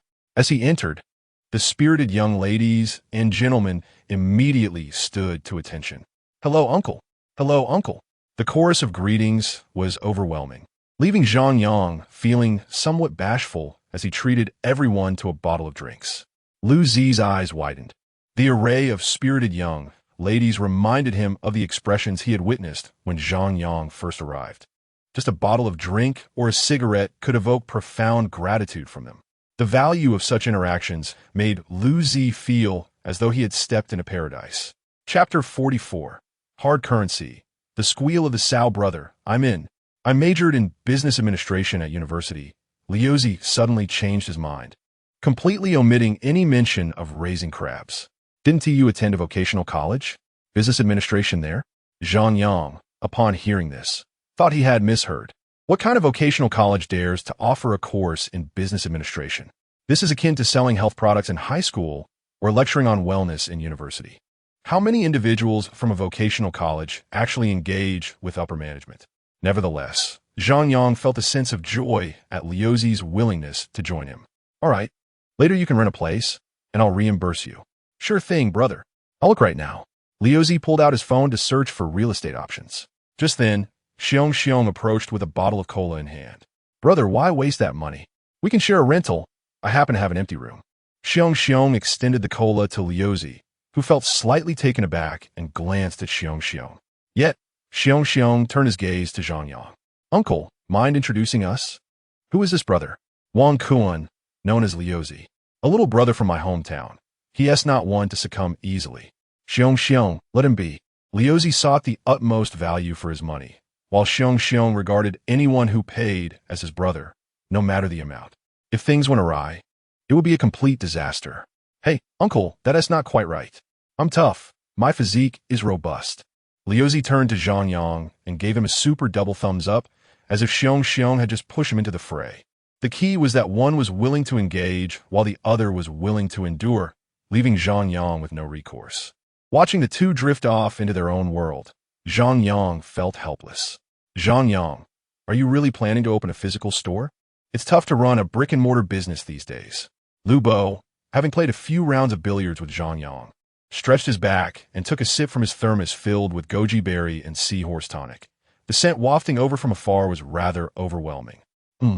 It's somewhat feasible, but I plan to try a drone delivery service to see if it works. Zhang Yang said as he took out a peculiar pill, known as the squeal of the so stop drinking that stuff. It's too pungent. Try this squeal of the sow pill, 1 per hour. Aside from a bit of energy expenditure, it guarantees no side effects. Lu Bo skeptically picked up the pill. Have you tried it? Of course not. I'm in good shape. I have no need for such things. A friend of mine tried it. He experienced a notable effect within an hour. Upon hearing this, Lu Bo was about to pop the pill into his mouth when Zhang Yang quickly intervened. What are you doing? Zhang Yang exclaimed in horror. Lu Bo looked puzzled. Eating it, of course. What else? Goodness, if you consume it now, who will assist you later? Zhang Yang had not anticipated Lu Bo to be so reckless. It's fine. I've consumed all sorts of things. What could possibly happen? Besides, aren't there plenty of options around here? Lu Bo gestured towards the lively women nearby. Zhang Yang sighed. Find someone else. They're not here for mingling, but for business. Puffed. Lu Bo nonchalantly swallowed the pill, chasing it down with his overpowering goji berry and seahorse tonic. Yet, less than half a second after ingestion, Lu Bo began to feel a reaction below. With bated breath, Lu Bo exclaimed by the divine remedy. We must find someone to test it. His exuberance was met with disdainful glances from those around him. It was then that he truly grasped Zhang Yang's words. Hastily, he retrieved his phone and called out, Hello, Xiao Yu. Hurry, take a cab to Chaolu Street. I'll come to fetch you, and we can share our locations. Without further ado, he waved at Zhang Yang and dashed out. Barely a few minutes had passed when Xiong, in a fit of anger, slapped Lu Zi. Brother, they're not prostitutes. Lu Zi retorted. When did I ever say they were? They are just spirited young girls.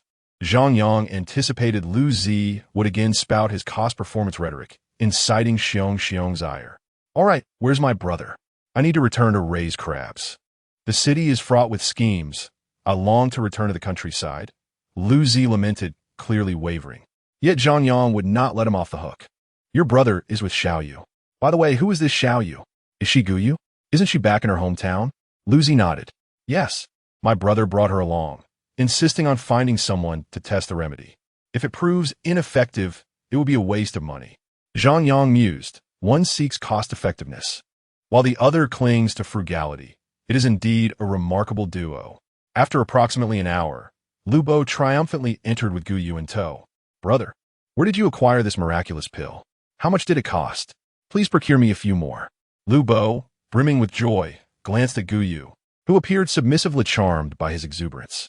This remedy is not solely about monetary value. It relies on fortune. I'll get you 20 more if they are available, he assured. Zhang Yang contemplated advising him on the necessity of proper treatment, yet refrained, recognizing Lu Bo's novice enthusiasm. Later that afternoon, Lu Bo, accompanied by Lu Zi, went to view properties while Zhang Yang purchased some refreshments and accompanied Yao Yao to the police station. It was evident that Cheng, the officer, was deeply invested in the case, with dark circles under his eyes, yet radiating an unusual enthusiasm, suggesting a breakthrough was at hand. Typically, victims like Xiao Huang and Xiao El were not permitted contact with outsiders at this stage. However, Zhang Yang, as the whistleblower, was granted special permission. At this moment, Xiao Huang and Xiao El appeared markedly improved, their spirits visibly lifted. They devoured the food Zhang Yang had brought, engaging animatedly with Yao Yao and occasionally sharing laughter, with a female officer attentively listening nearby.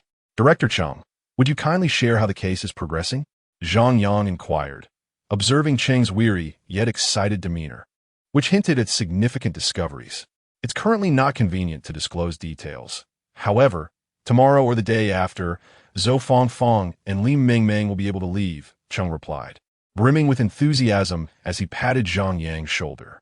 Brother, you have indeed done me a tremendous favor this time. For someone like him, especially in the city, aspiring to ascend further is akin to chasing after a mirage. Each person has their designated place, and should any changes occur, it would require serendipitous circumstances. The arrival of Zhang Yang presented him with an opportunity. Brother, he jested, It's not about me. It's your steadfast commitment to justice and selflessness that has no bearing on my situation. It seemed that in a moment of exhilaration, he referred to himself as little brother, a title Zhang Yang would not let slip away easily. Pretending to extract a peculiar pill from his pocket, he exclaimed, "Brother, you must be weary lately. This is for you. What is this?" He scrutinized the pill in Zhang Yang's hand, a look of perplexity adorning his face. A new product of traditional Chinese medicine, entirely non-toxic and devoid of side effects, with remarkable efficacy that begins within an hour. The sole drawback is that it depletes physical strength. His eyes widened in disbelief. Not that he doubted the efficacy of Zhang Yang's claims. One could ascertain its usefulness through trial, but he was merely astonished that Zhang Yang would offer him such a thing. Had he perhaps conducted an investigation into his needs? Zhang Yang felt a tinge of helplessness. After all, this was the only tangible offering he had at his disposal. Yet, discussing wellness with a middle-aged man or gossip with a middle-aged woman would yield fruitful conversations every time. Perhaps Zhang Yang himself did not foresee that this seemingly casual gift would render the pig's squeal pill a coveted commodity. Chapter 45. The mixed store, the gravity of Li Wei, and their issues remained uncertain to Zhang Yang. Yet the excitement evident in their conversation suggested that the situation was far from trivial. One could only remark on their audacity. For at the tender age of 17 or 18, they were indeed bold enough to dream, act, and pursue their ambitions. Upon exiting the police station, Yao Yao appeared exceedingly joyful. "Uncle, once Xiao Huang and Xiao Lu come out, can we return to my hometown? It has been such a long time since we last visited." Many spirited youths seldom return home, with some even neglecting to do so during the new year. Some had gone back with other spirited companions. Others lacked the fare as their families refused to provide financial support, while some had simply been estranged from their families, barred from returning. Zhang Yang did not rush to respond, but took a moment to contemplate. The drone delivery service would only commence once the Sha County operations were fully established, and there was no immediate urgency for promotion. "Uncle, we could just make a quick trip, or I promise you." Yao Yao blushed as she leaned closer to Zhang Yang's ear. His pupils contracted slightly. Clearing his throat, he replied, "Well, Uncle thinks it would be quite nice to return, and Xiao Huang and Xiao Lu need some time to recuperate at home." "Thank you, Uncle." Yao Yao, disregarding Zhang Yang's evasive answer, promptly began to engage with someone on her phone. Later that evening, Zhang Yang intended to invite Lu Bo and the others to dine at Deji Plaza, but unfortunately, Lu Bo was preoccupied with recharging his new gaming account and paid little heed to the prospect of a meal. Upon hearing that 3 of them would go, Lu Zi deemed it an inadequate return on investment, preferring to save the opportunity for when he had a girlfriend to accompany him. Zhang Yang was left speechless. "Uncle, are you truly giving us these to eat?" At 8:30 that evening, Xiong and her friends gathered at the entrance of Sha County, incredulous at Zhang Yang's offer to treat them to all the braised chicken and duck legs. "Well, go ahead and eat. Uncle will need to reconstitute these tomorrow, so they are all yours." Nowadays, many Sha County braised dishes rely on prepackaged seasoning, with various flavorings and colorings mixed in, including chicken legs, duck legs, and large cuts of meat, all of which are simply opened and tossed into the braising liquid for convenience. Zhang Yang's intention was not to profit. Thus he refused to take such shortcuts. Following the system's recipe, he procured beef bones, ducks, and chicken to begin simmering a rich broth. Upon hearing this, Xiong and her friends were elated, akin to famished spirits reborn, and they rushed forward in excitement. "Lu Zi, you need to recruit 2 more people tomorrow." Zhang Yang attempted to make steamed dumplings and wontons, though all his efforts ended in failure. With no other options, he instructed Lu Zi to find help. "Brother, do you have any specific requirements?" As Lu Zi distributed chicken legs to Xiong and her friends, he also remembered to add them on WeChat, under the pretense of wanting to reach out for future similar events. He skillfully capitalized on the free offerings, maximizing the value of his venture. "Well, if you can make steamed dumplings, wontons, or fried rice, that would suffice. As for wages, you can decide. Just ensure they aren't higher than yours." Lu Zi's salary was 6,500 per month, with Zhang Yang assisting in paying for his social insurance. The salary of 6,500 is already quite substantial, and with such pay, Even a bar dancer could be recruited. Moreover, it includes meals and accommodation. Zhang Yang trusts Lu Zi completely, considering him to be one of his own, and plans to eventually take a hands-off approach to management. Don't worry, brother. I know an old friend who works as a talent agent. I assure you he will bring someone over tomorrow. However, upon hearing the term old friend, Zhang Yang felt a headache coming on. He had assumed it would be yet another unreliable acquaintance. But to his surprise, when he arrived at the shop the next day, he was indeed met with an unexpected sight. One of the recruits wore a white dress reminiscent of a stepmother, her manicured nails longer than Lu Zi's life itself, resembling a caretaker for Lu Zi rather than an efficient worker. Lu Zi, I requested a capable aunt to assist you, not a secretary. And if your drool drips into my soup, I shall pour the entire pot down your back. Zhang Yang was slightly irritated. Although he did not expect Sha County to be a gold mine, it was his first step toward success. Yet, Lu Zi clapped his hands together and confidently declared, "Ah, brother, you are mistaken. Xiao Fong, Xiao Li, please showcase your skills." With a swift motion, Xiao Fong, in her stepmother dress, pressed her nails against the table.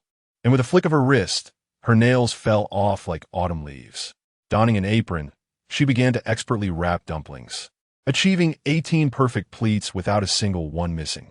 Meanwhile, the other caretaker, Xiao Li, donned her apron and tossed a portion of rice noodles into the pot, skillfully flipping them amidst the flames, all while artfully adding various seasonings. The combination of raw power and ample bosom was a sight to behold, a feast for the senses. "Brother, please inspect. Brother, please indulge."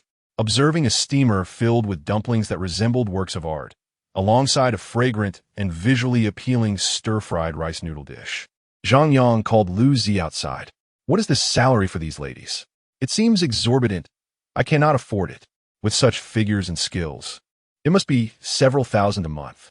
We cannot incur losses, even if we don't make a profit." Lu Zi waved his hand dismissively. "Brother, we won't have to spend anything. They're all streamers under my old friend's agency.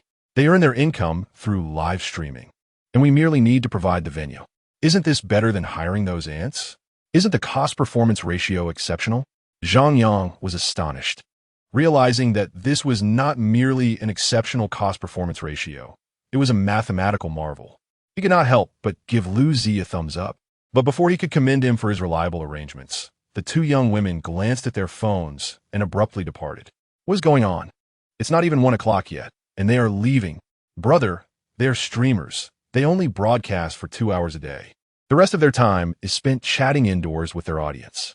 Zhang Yang was on the verge of cursing, but found himself at a loss for words, as they had not taken any money from him, leaving him unsure of how to respond. "Brother, don't fret. They have left, but I still have someone else." Lu Zi checked his phone and sent a voice message. "You can come to work now." Within 5 minutes, a lively girl accompanied by a spirited young woman arrived. "Xiong, what brings you here?" Zhang Yang, observing Xiong's relatively formal attire, couldn't help but inquire. "I'm here for work," she replied.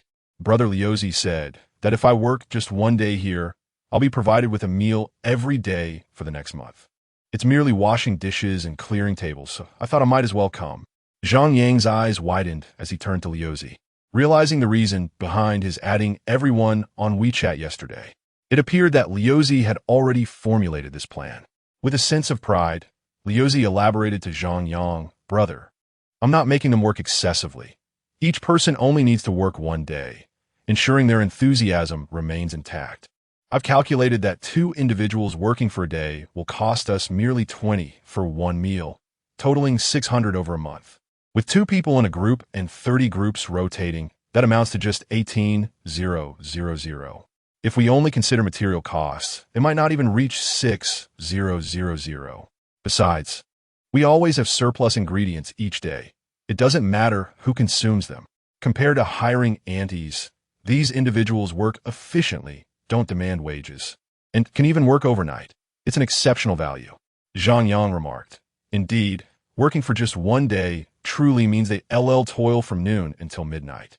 However, he mused that if given the opportunity to work for 1 day in exchange for a daily meal, many spirited young women would likely rush to seize the chance. Suddenly, a concern crossed Zhang Yang's mind. If you invite so many spirited young women, What happens when they aren't working? If each one brings a group to sit here, what about the others?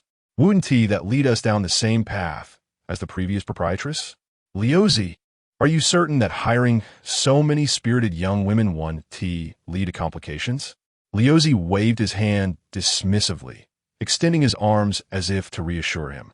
Rest assured, brother, I've already informed them that if they come at 8:30, they'll get half price. This way, we can sell the ingredients we couldn't sell during the day to them, thus resolving our inventory issues and the daytime crowding. An exceptional value indeed. Zhang Yang found it difficult to counter Liuzi as arguments regarding value, yet an uneasy feeling lingered in his heart. The thought of his establishment being filled with spirited young women and men after 8:30, each sporting long hair and vibrant personalities, made his head ache. Would his uncle invite him for tea? Would his establishment become just another typical hangout? Chapter 46. Uncle, are you the devil? Never mind, let it be. Zhang Yang's primary objective is to establish the delivery drone platform.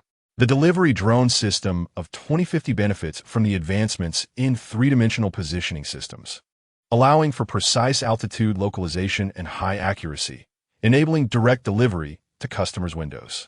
However, the current navigation systems are limited to two-dimensional coordinates.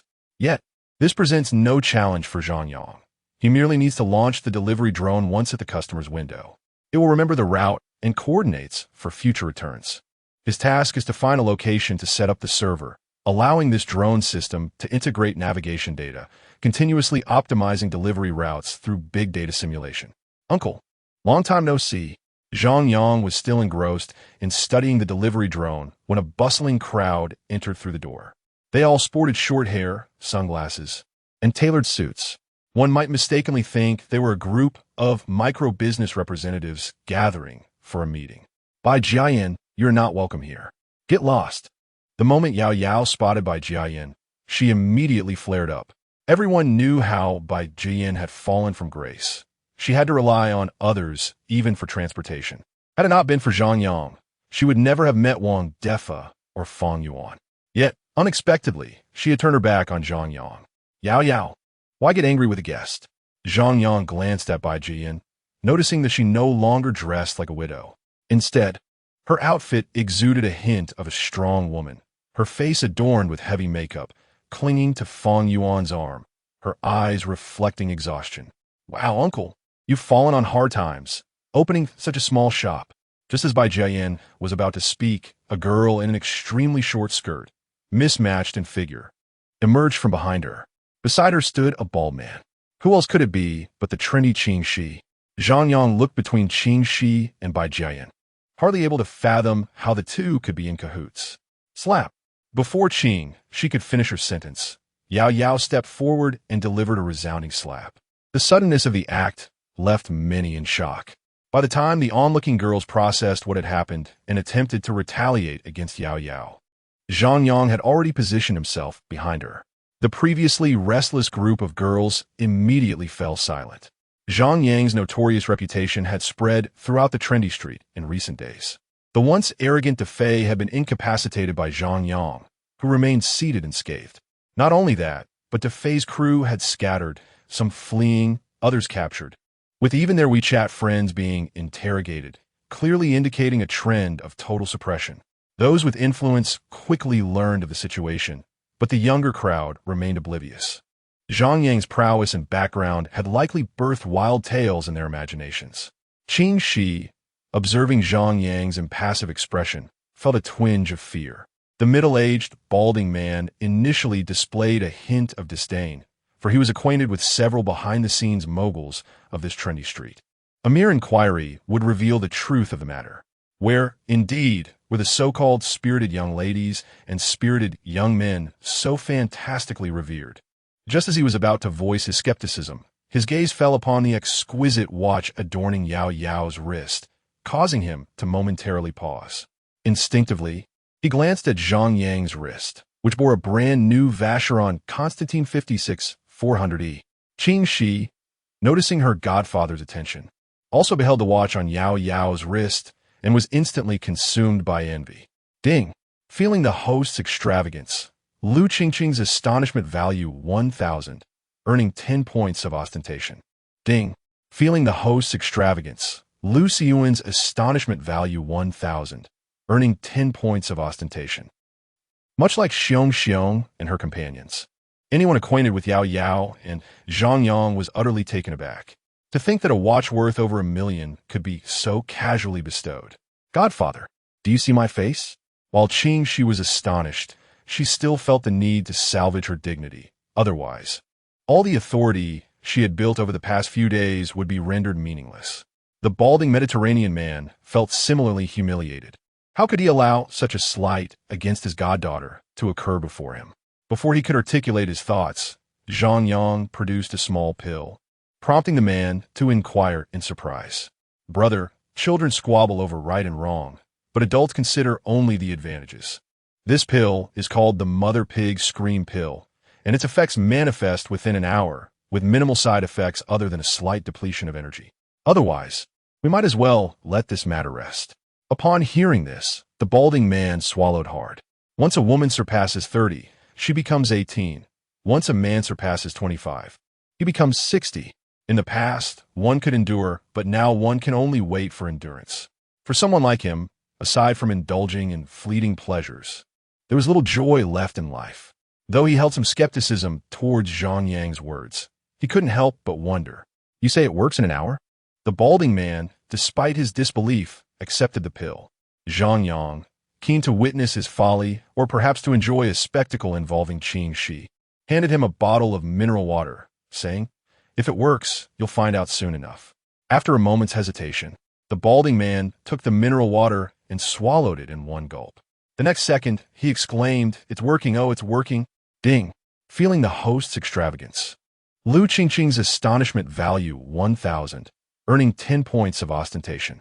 While others may have felt shy, Qing Shi was acutely aware of her godfather's situation. She had tried various means of allure, singing, dancing, rapping, but to no avail. Yet now, after consuming a single pill from Zhang Yang, he was responding. However, before she could absorb the shock, the balding man, in a fit of exuberance, attempted to drag her to the kitchen. He was incredulous at Zhang Yang's claim of an hour, as peak moments typically lasted only seconds. Hey, brother, the kitchen is a sacred space. We still need to prepare meals. Moreover, it's filled with oil and hot water. What if something gets burned? Zhang Yang promptly intervened, jesting that it would be quite distasteful if any mess were to occur in the kitchen. The balding middle-aged man, at that moment, was unable to absorb the multitude of information around him. He glanced at the cars parked outside and, taking the young woman with him, proceeded inside. Zhang Yang, with a cheerful demeanor, pulled out his phone. My goodness, this is not a young woman. This resembles a white serpent instead. Oh, how impressive. Utilizing the Thomas spiral in practical combat. This is not the right approach, senior. It's futile, utterly futile. All right, Yao Yao. Please call the police and inform them of the public disturbance. Zhang Yang observed for 10 minutes, realizing the situation lacked substance, and returned to the store. In less than 5 minutes, the police arrived in a flurry. Even with the police on the scene, the balding Mediterranean man was reluctant to cease his gaming. Consequently, the officers had no choice but to forcefully break the window and escort him away. To preserve the aesthetics of the city, he requested a disposable cup from Zhang Yang's establishment to cover himself. Well, that sufficed. Even as he was taken away, the balding Mediterranean man continued to plead with the officer to allow him to finish his game. Yao Yao, does this bring you satisfaction? Zhang Yang inquired, grinning at Yao Yao, who nodded in agreement. Meanwhile, Bai Jiayin and the group of spirited young individuals behind him felt a chill run down their spines. Was this man a devil?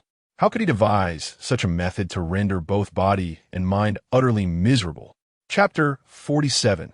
Business K, Business Tai, Business Jian? Bai Jiayin. How could you associate with Qing, Shi, and the others? Zhang Yang showed no concern for the potential retaliation from the balding middle-aged man. Having experienced the formidable power of the mother pig's cry pill, Zhang Yang would not hesitate to call him father if necessary. After that, he would kneel and have him sing, always demanding from you, yet never. Out of respect for Fan Yuan, he refrained from expelling Bai Jiayin and instead personally served her a plate of chicken leg rice, along with a steamer of dumplings and braised meat for Fan Yuan. hoping for his critique. I have opened a gym. With my connections, how could I not manage it? I have brought in a few partners. Jiayan laughed and, while eating, curiously gazed at the drone in Zhang Yang's hand. Uncle, you're not angry with me, are you? The drone Zhang Yang held was unlike traditional delivery drones. It was equipped with four 360-degree wide-angle cameras surrounding a circular food container. Upon opening, it revealed a platform akin to a DJI Follow-Me gimbal, capable of maintaining the stability of the food container even during a full 360-degree roll. No, it's just that I've inadvertently pulled you into a circle that doesn't belong to you. It must be exhausting to force your way in. Zhang Yang felt a twinge of guilt regarding Bai Jiayan, as well as Wang Defa and Fang Yuan. Ultimately, Bai Jiayan's current state was 90 attributable to Zhang Yang. The price of forcing her way into an alien circle was known solely to her. Bai Jiayan was taken aback. Before arriving, she had anticipated Zhang Yang might lose his temper, hurl insults, or directly expel them, but she never expected him to say this. All the reasons and excuses she had prepared fell flat, leaving her momentarily speechless. The sudden kindness from a stranger caught her off guard. Uncle, you are still the best. Why don't you help me get a membership card to boost the performance? Zhang Yang. Uncle, our gym is unlike others. Bai Jiayan pulled out her phone and opened a promotional flyer. The flyer boasted private yoga instructors, one-on-one teaching, followed by independent rooms for relaxation and massage, with evening karaoke and camping bonfire parties to please the spirit. Are you aiming for a collapse? Zhang Yang remarked, briefly glancing at it. Is this even a gym? It seems more like 1 minute of exercise, 1 hour of massage, and 10 hours of eating, drinking, and merriment. Ah, Uncle, that is not entirely accurate. Our ideal clientele consists of individuals in their 60s and 70s, focusing on warm companionship. Those in their 80s are busy supporting their families. Those in their 90s are toiling away, and the younger generation has no money. Only the 60s and 70s fit the criteria. Although they're elderly, they possess wealth, minimal responsibilities, and health insurance. There's a saying, youth is offered to the little old men who are not demanding and are gentle. All right, I'll support your endeavor. What are your fees? Zhang Yang was not particularly interested in those yoga pants, nor was he swayed by the allure of massages, singing, or bonfire gatherings. His sole intention was to support the entrepreneurial endeavors of the youth. Uncle, if you top up with 10,000, you receive a complimentary trial class. If you invest 100,000, a one-on-one pickup service is included. Goodness, it seems they are aiming for the lofty heights of real estate. Zhang Yang had no doubts about whether the venture would entice him. He could see that Liu Zai, who firmly believed in value for money, was practically drooling beside him. Yang, please help me top up with 10,000. Zhang Yang had yet to decide how much to invest when Liu Zai suddenly chimed in from the side. Do you even have 10,000? You should contribute. Zhang Yang glanced at Liu Zai, noticing his eyes gleaming at the sight of the yoga pants and personal trainers. I don't, but you do. Just deduct it from my salary. What a great deal. Zhang Yang replied, so, you intend to earn during the day and squander it at night without a thought of saving? No way. You cannot exceed your salary. The tactics employed by Bai Jiayan were clearly an upgraded version. Faced with Liu Zai's intention to use credit for indulgence, Zhang Yang was resolutely against it. If I can't use credit, then I have my own means. Liu Zai produced an iPhone 8 Plus, its screen shattered and the back glass crumbling at a touch. Yet, he managed to access his WeChat balance, withdrawing 800 from one card and 1,000 from another, ultimately scraping together 10,000. All right, I will top up with 100,000 later. You can experience it twice. However, 2 visits would surely yield no results. Much like the commercial venues, without frequent visits, one wouldn't even be able to add the music teacher on WeChat, let alone touch the billiard assistant hands. For someone like Liu Zai, who sought value for money, after 2 visits, he certainly wouldn't return. If he were to invest 10,000, it would be surprising if he didn't exhaust his funds. If he truly succeeded, the consequences will be dire. As Liu Zai worked here, he was responsible for himself, and every bit saved counted. Wow, Liu Zai, you're amazing for having 10,000. The cleaner, Xiong, gazed enviously at Liu Zai's balance.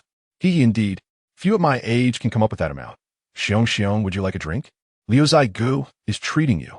Liu Zai, with a smug expression, retrieved a 2 yuan glass bottle of cola from the freezer and scanned it at a cost of 80 cents. Well, that's it. There's no saving you now. Hee hee, thank you, uncle. Hee hee, thank you, Liu Zai Ge. By Jian, upon receiving the notification of successful top-up, was ready to blow Zhang Yang a kiss in front of everyone. However, having learned from the previous experience, Yao Yao preemptively intercepted Bai Jiayan's playful advance. Bai Jian did not linger.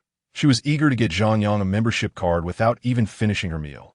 Uncle, could you persuade Yanzi? She seems to have changed. Once Bai Jian left, the crowd of female micro-business moguls trailed behind her. Xiong sat at the dining table sipping cola, while Liu Zai swept the floor. Fang Yuan could not help but inquire. You can't persuade her? Her parents have tried for over a decade. Do you think uncle is a deity? Teaching someone is futile. It's about guiding them through experience. Bai Jian, in a less flattering light, can be seen as a petty individual who has risen to prominence. However, she is now collaborating with the enigmatic benefactor behind the dynasty and the godfather of the green snake. She is essentially being used as a pawn. Should anything go awry, Bai Jian would bear the brunt of the consequences. Uncle, could you lend her hand? Fang Yuan, true to his lineage as the son of Fang Dezhou, remains unperturbed by this unexpected windfall. In the gym, Bai Jian merely occupies a minor role. The substantial backing comes from the powerful figure behind the dynasty and the recently encountered balding middle-aged man. The rapid establishment of the gym owes itself to the robust financial resources of the dynasty's benefactor, as well as the profound connections of the balding man. With a clear path ahead, all necessary procedures were expedited, allowing the gym to open within a month. Moreover, the interest in Bai Jiayan, Fang Yuan, and the influential Fang Dezhou plays a significant role. Otherwise, Bai Jian alone, a mere naive girl, would lack the qualifications to be utilized by them. There is no cause for alarm. Nothing catastrophic is likely to occur. If she seeks my assistance just this once, I am willing to oblige. As Fang Yuan appeared lost in thought, he instinctively glanced at Zhang Yang, causing Zhang Yang to hurriedly push the steaming dumplings and marinated delicacies forward. Try this. What do you think? Fang Yuan sampled each dish, and upon tasting, his eyes lit up, prompting him to give Zhang Yang an enthusiastic thumbs up. Uncle, where did you procure this recipe? I have dined at a century-old establishment in Shaxian, yet none can compare to your authenticity. Just a fortunate discovery. How about teaming up with me? You can oversee quality control and talent development while I provide the funding. Together, we could redefine Shaxian cuisine. Upon hearing this, Fang Yuan nodded vigorously, eager to prove himself, having always been known as Fang Dezhou's son. With Fang Yuan's involvement, Zhang Yang's previously anxious heart finally found solace. He could now devote himself wholeheartedly to establishing the drone delivery business. As for relying on Lu Zi, he glanced at the glass door where Lu Zi stood, and then at the bear-like figure beside him devouring a chicken leg. It seemed that yet another opportunity had slipped away. Chapter 48. The girl who could not be won even with 500,000 Fang Yuan insisted on completing his last stall to provide an explanation for his loyal customers. And Zhang Yang simply let him be. When Yao Yao went to deliver meals to Xiao Huang and Xiao Lu, Zhang Yang eagerly made his way to the Bai Jiayan Fitness Center. The gym was expansive, with the Huang Chao located on the first floor, the second floor, and the Shang Ke occupying the entire third floor. The name followed the lineage of Huang Chao Gym. The ambition of the gym's behind-the-scenes owner was all too evident. Good day, sir. Is this your first visit? A receptionist clad in yoga pants and a white tank top approached him as he entered. The yoga pants were snugly fitted at her waist, accentuating her figure with every movement.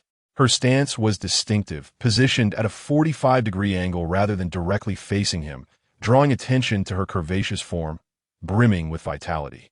With such allure, one might easily be captivated before even entering.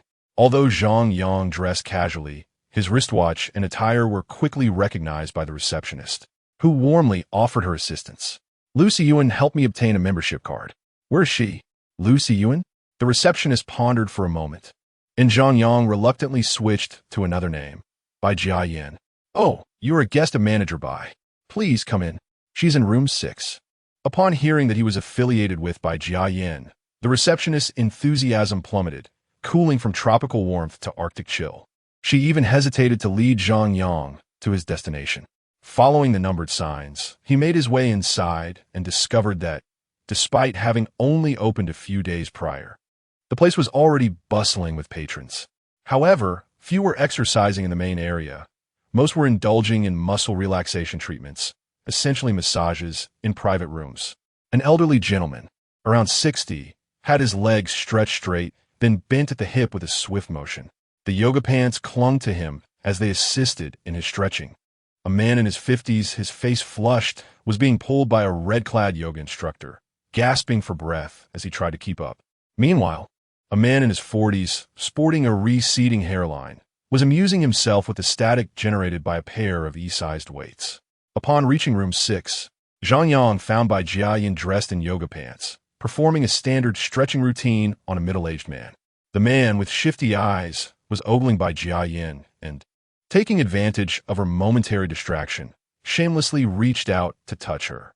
To Zhang Yang's surprise, Bai Jiayin, known for her fiery temperament, managed to contain her anger. Forcing a smile as she asked, "Hey there, care to get a membership card?"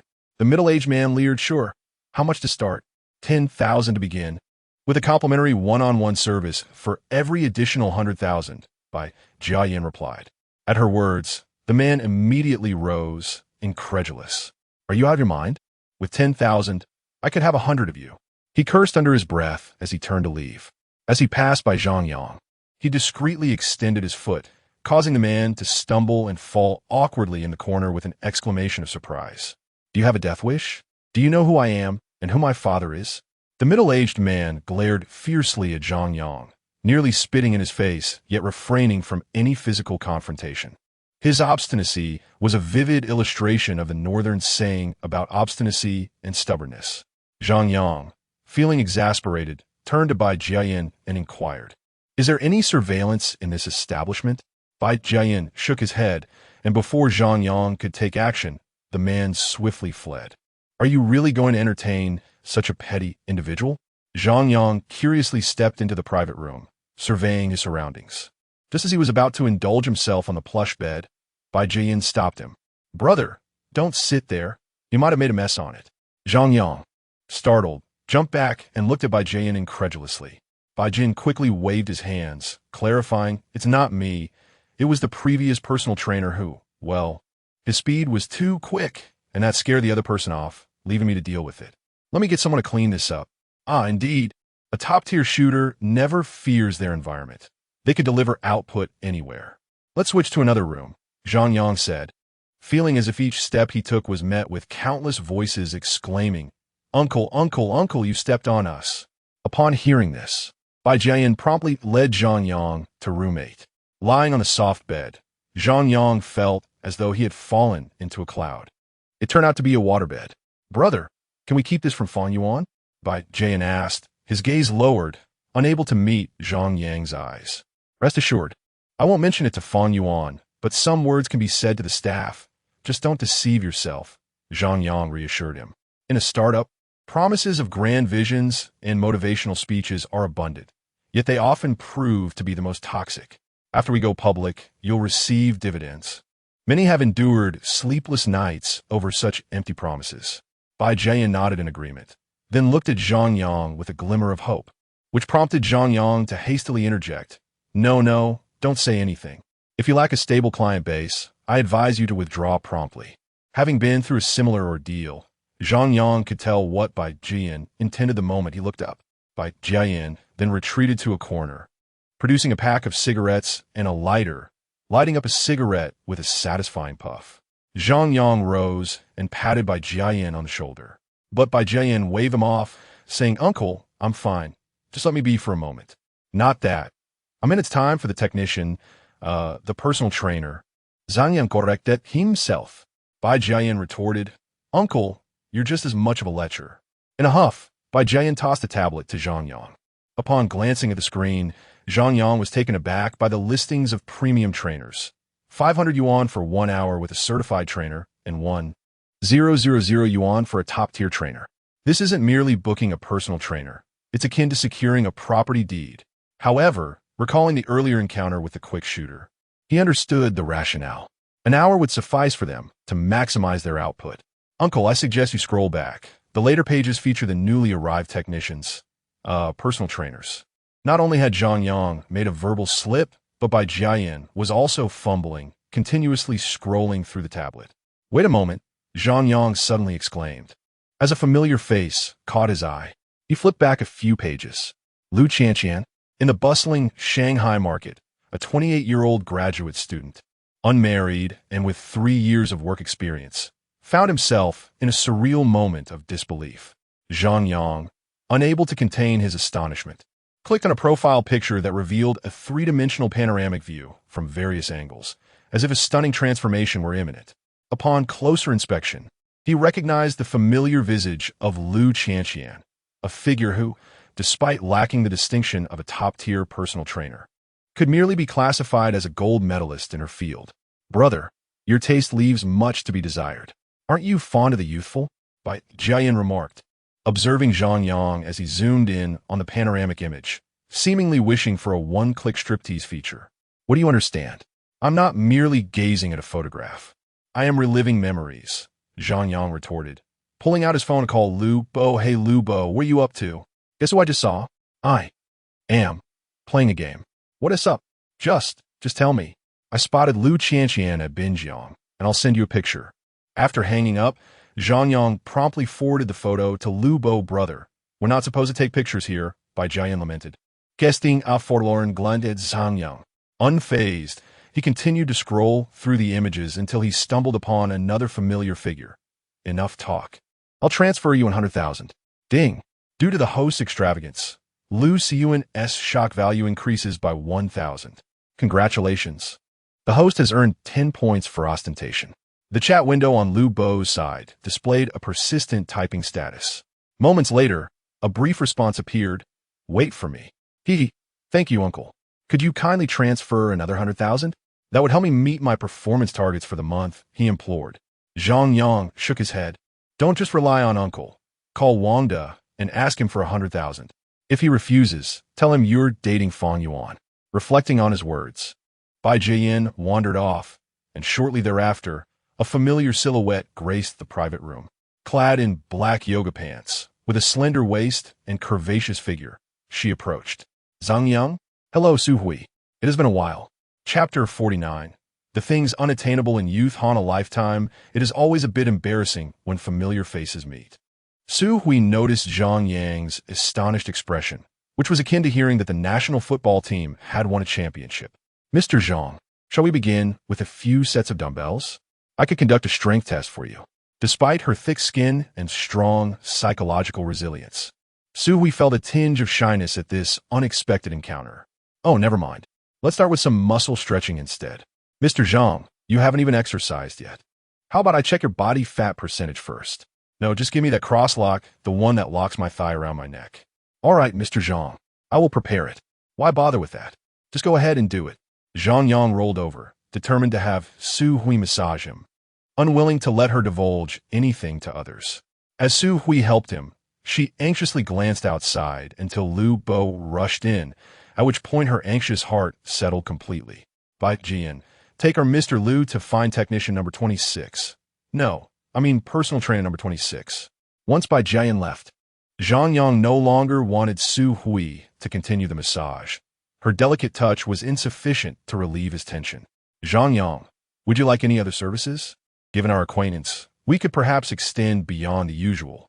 Seeing Zhang Yang attempt to leave, Su Hui suddenly grasped his arm, her gaze sultry and enticing. Unfortunately, Zhang Yang remained as resolute as ever, seemingly impervious to her charms. As love blossoms and wanes, the transition of Bai Yueguang to a technician, no, a personal trainer, felt too melodramatic to miss. Moreover, with his current handsome appearance and robust abilities, the exchange of money could easily be in question. On the day his resolve falters, it could very well be in his old age, when he would learn the true meaning of hard-earned money and the struggles of life. Of course, Zhang Yang primarily feared Lu Bo's wavering will. Who knew if his medical efforts were merely a pretext to return to marry Lu Qianqian?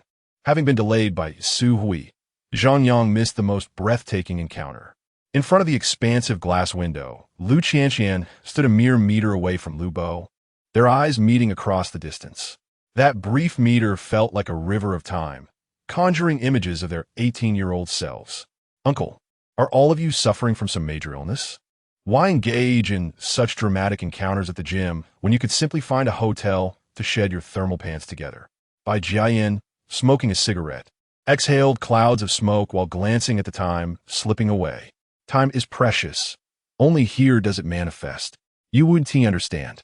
When you reach my age, you'll grasp the meaning of desolation and the pain of losing one's beloved."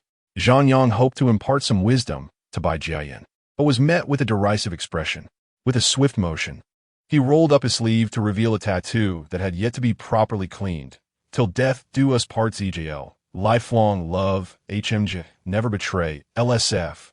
Isn't it merely about unrequited love, first loves, and exes? Rest assured, you will move on. A single encounter can erase past grievances." Zhang Yang intended to delve deeper into the conversation, but Bai Jiayin posed a soul-searching question. "Uncle, how many have you dated?" Zhang Yang mused. When it comes to matters of love, he truly cannot rival the authority of the spirited young ladies. Their ability to remain unperturbed in the presence of an ex-boyfriend alongside a close friend is, by itself, something that 99% of adults cannot achieve. How should one converse with clients? Perhaps fetch a stool for the uncle and brew a pot of tea. "Be cautious, lest you provoke a complaint," he remarked. A hint of irritation surfacing as Zhang Yang felt his vulnerabilities exposed. The disdainful Bai Jiayin had little patience for pretense. Promptly turning to assist Wang Defa with a membership card, Zhang Yang observed this interaction with great interest, certain memories surfacing in his mind. This young man's taste is rather refined. Might I join him in this viewing? As he became engrossed in his reflections, an uninvited middle-aged man appeared, disregarding any need for Zhang Yang's consent. Nearby, a figure in yoga pants set down a stool and poured a pot of tea. Zhang Yang was no longer the naive youth oblivious to the world of luxury. Brands like Versace, Louis Vuitton, Dolce & Gabbana, and Patek Philippe adorned the middle-aged man, whose simple attire could purchase a lifetime of labor for an ordinary individual. Not in the sense of a life steeped in crime, but rather one confined to servitude until death. "No, my friend encountered his ex-girlfriend. I must intervene to spare him further humiliation." The middle-aged man was taken aback by Zhang Yang's unexpected choice of words. Momentarily caught off guard. "Brother, are you the mastermind behind this place? The one who hails from the Mediterranean with the bald head?" Upon seeing Bai Jiayin obediently standing behind him, Zhang Yang deduced the man's identity. It seemed that this individual, capable of commanding respect from the proprietor of the establishment, was indeed the bald middle-aged man with whom Zhang Yang had a history. "Ha ha ha, my young friend. You are truly an intriguing person. I am Hong, the third of my name. I am affectionately referred to as Hong San." The matter concerning the bald man piqued no interest for him. Rather, he was curious about the pill in Zhang Yang's possession, asking, "Might I be so bold as to request one, purportedly as miraculous as the bald man claims?" Baitman? How aptly named. A donkey's face with a bald head, an apt summary in a single phrase. It appeared Zhang Yang had underestimated the allure that a mere hour could hold for men. "My dear brother Hong, it is far too precious. I cannot part with it at this moment. Perhaps fate will allow it in the future." Zhang Yang noticed Lu Bo rising to embrace Lu Qianqian. It seemed they had reached a reconciliation. One's youth often ensnares them with unfulfilled desires. Yet moments can emerge to unravel the confusions of a lifetime. To put it simply, the one who ties the bell must be the one to untie it. Is this how it ends? Did you not arrange a friendly match? Zhang Yang's curiosity ignited. However, Lu Bo's first words were, "Zhang Yang, I do not wish to return." Zhang Yang initially thought Lu Bo desired a drink, to vent, or perhaps to request 20 more of the mother pig's scream pills. He certainly did not anticipate this revelation. "I heard from Liuzi that you intend to redefine Shaxian, and I perceive a promising prospect in this venture. Should you allow me to invest, I would gladly do so. If not, I am willing to work for you. You are undoubtedly aware of my capabilities. Lu Bo's prowess is well recognized. And those who thrive in a small hometown are undoubtedly individuals of exceptional talent. How could one who successfully distributes crabs throughout the county possibly be inept? Moreover, it is fortuitous that my delivery drones require promotion, and Lu Bo appears to be the ideal candidate. With Lu Bo's involvement, my vision for drone delivery is already half realized. All right then, Brother Bo, let me hear you call me boss. Zhang Yang jested playfully with Lu Bo. Lu Bo, seizing the moment, replied, Zhang boss, could you possibly provide me with another 20 pig squeal pills? I used 5 yesterday, and I'm running low. 5? Are you out of your mind? Is Guyu still alive? Yes, but I suspect he may not be in the best condition. Fine, I'll bring you another 20 later. The two continued their banter, oblivious to the dark expression on Hong San's face behind them. Chapter 50. In the era of big data, competition only intensifies. Third brother, should I plead with uncle for you? Bai Jian eagerly volunteered to assist Hong San in acquiring a particularly elusive ingredient, only to receive a dismissive glance in return. By the time Zhang Yang returned to the establishment, it was already past 8 o'clock. He surmised that Yao Yao had likely finished her meal and that he could go fetch her. It must be said, Su Hui's insistence had nearly tested Zhang Yang's resolve. At this moment, he felt as if he had consumed an elixir of euphoric tranquility. However, upon entering the establishment, he nearly faltered. He stepped in, then retreated, only to step in once more, again retreating. The place was bustling with energetic young patrons, and some were even perched upon one another's laps. It bore a striking resemblance to a lively ice house. As he took a few steps inside, an A4 sheet fluttered to the floor. Thinking of his establishment, Zhang Yang picked it up, intending to discard it. To his surprise, it turned out to be an ultrasound report. What mischief have you been up to, Lu Zi? Fang Yuan had stepped out, and the two young streamers had ended their broadcast after the meal period. Xiong sat at the bar, sipping soda and engrossed in his phone. Only Lu Zi remained busily darting around, seemingly undeterred, occasionally greeting patrons as if he were a seasoned celebrity. Brother, business is thriving. Isn't it? Lu Zi said with a smug expression. Zhang Yang glanced at the revenue after 7:30. 3 yuan, 5 yuan, 2.5 yuan, 1 yuan. These meager earnings barely aligned with the menu prices. Moreover, what was with the lineup of energetic young women congregating in the kitchen? What on earth are they doing? Zhang Yang tossed the ultrasound report at Lu Zi, gesturing toward the kitchen. With a mysterious smile, Lu Zi replied, Brother, it is better to teach a person to fish than to give them fish. I've set them to cooking fried rice themselves, which will help them understand the value of. Wait, does Fang Yuan know about this? Zhang Yang was not interested in hearing any more about fishing or any other nonsense. He simply wanted to know if Fang Yuan was aware. Fang Yuan had a penchant for cleanliness, especially in the kitchen. Before Zhang Yang left, the kitchen had been somewhat chaotic, but now the tiles gleamed, free of grease. Various utensils and condiments were meticulously arranged. As Zhang Yang glanced into the kitchen, his heart momentarily constricted. One of the energetic young women was adding a spoonful of sugar into the fried rice. Who put sugar in fried rice? Does Fang Yuan know? She explicitly instructed them to cook, but what if 1 or 2 of them are culinary prodigies?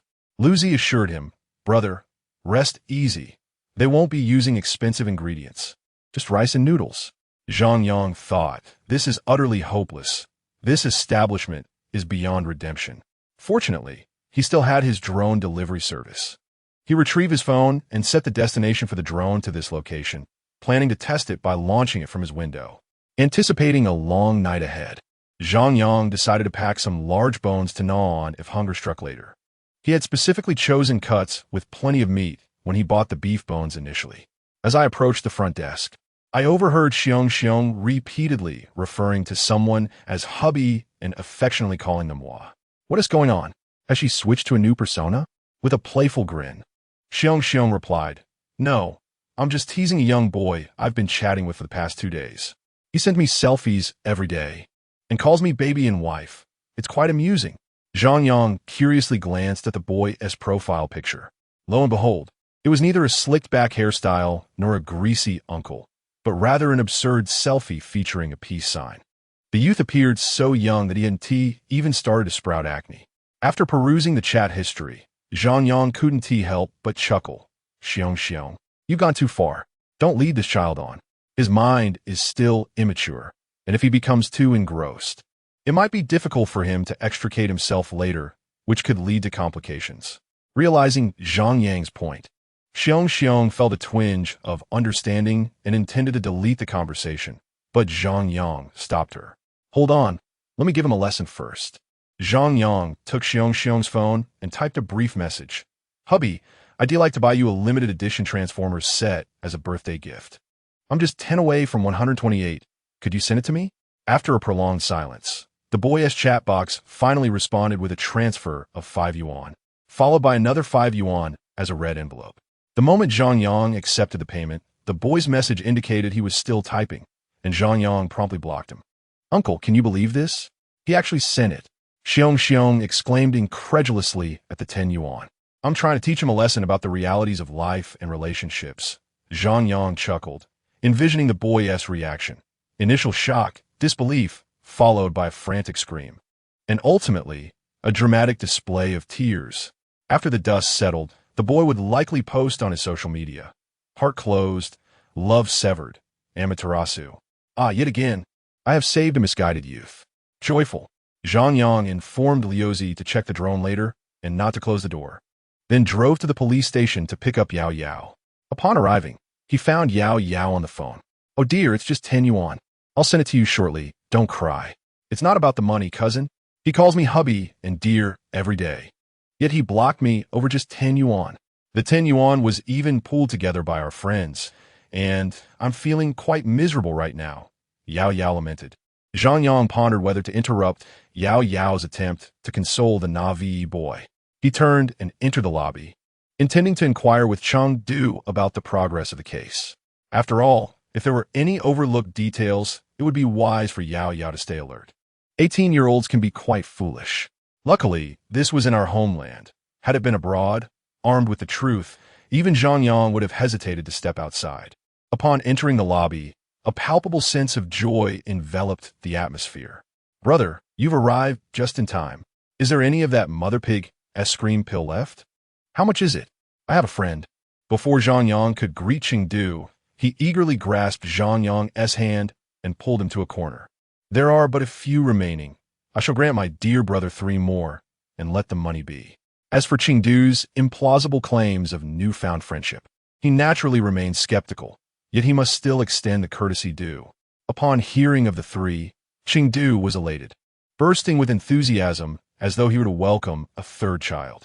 Zhang Yang seized the moment to inquire about the case's developments. Progress was substantial. We had nearly unearthed the poisonous insects lurking behind the scenes. As for DeFei and his associates, do not expect their release for at least another 17 or 18 years. Zhang Yang, upon hearing this, finally felt a sense of relief. He declined Chengdu's offer to treat, understanding the eagerness akin to a gamer who has just acquired a new skin and longs to dive into the game. On the way back, Yao Yao tirelessly consoled the naive youth, only pausing when they reached the parking lot, where the signal faltered. Uncle, my aunt has always treated me the best since childhood, and I often stay in my cousin's place. You aren't jealous, are you? Of course not. What man would be envious of a child just over 10? Besides, Yao Yao doesn't even refer to me as Xiao Yin. Nevertheless, Zhang Yang rubbed his nose, deciding to send Xiong 500 yuan later, instructing her to keep this matter to herself. Yao Yao giggled, then perched herself on Zhang Yang's lap. Uncle, did you know? I delivered cakes to Xiao Huang and Xiao LV today, but the boss didn't provide forks. Zhang Yang, puzzled, replied, and then? Then they were quite hopeful that you could send a fork my way. Zhang Yang was left speechless. Half an hour later, Yao Yao opened the car window and spat out an ancient phlegm. Coincidentally, a young boy downstairs taking out the trash witnessed this and exclaimed, Mom, these people have such poor manners, spitting everywhere. The mother ignored the boy's innocent remarks, her gaze fixed on the old phlegm, lost in thought. Meanwhile, back upstairs, Zhang Yang launched the delivery drone. The first return took 45 minutes, the second 30 minutes, and the third a mere 15. With each subsequent trip, aided by the relentless optimization of big data, the time was compressed further, until it reached the unyielding limit of 10 minutes. Zhang Yang opened the software again, only to find the delivery time displayed as 1 hour and 20 minutes. He sighed, acknowledging that in this era of big data, the competition would only intensify. Chapter 51. The origin of the spirit sister. As dawn broke, a cacophony of drilling echoed through the air, but this time it was not Zhang Yang. Such is the nature of new residential complexes, where renovations are a daily occurrence. Yao Yao, having already risen, was joyfully mopping the floor, her face radiating an unmistakable exuberance. "Uncle, you're awake. Look at the breakfast I prepared for you," she called out, her voice brimming with enthusiasm. Zhang Yang glanced at the table, where a creamy bowl of eel soup awaited him. This dish was something Yao Yao had meticulously learned from her mother before his departure. The eels had been freshly prepared and stored in the refrigerator. Zhang Yang vividly recalled Yao Yao's reaction after her last culinary attempt with the thick, thumb-sized eel. Recalling her initial foray into cooking, he decided to indulge her pride, resulting in both of them lingering in bed for another hour. Meanwhile, a little boy downstairs continued to watch television for an hour longer. "Uncle, I would like to lend a bit of my money to Xiao Huang and Xiao El so they can buy some clothes. Is that all right?" Yao Yao, her hair cascading around her shoulders, blushed slightly, her gaze evasive. While she claimed it was a loan, it was essentially a gift. After all, what had the spirit sister ever repaid borrowed money? By local customs, this money technically did not belong to Yao Yao alone. If Zhang Yang were to visit her family, they would also expect to contribute. "Go ahead, my mother and those relatives of ours were already planning to give it to you. You can spend it however you wish," Zhang Yang replied, his indifference towards the few thousand yuan evident. "Thank you, uncle," Yao Yao exclaimed joyfully, planting a kiss on his cheek before hastily retrieving a package from the cupboard, unwrapping it to reveal 30,000 yuan, which she handed to Zhang Yang. "Uncle, could you please give this to Xiao Huang and Xiao El? If I give it to them directly, they might misunderstand and think I earn a fortune from you." Zhang Yang instantly grasped Yao's intent. If she were to present the money, Xiao Huang and Xiao El would assume she had profited significantly from him. Given their relationship, the moment they ran out of money, their first impulse would be to borrow from Yao Yao. Such a practice could lead to an endless cycle of borrowing, jeopardizing their ability to maintain steady employment. Zhang Yang found this arrangement to be most suitable. Yet he was curious as to why Yao Yao was considering all these factors.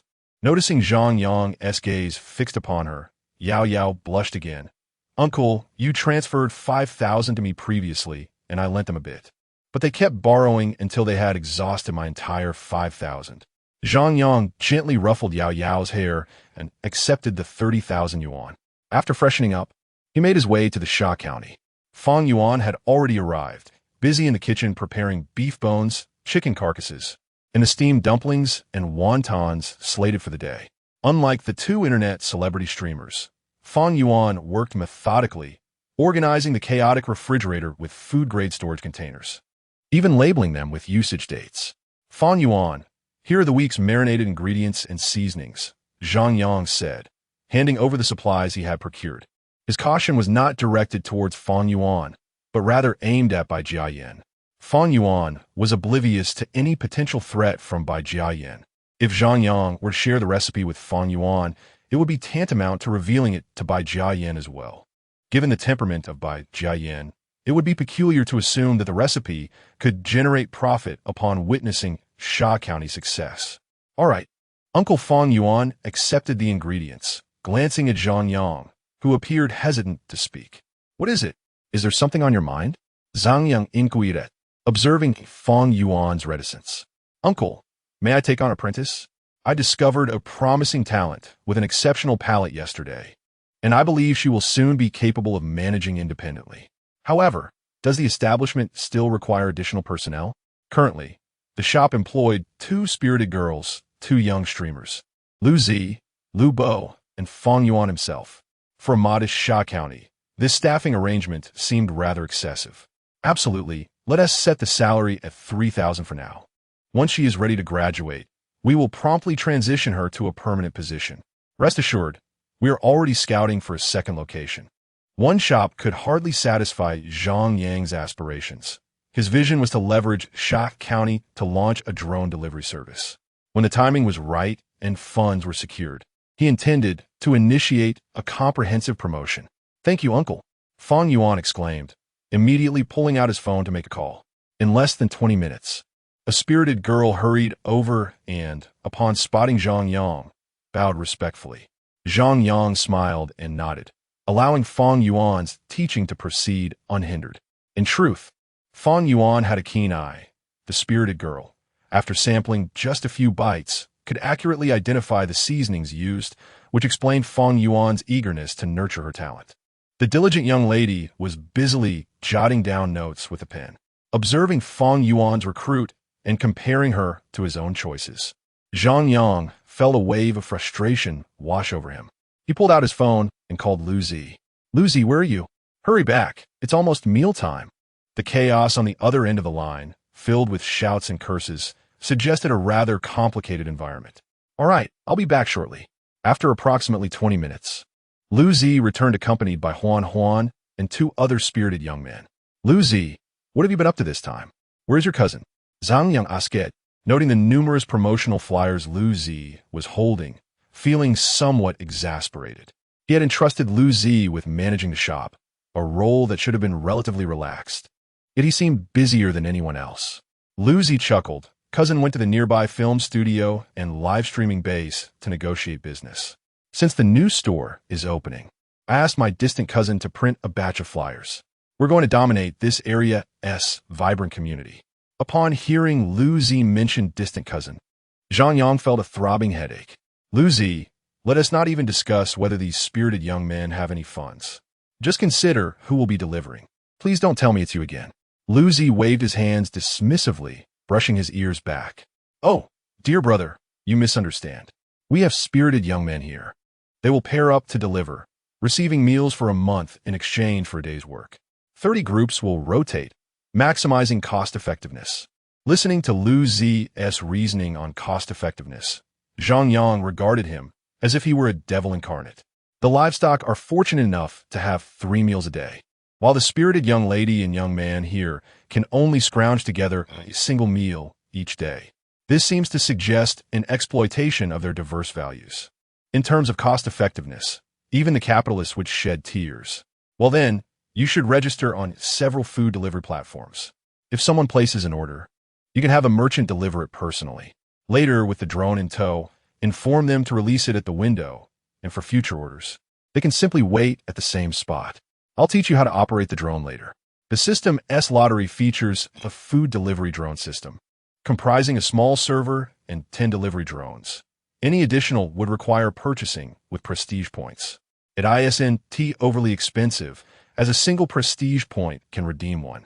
Nevertheless, Zhang Yang believes that 10 should suffice for the time being. Upon hearing this, Liu Zi instinctively reached for his head, but was halted by Zhang Yang's piercing glare. "Brother, why waste that money? If necessary, I can recruit a few more spirited young men, as we wouldn't even need to sign contracts. Isn't that more cost-effective? Enough of this idle chatter. Remember, you must deliver the message personally." Zhang Yang could not entrust Liu Zi's cost-effectiveness. Who knows if these spirited young men, acting as couriers, might attack his delivery on the way. Liu Zi, upon hearing this, appeared somewhat disheartened, perhaps feeling that his perspective on cost-effectiveness had been dismissed.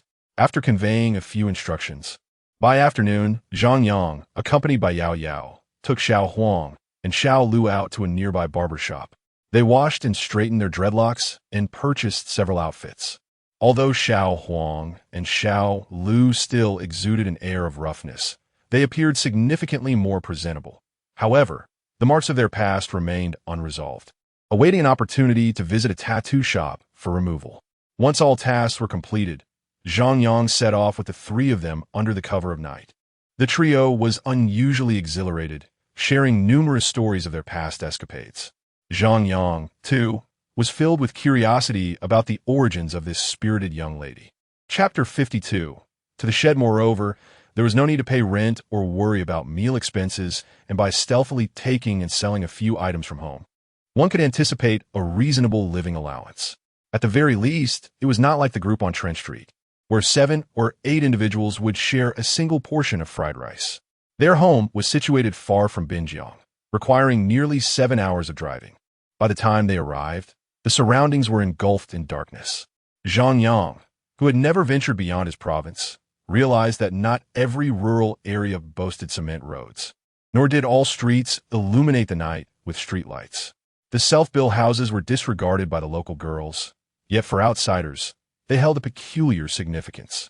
Upon escorting Xiao Huang and Xiao Lu home, they were met with a profound darkness enveloping their residence. Having been away for some time, their family members displayed an unexpectedly indifferent demeanor upon their return. It is often said that children are the apple of their elders' eyes. Yet Zhang Yang couldn't help but suspect otherwise. The same could be said for Yao Yao's family. On the winding streets, one house stood erect while another was flanked by high walls, and one could easily stumble upon a steep slope. By the time Zhang Yang arrived home, breakfast had long been consumed. An elderly man sat in the living room, fixated on the television, while insects crawled over the green mesh curtains at the door. A large, unruly dog barked incessantly at them until Yao Yao kicked it twice, prompting silence. Yao Yao, didn't you inform them of our return? Zhang Yang inquired, gazing at the pitch-black house and the unresponsive elder despite his honking. In his mind, the scene should have been filled with onlookers, and upon his arrival, a small procession of firecrackers should have erupted. I did, Yao Yao replied, her eyes slightly red. Earlier, upon receiving news late at night, Zhang Yang's family had orchestrated an elaborate welcome, complete with a red carpet, for dishes, for soups, and firecrackers at midnight. In stark contrast, their home felt different. As they pushed aside the curtain and stepped inside, an indescribable odor enveloped them, an amalgamation of the scent of the elderly and the mustiness from days of relentless rain. Grandma, I'm back, Yao Yao called out. The elder turned in surprise at the sound, asking Yao Yao, is that you? Have you eaten? Not yet, Yao Yao replied, glancing disappointingly at the staircase. She then placed the Mao Tai and Huazi that Zhang Yang had been holding onto the floor. Grandma, please inform my father that I will be staying elsewhere. Before Zhang Yang could greet anyone, Yao Yao tugged him back to the car. This turn of events was rather disheartening. However, noticing the redness in Yao Yao's eyes, Zhang Yang refrained from commenting and swiftly pressed on the accelerator. It wasn't until the roar of the engine echoed that the lights on the second-floor balcony flickered to life. In this county, there were hardly any decent hotels. The only one of a slightly higher standard was a 4-star establishment. Zhang Yang reserved an executive room, entering to find various surveillance cameras in place. Yao Yao's spirits were low. Without comparison, there could be no harm. After sending a message to Xiao Huang and Xiao Lu, he discovered that their moods were similarly dismal. The 3 spirited girls decided to venture out for drinks, while Zhang Yang and Yao Yao remained in the county. Xiao Huang and Xiao Lu were still in the countryside, likely taking time to arrive on their electric bike. Thus, Zhang Yang and Yao Yao prepared to head to a nearby food stall to place their order. Zhang Yang had always assumed that the spirited young woman was a product of familial circumstances, until he arrived at the bustling food stall and truly understood the essence of heritage. Even before reaching the stall, a cacophony of deafening music enveloped the air. The lively young men here had long ceased to ride their scooters, for the winter was frigid and summer brought a plague of mosquitoes. They had evolved to driving old man leisure vehicles. If Zhang Yang could quantify his astonishment, it would undoubtedly have soared to 10,000 points at that moment. A row of these leisure vehicles was parked in front of the stall, their license plates reading Electric D 12345, Electric D 88888, Electric D 99999, and so forth. The occupants of these vehicles were no longer elderly men, but rather a throng of spirited young men and women. In the past, a scooter could barely accommodate 3 passengers. Yet now, it was commonplace to see 4, with some even having 2 additional riders clinging to the doors, reminiscent of a scene from a gangster film. These individuals appeared to be the new generation of spirited young women and men, many of whom bore no tattoos at all. If one happened to have even a couple of tattoos, they would undoubtedly be regarded as a figure of authority, typically accompanied by at least 2 spirited young women. Nevertheless, when Zhang Yang parked his Kian, a continuous stream of astonishment points began to accumulate. Beep! Due to the host's flamboyance, My Yuhua's astonishment points 100. Congratulations to the host for earning 1 point of ostentation. Beep. Due to the host's flamboyance, Mu Xiaoli's astonishment points 100. Congratulations to the host for earning 1 point of ostentation. Beep. Due to the host's flamboyance, Gao Yueshi's astonishment points 100. Congratulations to the host for earning 1 point of ostentation. Though the points are modest, the sheer number of spirited young women in this vicinity delighted Zhang Yang, who had not experienced a substantial influx of astonishment points for several days.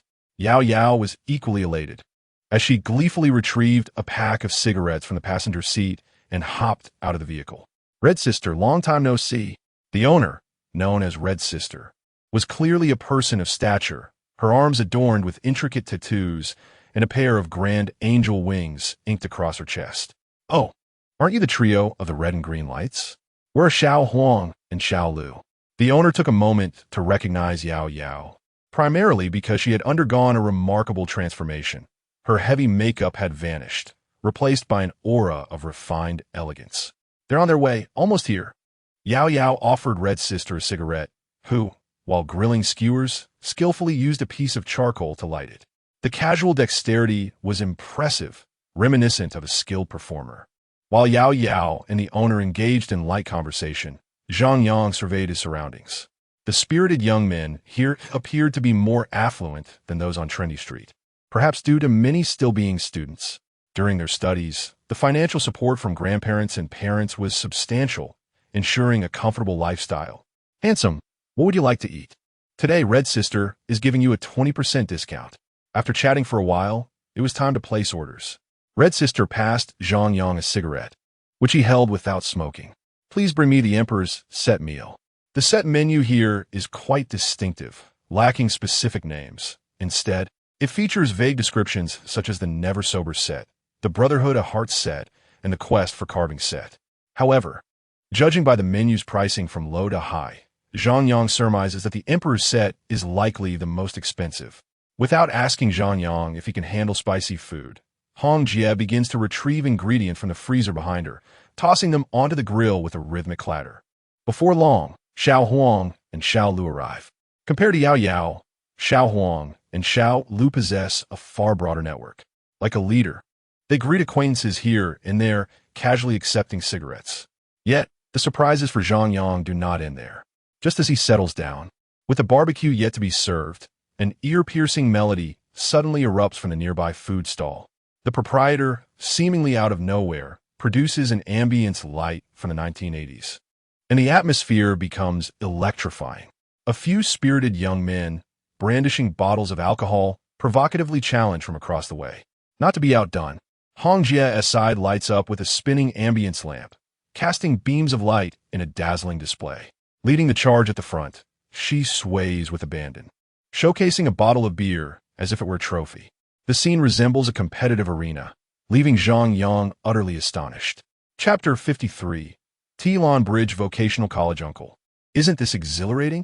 Little Huang and Little Green stood at the forefront, shaking their beer bottles, while a group of people formed a human chain, swaying together. The deafening music made Zhang Yang's heart race. It seemed that Yao Yao and the others were thoroughly enjoying themselves. Yao Yao did not join the revelry, but happily wrapped her arm around Zhang Yang's, nodding her head in rhythm.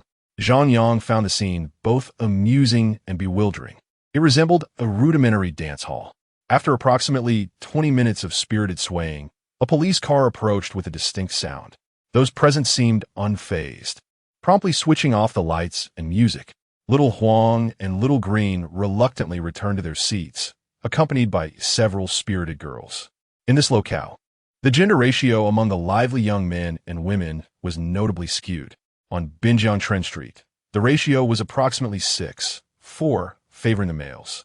However, in this setting, the disparity was stark, with an 8:2 ratio. Zhang Yang speculated that this might be attributed to the academic environment. Typically, parents are more stringent with their daughters, unlike their sons, who need only return home safely. This led to a striking gender imbalance at Zhang Yang's table, making him the center of attention. This naturally attracted the envy of many spirited young men, all wondering why Zhang Yang alone could captivate 7 or 8 spirited girls.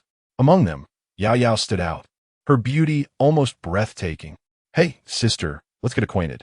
I'm Wu Gang, or you can call me Brother Gang," said a young man with a gray pompadour, swaggering over with a small bag, attempting to initiate conversation. Before he could utter more than a few words, Hong Jie approached with a plate of roasted lamb chops. "Wu Gang, did you steal your father's wheat to sell?" "Hong Jie, don't be ridiculous. When did I ever steal my father's wheat?" Wu Gong replied, a hint of guilt in his tone. Hong Jie merely chuckled. "I went to settle accounts with your father, and he has short nearly 6,000 yuan. I suggest you leave quickly before he arrives." Her remark elicited laughter from many around, suggesting this wasn't Wu Gang's first encounter of such nature.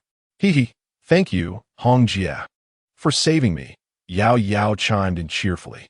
Hong Jie, whether intentionally or not, remarked, "You don't need to thank me.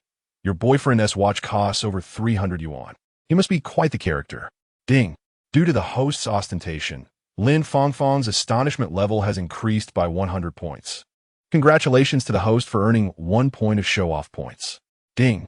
Due to the host's ostentation, Li Mengming's astonishment level has increased by 100 points. Congratulations to the host for earning 1 point of show-off points. Ding. Due to the host's ostentation, Gao Yueshi's astonishment level has increased by 100 points. Congratulations to the host for earning 1 point of show-off points. Upon hearing Hong Jie's words, numerous spirited young men and women turned their gaze toward Zhang Yang's watch. Zhang Yang gazed at Hong Jie with a hint of surprise, astonished that she could discern the value of his watch at a glance. This revelation prompted him to regard her with newfound respect, affirming that this was indeed a place teeming with hidden talents. After sipping their drinks for a while, Xiao Huang and Xiao LV expressed a lingering desire to visit a bar, but Zhang Yang, feeling somewhat fatigued, decided against it. If Zhang Yang chose not to go, naturally, Yao Yao would not accompany him either. After enjoying some barbecue, the two planned to retreat to their hotel for rest.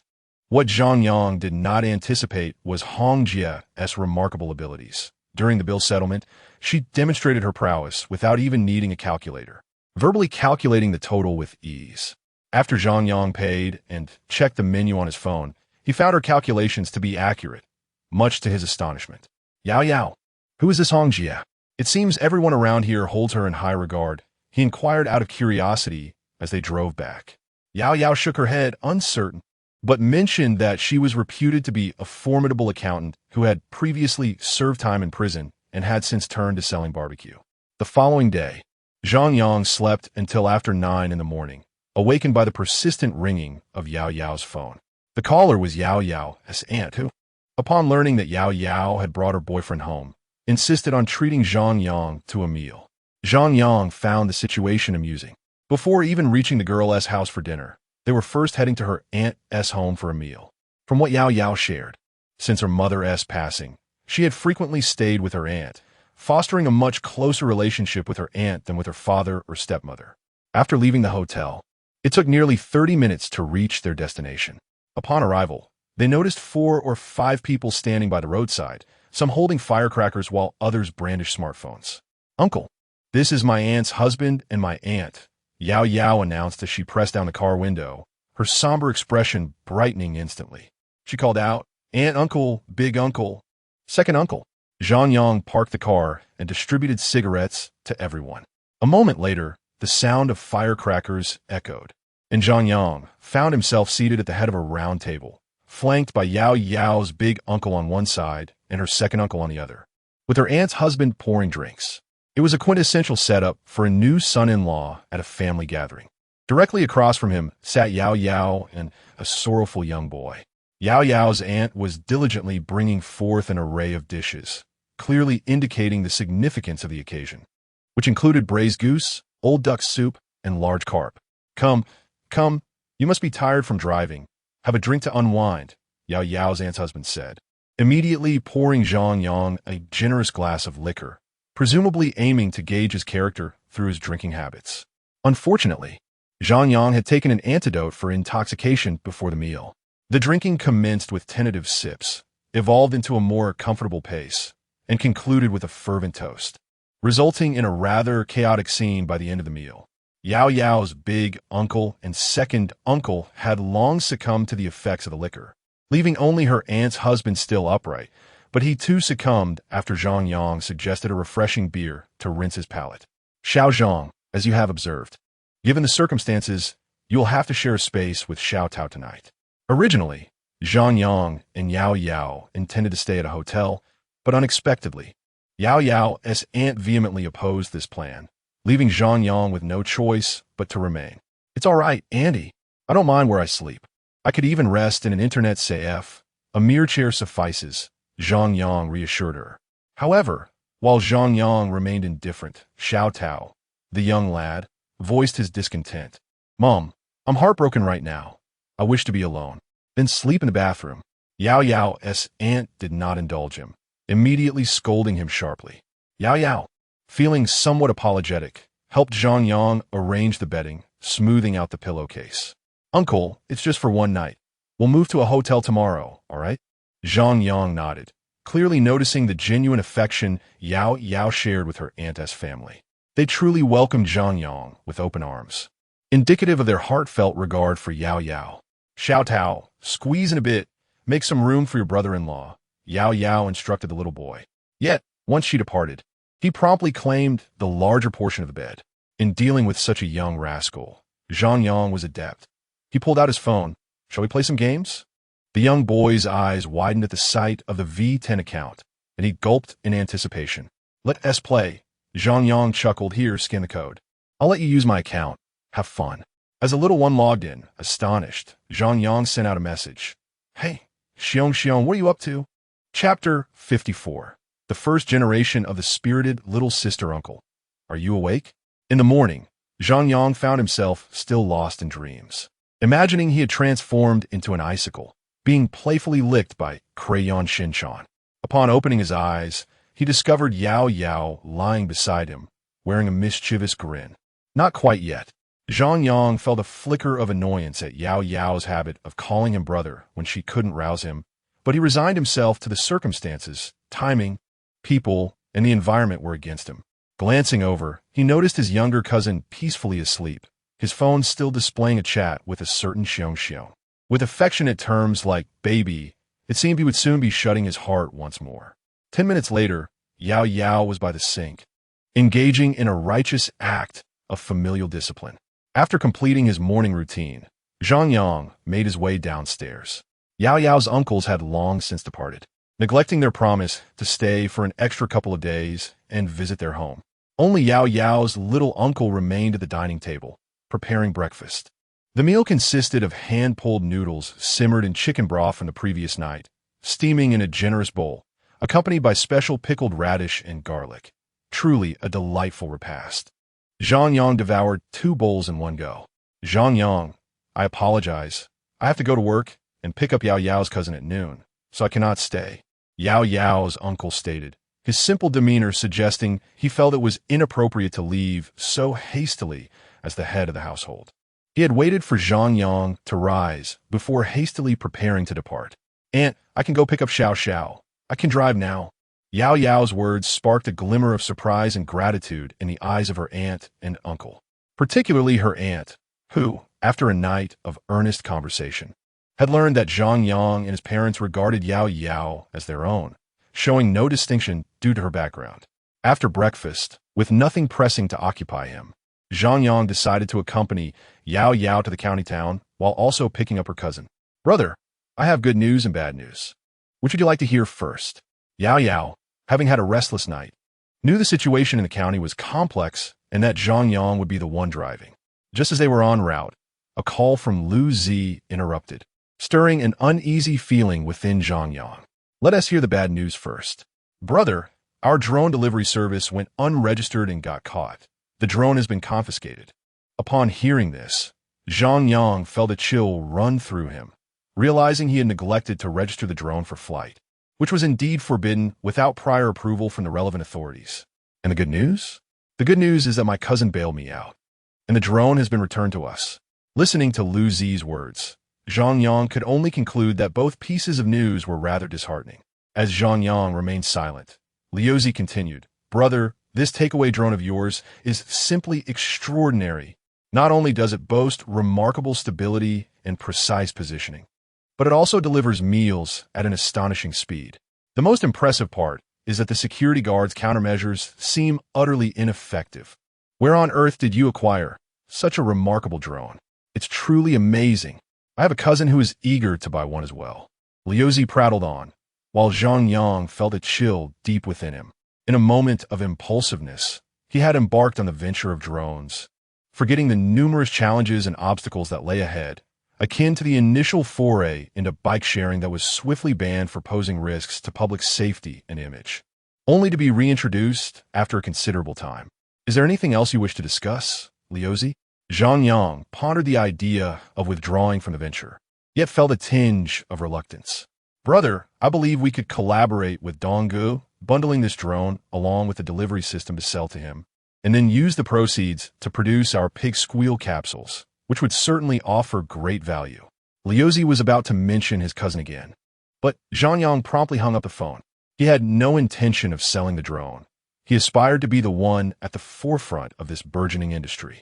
If he were to sell, it would not be at this juncture. He needed to achieve tangible results first, to possess leverage and sit at the negotiating table, rather than waiting like a vendor for buyers to approach. He pressed the accelerator, heading straight to his cousin Yao Yao's school, the Higher Vocational Technical College. The name itself conveyed a strong sense of professionalism with the three words, higher, vocational, and technical, conjunctively presenting an image of expertise. The students emerging from the institution were distinctly polarized. Some donned catfish whiskers and high ponytails, appearing quite timid, while others were harder to categorize, their speech muffled, chewing gum with an air reminiscent of spirited youth. The only differentiating factor being their ink-stained skin. Zhang Yang was curious to discover whether Yao Yao's cousin belonged to the former or the latter group. Just as his vehicle approached the entrance, the security guard halted them. No outside vehicles allowed. What brings you here? School is not dismissed yet. Yao Yao was about to speak when Zhang Yang interjected, Sir, we're here to meet the principal for a matter of importance. He lowered the window and offered the guard a cigarette. He vaguely recalled a time when he and Lu Bo were online, and Lu Bo was caught by his mother. Zhang Yang, tearfully continuing his endeavor, came to a realization. Honesty often leads to leniency, but Navet is truly foolish. If he claimed to be there to pick up students, the regulations were strict, and even if the guard wanted to let them in, it would be complicated. However, if he rephrased his request, even if the guard suspected deceit, he would likely turn a blind eye. No, Zhang Yang persisted, Sir, we wish to discuss a business matter with the principal. If we were to enter, it would portray us as lacking in credibility. As he spoke, he slipped a pack of premium cigarettes into the guard's pocket. As the saying goes, cigarettes are the key to opening doors, and alcohol paves the way. Another adage states that one should not bite the hand that feeds. It is simply unacceptable. Zhang Yang. Damn it, you old man. If you can't let us in, at least don't take the cigarette away. Uncle, why don't we just go inside? Yao Yao, witnessing Zhang Yang's repeated failures, advised from the car. No, I must enter today. With so many spirited young ladies around, if I don't put on a show, I would be remiss with my top-tier Kian Turbo GT, worth $5 million. Zhang Yang glanced at the old man's belt, confirming that there were no other keys to a Maybach or Porsche before pulling out his phone. Hello, principal, I'm at the entrance.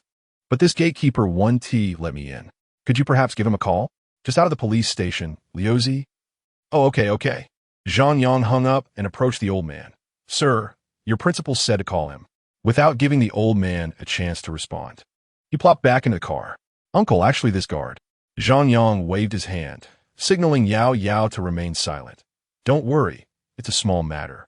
Back in the day, I was in sales and managed to pry open many factory doors using this trick. What kind of gatekeeper would have the principal's phone number?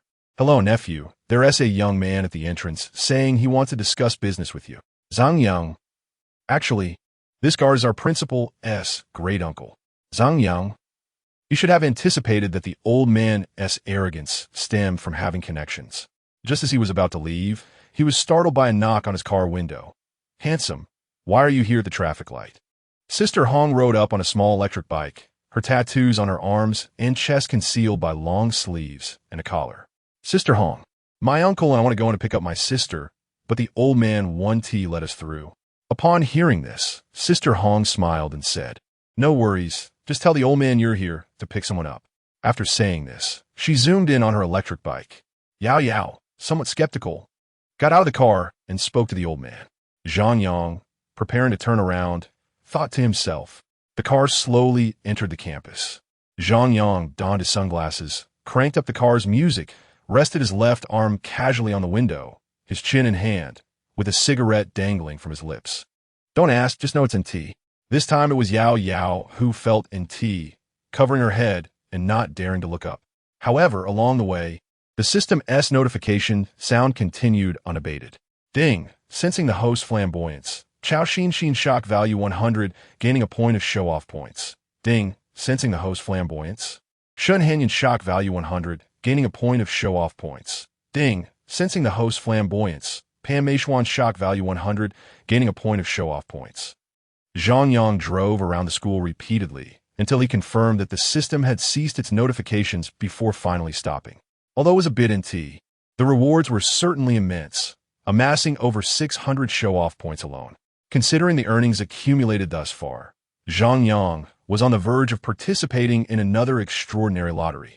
However, unbeknownst to him, within the student group chat at school, there was rampant gossip about an individual who, in the sweltering summer heat of 38 degrees, drove with the windows down while meandering around campus.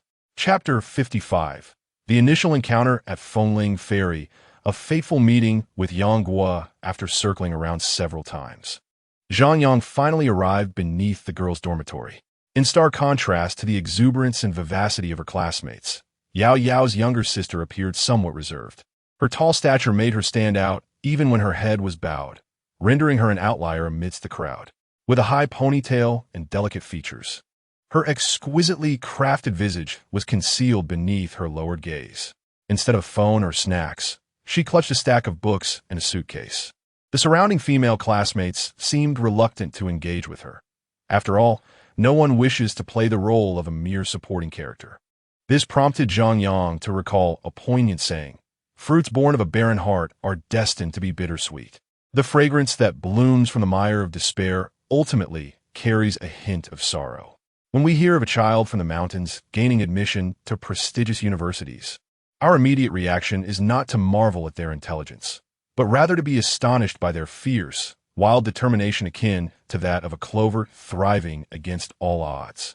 In truth, many students enrolled in vocational schools do so not out of free will. Numerous institutions employ various deceptive tactics to persuade the parents of underperforming students to sign agreements, relinquishing their right to take the high school entrance examination. Among them are many who simply struggle with exams, not with the essence of being a person. Yet, within the chaotic environment of vocational schools, navigating complex social dynamics becomes a daunting endeavor, where the act of focusing on studies feels like an act of rebellion. Lin Xiao, your sister is so beautiful.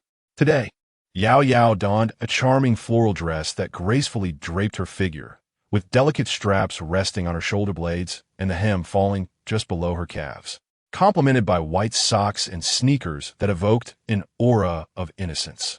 A group of boisterous boys, their hair nearly obscuring their eyes, loitered nearby, playfully hollering and whistling at Yao Yao and her cousin. As her cousin lowered her head further in embarrassment, it dawned on Yao Yao that this was merely the first year of vocational school. She could hardly imagine how the subsequent years would unfold. Would she, like Yao Yao, simply flow along with the current? What class are you in? Are you seeking trouble?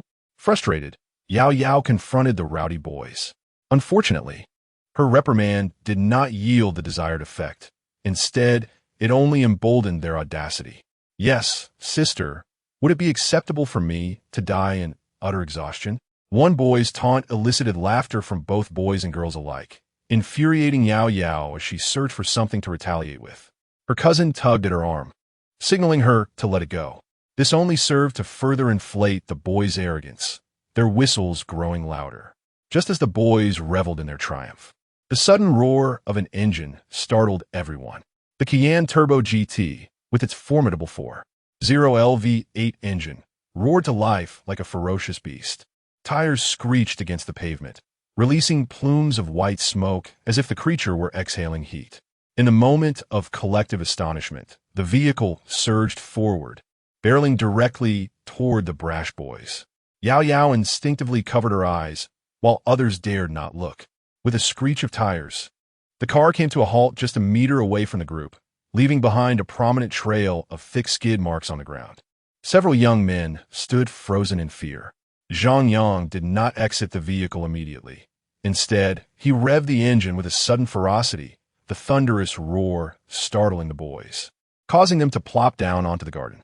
Only then did Zhang Yang slowly alight from the car, lifting one of the most vociferous boys into the air. Weighing less than 80 pounds, he posed little strain for Zhang Yang. He retrieved a cigarette from his pocket and placed it between the boy's lips, igniting it with a flick. "Listen, young lad, should you dare to provoke her again, the brakes may not respond as swiftly." Though his demeanor was somewhat ostentatious and brash, it undeniably exuded a certain charm, as the system notifications rang out incessantly. Ding! Due to the host bravado, Lin Zhao's astonishment level increases by 10,000. Congratulations, host. You have earned 100 display points. Ding! Due to the host bravado, Li Zihan's astonishment level increases by 1,000. Congratulations, host. You have earned 10 display points. Ding! Due to the host bravado, Wang Yutong's astonishment level increases by 1,000. Congratulations, host. You have earned 10 display points. Every young girl harbors a crush, and every young boy holds affections.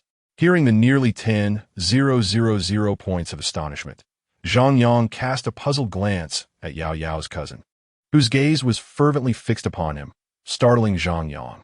That look seemed familiar, reminiscent of the way Guixiang gazed at Yanghua in a television drama. "Hey, what do you think you're doing, causing a ruckus?" Just as Zhang Yang was mercilessly accumulating astonishment points from the girls, the security guard arrived. Puffing on the cigarette Zhang Yang had gifted him, riding his little electric scooter, the old man was indeed formidable, unafraid to confront anyone despite earning a mere 3,000 a month. The key was that the old man bore ailments that one might not even recognize. A mere touch could prove fatal. "No, sir, this student fell, and I'm merely helping him up." Zhang Yang held the boy up briefly. The old man dismounted, snatching the cigarette from the boy's mouth, scrutinizing it closely. "At such a tender age, who allows you to smoke? Do you comprehend the consequences of smoking?" Though he directed his words at the student, his gaze was fixed on Zhang Yang. The piercing look reminded Zhang Yang of their strict principle. "Sir, the cigarette is right here. I just confiscated it." With a huff, the old man took the cigarette and rode away, only to return 100 meters later upon spotting another smoking student. "At such a tender age, who allows you to smoke? Do you understand the repercussions?" Truly, the old man was a force to be reckoned with. "Uncle, you were incredibly cool just now." Once the old man departed, Yao Yao nestled against Zhang Yang's waist, playfully. "Is that so? Just how cool was I?" Zhang Yang inquired, ensuring the old man was far enough away before lighting another cigarette. "Cool enough to reach the 10th floor." Yao Yao giggled, leaving her cousin blushing while still stealing glances at Zhang Yang. "All right, let's head back," Zhang Yang said, noticing the old man returning with a bag of cigarettes, prompting him to hastily retreat into the car. On their drive back, Zhang Yang encountered Hong Jie once more.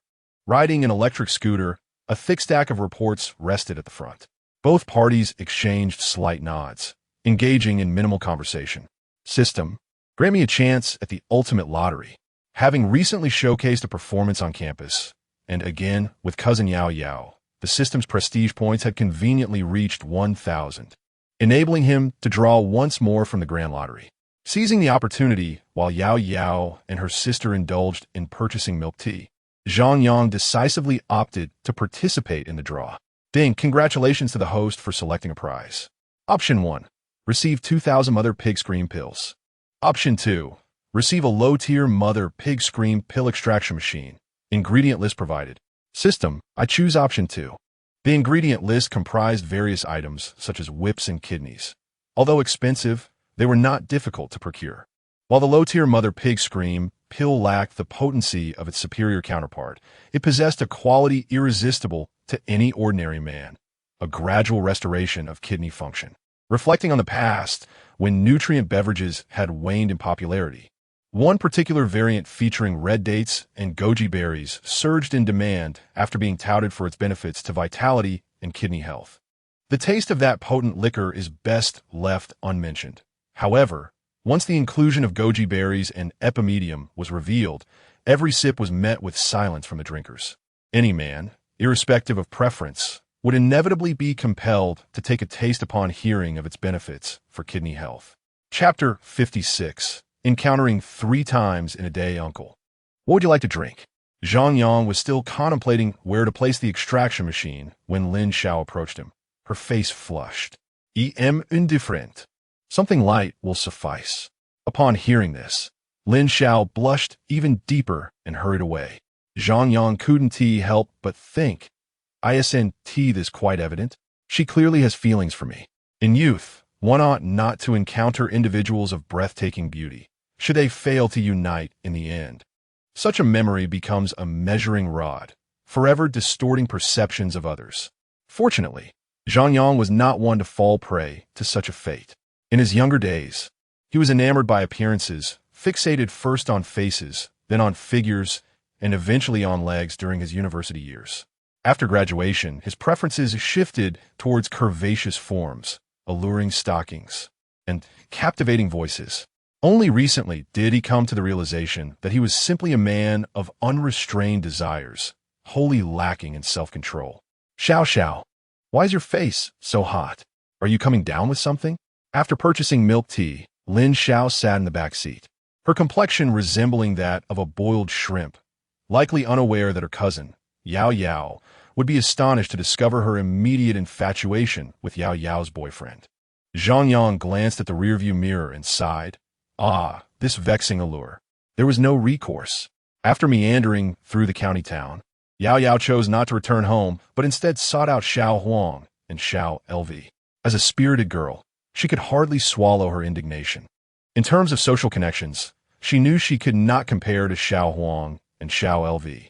When Zhang Yang eventually located Xiao Huang and Xiao LV, the two were ensconced within a hotel room. Upon opening the door, he was greeted by a pungent aroma of alcohol and the unmistakable scent of Shimenua. "Xiao Xiao, you should wait outside," Yao Yao said as she entered only to promptly retreat, covering Xiao Zhao's eyes. Zhang Yang knocked at the door. "Xiao Huang, Xiao LV, tidy up. I need to speak with you." "Oh, uncle, we'll tidy up right away." Upon recognizing Zhang Yang's voice, the commotion inside ceased, and they hurriedly began to clean, occasionally delivering forceful kicks to the unkempt youths lounging on the floor. After nearly 5 minutes, a voice finally called out, signaling that they were ready. However, the unpleasant smell still lingered in the air, a pungency that was hard to ignore. At the sink, on the ceiling, remnants of used condoms could still be spotted. Reluctantly, Zhang Yang summoned the housekeeping staff to conduct a thorough cleaning before entering. The maid worked for about 10 minutes, eventually departing amidst a flurry of curses. "Uncle." Xiao Huang and Xiao LV stood up obediently upon seeing Zhang Yang, as did the 3 young men in the corner, who likely overheard something. Zhang Yang withdrew a pack of cigarettes from his pocket, offering one to each of them, then scrutinizing the 3 young men, who appeared to be younger than Xiao Huang and Xiao LV. It seemed that Xiao Huang and Xiao LV were indeed indulging in youthful company. "Uncle, this is our newly acquainted boyfriend. It's not what you're thinking." Xiao Huang and Xiao LV, sensing Zhang Yang's gaze, hurriedly explained, their voices tinged with unease. The 3 young men fidgeted under Zhang Yang's scrutiny. "Not to worry. I merely wish to inquire if you're acquainted with any younger students at your school." 3 individuals? Boyfriends? Even elementary students would realize this disparity in numbers. Surely one must be an afterthought. Yet, Zhang Yang chose not to dwell on such matters. Upon hearing Zhang Yang's inquiry, the trio of spirited young men collectively exhaled in relief, having initially presumed that Zhang Yang was indeed the uncle of Xiao Huang and Xiao Lu, which had instilled an overwhelming sense of pressure. "Uncle, we must be acquainted," one of the youths exclaimed, gesturing towards the youngest among them, who bore no ink on his skin. "Splendid. Xiao Huang, Xiao Lu, a few rascals have been incessantly pestering my sister. Would you be so kind as to assist in teaching them a lesson? I am well aware of the rules. I have brought cigarettes, Yao Yao chimed in, her eyes sparkling with delight as she retrieved a pack of Huazi from her small handbag. Not the premium Jin Zhongji, but rather the Huazi that Yao Yao had specially purchased from the store. Ah, sister, this is a trivial matter. Let us not complicate things with cigarettes and alcohol. Just provide me with their names, and I shall take care of them this afternoon. I'll ensure they are suitably dealt with. Upon hearing Yao Yao's words, the spirited young men appeared invigorated, each recounting increasingly terrifying tales, their bravado escalating with each declaration, as if they were the ultimate harbingers of doom. One might mistakenly believe they were the heirs to a throne of merciless assassins. Dear sister, perhaps we should reconsider. Lin Xiao is merely a first-year vocational student, barely of age, and understandably apprehensive about such matters. Fear not, dear sister, you need not intervene. Simply inform me of your class, and I shall ascertain the necessary details myself, the studious young man asserted, audibly tapping his ribs with his right hand. Zhang Yang cast a sidelong glance at Lin Xiao, who was reluctant to meet his gaze, before turning to Yao Yao and instructing, Yao Yao, please escort Xiao downstairs to procure another pack of Huazi. The spirited young man quickly interjected, no need for that, brother. One pack is sufficient. Yao Yao, after a moment's silence, took Lin Xiao's hand and led her downstairs. Once they had departed, Zhang Yang withdrew 2,000 yuan in cash from his pocket, not out of stinginess, but out of concern that an excess might lead to unintended consequences. Despite their rough exterior, these spirited young men were indeed loyal and honorable. The phrase to support a brother to the death was not mere rhetoric among them. As the 2,000 yuan was revealed, Zhang Yang noticed the young men's breaths quicken, their anticipation palpable. Be resourceful. After school begins, find a few individuals to engage in brawls. Then report to the teacher. The spirited young man promptly responded, Uncle, there is no need for such complications. I can break his legs right now, ensuring he won't return to school next term. Zhang Yang shot him a disapproving glance, and as the young man recognized Zhang Yang's steady gaze, he fell silent. Zhang Yang wished to keep the matter discreet, orchestrating sporadic altercations with different individuals and subsequently reporting them to the teacher would inevitably lead to expulsion after a few instances. In the interim, arrangements could be made to discreetly place steel pipes and blades in the troublemaker's belongings. The atmosphere was charged with tension, and the spirited youths, including the spirited young women, were left astonished by Zhang Yang's audacity. In the past, any grievances or enmities between them were typically settled in a designated location through direct confrontation. If one found themselves outmatched, they would simply concede and choose to avoid future encounters. Such underhanded tactics were never part of their repertoire. Conflicts were rarely staged within the confines of the school. A mere brawl would likely result in a probationary period. It wouldn't take more than 3 infractions, regardless of the connections one possessed, to warrant expulsion. Furthermore, harboring prohibited weapons would certainly not be tolerated by any school authority. With a chuckle, Zhang Yang encouraged the trio, once everything is accomplished, I will ensure that Xiao Huang and Xiao LV reward you with an additional 2,000. Just remember to keep things discreet, otherwise I shall be quite displeased. He patted their shoulders with such force that they nearly toppled over. Before long, Yao Yao returned with a cigarette, though she did not bring Lin Xiao along, opting instead to leave her in the car. After exchanging a few words and agreeing to meet later that evening at a bar, Zhang Yang and his companions took their leave. In the afternoon, Yao Yao's father had her aunt call, expressing a desire for Yao Yao and Zhang Yang to visit. Yao Yao neither confirmed nor denied her attendance. To Zhang Yang's surprise, he encountered Hong Jie yet again at the bar. Meeting her 3 times in one day seemed almost fated. Even more astonishing was the revelation that Hong Jie had come to assist the bar with its financial reports and tax calculations. Chapter 57. The Spirit Sister of the Wealthy Second-Generation Sister Hong. You truly are a master of disguise. Zhang Yang gazed in astonishment at the stack of financial statements and various invoices in Sister Hong's hands. She attended school in the morning, worked at the bar in the evening, and occasionally took on a side job grilling. Her business acumen was impressive indeed. The meager earnings I make pale in comparison to her prowess. To charm a young girl into gifting over 1 million in watches is quite audacious. Sister Hong gently squeezed Yao Yao's hand, her gaze somewhat peculiar. Upon hearing her words, the several spirited young men in the vicinity looked at Yao Yao's watch with astonishment, a chill running down their spines as they recalled Zhang Yang's earlier remarks. Zhang Yang felt both amused and exasperated. He had sensed something strange in Sister Hong's eyes 2 days prior at the barbecue restaurant. Now it all made sense. Sister Hong, he hasn't deceived me. We met each other as parents. Yao Yao quickly clarified upon sensing Sister Hong's misunderstanding. Yet, the prejudice in people's hearts is like an insurmountable mountain. In Sister Hong's eyes, meeting parents was merely another tactic employed by Zhang Yang to seduce a young girl. Sister Hong smiled slightly. Oh, perhaps I misjudged you, handsome. Let us have a drink. If you ever need any accounting work done, come to me. I assure you of my professionalism. She seized a bottle of XO and poured a generous glass, downing it in one swift motion. Is it true that one's character is revealed through their drinking habits? Zhang Yang chuckled and did the same, finishing his glass without a drop left. Sister Hong gave him a thumbs up, mentally categorizing Zhang Yang from a complete scoundrel to a somewhat decent one. Afterward, she added Zhang Yang on WeChat, her profile picture showcasing the Tianlin prison, an evident testament to her professional capabilities. After giving Yao Yao's shoulder a gentle squeeze, she departed. Has Sister Hong been hurt by men before? Why does she seem to harbor such disdain for them? Zhang Yang could not help but inquire once she had walked away. Yao Yao shook her head, but one spirited young man boldly approached, eager to share. I heard that Sister Hong doesn't like men. She-s. Zhang Yang instinctively pulled Yao Yao closer to him. He had always heard that geniuses possess peculiar traits, but he had never believed it until now. After some time, Zhang Yang ordered a special set, garnering a few points of astonishment from the ambience crew before departing. Originally, Zhang Yang and Yao Yao planned to stay at a hotel, but Yao Yao's aunt insisted on their hospitality.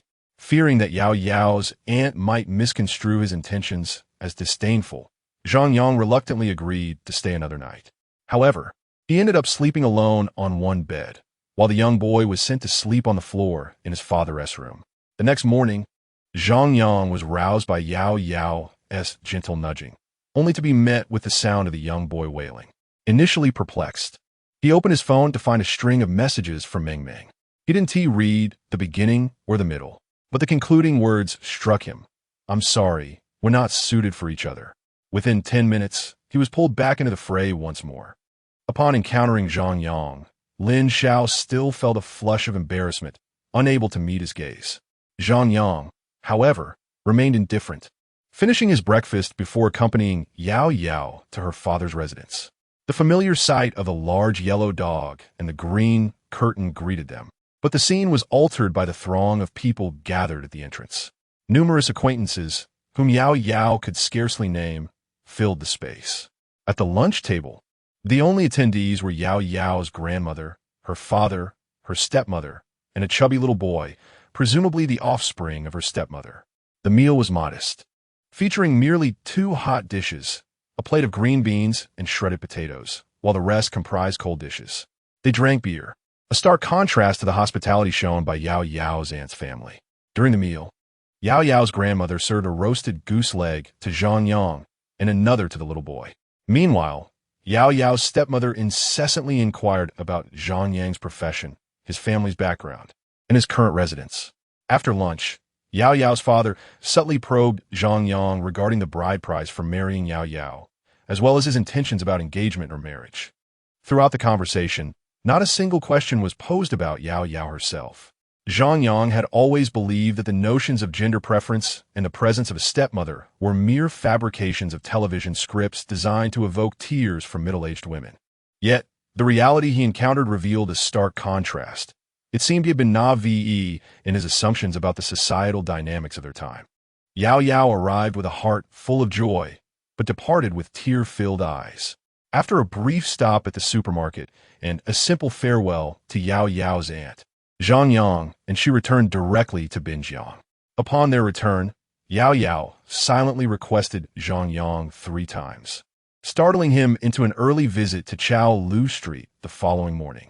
Fang Yuan was meticulously preparing ingredients, methodically placing them into thermal boxes and labeling them. Yet there was still no sign of Lu Zi. Lu Zi had gone to buy vegetables, claiming to have found a cheaper source. Not long after, a BYD vehicle pulled up outside the store. Lu Zi emerged from the trunk and the passenger seat, hauling a significant amount of vegetables and supplies. Don't we have a supplier? Zhang Yang cuestioned. And you bought far too much. Will we ever use it all? He observed Lu Zi struggling with bags overflowing, nearly filling the kitchen. Fang Yuan's brow furrowed in discontent at the clutter. With a grin, Lu Zi replied, "Brother, that place was too expensive. Over the past couple of days, I've been following the local elderly to discover a fantastic spot for cheap vegetables with exceptional value." Upon hearing this, Zhang Yang felt dizzy. There was no market nearby, and the cost of a rideshare might not even be cheaper than the vegetables themselves. Liu Zai, oblivious to Zhang Yang's expression, continued speaking. "Rest assured, Bogu struck a deal with a neighboring film studio and influencer base last night. From now on, they will source their boxed meals from us. Today, we need to prepare 400 portions, and these supplies will be exhausted in just 2 days." Zhang Yang was momentarily taken aback, intrigued by Lu Bo's swift actions in securing such an agreement. How'd he manage that? He inquired. It wasn't much of a negotiation.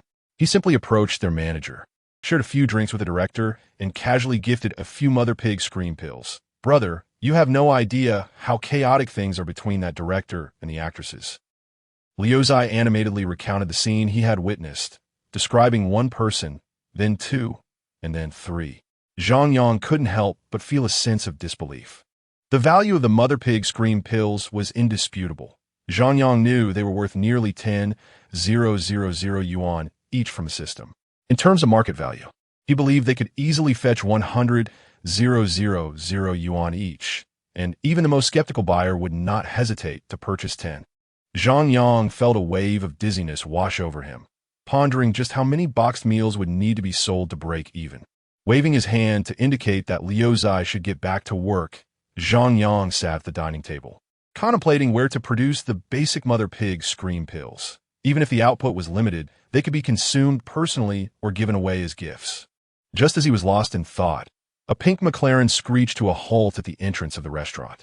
From the car emerged a figure reminiscent of a Huluwa. Chapter 58, The Donkey and the Baldy Indeed, is unmistakably a gourd baby. Zhang Yang extracted thoughts from his mind, meticulously sifting through his vocabulary, yet could only conclude that this figure was indeed a gourd baby, clad in a full ensemble of purple. Crowned with a gourd fashioned from hair, it left no doubt in his mind. "Brother Fang Yuan, someone has come to play with you again," came a melodious voice that sent chills down Zhang Yang's spine. He turned to Liu Zi, inquiring, "What's the situation? Has Fang Yuan strayed? Has he fallen for someone new? Spring has not yet arrived, yet the swallows have turned green?" Liu Zi's expression was one of bitter resignation. "My ex-girlfriend? Huh?" Zhang Yang exclaimed in horror, gesturing between Liu Zi and the gourd baby. "Aren't you one to prioritize cost-effectiveness? How could you even consider this gourd baby? And your girlfriend? Why does she call him Brother Fang Yuan like a lovesick kitten?" "Brother, it's not what you think. We only talked for 30 minutes before she lost interest," Liu Zi lamented. Zhang Yang replied, "Is the world going mad? Everything feels off this early in the day. Brother, that day I went to the gym to find Pan Tian for a workout, for exercise, and I ran into her. She offered me an iPhone 16 Pro Max, and I thought she looked decent, so I agreed. But what happened? How did she end up flirting with Fang Yuan?" Zhang Yang gazed at the gourd baby standing beside Fang Yuan, reminiscent of how a spider spirit gazes at Tang Sung, or how Pan Jinlian fawned over Wu Song, or the Hulk-eyed Black Widow. With a face full of grievances, Liu Zi exclaimed, "I was merely hoping to bring her back for a more advantageous arrangement. But, he lamented, slamming his hand against the door of the van, startling Zhang Yang. She just switched her affections to Fang Yuan? That's absurd. Half an hour of romance hardly qualifies." Liu Zi waved dismissively. "No, brother. She promised me another iPhone 16 Pro Max tonight. I was thinking of getting one for Xiong as well, but I never anticipated." Zhang Yang interjected, "Enough, it's just a phone. Hurry up and organize the materials. Peak dining hours are approaching. Zhang Yang followed suit, grabbing a box of supplies to stow away in the kitchen. As for the gourd baby, he decided to pretend not to see it. Some battles were not worth fighting. As he focused on moving the materials, intent on distancing himself from the gourd baby, he looked up to find the gourd baby staring directly at him. Their eyes met. This was bad. His unfortunate looks were a curse. "Uncle, be my boyfriend, and I will give you an iPhone 16 Pro Max," the gourd baby declared. Zhang Yang felt a shiver run through him. His hair stood on end. No, no, no. Uncle already has a girlfriend. You should seek out your brother Fan Yuan instead." Fan Yuan lifted his head, casting a pleading glance at Zhang Yang, as if to say, "Uncle, I beg you agree to her. Save me." Zhang Yang frowned it, sending him an expression of helplessness. Contemplating the phrase "the death of a comrade" does not equate to the demise of the practitioner. One hurriedly sought to escape. However, little did he anticipate that this young lady, akin to a character from folklore, would deviate from the expected script. "Oh, dear uncle, do you not think that a girl as exceptional as I deserves 2 boyfriends?" Zhang Yang stammered. Well, perhaps, but first, you must manage to secure your brother Fan Yuan. We are not in a rush." Upon hearing this, the young lady found some merit in his words and retrieved 1,000 yuan from her small handbag, handing it over to Zhang Yang. "Here you go, I am delighted. Consider this a reward." Zhang Yang was taken aback by such generosity. A single phrase had earned him 1,000 yuan. He glanced at Liuzi, who was incessantly lamenting. "Thank you," he said, clutching the 1,000 yuan while ignoring Fan Yuan's pleading gaze, and hurriedly made his exit.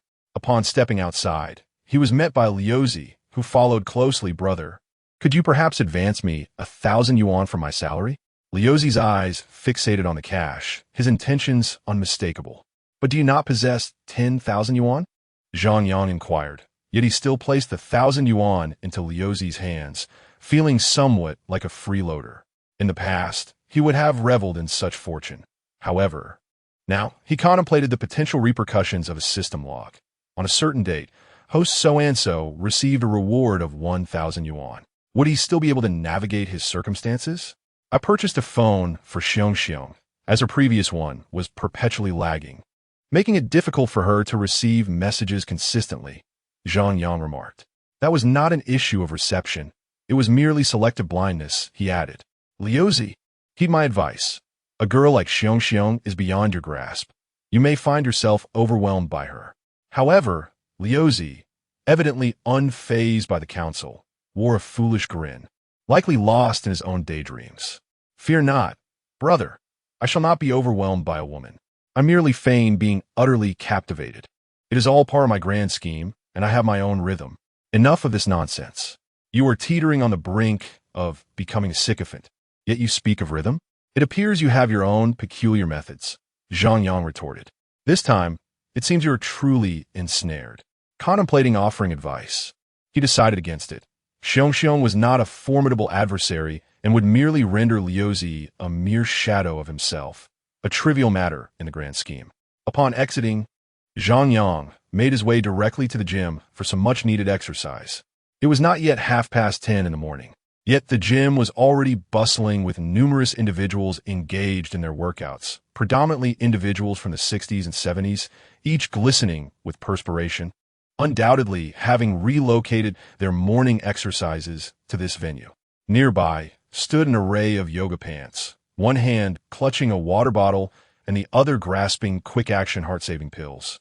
The water bottles contained a medley of ingredients: goji berries, ginseng, seahorses. These elder practitioners were truly dedicated. Zhang Yang mused on what the price of his hypothetical mother pig's whale pills would command at an auction. Of course, this was merely a thought experiment, unless he were to somehow achieve mass production of such concoctions. "Mr. Zhang, may I inquire if you have a reserve technician, or rather, a personal trainer?"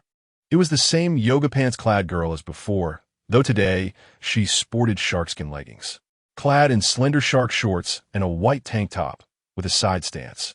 I inhaled sharply, and the only word that came to mind was provocative. "Are there any skilled technicians or, personal trainers to recommend?" The receptionist shot a disdainful glance at Zhang Yang. While others at least pretended to behave, he seemed utterly indifferent. treating the place as if it were merely a massage parlor.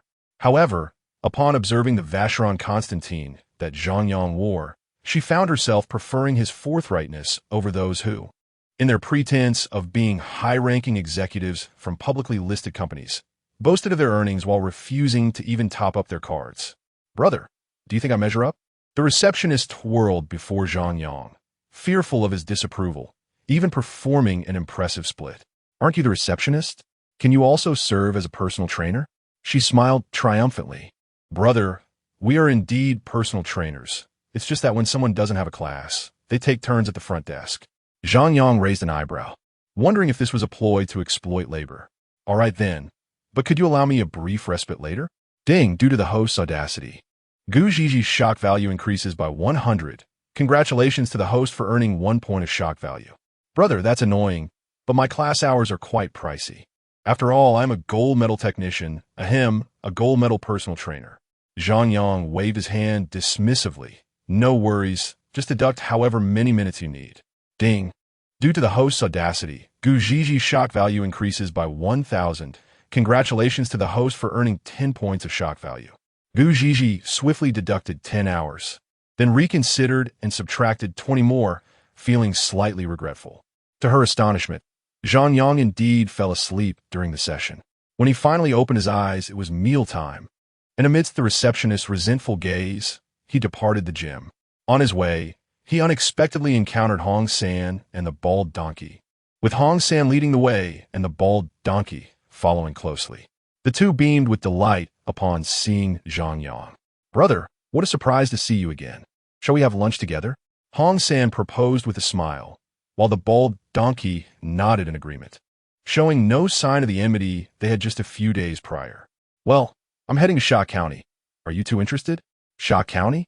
Hong San appeared somewhat conflicted, prompting the bald donkey to interject. "Brother, don't be so distant. It was all just a misunderstanding before. I heard you were venturing into drone delivery, and I'm optimistic about it. Perhaps I can lend a hand?" Zhang Yang regarded the bald donkey, suddenly sensing that he didn't seem so unsavory after all. Chapter 59. The 25-year-old man only chats, not dines. Brother donkey, do you also find the idea of drone food delivery intriguing? Zhang Yang abruptly halted his steps, turning to gaze at Brother Donkey with keen interest. Brother Donkey, feeling somewhat awkward, scratched his sparse hair.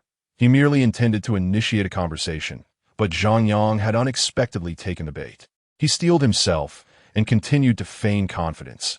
"Observe well, times are advancing, and technology is evolving. Professions like food delivery, which carry significant risks and involve mechanical repetition, will undoubtedly be supplanted by robots in the future."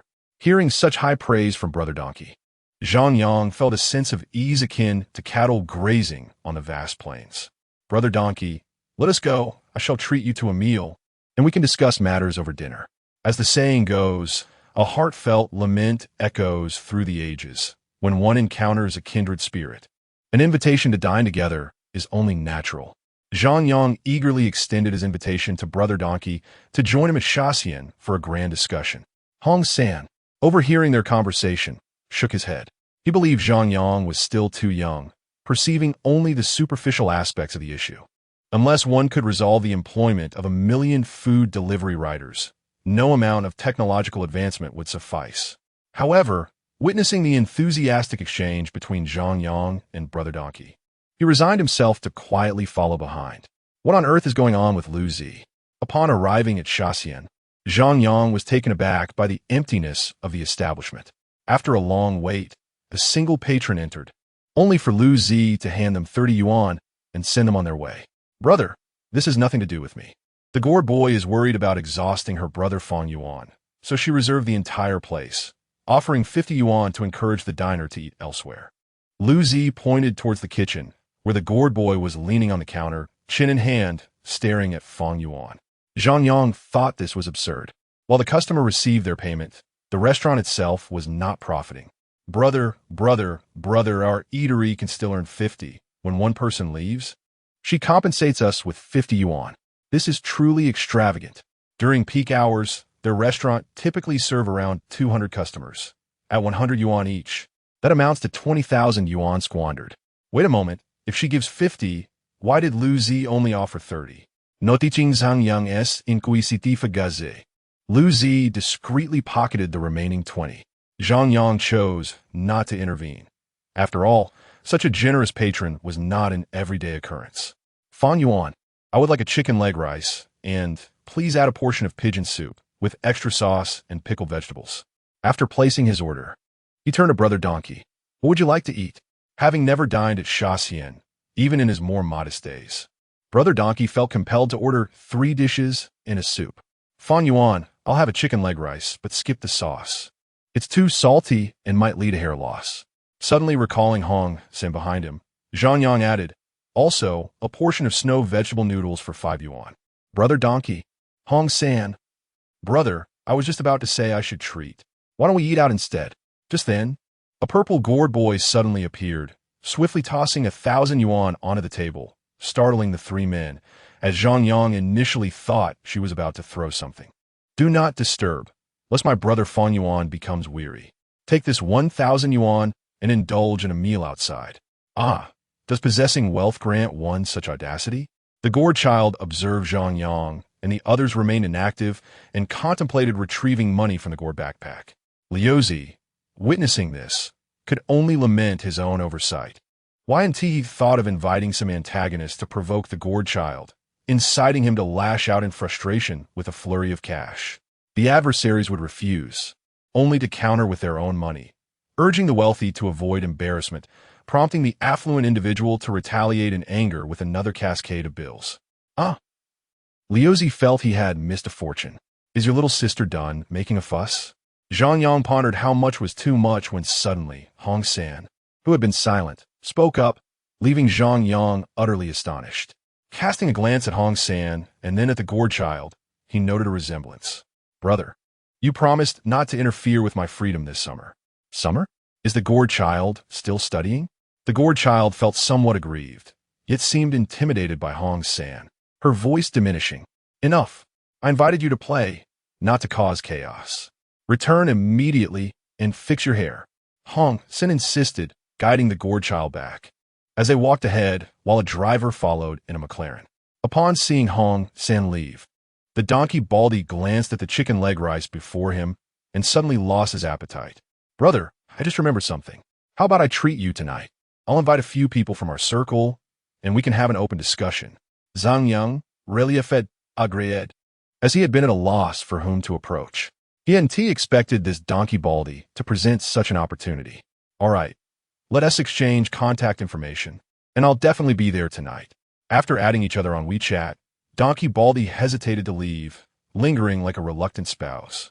By the way, do you still have those screaming pig pills?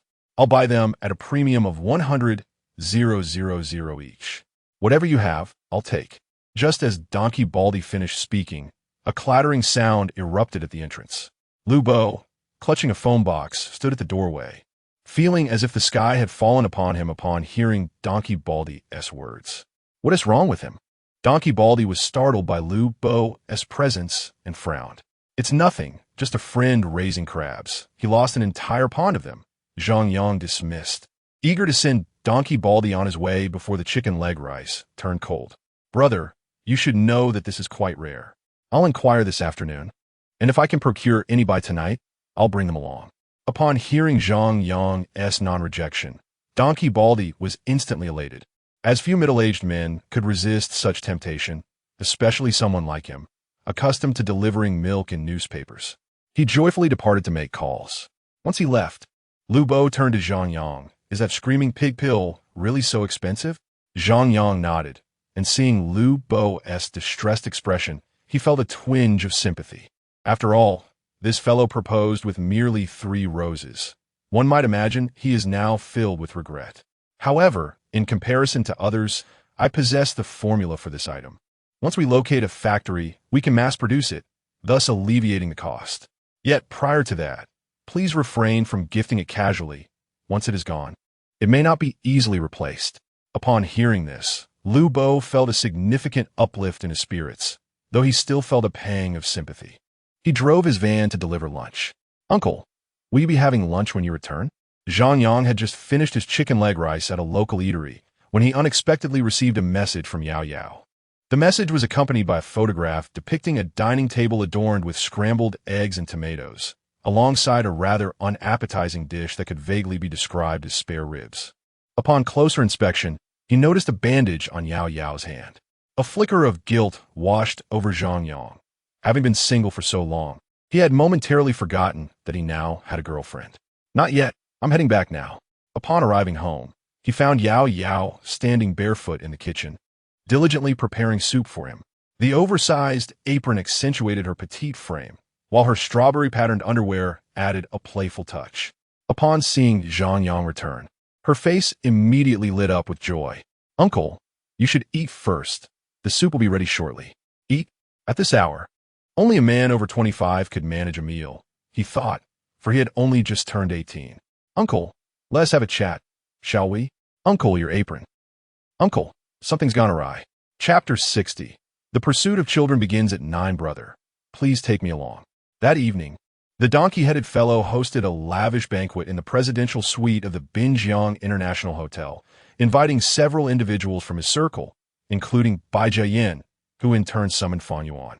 Upon hearing that it was the prestigious Binjiang International, a 5-star establishment, Liuzi insisted on joining. "Unfortunately, today it is someone else's treat. I shall take you out another time," he replied. "Besides, if you leave, who will remain to oversee the shop? Please do not suggest that Xiong should be left in charge. It is a fundamental principle that one does not bring guests along when invited." Though leaving Xiong to watch the shop wasn't entirely problematic. Given the presence of surveillance cameras, the worst that could happen would be a few stolen drinks or chicken legs. The real concern for Liuzi was his attire, a t-shirt, baggy shorts, and flip-flops. It wasn't that he feared embarrassment. Rather, he worried that the leadership might misconstrue his appearance as disrespectful. "Brother, do you think I look ridiculous in this outfit?" "Just wait a moment." Liuzi dashed back home and, in less than 5 minutes, returned clad in a suit and polished black shoes. It was the height of summer, and even at night, the temperature lingered around 30 degrees Celsius. Yet, Liuzi paraded in his formal attire, complete with a white shirt and dark sunglasses, looking rather eccentric. "Brother, just take me along. I've already boasted to Xiong. "What did you say?" Zhang Yang inquired, a sense of foreboding creeping in. "I claim to be the general manager of our drone project." "General manager?" "Liuzi, do you even realize what you are saying?" Zhang Yang's expression turned to one of shock as he gazed at Liuzi. The company was non-existent. There were no employees, no startup capital, no project plan, and the office was located in Shaxian. With such conditions, even a con artist would hesitate to claim it was a shell company. "Brother, it's fine. This afternoon, I had my cousin create a website for me," Liuzi said, as he opened a web page titled Drone Delivery Company. The background featured an image of a drone, with an input box on the right for employee accounts and login passwords. To be fair, Liuzi's cousin had proven to be far more reliable this time. "Log in," Zhang Yang urged, eager to see the contents of the site as Liuzi appeared frozen in place. "Brother, it's just an image. It won't allow input." Liuzi attempted a few actions, but nothing happened. "Unbelievable. I actually trusted Liuzi's cousin," Zhang Yang muttered, turning to leave. However, Liuzi clutched Zhang Yang's sleeve tightly. "Brother, just let me show off in front of Xiong just this once." Seeing Liuzi's pitiful demeanor, Yao Yao could no longer hold back. "Uncle, please take him along. If there's truly no room, I can relinquish my seat." Liuzi, filled with gratitude, cast a quick glance at Yao Yao before eagerly turning back to Zhang Yang. Zhang Yang sighed, realizing he had no choice but to acquiesce upon seeing Yao Yao nod in agreement. "Uncle, let us take Xiong too. There might be space after all. Liuzi is on a bit too far. What's the matter? If there isn't enough space, I could relinquish my spot." Zhang Yang cast an irritated glance at Liuzi. Yao Yao has already given up her seat, and now it seems he is pushing for more. "No teaching Zhang Yang es display asure." Liuzi restrained himself. "Brother, I want to go. You can take Xiong with you. She could be your secretary." "Xiong? A secretary? Clad in shorts and a crop top? Adorned with tattoos?" "Liuzi, something is amiss. Are you using this arrangement to achieve some ulterior motive with Xiong?" Although Zhang Yang was uncertain of Xiong's intentions, he was well aware of Liuzi's character. The value proposition here could very likely mean Xiong is helping him, or providing him with, or enabling him to. No, brother, it's just that after Xiong learned I was the general manager, she bought me a tailored suit, and I felt a bit embarrassed. Liu Zai lowered his head, unable to meet Zhang Yang's gaze. Yet, instead of being angry, Zhang Yang was rather pleased and patted Liu Zai's shoulder. Liu Zai, impressive. You managed to have Xiong buy you clothes. Even though it was Liu Zai boasting at first. To have a spirited girl spend money on him, excluding the model, was indeed a talent. As for Xiong, let her come. But I must make it clear that if there isn't enough space, you might all find yourselves without a seat. Upon hearing this, Liu Zai immediately waved his hand towards the distance. Xiong hurried over, dressed in a smart little suit and a short black skirt. Aside from her tattoos being somewhat eye-catching, she did indeed look the part. Xiong, let me tell you in advance, you cannot let loose around these people. They are quite important to me. Xiong nodded eagerly in response. Don't worry, uncle, I promise not to cause you any trouble. Zhang Yang sighed, sensing that tonight's dinner would not be peaceful. Once Liu Zai and Xiong were in the car, Zhang Yang felt something was off until he suddenly remembered. Liu Zai, where did Xiong get the money to buy you a suit? The outfit Liu Zai wore looked rather expensive, not the kind you'd find for 200. From my phone. Where did you get that? I bought it. Great. So he was indeed caught in a foolish situation. Uncle, hurry up. Xiong and Bai Jiayin urged from the front, both acting like curious children, playing with the fountain and touching the ornamental plants. It was only when they approached the private room that they began to settle down. Upon entering the nearly 200 square meter opulent room, adorned in pure European style, they were enveloped in luxury. Xiong, what are you doing here? Bai Jiayin and Fang Yuan had already arrived. Bai Jiayin, dressed in a black gown, looked dazzlingly like a child who had pilfered adult clothing. Fang Yuan beside her was a little better off, clad in a suit with a bow tie. Why, can't we make an appearance where my sister Yanzi is? Zhang Yang's eyes nearly popped out. What is going on? Was the relationship between Xiong and Bai Jiayin always solid? When did it change so drastically? Zhang Yang turned his gaze towards Liu Zai, who shook his head in response. He then glanced at Fang Yuan, who was struggling with a bow tie that appeared to be of inferior quality, one side higher than the other, as he endeavored to maintain symmetry. Uncle, I seem to have overheard others mentioning that Bai Jiayin no longer associates with Xiong and her group, nor do they allow them to approach her, whispered Yao, leaning closer to Zhang Yang's ear. After pondering for a moment, Zhang Yang considered the possibility that Bai Jiayin might indeed be responsible for the situation. However, it was evident that Bai Jiayin had undergone a transformation, becoming markedly different from her former self. In the past, although Bai Jiayin was impoverished and struggled, she embodied the spirit of a swallow, unrestrained and thriving in wild abandon. Now, she had truly become a Bai Jiayin. Zhang Yang initially anticipated a confrontation between the two, but to his surprise, Bai Jiayin took a step back, quietly settling in the corner of the private room. Before long, the door to the room was pushed open. Donkey Bald led the way, with Qing Shi standing to the right and Hong San trailing behind, followed reluctantly by Hu Luwa. However, the gourd atop Hu Luwa's head was now absent, his hair disheveled, and one could imagine that if Xie Jianxian were to appear, he might easily consume him. Yet, upon noticing Fang Yuan, Hu Luwa instantly sprang to life, bounding over without needing to be urged by Hong San. Upon seeing Bai Jiayin holding Fang Yuan's hand, he immediately furrowed his brow and exclaimed, "Are you Fang Yuan's girlfriend? You should break up with him. I'll offer you 100,000. In the past, Bai Jiayin would have undoubtedly retaliated with harsh words.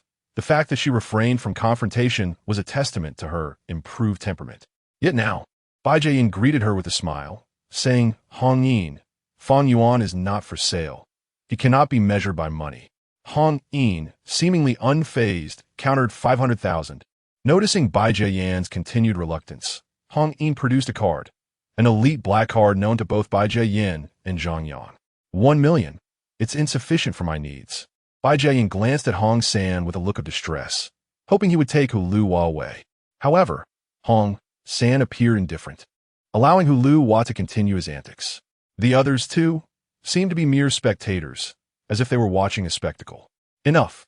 Are you not aware of the rules amongst the spirited sisters? Xiong could no longer contain herself and stepped forward. The rules of the spirited sisters? What exactly is that? Hu Lu Hua inquired, his curiosity piqued rather than angered by Xiong's outburst, his eyes sparkling with intrigue. Zhang Yang recognized that glimmer of curiosity. He had experienced it himself in his childhood, when during rural performances, children would be chased away at 9 o'clock, his gaze mirroring Hu Lu Hua's, filled with wonder. Chapter 61.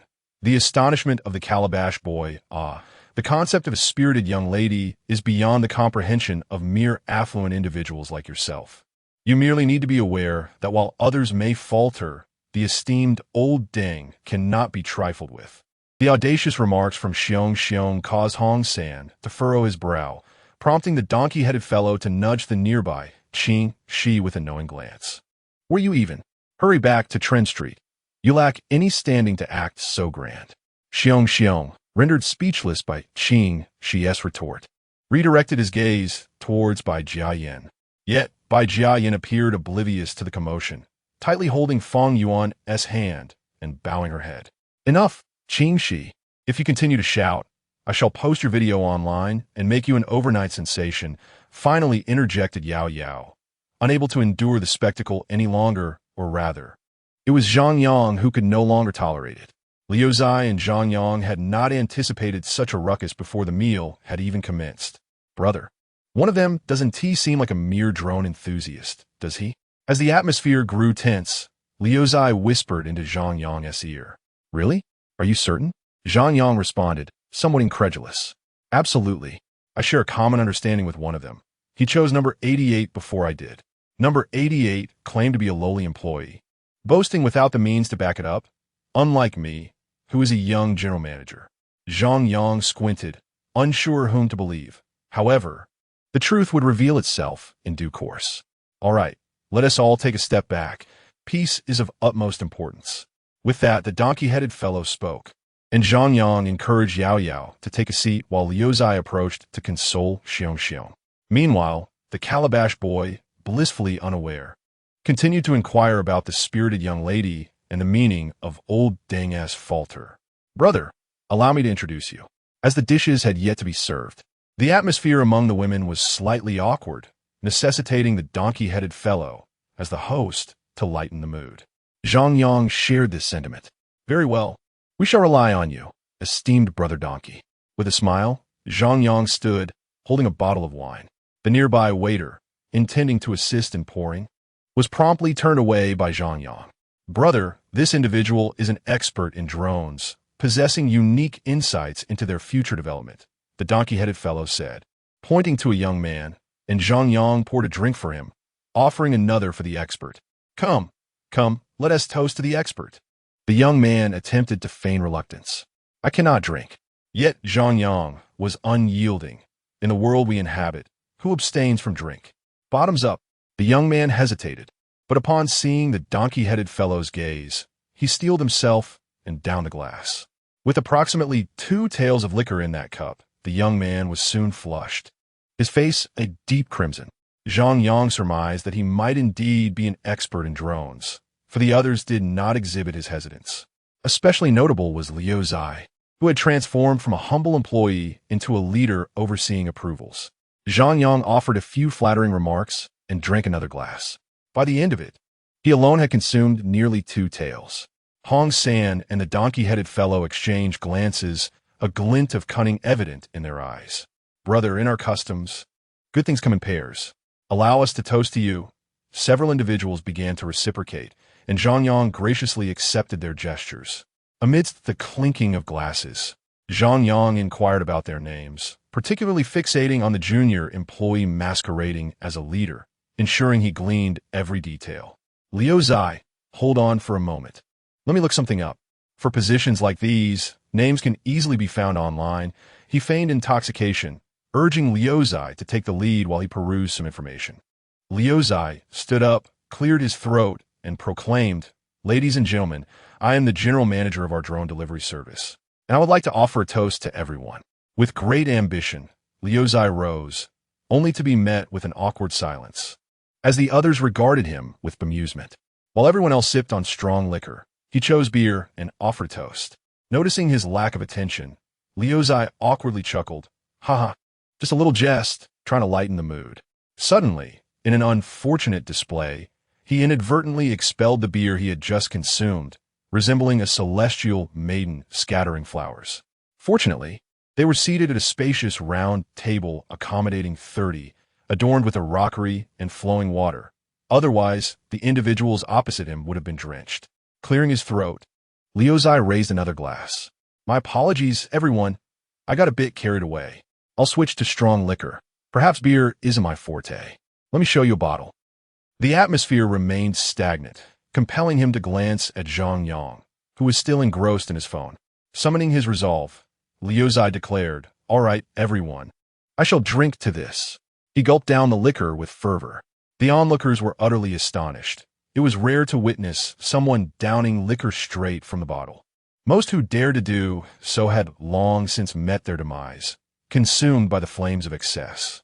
However, after barely 3 gulps, Liuzai once again expelled the contents. "Brother, have you found anything? I can't take it any longer. I'm feeling dizzy." Zhang Yang was left speechless. "You've barely had a few ounces, and you're already dizzy?" It hasn't even been 30 seconds. His ability to handle the situation seemed less mature than that of a child, which was a challenge for someone who had only sung at KTV without indulging in alcohol, favoring a strategy of cost-effectiveness. "No," Zhang Yang replied with a smile as he rose. "Finding someone doesn't matter. It's those we cannot find that are crucial. Come, Brother Lu, my sibling, loves to joke. Let's drink together. A deep bond deserves a hearty toast." Brother Lu, a kindred spirit, felt a sense of camaraderie as they pledged to drink 3 rounds together, promising a bond forged in brotherhood. Zhang Yang single-handedly faced off against Brother Lu and his companions, downing bottle after bottle. Before the first dish even arrived, Brother Lu and his friends were already swaying unsteadily from Zhang Yang's relentless pouring. "Brother, my surname is not Lu. It's Lu Yue," Brother Lu slurred, struggling to maintain his composure. Come, my dear Donkey Tuzi, let us share another drink as I offer my heartfelt apologies."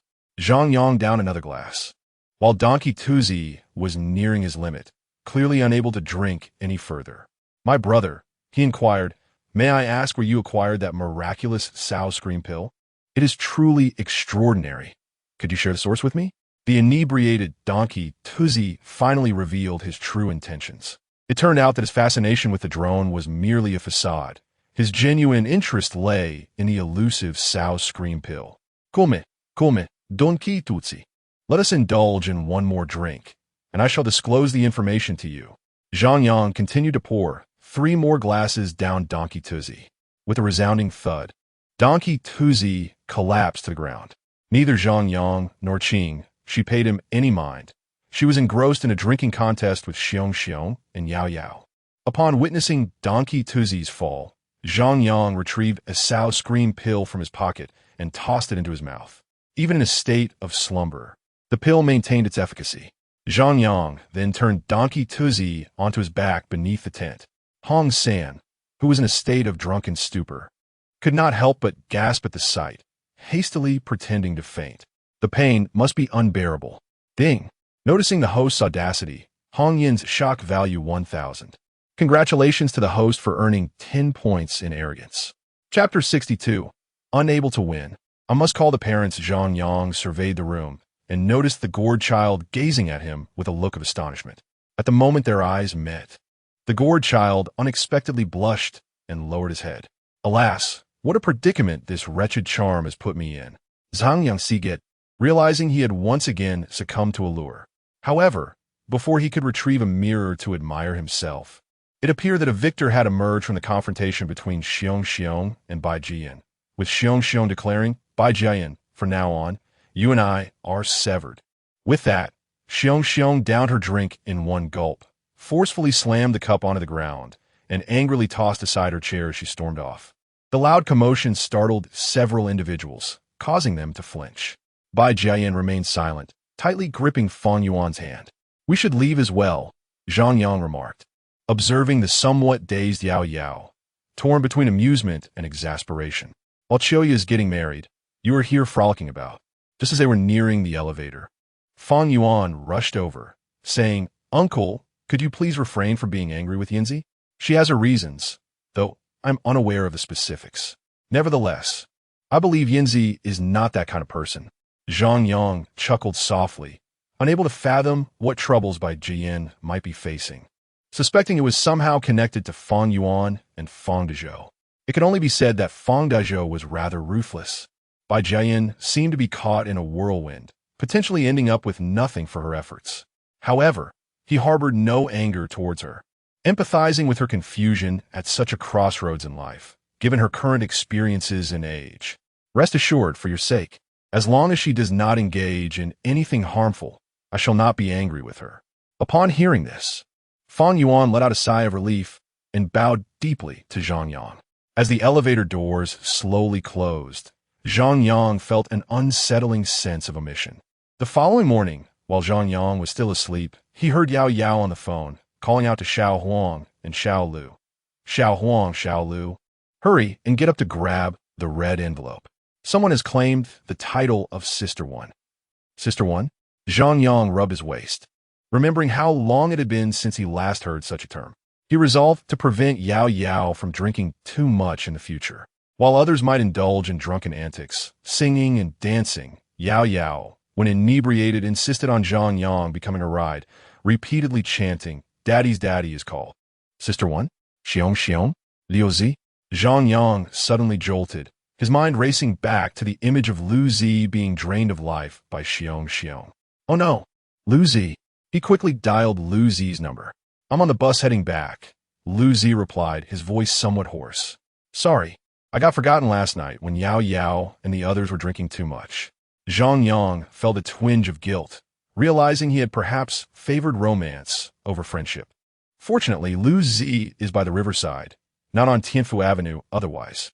"No worries, I also had my share of misfortune. Last night, when I finally woke up, I found that all of you had departed, leaving only Donkey and his companion sprawled there. Fearing that the waiter might summon me for payment, I lay still. Eventually, Donkey and his friends roused themselves, settled the bill, and generously handed the waiter 500 yuan to escort me home. Once he left, I promptly reclaimed that 500. What about Xiong Xiong? Did you send her back?" Even with Lu Zi in such a state, he still thinks of Xiong Xiong. It seems he is beyond redemption. Hearing this, Zhang Yang let out a sigh of relief. He wasn't particularly worried about Xiong Xiong quarreling with Bai Jiayin or impulsively vying for the title of the first sister. His concern lay with Lu Zi. After all, is it so simple to claim the title of the first sister? One wouldn't want Lu Zi to end up in a precarious situation. It appears that Lu Zi is not involved in this matter. Upon checking his phone, he noticed messages in the group chat rapidly scrolling by at an exaggerated pace. Sheik's sister Qing Shi has requested Sheik Street's Gourd sister to join this group. Congratulations to Sheik Street's Gourd sister for joining this group. Congratulations to Sheik Street's Gourd sister for ascending to the position of the first sister. Red packets continued to flow in without interruption, each worth 888 yuan, and nearly 100 had already been distributed, showing no sign of stopping. Moreover, Qingxi by Jiayin and other administrators each sent out 10 packets of 888, creating quite a spectacle. Zhang Yang sighed. This Hong Yin is indeed quite affluent. It seems the title of the first sister is destined for her. However, he suddenly recalled something. If Hong Yin is to become the first sister, she must at least spend 800 yuan. This implies that each spirited little sister could potentially claim several hundred yuan, and for those fortunate enough, even over 1,000 is within reach. Furthermore, given Hong Yin's personality, 800 yuan would hardly align with her character. For the upcoming week, or perhaps even 2, it seems unlikely that the spirited little sisters will show their faces. It's probable that they won't be able to flaunt their extravagant lifestyle. With this thought in mind, Zhang Yang glanced at Yao Yao, who was excitedly tapping on the red packets. "Yao Yao, do you wish to become the first sister?" Yao Yao paused, then shook her head. "No. Being the first sister would mean they call me Sister Yao, and that sounds dreadful." Well then, seeing that Yao Yao harbors no desire for competition, Zhang Yang felt a sense of relief. After all, What man does not wish for others' wives to be flamboyant and uninhibited, while his own spouse remains virtuous and demure? Xiong, do you wish to become the first sister? Zhang Yang pondered. Since it seems unlikely that the spirited little sisters would emerge anytime soon, perhaps he should seize the opportunity for gain.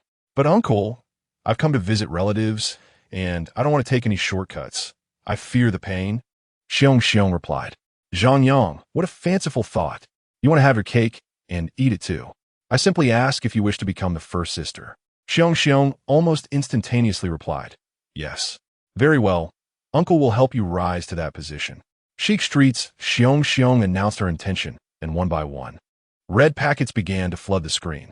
This time, Zhang Yang was not distributing packets of 888, but rather those of 888. The moment the host's ostentation was perceived, a wave of astonishment surged through the group, with individuals such as Wu Sahan, Zhou Nannan, Dai Fongfong, and Tian Sini, each accumulating a staggering 300 points of astonishment and 3 points of show-off. The atmosphere in the group instantly ignited, clearly indicating Zhang Yang's intention to aid Xiong in claiming the title of the leading lady.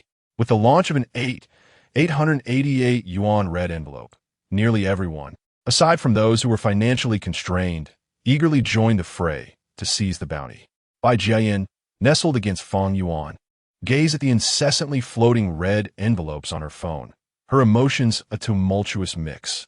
In the villa situated on the mountainside of Binjiang, Shanghai Bay, a figure clad in a Hello Kitty nightgown, oblivious to whether she lay or sprawled, rolled back and forth on her pink bed, exclaiming with delight, "Hee, Ching, she certainly did not deceive me. Uncle adores the spirited little sister. This title is surely mine." As the announcements from Chao Lu Jie poured in, another 888 yuan red envelope appeared, flooding the screen. The two individuals, each with their own device, continued to send forth the gifts, rendering money almost meaningless. The perception of the 888 yuan red envelope transformed into a mere semblance of 888 yuan, with the continuous influx of red envelopes. The measurement units escalated from thousands to tens of thousands, and then to hundreds of thousands and millions, while the astonishment points soared correspondingly. Within a mere half hour, Zhang Yang had distributed over 1 million yuan. Although the astonishment points he earned far surpassed the money he had dispensed, his bank balance was on the brink of depletion.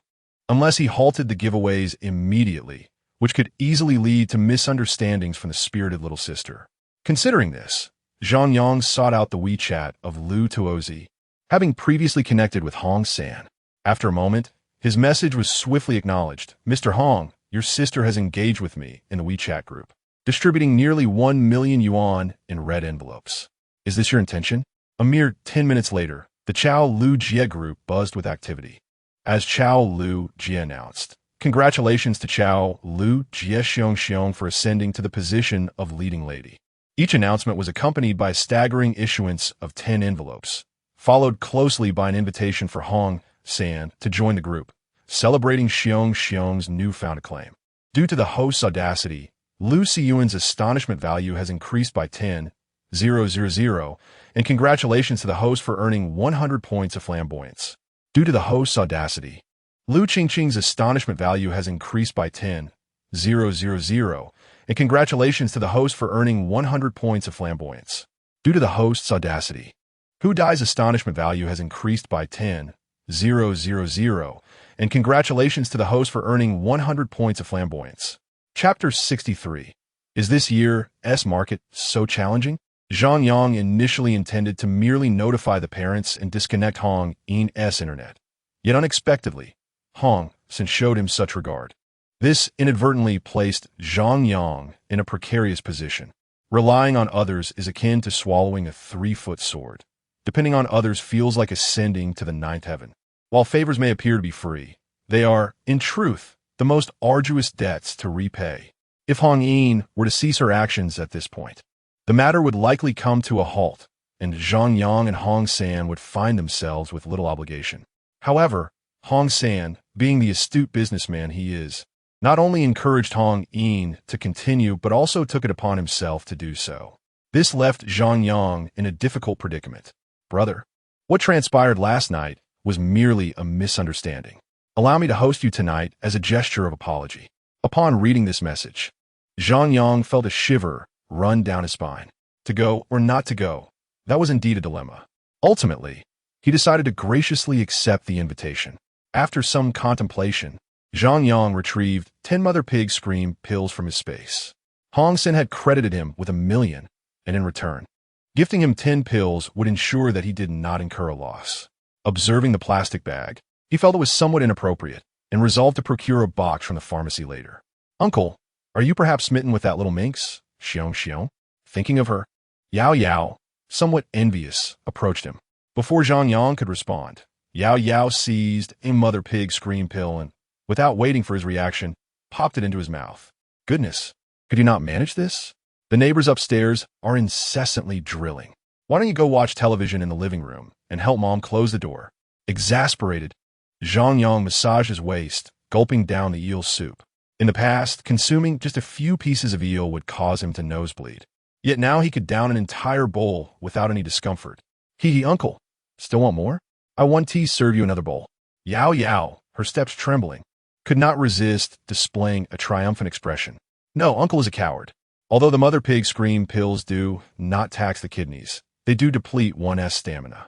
Zhang Yang had carried Yao Yao home last night, and with the continuous high frequency of activities, the average person would have been utterly drained. System, grant me an advanced draw 11 times.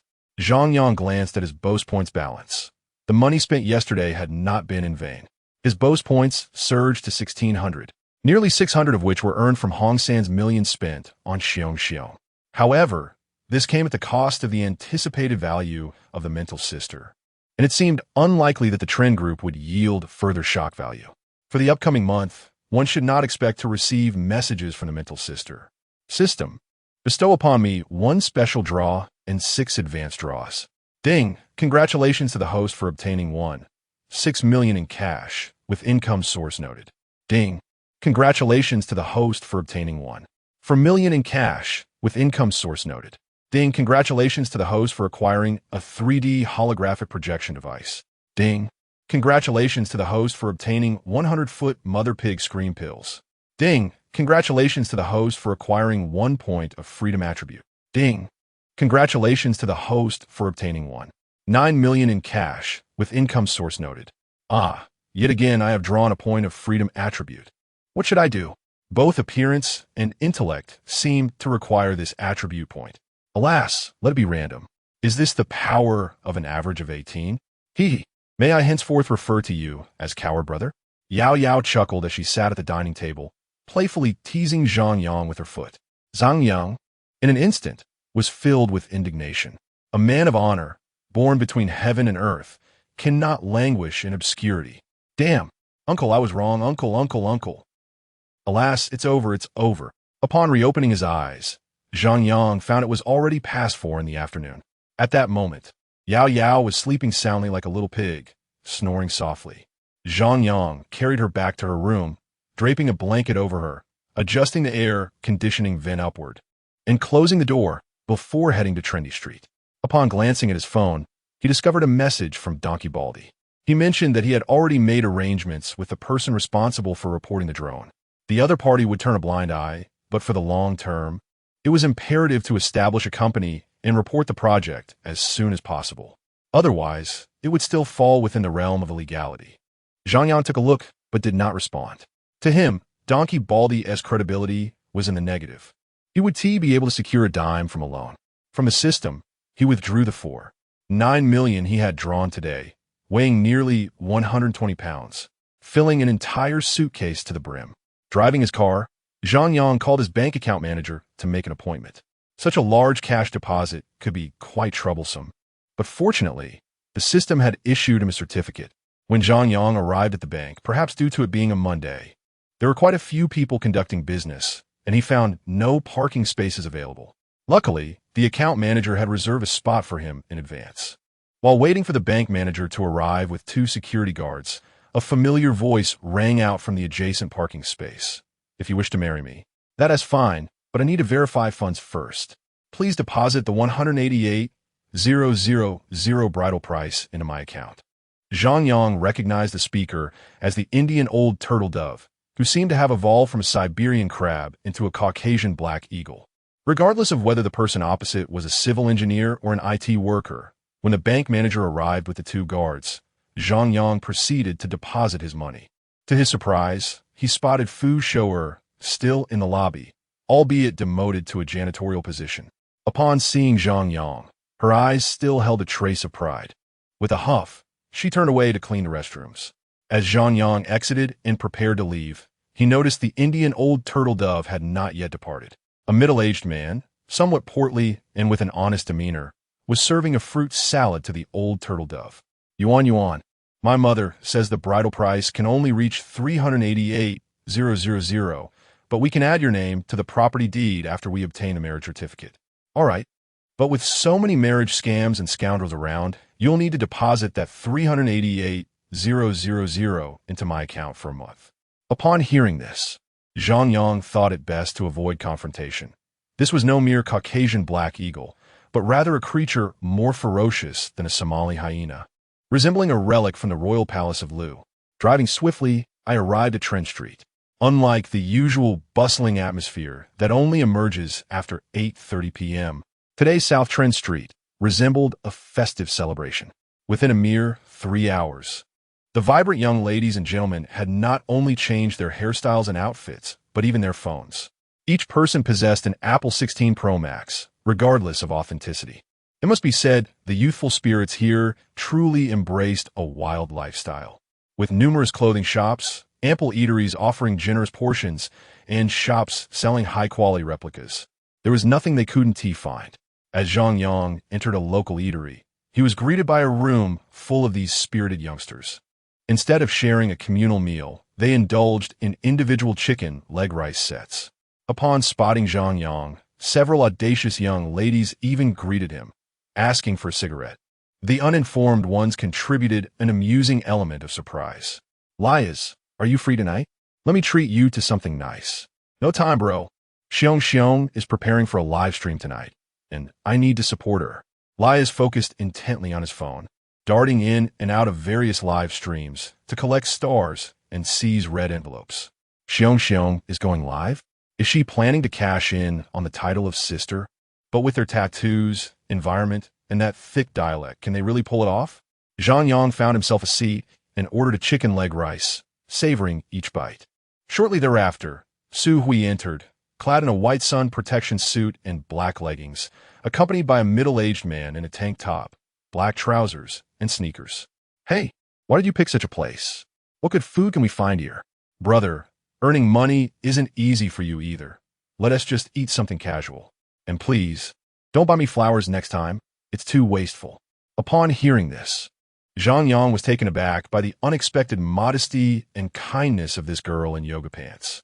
However, as he followed the man in the tank top's wrist, he noticed a Patek Philippe watch, a sign of another low-key big shot.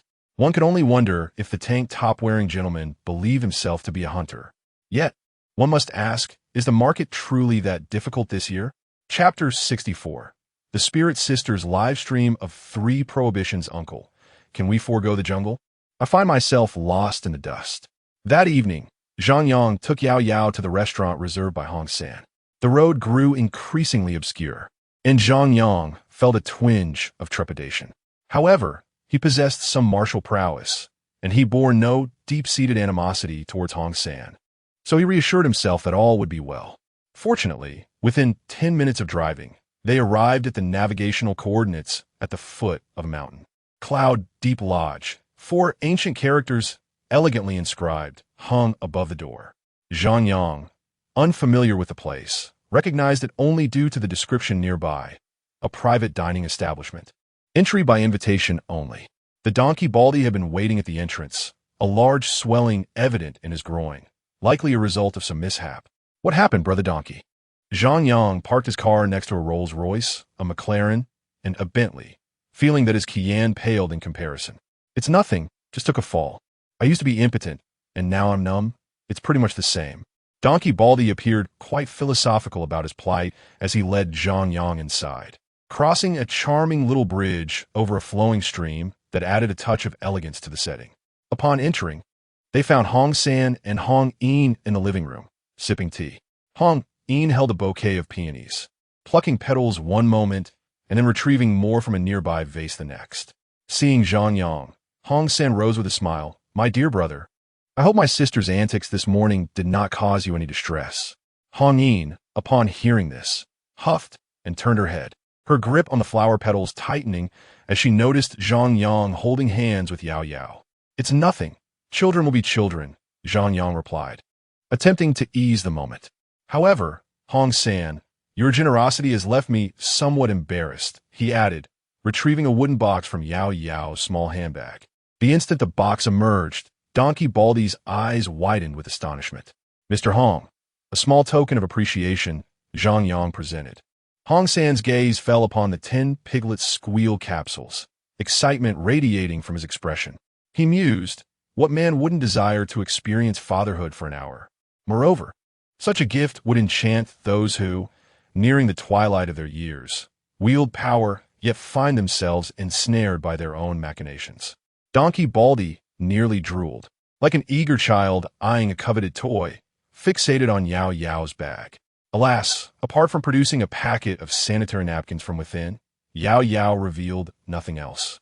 "Inform Master Lu that we may commence the meal," Hong San instructed, having opened the box and double-checked its contents. He then cheerfully instructed the kitchen to begin serving. Wine was certainly out of the question. Having witnessed Zhang Yang's capacity for spirits, Hong San had no inclination towards masochism. "My brother, do savor the dishes today. Even I indulge in them infrequently. The first dish, civet stew with fish bladder. The second dish, mushroom stew with flying dragon. The third dish, braised wild goose." Zhang Yang gazed at the array of dishes on the table, unable to resist the urge to search on his phone. Is it illegal to dine on protected wild animals? Seemingly sensing Zhang Yang's apprehension, Hong San summoned a nearby waiter to present a plethora of breeding certificates and purchase records. It must be said, some delicacies are simply beyond reach for a reason. At least Zhang Yang found them exceedingly delectable. At the dining table, the donkey-headed fellow hesitated to speak, but was consistently silenced by Hong San.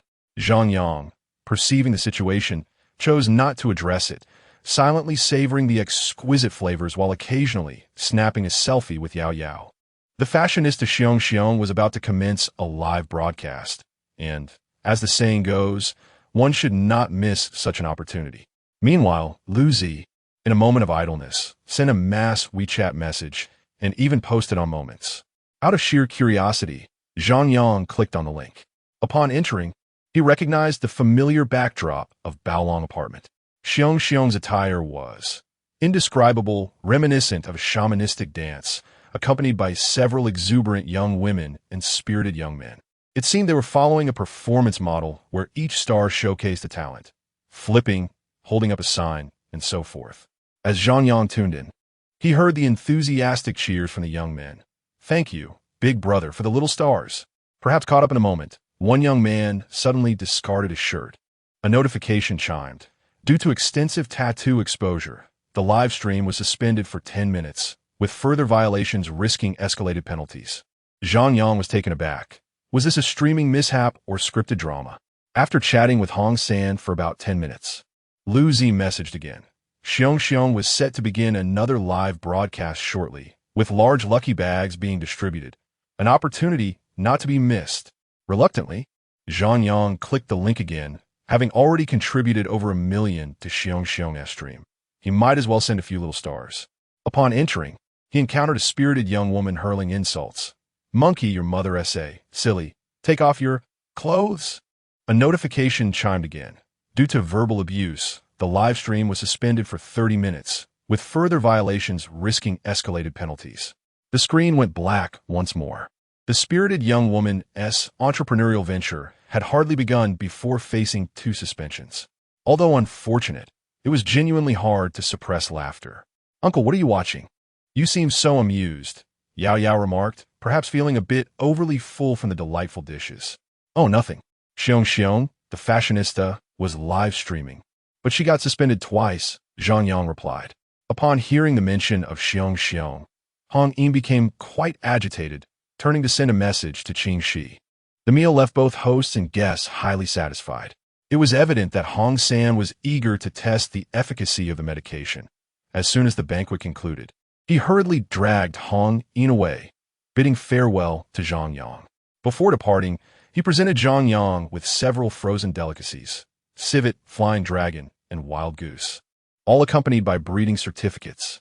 Only the donkey-headed fellow lingered awkwardly behind Zhang Yang. As Zhang Yang was about to get into the car, the donkey-headed one finally spoke. "Brother, yesterday was my mistake, but we really need to establish a company for the drone project and submit an application. I've heard that a company in the country has successfully applied, so it shouldn't be too difficult for you." Zhang Yang nodded thoughtfully in response. While the donkey-headed fellow's character left much to be desired, his words held a degree of validity. Having come to this realization, Zhang Yang resolved to register a company the following day, appointing Liu Zi as the legal representative. That should provide him ample material for boasting. "So, brother, what's the deal with the pig squeal pills?" exclaimed Liu Tuzu, rubbing his hands together with palpable excitement. "Huh? The pig squeal pills? What has it got to do with anything?" Zhang Yang pressed the accelerator and drove away. Liu Tuzu was the archetype of a cunning opportunist, reveling in his newfound success. He took Yao Yao to the seaside to enjoy the ocean breeze and alleviate their hunger. In their student days, they had time but lacked money. Now that they were working, they found themselves bereft of both. Yao Yao was elated. It was her first time seeing the sea since coming to Binjiang. Barefoot, she dashed along the shore, carefree and unbothered by her monthly discomfort. "Uncle, this is so romantic, just like a scene from a Korean drama." Under the silvery moonlight, Zhang Yang sat on a protruding rock, watching as Yao Yao frolicked about. When she grew tired, she nestled in his embrace, gazing at the sea breeze. Zhang Yang patted her head, remarking that the ocean held little romance. True romance lay in sharing such moments with someone special. Alone, one could only feel adrift. Moreover, most Korean dramas concluded in tragedy. Indeed, perhaps life had become too comfortable. Yao Yao, who had been so carefree, suddenly complained of a stomachache. With no other option, they decided to head back. On their way home, Liu Zi sent another message. The third live broadcast of Trendy Street Swallows is starting, with a 1,000 yuan lucky bag up for grabs. Hurry and join the live stream. Zhang Yang promptly blocked Liu Zi, wishing to avoid any late-night disturbances. Nevertheless, they felt compelled to enter the lively broadcast, hoping that a mention of a luxury car might yield some surprise rewards. This time, the group behaved much more subdued. Dressed in long sleeves, their mouths tightly sealed as they sat on the bed, resembling newlywed brides shyly gazing at the camera. Deng. Due to multiple individuals broadcasting from the same bed, there are suspicions of sexual inducement. The live stream will be suspended for 6 hours, and further violations may lead to escalated penalties. In the Baolong apartment, a few spirited young men and women stared blankly at the black screen of the live stream. Damn it, what the hell? Chapter 65. Yao Yao also wants to live stream early the next morning. Zhang Yang went to the Industrial and Commercial Bureau with the intention of registering 2 companies, one for drones and the other for health products. The legal representatives would be Liu Zi and Liu Bo, respectively. Liu Zi was eager to assume the roles of both general manager and legal representative, while Liu Bo, being more astute, was reluctant to take on such responsibilities. However, Zhang Yang assured him that once he became the manager, he could indulge in the consumption of the primary pig-squealing pills at his leisure, which prompted Liu Bo's agreeable consent. Initially, Zhang Yang thought that securing the legal representatives would suffice for the registration of the companies. To his surprise, he discovered that a registered address was also required, specifically, the company's office location. This revelation left Zhang Yang somewhat bewildered. The primary pig-squealing pills could conveniently be produced at his hometown since they relied on machinery rather than a specific formula, as long as the machinery was not stolen. The formula's secrecy was of little concern. However, the drone delivery service necessitated a location in Binjiang. Brother, as soon as Liu Zi opened his mouth, Zhang Yang anticipated his words. Please, don't mention that so-called distant relative of yours. I will find a broker myself. The location for the drones could not be too far from Trend Street, and the rent needed to be affordable. Zhang Yang had invested 1 million in registered capital for each of the two companies, leaving him with just over 3 million in his account.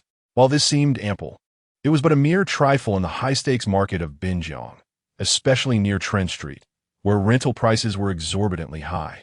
After consulting several brokers, Zhang Yang found that suitable properties were priced excessively, while those within his budget were in less desirable locations. Reluctantly, he had to place his hopes on Lu Zi's distant relative. Lu Zi, is this really your relative? Zhang Yang questioned, gazing at the elderly gentleman with a goat-like beard, incredulous. Brother Yang, this is not my distant relative. He is my second uncle, a master of feng shui. Lu Zi proudly introduced the bearded man before him. The old man, holding a compass, circled around Zhang Yang while muttering incantations. Strange, strange. You should possess an ordinary laborer's fate, yet now you are inexplicably valuable. Alas, what a pity! Upon hearing the old man's words, Zhang Yang felt a jolt of concern. Had it not been for the system, he might have ended up as a mere servant to fate, living a life of financial servitude. The mention of what a pity piqued Zhang Yang as curiosity. However, before he could inquire further, Lu Zi nudged his uncle. Uncle, that's incorrect. We are not inquiring about the future. The second uncle, undeterred, continued examining Zhang Yang with the compass. Sir, I perceive darkness in your brow, a red streak amidst black, coupled with a sinister omen. Surely, you are destined for bloodshed. Zhang Yang, taken aback, realized that the compass was not functioning at all. Uncle, you are mistaken again. We are asking about the company. Hearing this, the uncle resumed his divination, searching for auspicious signs. Sighing, Zhang Yang decided it might be best to reach out to others for assistance. Zhang Yang's initial intention was to inquire with Hong San, yet after some contemplation, he opted to contact Donkey Bald instead. Although Donkey Bald is undoubtedly a petty individual, he is more preferable to Zhang Yang compared to Hong San. Hello, Brother Donkey. Where are you? I could use your assistance with something, and you shall be handsomely rewarded upon its completion. Donkey Bald, still in a daze from sleep, immediately kicked the green snake off the bed upon recognizing Zhang Yang's voice. My dear brother, you are too courteous. Just tell me what you need. No need for thanks. Disregarding Donkey Bald's insincere pleasantries, Zhang Yang got straight to the point. Brother Donkey, I am looking to rent a space to serve as a warehouse for drones, preferably near Trendy Street and at a reasonable price. Upon hearing this, Donkey Bald was relieved that it was merely a matter of real estate. Hold on a moment. I'll make a call to arrange this for you. In less than 5 minutes, an unfamiliar number from Binjiang called. Hello, is this Mr. Zhang Yang? I am a person in charge of Hongxing Building. I heard you were looking for an office space. Zhang Yang was taken aback for 3 seconds. Hongxing Building was not far from Trendy Street, offering a panoramic view of the entire area. It is the epitome of the CBD within Binjiang, where every inch of land is invaluable. Typically, those who work there are lawyers, top-notch designers, and financial IT elites. Mr. Zhang, at the behest of General Manager Hong, we have reserved a 500 square meter office space for you. Will that suffice? General Manager Hong, Hong San, Donkey Bald, in seeking assistance from him, had instead turned to Hong San, truly a master of profit margins. What is the rent? Even a 500 square meter restroom in Hongxing Building would command a hefty price. General Manager Hong has stated that your rent will be waived for the first year. Understood. Please convey my gratitude to General Manager Hong. Zhang Yang hung up, feeling somewhat burdened. A businessman who gives you 100,000 undoubtedly expects to extract 200,000, 1 million, or even more from you in return. Zhang Yang naturally did not subscribe to any fantastical notions of effortless dominance. He was much more inclined to believe that Hong San had his sights set on something far more valuable. Nonetheless, recognizing the principle of rarity, Zhang Yang planned to set aside several dozen pieces to repay the favor in due time. After returning Liu Zi's uncle, Zhang Yang arrived home to find Yao slumped on the couch like a wilted succubus, her ears drooping as she gazed at her phone. Uncle, may I also start a live stream? Why? Zhang Yang queried, puzzled by Yao's sudden desire to go live. On her screen, Xiong and her companions were fervently shaking flower hands. One heart-shaped flower handshake and an ID named Trinity Street Gourd Sister had just sent a barrage of 99 little stars. As soon as the 99 stars finished, another 99 lightboards followed suit. A luminous sign dances once, embodying the elegance of a phoenix soaring through the heavens. After the completion of 99 such displays, another 99 luxury cars take the stage. The spirited young men and women, with their petite physiques, struggle to endure such an extravaganza. One by one, they collapse to the ground, too fatigued to even move. No matter how fervently this lively sister calls out in the live stream, they remain unresponsive. What can one expect from a group of spirited youths, racing like flying cars, soaring sausages, and levitating mineral waters, when it comes to a sense of commitment? Ding! Due to the host receiving gifts, yet failing to fulfill promises, the live stream has been suspended. Swish! Another live stream has faded to black. It seems their opportunities for broadcasting are dwindling. If you find yourself bored, allow me to invite Xiao Huang and Xiao LV over, and I shall take them for a health check, if all is well. Zhang Yang presumed that Yao Yao was merely feeling bored. After all, once Xiao Huang and Xiao LV departed, she would have no one to play with. As for Xiong Xiong and her companions, the spirited young women each have their own circles, making it difficult for outsiders to integrate. No, uncle, I genuinely wish to assist you, to share some of your burdens. Zhang Yang gazed at Yao Yao, his heart warmed. Yet, he suddenly recalled the 3D holographic projection device he had previously acquired. Chapter 66. Has the donkey been cheated? The system merely described this as a 3D holographic projection, without elaborating on its remarkable capabilities. However, adhering to one of the 3 immutable laws of reincarnation, products of a system are invariably exceptional.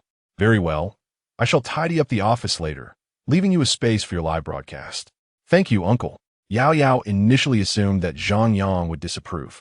What wealthy individual would wish for their wife, mistress, or lover to expose themselves, especially as a streamer, uttering foul language in a live chat?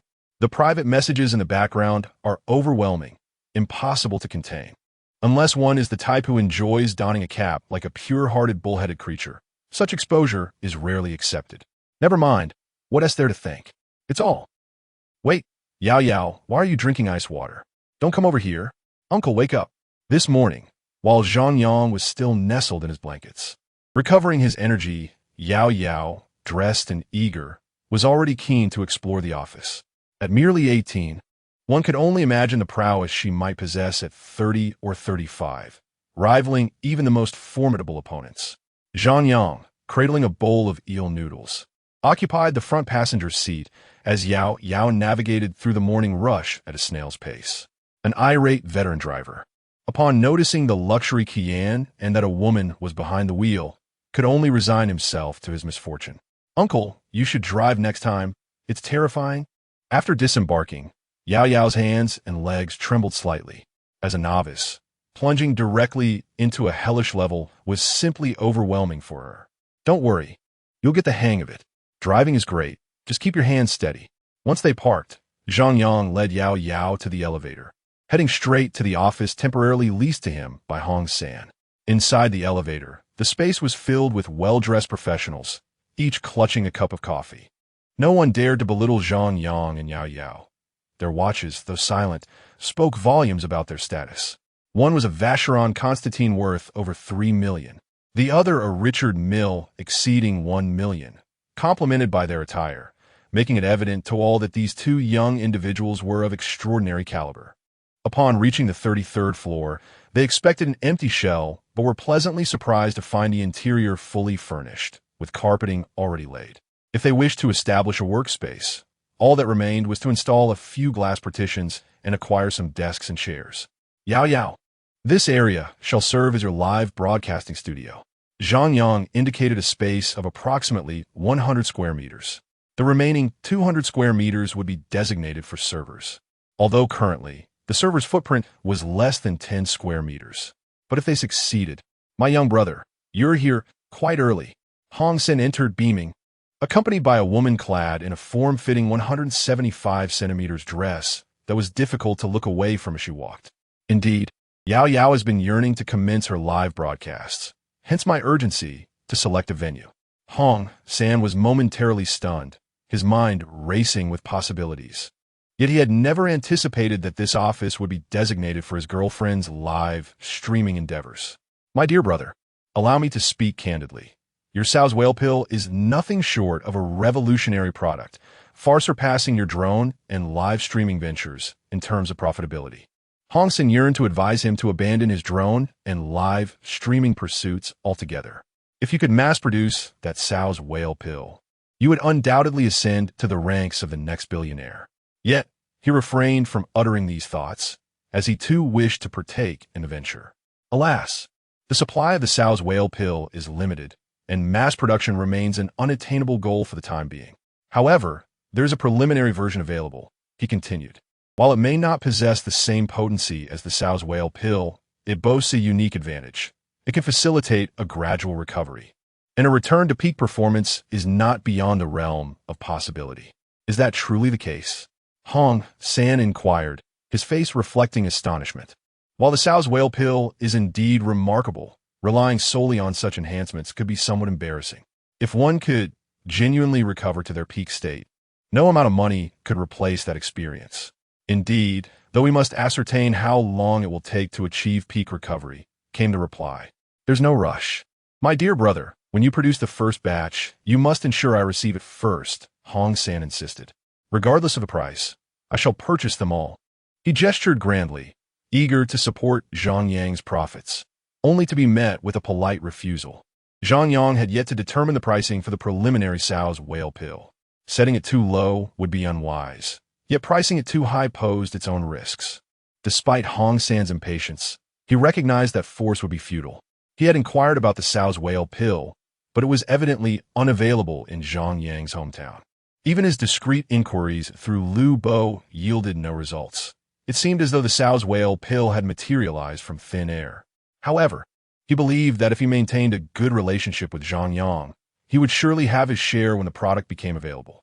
With this thought in mind, Hong San waved his hand, summoning a young man sporting golden-rimmed glasses, who hurried over. Manager Lin, please bring in several designers to renovate according to Mr. Zhang's specifications. The expenses will be charged to my account. Understood, Mr. Hong, the young man replied, not allowing Zhang Yang the opportunity to refuse before darting away. Shortly thereafter, several designers arrived, sketching and planning the layout. By noon, glass partitions and various renovation materials began to flow into the premises. Following Zhang Yang's directives, the designers outfitted Yao Yao's live streaming room with soundproofing and vacuum glass to ensure it remained unaffected by external disturbances. Zhang Yang, lacking expertise in these matters, permitted them to proceed as they wished. He then took Yao Yao to Deji Plaza, intending to purchase clothing and other items. Yao Yao aspired to adopt a model akin to that of her peers, but Zhang Yang objected. The impulsive Hong Yin would surely overwhelm her. Furthermore, with the introduction of 3D holographic projection, Zhang Yang believed the live streaming experience would turn out quite well. Purchasing several luxurious outfits would also help silence the criticisms of those in the AAA building material sector. Thank you, uncle, Yao Yao exclaimed, sensing a hint of jealousy from Zhang Yang, which only delighted her further.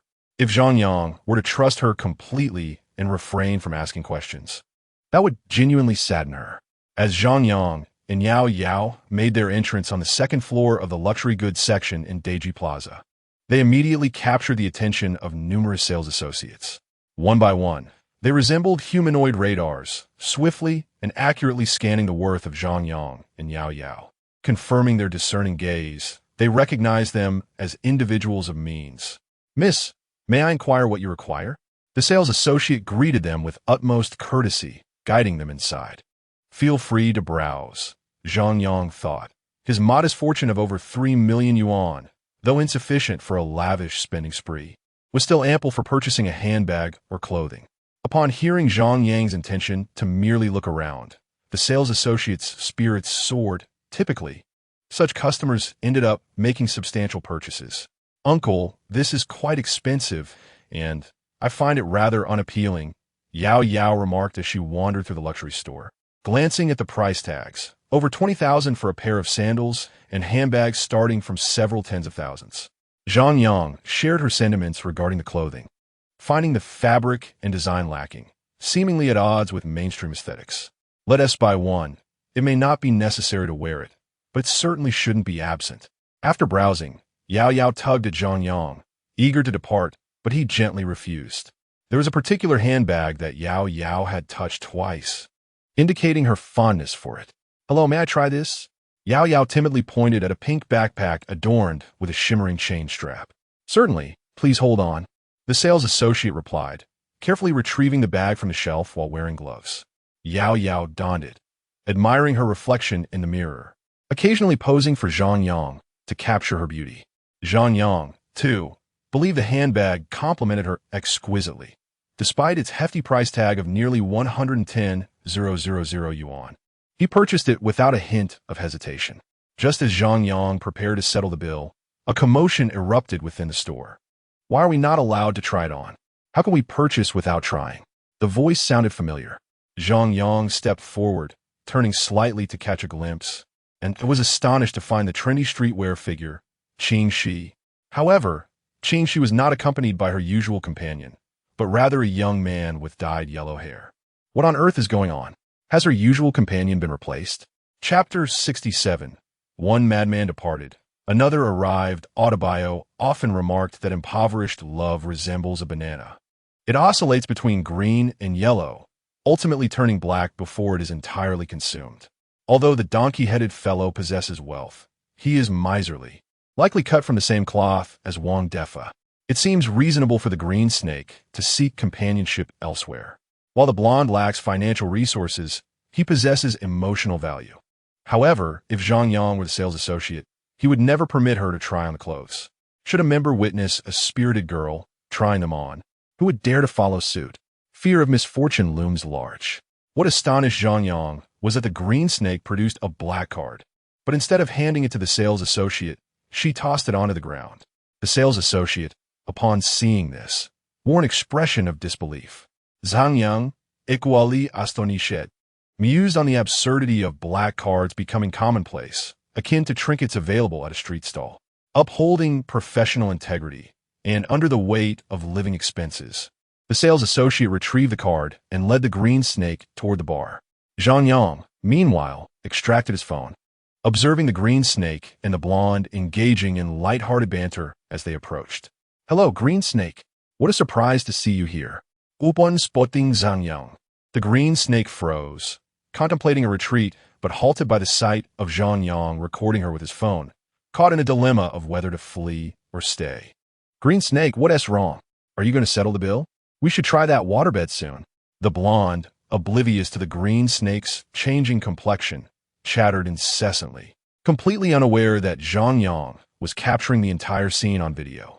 "What are you filming?" The blonde tugged at the green snake, who remained rooted in place. Before finally noticing Zhang Yang, realizing he was documenting the moment, she lunged towards him in an attempt to snatch the phone away.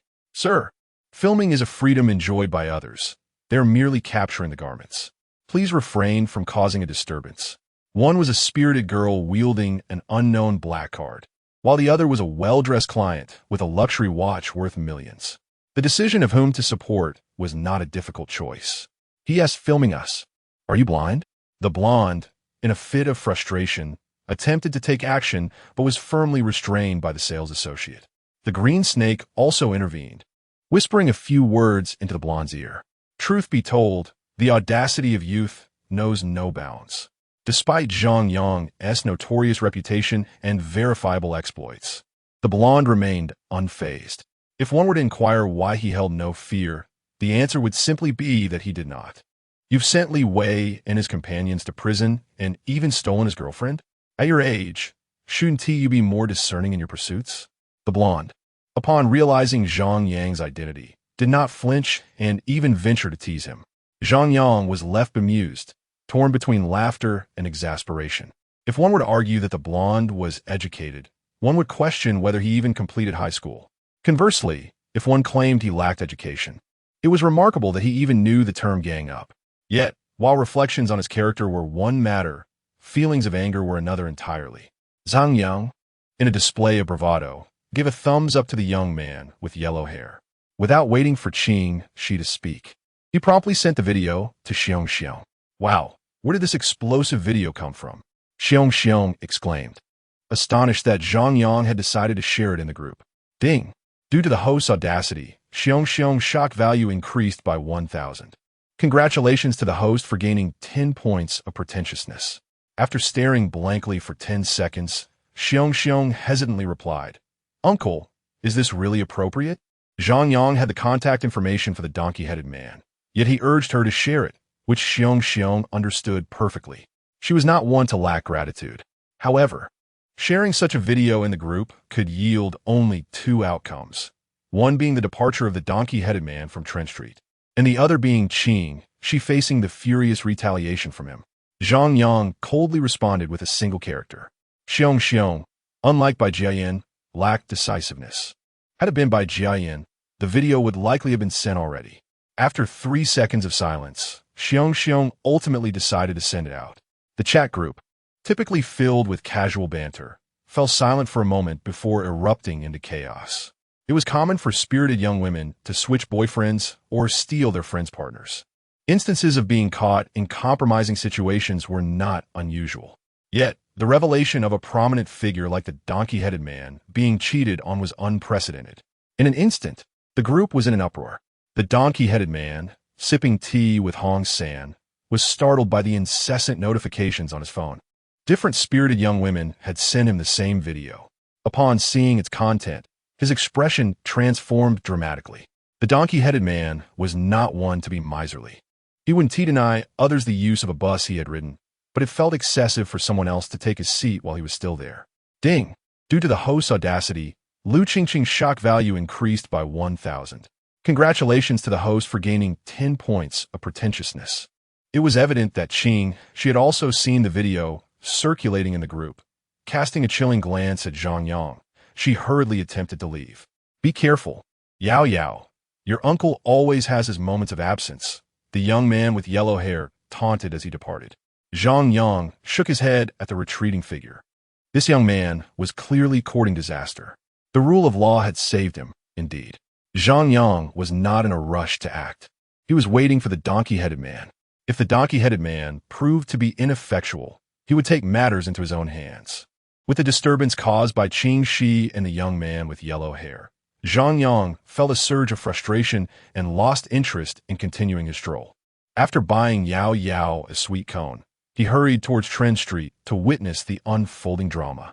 Typically, this time of day, Trent Street was sparsely populated, as spirited young women and men, lacking funds, prefer to sleep in, reducing their meals from 3 to 1 per day. However, in recent days, things had changed. Everyone seemed to have money, with some getting tattoos and others styling their hair. Revenge spending became the norm, with adding extra chicken legs to meals a common practice. In hotels, lubricants and other items were used halfway before being discarded, contrasting with the past when they would simply toss in a used tissue. Zhang Yang parked his car at the foot of the Commercial K building and headed upstairs. Upon the sight of Zhang Yang, the receptionist's eyes sparkled with delight, a stark contrast to the lecherous gaze of Lu Zi, who seemed eager to touch the yoga pants of others. Zhang Yang appeared almost saintly in comparison. Spending thousands for a mere massage seemed trivial.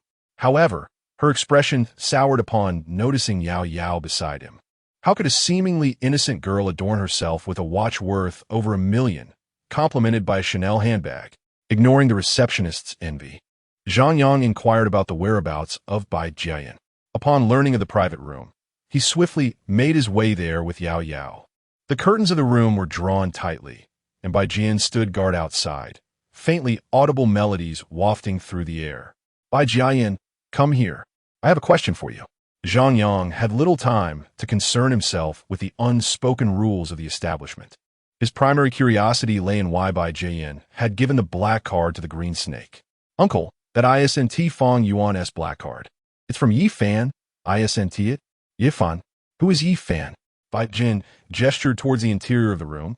I'm not sure about the rest, but I believe he is a suitor of Hong Yin. Not even 16, and this card is specifically for the green snake. The reason? Well, you understand, uncle.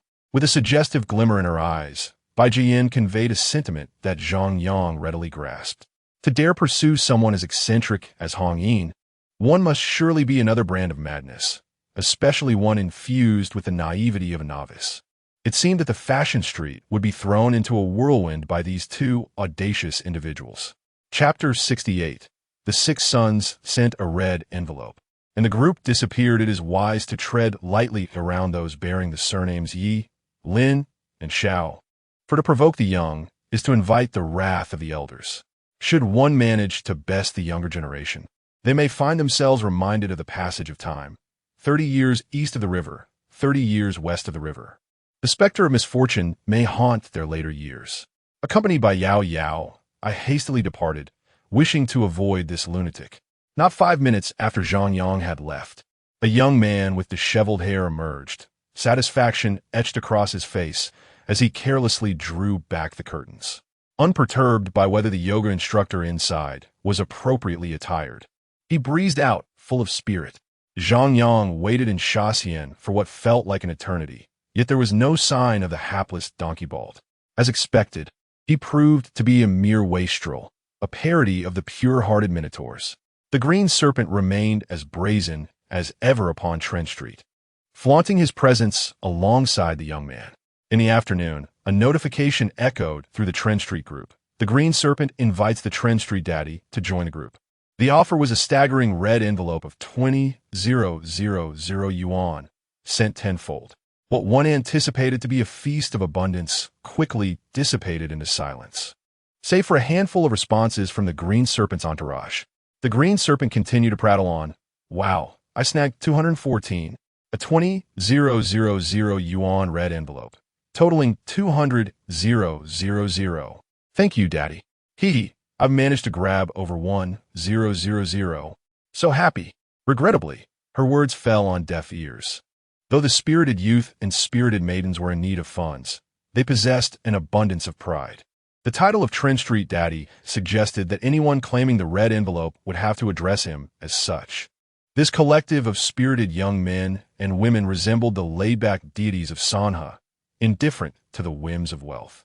For them, money was merely a numeral, a seasoning for life rather than a necessity. One could survive on 300 yuan a day as easily as on 3.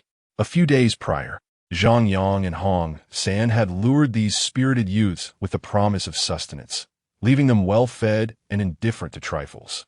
The announcement welcomed the Trent Street Daddy to the group once more, offering yet another 10 red envelopes of 20,000 yuan each. However, the number of claimants remained dismally low. Many viewers likely wore expressions of disdain before their screens. Wealthy individuals? They still aspire to be called Daddy. Unyielding, the Trent Street Daddy unleashed another 10 red envelopes of 20,000 yuan. The total expenditure for group entry alone approached 300,000 yuan. Alas, rather than inciting greed, it stirred the rebellious spirit of the spirited youth. Anyone daring to claim a reward at this juncture would surely face scorn. At the height of the Trent Street Daddy's embarrassment, the green serpent tagged Trent Street Swallow. Come out and claim your red envelope. Naturally, by Jiayan, present in the commercial center, was aware of the commotion in the group. However, she felt a particular aversion to the name Yi Fan, the self-proclaimed Trent Street Daddy. Initially inclined to remain silent, she was taken aback by the audacity of the green serpent in directly addressing her. It was evidently a ploy to ensnare her. Yet she could not afford to offend Yi Fan at this moment. One could only brace oneself and accept a red envelope, announcing the arrival of Fashion Street Daddy into the group. The reaction was immediate. Upon witnessing the distribution of the red envelope, Xiong could not contain his disdain and uttered a sharp remark before promptly exiting the group. This was soon followed by a cascade of exits from the second, third, and increasingly more members of the vibrant youth, leaving a significant portion of the nearly 500-member group diminished. Those remaining were either a few who had already settled into their roles or those still slumbering, oblivious to the notifications on their phones. Xiong handled that splendidly, Zhang Yang remarked, unable to resist commending him before also departing. As for fears of retaliation, that was laughable. Would a group of spirited young men and women truly fear revenge? It was uncertain who would retaliate against whom, as they were not the only ones basking in the glow of novelty. If provoked, they were capable of any audacious act, regardless of the individual involved. Liu Zai, you accepted the red envelope too? Zhang Yang expressed his disapproval, observing Liu Zai incessantly clicking on the red envelopes. Previously, Liu Zai had pursued value while maintaining a sound moral compass, never hesitating to stand up in the presence of Lu Qianqian and her associates. Now, however, he seemed somewhat, "Brother, you've misunderstood. This is my alternate account." And it took considerable effort to gain entry, Liu Zai explained, revealing a female persona complete with a playful, tongue-out emoji and a rather distasteful username. Fashion Street. No pudding. How did you manage to get in? Zhang Yang recalled that entry into the group required not only being female, but also verification through tattoos or video calls. Liu Zai chuckled.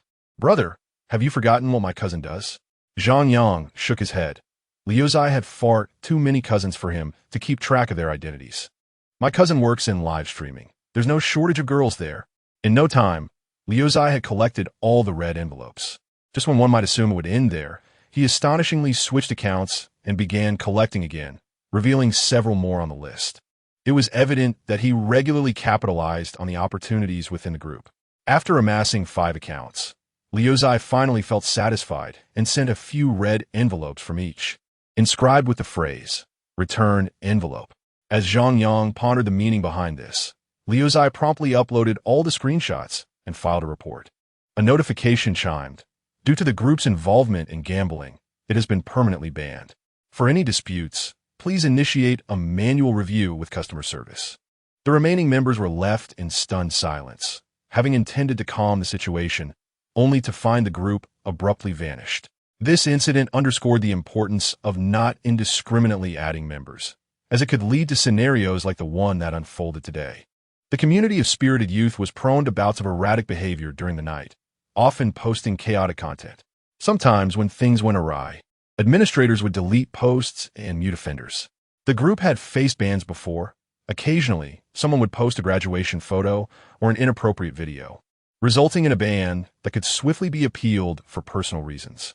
However, despite all precautions, a few girls unexpectedly emerged to collectively send red envelopes.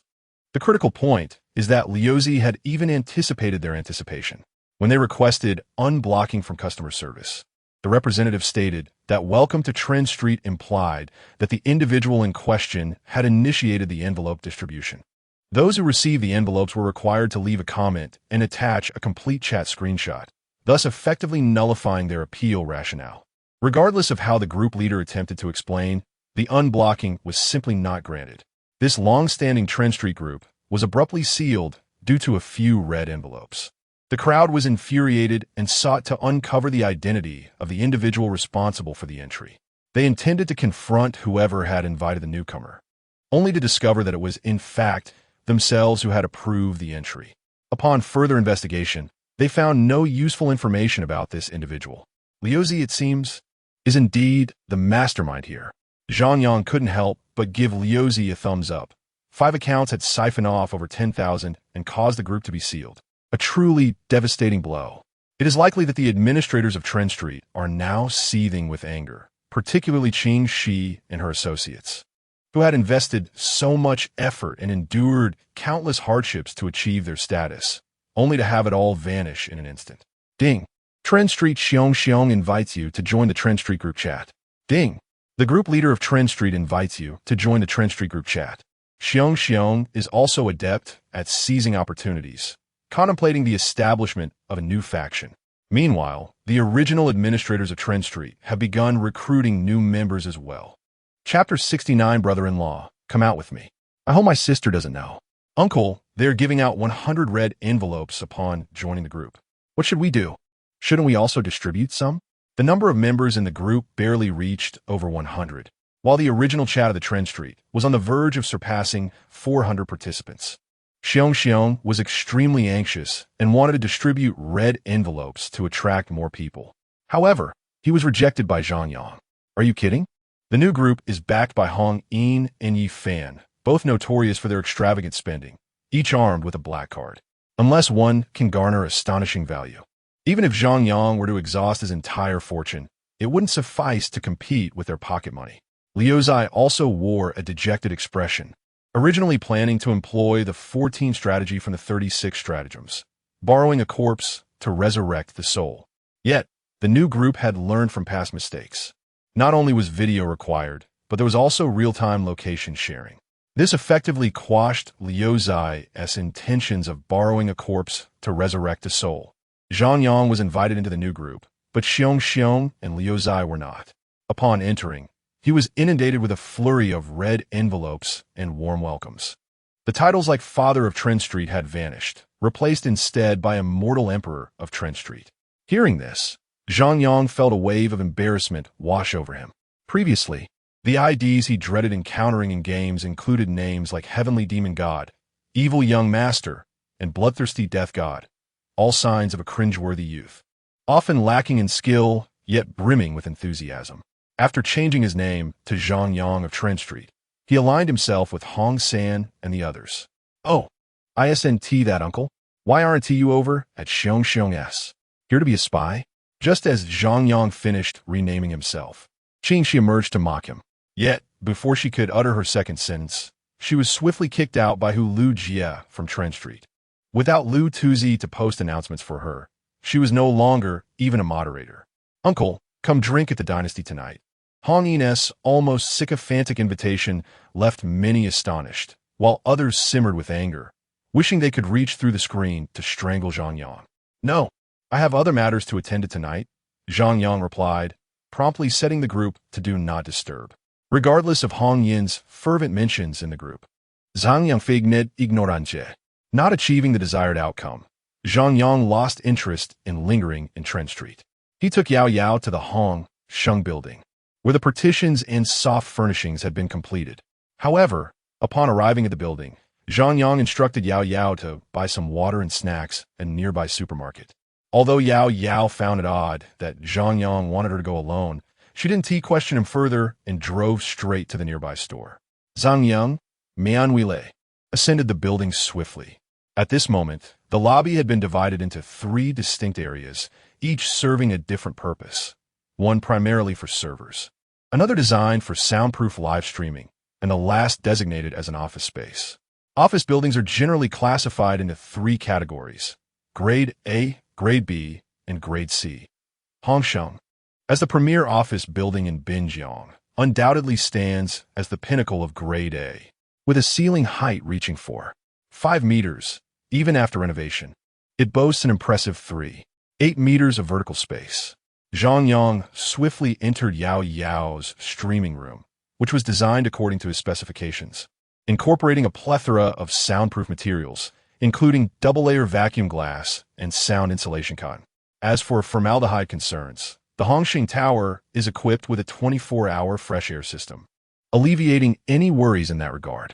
Zhang Yang procured a ladder and proceeded to hang the 3D holographic projectors extracted by the system. He meticulously arranged them around the entire perimeter, starting from the 4 corners of the ceiling, resulting in a dense network of projection devices. At the center, there was an exceptionally large projector. The entire installation process consumed nearly an hour of Zhang Yang's time. However, the moment the machines powered on, every effort proved worthwhile. Products of the system are indisputably exquisite.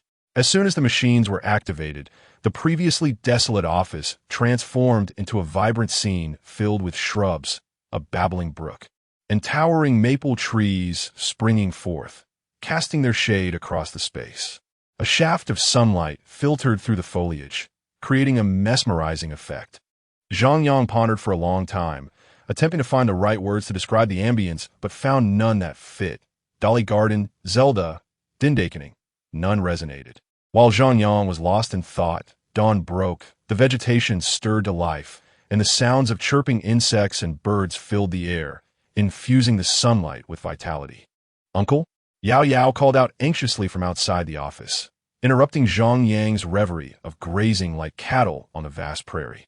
He quickly turned off the projection, reverting it back to its initial state, and without a second thought, covered Yao Yao's eyes. Uncle, wait. I'm currently in a phase of moderation. Can we postpone this for a few days until my... Yao Yao's words halted abruptly as she beheld the surroundings, Her expression one of sheer astonishment. Even though Zhang Yang had witnessed it once before, he was still profoundly amazed. The two remained silent, allowing the projector to weave its temporal tapestry, transitioning from dawn to dusk and back to sunrise. In Zhang Yang's mind, fantasies began to take shape. I wish for someone like you, akin to the gentle breeze in the mountains. Unfortunately, Yao Yao's interjection shattered the moment's beauty. Uncle, if you ever get married, I'll be your mistress. Zhang Yang, taken aback, initially assumed Yao Yao was concerned about her parents and kindly reassured her, "It's all right, don't overthink things. Once you reach the legal age, we can apply for a marriage certificate." Yao Yao quickly waved her hands in protest. "No. If I get married, I'll have to do laundry, cook, clean, wash dishes, and even have kids. Being a mistress only requires a bath." Zhang Yang was at a loss for words. He longed to elucidate the benefits of marriage to Yao Yao, but after a thorough contemplation, he realized he could not readily articulate them. The only advantages that came to mind seemed to be the precise revelation of mutual consequences and the reassurance it might provide their parents, though he himself was uncertain what peace of mind they sought. "Uncle, shall we go for a buffet later?" Why the sudden craving for a buffet? Zhang Yang asked, gently rubbing the head of Yao Yao, who had rested it on his shoulder, confused by her unexpected remark. "Uncle, I used to excel in my studies. In middle school, my father promised to take me to a buffet if I ranked first in my class. It was 35 yuan per person. My classmates said the grilled sausages were unlimited and the drinks were free. I studied obsessively, but when I finally achieved first place, my father said the motorcycle couldn't accommodate 4 people, as he had to bring along his new wife and her son. I waited from 5 in the evening until 10, but nothing came of it." Upon hearing this, Zhang Yang felt an inexplicable pang of sympathy. He could envision a young girl, leaning against the window at 10 o'clock at night, enduring the torment of anticipation and disappointment. Perhaps if her mother had been present, Yao Yao would have savored the buffet she longed for and would not have succumbed to despair. And what happened next? Did you ever get to eat there? The unattainable desires of youth inevitably haunt one for a lifetime. Lu Bo was one such example. But who among us is exempt? I did eat there. Xiao Huang sold her first night for 300 yuan to treat Xiao Lu, and I devoured 17 grilled sausages, but nothing else. My stomach was bursting. Yao Yao recounted her tale, but Zhang Yang's curiosity was piqued. Why did she sell it for only 300? Isn't that rather cheap? Xiao Huang isn't unattractive. 300 yuan, considering Xiao Huang's age, is probably. She didn't truly sell it. She was just deceiving an old man, Yao Yao clarified. Realizing Zhang Yang's sudden understanding transformed into irritation. "So, uncle, after all that, you only remembered the 300? Feeling somewhat embarrassed, Zhang Yang scratched his head. "Wait, Yao Yao, why are you tying up your hair? Aren't you supposed to be avoiding indulgence?" "Hee, uncle, I'm not a delicate little queen. I have plenty of tricks and strength." "Enough of that. You should eat something lighter. This is too salty." An hour later, at a premier buffet restaurant in Binjiang, Yao Yao was annihilating her meal with a bottle of mineral water, her youthful appetite evident. Zhang Yang, supporting his waist, focused on his grilled kidneys, preferring silence. Useless, utterly useless. Even the anti-indulgence measures can't stop her from going overboard. Seeing Zhang Yang's silence, Yao Yao cheerfully leaned closer, wrapping her arms around his. "Uncle, will you peel shrimp for me? My hands are tired." Zhang Yang remained silent, continuing to indulge in his grilled kidneys, oysters, and geoduck. Just then, a passing waiter caught Yao Yao's attention, and she instantly switched to a sweet tone. "Brother-in-law, come with me. My sister doesn't know, right?" The waiter responded with a bewildered expression. Chapter 70. Refund of miners' donations. The waiter, Shrimp, tirelessly peeled one shrimp after another, piecing together the story from her brother-in-law about whose child it was, only to learn about her sister's infidelity, with the mistress being the company's president. The explosive revelations from the spirited young woman, combined with Yao Yao's unique perspective, led Zhang Yang to ponder that had he not feared an influx of kitchen staff, Yao Yao might have spun a tale rivaling the dramatic sagas of rural romances, filled with poignant heartbreaks and magical realism, spanning hundreds of episodes. "Uncle, there is good news and bad news. Which do you wish to hear?" Zhang Yang, groggy from sleep, was jolted awake by a call from Lu Zi. He reached out to the empty space beside him, realizing Yao Yao had already left for her live stream. He sighed, shaking his head at the notion of good news. He had an inkling that what Lu Zi considered good might not be particularly enjoyable. Our shop was vandalized with feces, quite literally, but the perpetrator has been caught. The culprit, surnamed Xiao, was a scruffy-haired youth. Bro, did you sleep with his girlfriend or something? Zhang Yang was taken aback. Had he inadvertently offended two people with just the surname Xiao and Lin? Yet, he couldn't recall knowing any scruffy-haired Xiao. However, with Yao Yao draining his energy daily, he hardly had the vitality to pursue other acquaintances. Not wishing to indulge Lu Zi's cryptic remarks any longer, he pressed on. I don't even know who her girlfriend is. What is the bad news? The bad news is that he has a protective halo for newcomers. Someone covered his losses and he was released. What? Who? Upon hearing scruffy-haired, a vague suspicion began to form in Zhang Yang's mind. He had a rough idea of who it might be, though the young man hardly seemed affluent enough to have been a model providing emotional value for the Green Serpent. Uncertain, Lu Zi continued, Bro, there's something else I need to tell you. I noticed Feng Yuan was struggling alone with the cleaning, so I arranged for 4 college students to come help, each for 60 yuan. They'll work for a day and get a meal. If you think it's all right, could you transfer me 240 yuan later? Zhang Yang was taken aback, nearly doubting his hearing. Back in his university days, handing out flyers earned him more than 60 yuan. Lu Zi, did your relative mislead them? Haha. Nothing escapes you, young girl. I've already admonished him. I personally topped off their pay to 100 yuan. Zhang Yang inferred that such menial tasks, even at 100 yuan, might still attract them, likely moved by Lu Zi's sincerity. After all, college students were often too kind-hearted to deceive even a swindler. All right, leave that matter for now. Go out and scout for any storefronts available for transfer, preferably in bustling neighborhoods or near schools. Zhang Yang initially considered suggesting Lu Zi at another 200 yuan, but upon hearing about the students, he decided to contribute himself. He opened his phone and found Yao Yao's live stream. Despite it being barely past 7 in the morning, many fringe broadcasters had already begun their quest for riches. Laundry for laundry, hair washing for hair washing, cooking for cooking.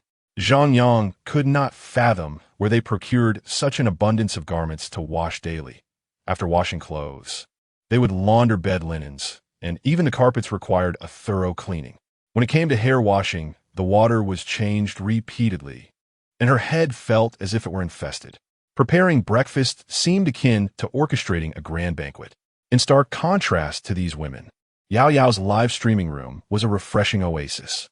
Standing in the center of her streaming space like a diligent student, Yao Yao nervously responded to inquiries appearing on her phone screen. Naturally, the most frequent questions pertained to the nature of her environment. Is this a real setting or merely a green screen? How stunning and authentic it appears. Surely it must be a green screen, considering it is still summer, and the ginkgo trees have not turned yellow. However, if it were indeed a green screen, why had a deer just wandered across the screen? To these queries, Yao Yao resolutely insisted it was a green screen and refrained from addressing anything else. Zhang Yang initially contemplated using his own Douyin account to send Yao Yao some gifts. But upon reflection, he perceived that this girl, though seemingly careless, possessed a keen attention to detail. Perhaps she had already discreetly noted his Douyin ID. Hey, Liu Zi, could you lend me your Douyin account? I wish to send my sister-in-law a few gifts. Zhang Yang ultimately decided it was safer to use Lu Zi's account to avoid any unforeseen complications. Lu Zi hesitated. Uncle, why not use your own? If not, would it suffice if I use my main account? Are you foolish? Your main account interacts so frequently with Xiong. Do you think your sister-in-law is oblivious? Don't worry, I want to use it for free. Just load it with some funds, and I'll leave you a bit after gifting. After some reluctance, Lu Zi provided Zhang Yang with a secondary account. Upon logging in, Zhang Yang was greeted by a multitude of private messages. He glanced through them and thought, wow, Lu Zi, it seems you enjoy a rather lavish lifestyle. The content of the private messages could easily fill this book 180 times over. Lu Zi sent a warm-hearted emoji. They have no money for breakfast, and I happen to have a little. It's merely mutual assistance. Zhang Yang paid no mind to whether this was mutual salvation or a soulful resonance. After renaming the account to AAA Building Materials King, he entered Yao Yao's live stream. Wow, what a beautiful streaming room and a stunning host. What talents do you possess? A sport car zoomed by on the screen. Ding. Due to the host's extravagance, Yao Yao's shock value increased by 100. Congratulations. The host has earned 1 point of pretentiousness. Upon noticing that someone had finally sent gifts, Yao Yao perked up instantly. Mr. Wong, I don't possess any special talents. I'm merely a chatting host. Would you like me to sing a song for you? Hearing this made Zhang Yang feel a twinge of envy. Since getting to know Yao Yao, she had yet to sing a song for him. However, 10 seconds later, he began to feel somewhat relieved. As she began to sing, the number of viewers in the live stream plummeted from over 100 to a mere 8. The background music rendered the song entirely unrecognizable. The host, please cease your singing. Otherwise, the neighbors might suspect a tragedy has unfolded in my home. Oh dear, this is madness. Could it be that a witch has cast a spell? Host, are you perhaps the reincarnation of Kialoli? How can your singing be so excruciatingly unpleasant? Zhang Yang, too, was overwhelmed with goosebumps. Your speaking voice is melodious, yet your singing resembles the grating sound of a blade against stainless steel. May I inquire about your age? Can you dance?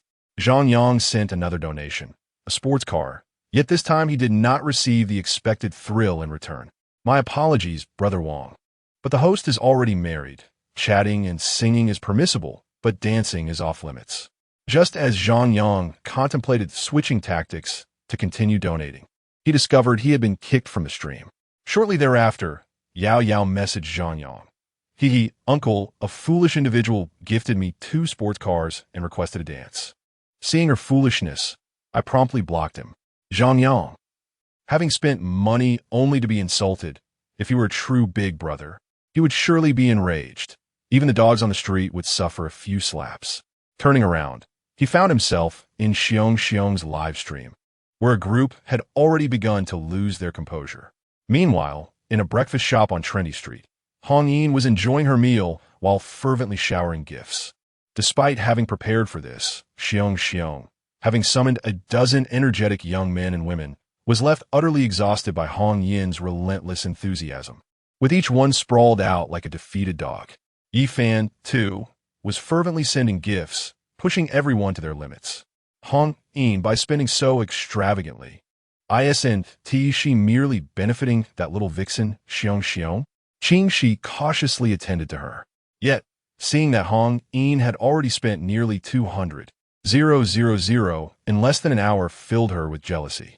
Even with a 50-50 split, that would amount to nearly 100,000. Upon hearing Qing Shi call her name, Hong Yin shot her a glare, prompting Qing Shi to quickly amend her words. Sister Hulu, isn't this just making it easier for that little vixen Xiong? At this rate, she'll earn several million this month. Hong Yin huffed in response, continuing her gift-giving. Lin Fan scoffed. Several million? Have you forgotten our identities? What identities? Qing Shi questioned, puzzled. Lin Fan disdainfully retorted, fool, underage. When she seeks to withdraw her earnings, I shall initiate a refund for minors and relish in how she explains this to her subordinates. At that moment, I will have her begging for mercy. Qing Shi gasped in realization. Livestream gifts are redeemable after T7, whereas video earnings are available only after a month. She could already envision Xiong, along with her subordinates, eagerly awaiting their earnings after a week of hard work, only to discover they must refund due to the minor status of the donor. The disparity would undoubtedly drive her to madness. Moreover, with so many subordinates watching, the sight of those 2 seemingly innocent young people smiling widely sent chills down Qingshi's spine. Chapter 71. A stone to kill 3 birds. Zhang Yang simply indulged in a dish of yellow eel, chives, and wolfberry noodles before making his way to the police station. Chung, what's the situation? Upon his arrival, Chung was waiting at the entrance, a sprightly young man. He has not much of a concern. If it were just him, I would detain him for a few days. But someone is vouching for him. Who? Zhang Yang's mind was already piecing together about 30 of the puzzle. Hey, brother. Best not to ask. It won't do you any good. I've secured the maximum compensation for 7 days of operation. Once we finish signing the settlement, you can go back and install some surveillance. Chung sighed, and Zhang Yang was now 90 certain of the circumstances. Brother, let me ask you something. Is there really no way to deal with someone like that little yellow-haired boy? Chung shook his head. Though throwing feces is unethical, it falls under civil disputes and merely violates public order. Moreover, he has the protection of being a novice. As long as someone compensates him, this is hardly a significant issue. If we were to delve deeper, it would only result in a few days of detention. And as for the person backing him, Cheng's words were evasive, and Zhang Yang chose not to press further. There was an unspoken understanding among adults. Zhang Yang refrained from offering Cheng any more of the mother pig-esque screaming pill. Whether it was flattering superiors or other means, excessive generosity would make it seem cheap. Upon returning to Trent Street, the entrance to the Shaxian restaurant was crowded. 4 female college students, donning masks, were suppressing their nausea as they cleaned the filth. That little yellow-haired boy is quite repulsive. Why choose to be a dung collector of all things? Where's Fan Yuan? Zhang Yang noticed Lu Bo was continuously washing the area, dousing it with disinfectant. He vomited multiple times and couldn't bear it any longer, so I sent him to rest. Zhang Yang nodded. Assigning a person with severe cleanliness issues to such a task was akin to a hellish trial, not unlike a contest of strength among men. All right, I'll take care of this. You go buy several surveillance cameras, get plenty, and also call Fan Yuan over. Lu Bo understood that disturbances would likely continue, and it was prudent to install a few cameras as a precaution. He drove off in the van. Shortly after, Fan Yuan arrived, his face pale beneath his mask. Zhang Yang did not allow him to approach, but instead pulled him aside. Fan Yuan, this place is too cramped. I plan to expand. Take a look inside and see if there's anything we need to take with us. It might not exist after tonight or tomorrow. Fan Yuan did not grasp the implication of Zhang Yang's words. Uncle, how do we expand? Digging a cellar? Zhang Yang smiled mysteriously. That is not for you to worry about. Later, go procure some new cooking equipment. Don't hesitate to spend money. Someone will cover the cost for us. Fan Yuan nodded. Uncle, I'll take the marinated broth with me. It's been simmering for almost a month without interruption. Zhang Yang nodded in agreement, instructing him to leave first while he would bring it over later. With Fan Yuan, Lu Bo, and Lu Zi all dispatched, only a few anxious college students remained. As Lu Zi had yet to pay them, they were left in uncertainty. Zhang Yang pondered whether to label their innocence as naive or simply foolish. After a few more rounds of work, you may finally leave for the day. Who among you is in charge? I shall settle the payment for you. Zhang Yang glanced at the group of female students, feeling somewhat embarrassed. The weather, even in the morning, was nearly 30 C, and, coupled with wearing masks and long sleeves, it was evident that the girls were flushed and could very well suffer from heat stroke after a full day's work. Yet, the 4 of them expressed their gratitude toward Zhang Yang, completely oblivious to the fact that if he had not come to pay, they might have lost everything. Thank you. Sir, the 4 young women cheerfully retrieved their phones and opened the QR code for Zhang Yang to scan. With a chime, he transferred 500 yuan to each of them. Chime, due to the host's generosity, Chun Shilling gains 1,000 shock value. Congratulations to the host for earning 10 show-off points. Chime, due to the host's generosity, Sen Jinjin gains 1,000 shock value. Congratulations to the host for earning 10 show-off points. Chime, due to the host's generosity, Hitanyu gains 1,000 shock value. Congratulations to the host for earning 10 show-off points. Chime, due to the host's generosity, Luo Jingxiao gains 1,000 shock value. Congratulations to the host for earning 10 show-off points. The 4 women stared in astonishment at Zhang Yang's transaction, and after repeated inquiries to confirm that the amount was correct, they even bowed to him in gratitude. Ah, perhaps university students are indeed among the most easily astonished groups, second only to overly enthusiastic fans. After a few more rounds of work and nearly achieving a mirror-like finish on the walls, the female students finally departed. As they left, Zhang Yang personally handed each of them a boxed meal along with a beverage. Once everyone had gone, he resumed painting alone at the entrance, appearing somewhat disheveled. The shopkeepers nearby maintained a cold demeanor throughout, harboring envy towards Zhang Yang's previous success, waiting for this moment with bated breath. They refrained from taking advantage of him, fearing his potential retaliation.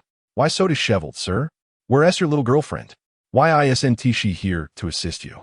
Zhang Yang breathed a sigh of relief, having finally waited long enough for someone to arrive.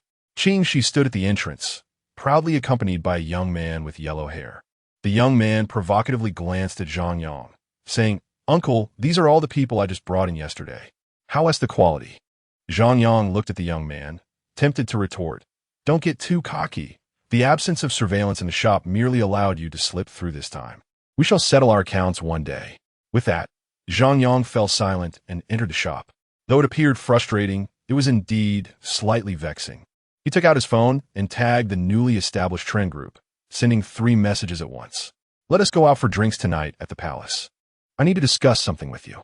"Sure, uncle." Hong Yin is busy sending gifts right now. Xiong and the others are running low on energy. Upon seeing Zhang Yang's message tagging her, she immediately leaped up in excitement. Meanwhile, Yifan also noticed the messages in the group, feeling a pang of jealousy stir within her. For merely 3 fleeting seconds, Hong Yin experienced joy before Zhang Yang retracted all mentions of her, substituting them with a message directed at Chao Lujia. "Hong-san, let us meet at the royal palace tonight for a drink. I need to discuss something with you." Hong-san responded nonchalantly with a simple okay, and the conversation came to an abrupt halt. Subsequently, Zhang Yang exited, leaving Hong Yin frantically bombarding the group chat with question marks. Frustrated, she could not contain her anger at Zhang Yang's antics and began to hurl objects in exasperation. Observing this, Yifan felt a surge of excitement and promptly dialed the phone number of the young man with the yellow hair once more. As evening descended, Lu Bo installed 2 surveillance cameras at the entrance and another at a diagonal angle across the street. Known for his frugality, Lu Bo surprised everyone by investing in a high-definition camera equipped with night vision capabilities. Once everything was in place, Zhang Yang affixed a notice at the door before taking his leave. "Zhang Yang, do you require my assistance in conveying a message to the brother of that lad from the Yi family, urging him not to go overboard?" Hong Sen inquired with a teasing tone as he observed Zhang Yang's tardy arrival at the royal palace's premier booth. It was a predicament that would cause anyone to feel a headache when dealing with these 2 mischievous youngsters. Yet, when Zhang Yang finally spoke, his words left Hong Sen somewhat perplexed. "Mr. Hong, I sought you out to inquire whether you know the landlords of the 2 shops adjacent to mine, as I wish to discuss their rental arrangements." Chapter 72. The Jianghu Kill Order. Indeed, I am acquainted with him. However, he is unlikely to lease you anything, is he? Hong Sen was somewhat taken aback by Zhang Yang's words. Each shop on Trent Street has been established for at least 5 or 6 years, and it is rare for them to vacate. "Not a problem.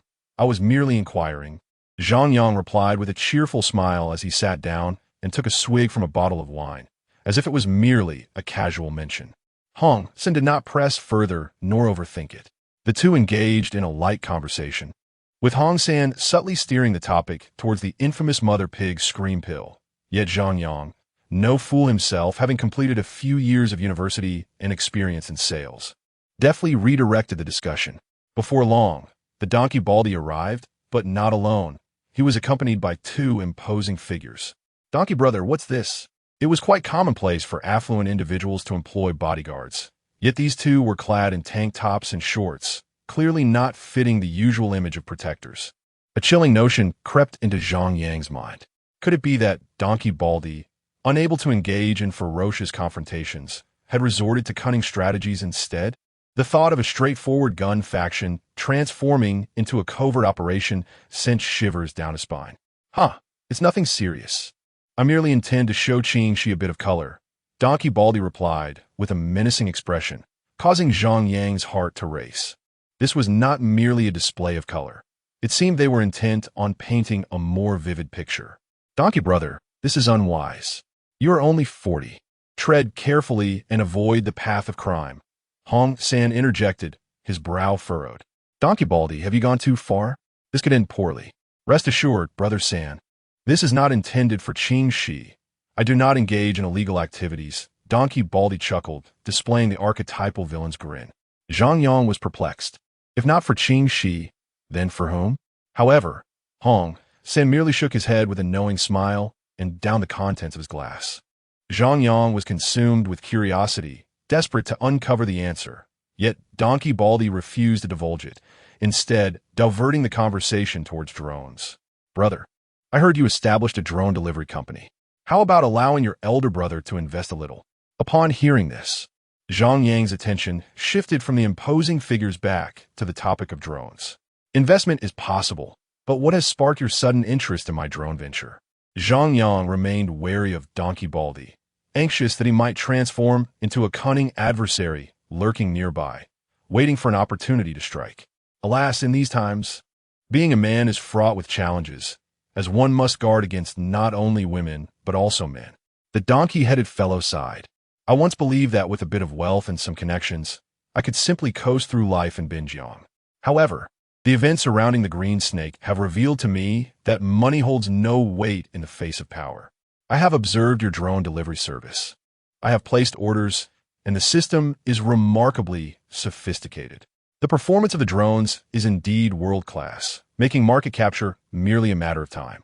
When the day arrives that our drones dominate the market, wielding control over the livelihoods of countless individuals, I wonder who would dare to challenge us. The donkey-headed fellow grew increasingly animated, as if he had already merged into a formidable entity, each word and action seemingly effortless. Zhang Yang, too, was swept up in the fervor of the donkey-headed fellow's declarations, realizing that he was profoundly inspired, elevated to new heights. Only Hong San observed them both with the bemusement of one watching a fool. Will the company still belong to you when that day comes? My friend, how much do you intend to invest? The donkey-headed fellow raised a finger, declaring 10 million. I plan to invest 10 million, but I seek 40% equity. He anticipated Zhang Yang's astonishment and eager agreement. Yet, to his surprise, Zhang Yang frowned in response. Brother Donkey, 10 million is far too little. To be candid, I have already spent more than a small target just to engage foreign experts in developing this system and researching the drones. Moreover, given my current progress, I could sell it for over $1 billion. I can only offer you 5%, and you will need to manage the connections moving forward. Talk about blowing smoke. Zhang Yang thought, claiming research expenses of 10 billion. Who could ever verify that? 40%? Picking up beef jerky on the train tracks, sipping iced tea under a tower crane, searching for raisins under a desk. What are you even thinking? Let us settle for 10%. 5% is too meager. I'll augment my investment by another 10 million. The donkey-headed fellow persisted in negotiating, unaware that his modest fortune would soon be at risk. This drone delivery venture was a vast pitfall. Those who entered would inevitably incur losses. I will invest 10 million as well, but I'll settle for 5%, Hong San remarked, not entirely believing in Zhang Yang's grand ambitions. However, this did not deter him from investing. Once capital was drawn to the venture, that 10 million could easily be flipped for several tens of millions. Who would reject an abundance of wealth? The three of them discussed the details, and just then, the donkey-headed fellow's phone buzzed, leading two men in dark attire to exit shortly thereafter. Meanwhile, on Trinity Street, Liuzi, Lu Bo, and Xiong Xiong were idly singing at a KTV establishment. Liuzi, has your uncle mentioned why we're here? They had all received a message from Zhang Yang, instructing them to gather for singing in this particular room, forbidding any social media posts or sharing with others. Very secretive indeed. I don't know, cousin. Do you have any idea? Liuzi shook his head and looked towards Lu Bo. I'm unsure, but Zhang Yang instructed me to keep an eye on you all. Best to just wait here obediently, Lu Bo replied, singing along while glancing at his phone. On the screen were 3 high-definition cameras, intently focused on the entrance of a Sha County restaurant from various angles. Zhang Yang had warned him that the little yellow-haired fellow would undoubtedly come seeking revenge either tonight or tomorrow. In a public restroom on Trinity Street, a young boy tasked with the unpleasant job of cleaning up excrement was retching as he worked. From time to time, he poured a copious amount of adhesive into the bucket. Ah, how amusing it is to see you flaunt your bravado. Let us see how you manage to cleanse yourself this time. Half an hour later, the boy, with his tousled yellow hair, emerged unsteadily onto the street, carrying a bucket filled with a viscous substance that exuded a peculiar odor. It was now past 11 in the evening. The lively spirits of the night were either swaying in the bars or pondering the philosophies of existence in quiet corners, leaving the streets desolate. The boy donned a helmet and, in a display of audacity, flashed a peace sign toward the surveillance camera. Lu Bo, witnessing the spectacle, immediately took out his phone to message Zhang Yang. Had it not been for Zhang Yang's prior instructions, Lu Bo might have been tempted to confront the boy directly. Hey, Zhang Yang, the kid is here, intending to continue his mischief. Upon hearing this, Zhang Yang chuckled and suggested, have Lu Zi capture it on video as evidence. Once he finishes, let Xiong and the others feign a chance encounter as witnesses. Although Lu Bo found Zhang Yang's elaborate plan perplexing, he complied. Just as he was about to end the call, an unexpected twist occurred. The boy, preparing to douse the entrance of a restaurant, suddenly noticed a note affixed to the door. He pulled out his phone and activated the flashlight, reading aloud. This establishment has just been disinfected with alcohol. Please refrain from using open flames. A sardonic smile crept across the boy's face as he glanced at the contents of his bucket. How ironic, he thought, as he contemplated the futility of tomorrow's mouthwash against the impending disaster. Just as he was about to proceed, darkness enveloped him unexpectedly. Two imposing figures, each towering at nearly 6 feet and weighing around 200 pounds, seized him from either side. The boy, reminiscent of a fledgling chick in their grasp, was utterly overpowered. Who are you? Why are you unbuckling your pants? Sorry? How are you? My name. A piercing, shrill scream pierced the air. Xiong, don't look. It's too brutal. That's it. It's over. It's leaking. Ding. Due to the host's brutality, Lin Xiong's shock value has increased by 10,000. Congratulations. The host has gained 100 points for showmanship. Chapter 73. The legendary counterattack of the donkey and the baldy. Zhang Yang finally comprehended the reason behind Hong San's enigmatic smile. The notorious Zhang San once stated that coercion between men, where one man overpowers another, does not constitute rape, but merely amounts to forced indecency. However, the boundaries of such coercion are exceedingly ambiguous. It seems that the little yellow-haired fellow has yet to produce any evidence, and both of the Black brothers have returned to their homeland. How unfortunate, indeed. Aside from Brother Hao, who enjoys playing with pigs, only the donkey and the baldy could have devised such a scheme. Zhang Yang, what shall we do? Lu Bo's mind was now inundated with images of an iPhone 4 charger powering an iPhone 6. It is likely that for a considerable time to come, he will be unable to consume sausages or bitter gourds. The plight of the garlic bird is indeed a challenging one. Zhang Yang cast a glance at the smug donkey and the baldy, realizing that his well-crafted plan to kill 3 birds with 1 stone had been thwarted. Yet, given the current situation, it was indeed impractical to proceed further. They could only take 1 step at a time. Zhang Yang was on the verge of hanging up the phone when unexpectedly, Lu Bo cried out once more. The little yellow-haired fellow, despite his frail state, had managed to stand. This is bad. Zhang Yang, he intends to set the shop ablaze. Shall I go down? With sheer determination, the little yellow-haired fellow made his way to the entrance, igniting his trousers with the intention of throwing them inside. No. Pay no heed to anything. Let those who sing do so, and those who drink indulge themselves. Zhang Yang hurriedly intervened, urging everyone to carry on with their respective activities. Boom! As the trousers were tossed inside, flames erupted into the sky, illuminating the darkened street. The little yellow-haired fellow, clutching his groin, limped away into the inferno, his silhouette exuding a certain heroic flair, if only the ground were devoid of that yellow line. Boom! Not long after the little yellow-haired fellow departed, another explosion resounded, followed by a surge of flames. Zhang Yang had stored a considerable amount of alcohol in the shop during the day, and upon ignition, the fire soared into the heavens. Fire off, fire off. Accompanied by the blaring sirens of fire trucks, the entire Trend Street was aglow with the rising flames. Was it you? Hong Sen glanced at the donkey, who promptly shook his head. It must be that little fellow. He has lost his mind. All right, quickly send the people away. Hong Sen hastily instructed the donkey, who realized the gravity of the situation. They frantically arranged for everyone to be evacuated. It was only after they concluded their frantic phone calls that they noticed Zhang Yang's remarkably calm demeanor. This was his establishment that was burning, yet he appeared neither worried nor surprised, as if he had anticipated this outcome. Hong San, Recalling Zhang Yang's earlier inquiry about whether the neighboring shops were willing to rent out space, suddenly harbored a chilling suspicion. Zhang Yang must have foreseen that the little yellow-haired fellow would come seeking revenge. As for why he did not intervene, it was likely that he intended to outmaneuver the Yi family scion. He had heard whispers about how Yi Fan had instructed the little yellow-haired fellow to defile the entrance of the Sha County. To him, such childish pranks were trivial. However, the nature of arson was a different matter altogether.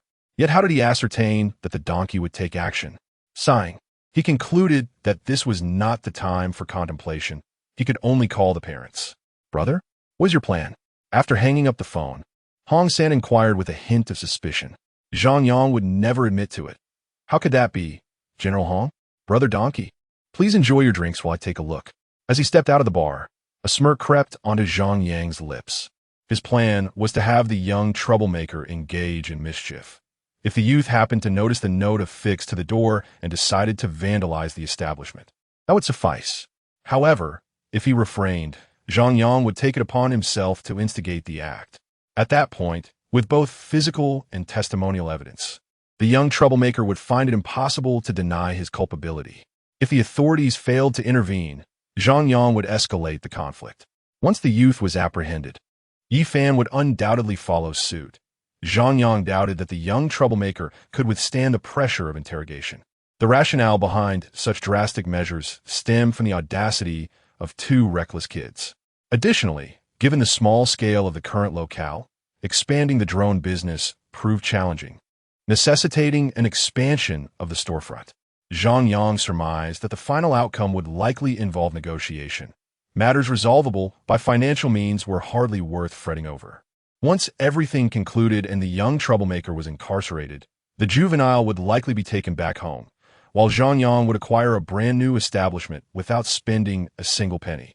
Nonetheless, this approach bore the unmistakable mark of framing, and with the connections of the Yi family, it was certain that testimonies would surface.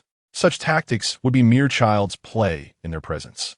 Zhang Yang also feared potential retaliation. To his astonishment, however, Brother Donkey would perfectly rectify this oversight for him.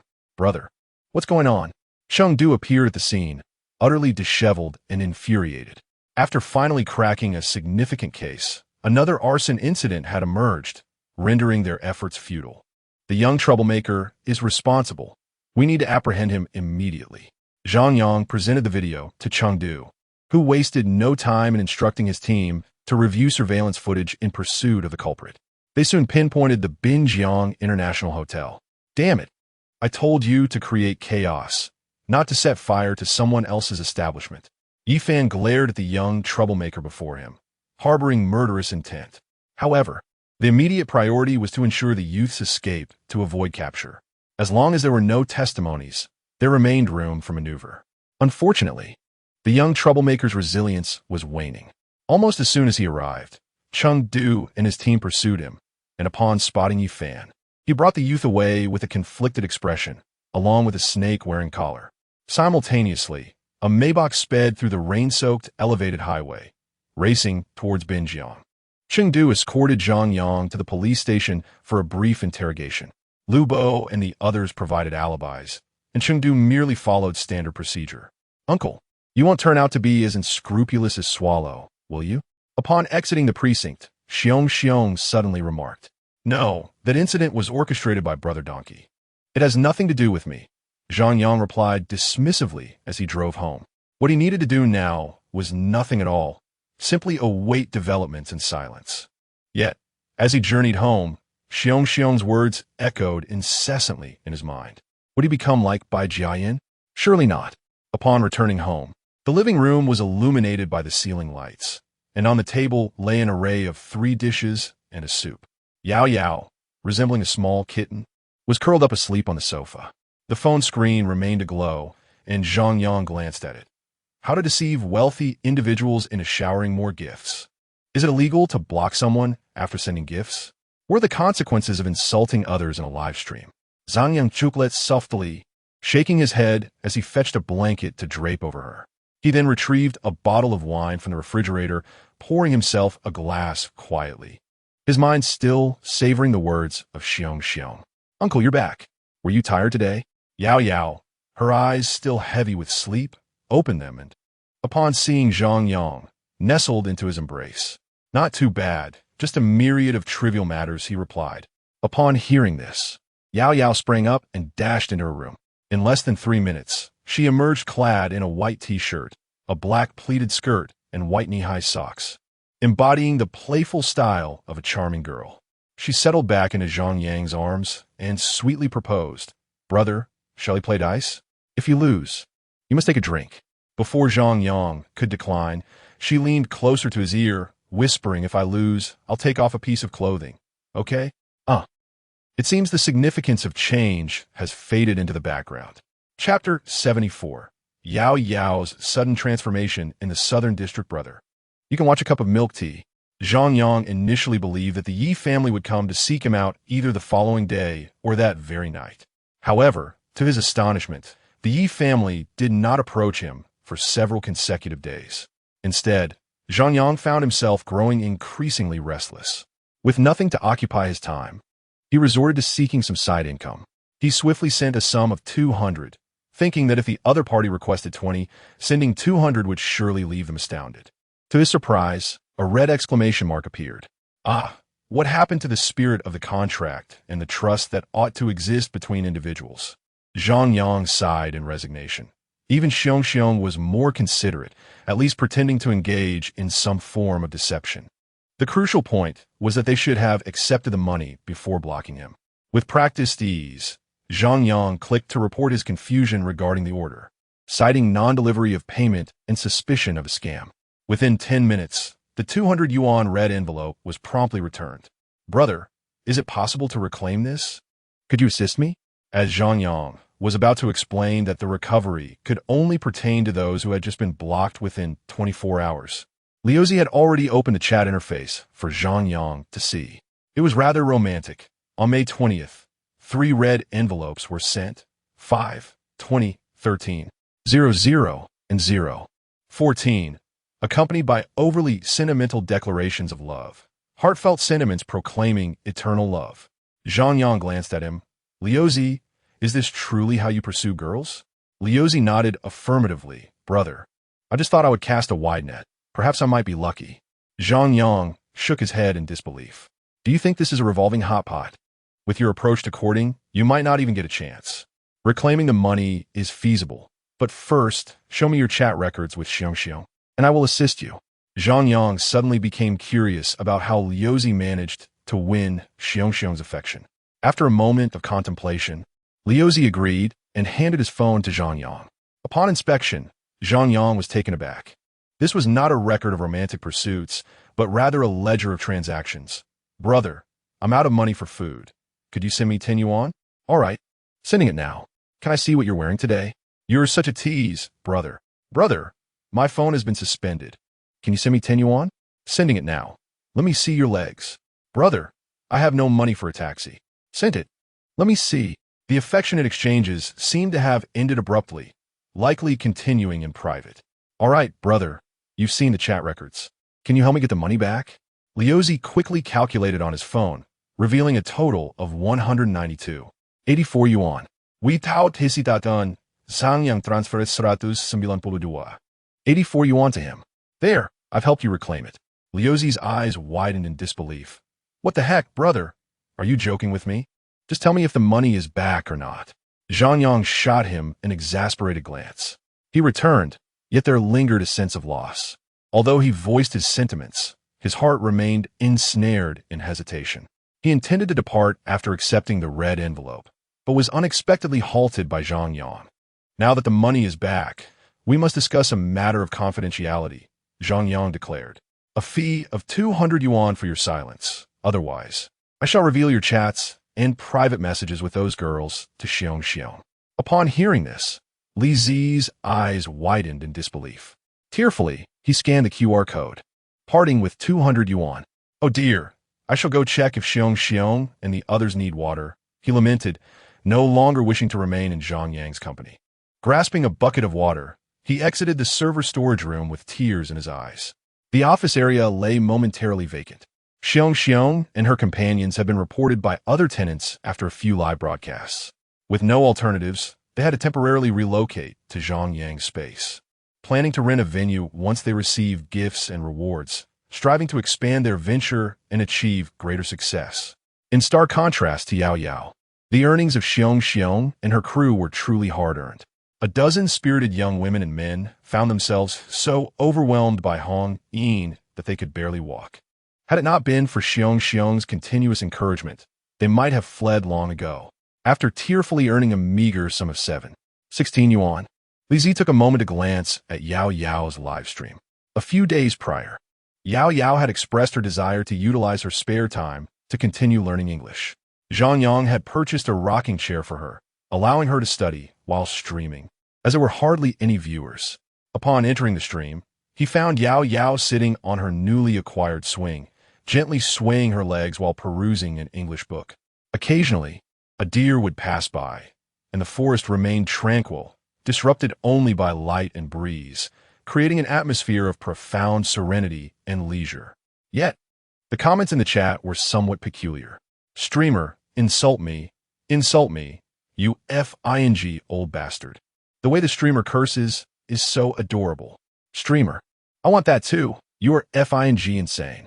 Despite the picturesque scenery and Yao Yao's undeniable charm, the vibe felt oddly off-kilter. What was it about Yao Yao's speech that echoed a certain southern charm? Indeed, anything associated with spirited young women seemed to alter the ambience. Suddenly, a notification chimed.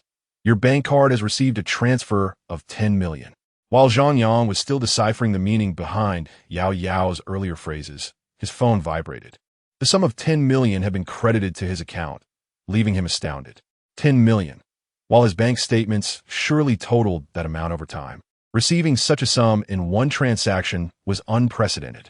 Dear brother, your elder brother has bestowed upon you the capital for your endeavors. Whether you feast on humble fare or indulge in abalone and seafood is now in your hands. A rather distasteful message accompanied by a playful emoji from a friend further added to the absurdity of the moment. Rest assured, brother donkey, I will immediately arrange for the procurement of drones, deploying additional personnel to secure the Binjiang market at the earliest opportunity. With fervor and enthusiasm, Zhongyang engaged in a half-hour conversation with the bald donkey, discussing plans to compete fiercely with two major delivery giants, battling for supremacy in a fragmented market. After concluding the call, Zhongyang promptly transferred 8 million to Lubo. Delegate the reconstruction efforts to Feng Yuan and return to the county at once to acquire materials. We must commence the production of the initial breeding sows. In contrast to the bald donkey's lofty fantasies, Zhongyang adopted a more pragmatic approach. He intended to establish a drone delivery company, boldly entering the market to vie against the three industry titans, fully aware of the dire consequences of failure. Did he truly believe that those capitalists, who had clawed their way from the wilds, were virtuous? A simple search would reveal the fate of those who dared to confront large enterprises. Often, they vanished before even being seen, sentenced to decades behind bars. If targeted by the giants, one faced either acquisition or imitation. There were no alternative paths. His vision was to methodically expand through Shaxian, gradually leveraging the market. He aimed to demonstrate to surrounding merchants the time, effort, and cost efficiency of drone delivery, thereby infiltrating the market incrementally, rather than, like the bald donkey, rashly assembling an army and charging headlong into competition. Given that drones were a product of 2050, he resolved to take his time, willing to persevere until then, as he would only be in his 50s at that point. 10 million was undoubtedly insufficient. 100 billion would be more appropriate. Once Lu Bo departed, Zhongyang immediately contacted Hong Jia. The bald donkey was no fool. 10 million was not a windfall, and financial scrutiny would inevitably follow. However, this should not pose a significant challenge for Hong Jia, who had studied at Telenkio. Yet, it appeared that she harbored certain feelings for Yao Yao. Despite Zhongyang's lengthy explanations of his identity, none could surpass the impression left by the phrase, Yao Yao's boyfriend. In these times, securing a beautiful wife proves to be a formidable task. One must not only be wary of rivals, but also contend with the complexities of women's affections. Later that evening, Zhongyang finally received a call from Hong San. Zhongyang, Are you free tonight? Let's have dinner, and I'll introduce you to a few friends. Chapter 75. The little demon Hong Yang was somewhat astonished to discover that the venue for the gathering was actually Trent Street. He recalled that there were no upscale restaurants or delectable eateries in that area. However, upon arriving in the evening, he realized it was his own lack of worldly experience that had misled him. The dining establishment was located within the confines of Shangjian. All the fitness equipment that had previously occupied the space had mysteriously vanished overnight. Shangjian boasted the finest scenic balcony in all of Trent Street. At that moment, a grand circular table was elegantly arranged on the balcony, with a plush red carpet laid out beneath it. Rows of yoga pants stood like welcoming attendants, forming two neat lines. The dishes were prepared by chefs who personally cooked them in the kitchen, bringing their creations to the table. As Zhang Yang entered, he noticed Hong sat engaged in conversation with a young man of similar age. Yi Fan sat dejectedly nearby, absorbed in his phone. The awkward donkey bald could only offer a few insincere compliments on the side, while by Jia Yan and Qing, she were entirely unqualified to even take a seat. Although the round table could accommodate 20 guests, it was currently occupied by only 4 individuals. Let me introduce you. This is Yi Tao, Yi Fan's elder brother. In stark contrast to Yi Fan's childish demeanor, Yi Tao exuded an air of profound intellect. With gold-rimmed glasses that resembled those of Meng Yanchen, he wore a polite smile that suggested a predatory nature, reminiscent of a wolf with its tail tucked between its legs or a dog that softly whimpers. Greetings. I apologize for any trouble my younger sibling may have caused you. Yi Tao cordially extended his hand to greet Zhang Yang, which took Zhang Yang by surprise. It's nothing. Children often see things in black and white, while adults consider the practicality of matters. Zhang Yang heartily acknowledged Yi Fan, smiling as he withdrew his hand and turned to Hong San. Mr. Hong, when can I expect the transfer of that 10 million? If it doesn't arrive tonight, I shall assume you have opted out of the investment. Deng, due to the host's audacity, Lu Siyuan's astonishment value 1,000. Congratulations to the host for earning 10 points of show-off points. Deng, due to the host's audacity, Lu Qingqing's astonishment value 1,000. Congratulations to the host for earning 10 points of show-off points. A series of astonishment notifications rang out, leaving Bai Jiayan and the others utterly flabbergasted by Zhang Yang's audacity. They could scarcely believe that he dared to speak so boldly to Hong San, directly demanding 10 million. Hong San was taken aback as well. Yet he responded with a smile, "My younger brother, I've been preoccupied these days and nearly forgot. I'll transfer it right now." Zhang Yang observed the transfer notification and promptly sent an additional 6 million to Lu Bo, urging him to expedite the search for individuals to construct the factory. Their village was built along the river, with the only access points for outsiders being the roads at the front and rear of the village, making it nearly impossible for strangers to intrude. He harbored no concerns about equipment theft at the factory. "Oh, what project is Sangu investing in? Count me in." Yi Tao expressed skepticism toward Zhang Yang. Yet he held faith in Hong San. Hong San chuckled mischievously. "All right, I'll take the reins. If you can manage to get my younger brother intoxicated, I'll greenlight the investment for this project. If he declines, I'll transfer my share to you." Yi Tao adjusted his glasses. "Zhang Ge, how about we head out first?" Zhang Yang smiled and nodded, for it is often said that one should not strike a smiling face. Yi Tao's cheerful disposition made it difficult for Zhang Yang to refuse. However, before that, he waved at Bai Jiayan, saying, "Yinzi, stop standing there. Why are you just lingering during mealtime?" Notification. Due to the host's boldness, Lu Siyuan's shock value 1,000. Congratulations to the host for earning 10 points of flamboyance. Bai Jiayan hesitated for a moment, glancing at Hong San, and upon receiving his nod, she joyfully took a seat beside Zhang Yang. He observed everything without uttering a word. He had promised Fang Yuan that as long as Bai Jiayan did not commit any transgressions against him, he would not target her. As for Wai Yao Yao was not brought along. Please, he was not that foolish male protagonist who would invite the female lead only to attract trouble from the antagonist. "Come on, Brother Yang, let me toast first," Yi Tao said, adopting a humble demeanor. He addressed Zhang Yang as brother repeatedly, pouring from a jug containing 2.5 liang of liquor, and downed 3 consecutive cups in one go. Zhang Yang was left utterly astonished. Without even a meal, Yi Tao had already consumed 7 liang of liquor in a single breath. His capacity was truly daunting. With such a tolerance, he could likely outdrink 99 of the nation. Yet Zhang Yang was not one to shy away. He smiled and poured liquor in his own bowl, matching Yi Tao cup for cup, drinking 3 bowls without hesitation. Well, impressive drinking ability. Suddenly, Yi Tao collapsed onto the table, sound asleep, leaving Zhang Yang in a state of shock. He had presumed Yi Tao to be a formidable drinker, only to discover he was merely a novice. What he had expected to be a grand display turned out to be quite the opposite. Nonetheless, one must admit that Yi Tao was indeed generous. Were Zhang Yang in his position, he would likely have played coy, aiming to drink less if possible. After 3 cups, if he could not intimidate others, he would simply fall into a deep slumber. Hong San waved at a few individuals in yoga pant from a distance, who quickly assisted Yi Tao into a private room. Once everything was arranged, he spoke. Zhang Yang, the Yi family wishes to avoid any disputes over right or wrong and is offering you 2 million. They will take Yi Fan away. Is this arrangement acceptable? Yi Fan raised his head to look at Zhang Yang, who shook his head. Hong San continued. Then shall I negotiate for 3 million? Zhang Yang shook his head once more. Just as Hong San was about to propose an even higher offer, Zhang Yang interjected. Forget the money. Have them secure the 2 adjacent shops for me, and complete the renovations within a week. Due to the trendy street's nature, rent was quite steep. Hence, the transfer fee for the Sha County shop was largely due to the rent.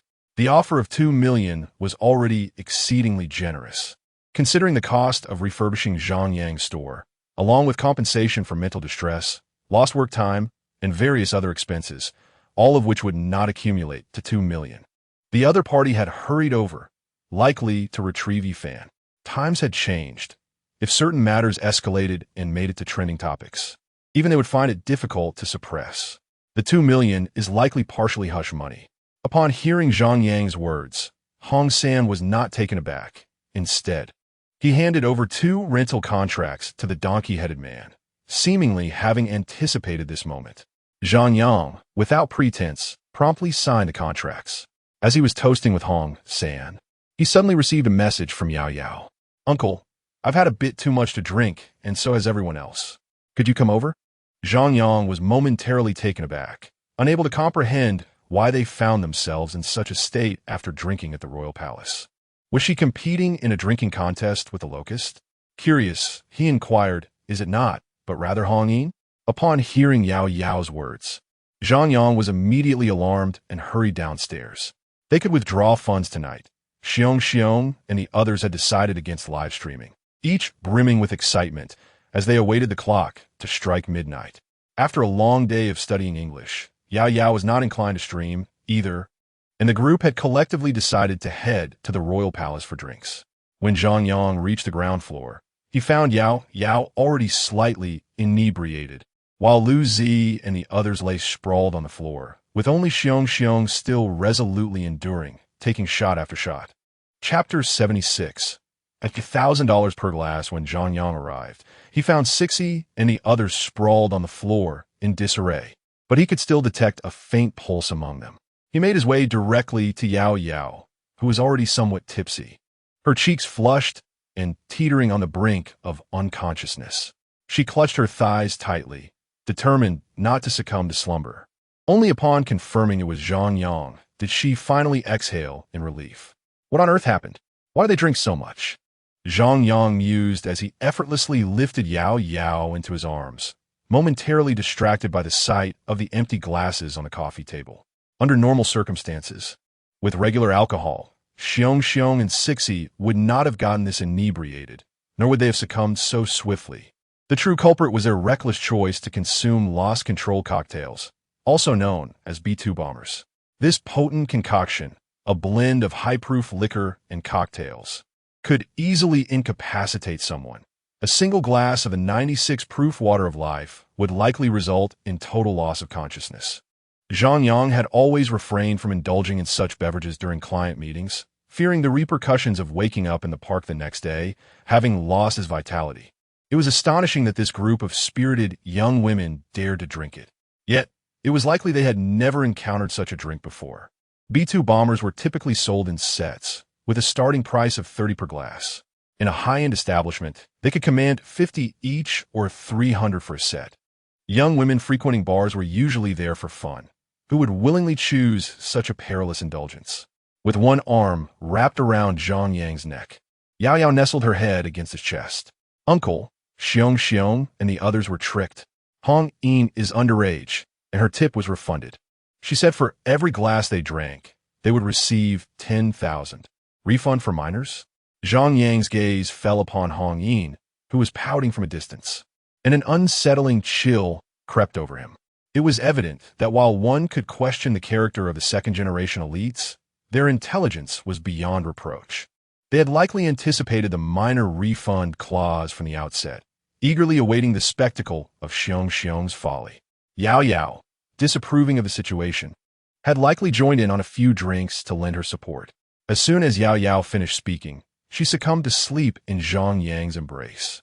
Hee uncle, why don't you join them for a few drinks? Each glass is $1,000. Hong Yin remarked playfully as she approached Zhang Yang.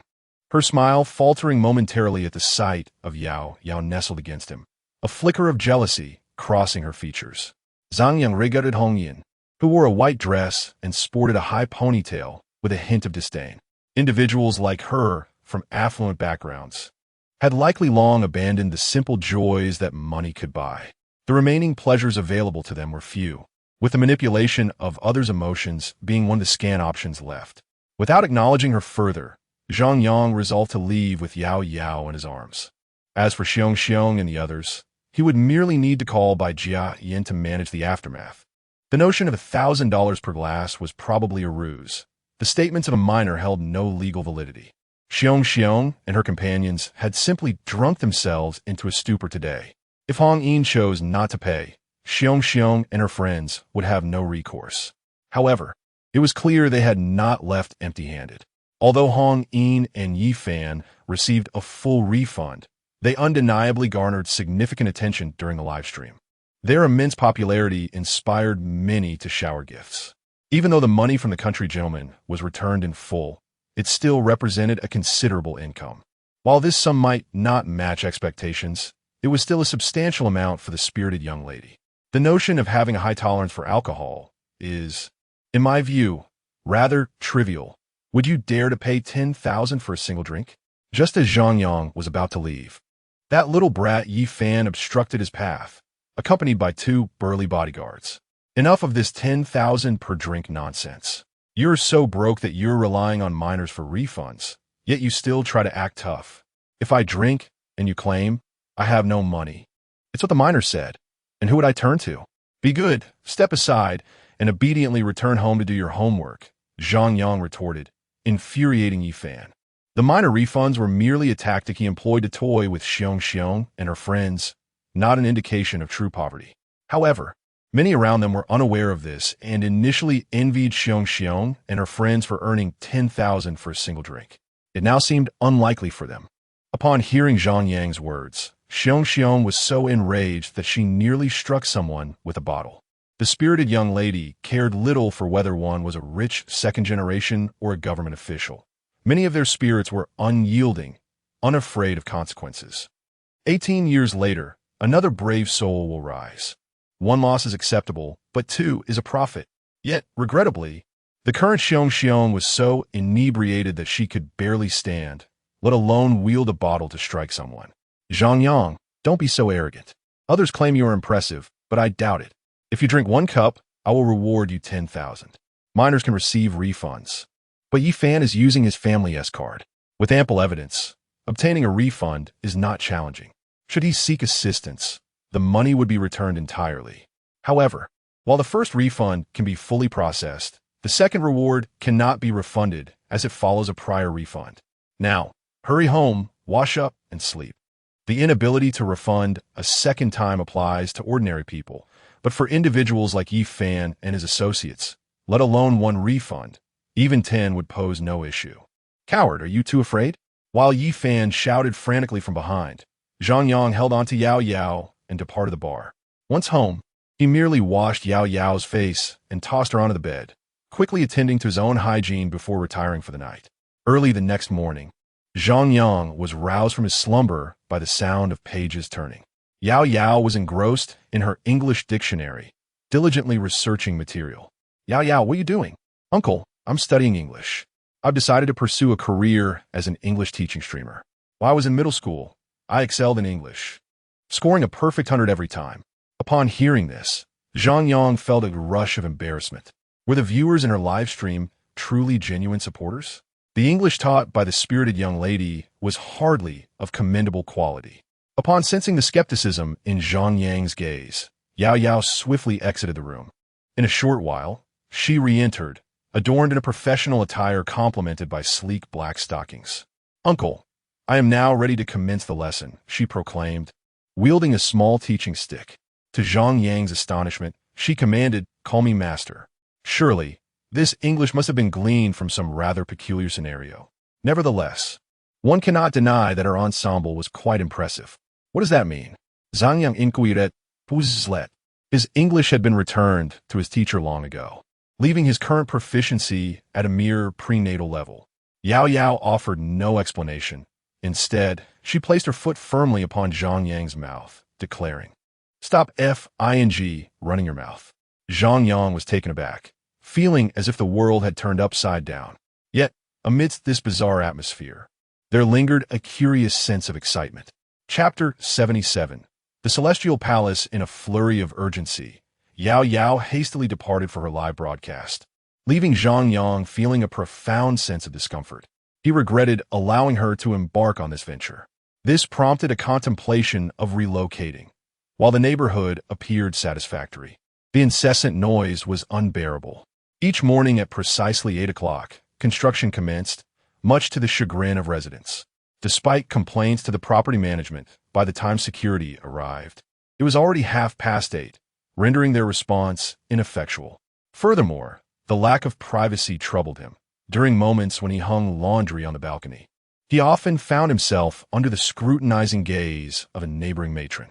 The more he pondered, the more he felt disheartened. As a proud bearer of the system, he had yet to gather the necessary fragments for the Kalinan set and the villa ensemble. It seemed he had grown complacent of late. Resolute to remedy this, Zhang Yang swiftly unlocked his phone, eager to discover if there were any distressed souls in need of assistance. To his surprise, he found a plethora of messages awaiting him. These spirited individuals, living in the moment, treated their finances with reckless abandon, spending lavishly as though they possessed 10,000 when in reality, they only carried 1,000. Though they had recently amassed a considerable sum from various red envelopes, it had dissipated within days. This shift from frugality to extravagance was perilous. Their appetites had been spoiled, with group chats frequently showcasing red envelopes worth hundreds of thousands. The initial offerings of 200 or 300 had escalated from the modest 10 or 20 they once requested. For the average person, 10 or 20 was inconsequential, as they often had 300 to 500 in liquid assets. Some affluent individuals even harbored a few thousand in private savings. These spirited souls, when faced with a request for 10 or 20, would readily comply without hesitation, viewing it as merely nurturing an electronic pet. However, requests for 50 or 100 were met with scrutiny, as some even resorted to refund requests, reflecting a shift in their expectations. Consequently, in recent days, these individuals found themselves in dire straits, their previous habits leading to a state of hunger. Regardless of any discomfort, they relentlessly inundated Zhang Yang with messages. After careful consideration, he decided to send each of these spirited individuals 200. Notification. The host's generosity has elicited shock from Yu Jinjin, earning 100 shock points and 1 point of pretentiousness. Notification.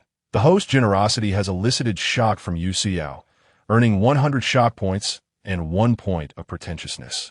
Notification. The host's generosity has elicited shock from Feng Qin, earning 100 shock points and 1 point of pretentiousness. As time progressed, shock points continued to accumulate, varying in magnitude, likely correlating with the recipient's level of hunger. If one had gone 3 days without sustenance, the arrival of 200 would surely bring immense joy. It took nearly an hour for him to distribute the red envelopes completely, having accumulated approximately 130 points of ostentation. I glanced at the system balance, revealing over 500 points of the same. It struck me that I had indeed become rather complacent lately. It had been ages since I indulged in a premium lottery draw. My mind wandered to the prospect of continuing my pursuit of a spirited young lady, or, if that proved futile, perhaps seeking companionship online from those who have strayed from the righteous path. Unexpectedly, Hong Sen called me early in the morning. Zhang Yang, there has been a development. Could you come over? Upon hearing this, Zhang Yang furrowed his brow slightly. Had they reconsidered? That was inconceivable. Last night, he had found Yi Tao to be quite a generous individual. Could it be true what they say online? When you notice a child with issues, they might just be the least troubled in their family? After much contemplation, Zhang Yang resolved to pay a visit. However, this time, Hong Sen's location was not at the Royal Palace or the Commercial Quay, but rather at the Shanbei in Binjiang. Shanbei in Binjiang stands as the most luxurious villa community in the area, without a doubt. Facing the sea, with spring in full bloom, those fortunate enough to reside there have not only escaped poverty, but also the burdens of life. As my vehicle journeyed towards the seaside, winding around the hills, the picturesque surroundings invigorated my spirit. Upon arrival, I realized that my prior expectations from the Tiangong videos had been rather modest. I was driving a Qian. Even if the security personnel failed to recognize the 3 million yuan Qian Cutro GT, it was still a Qian. To my surprise, I discerned a hint of disdain in the gaze of the security guard. Faced with no other options, I had to call Hong San to confirm my identity with the guard before gaining entry.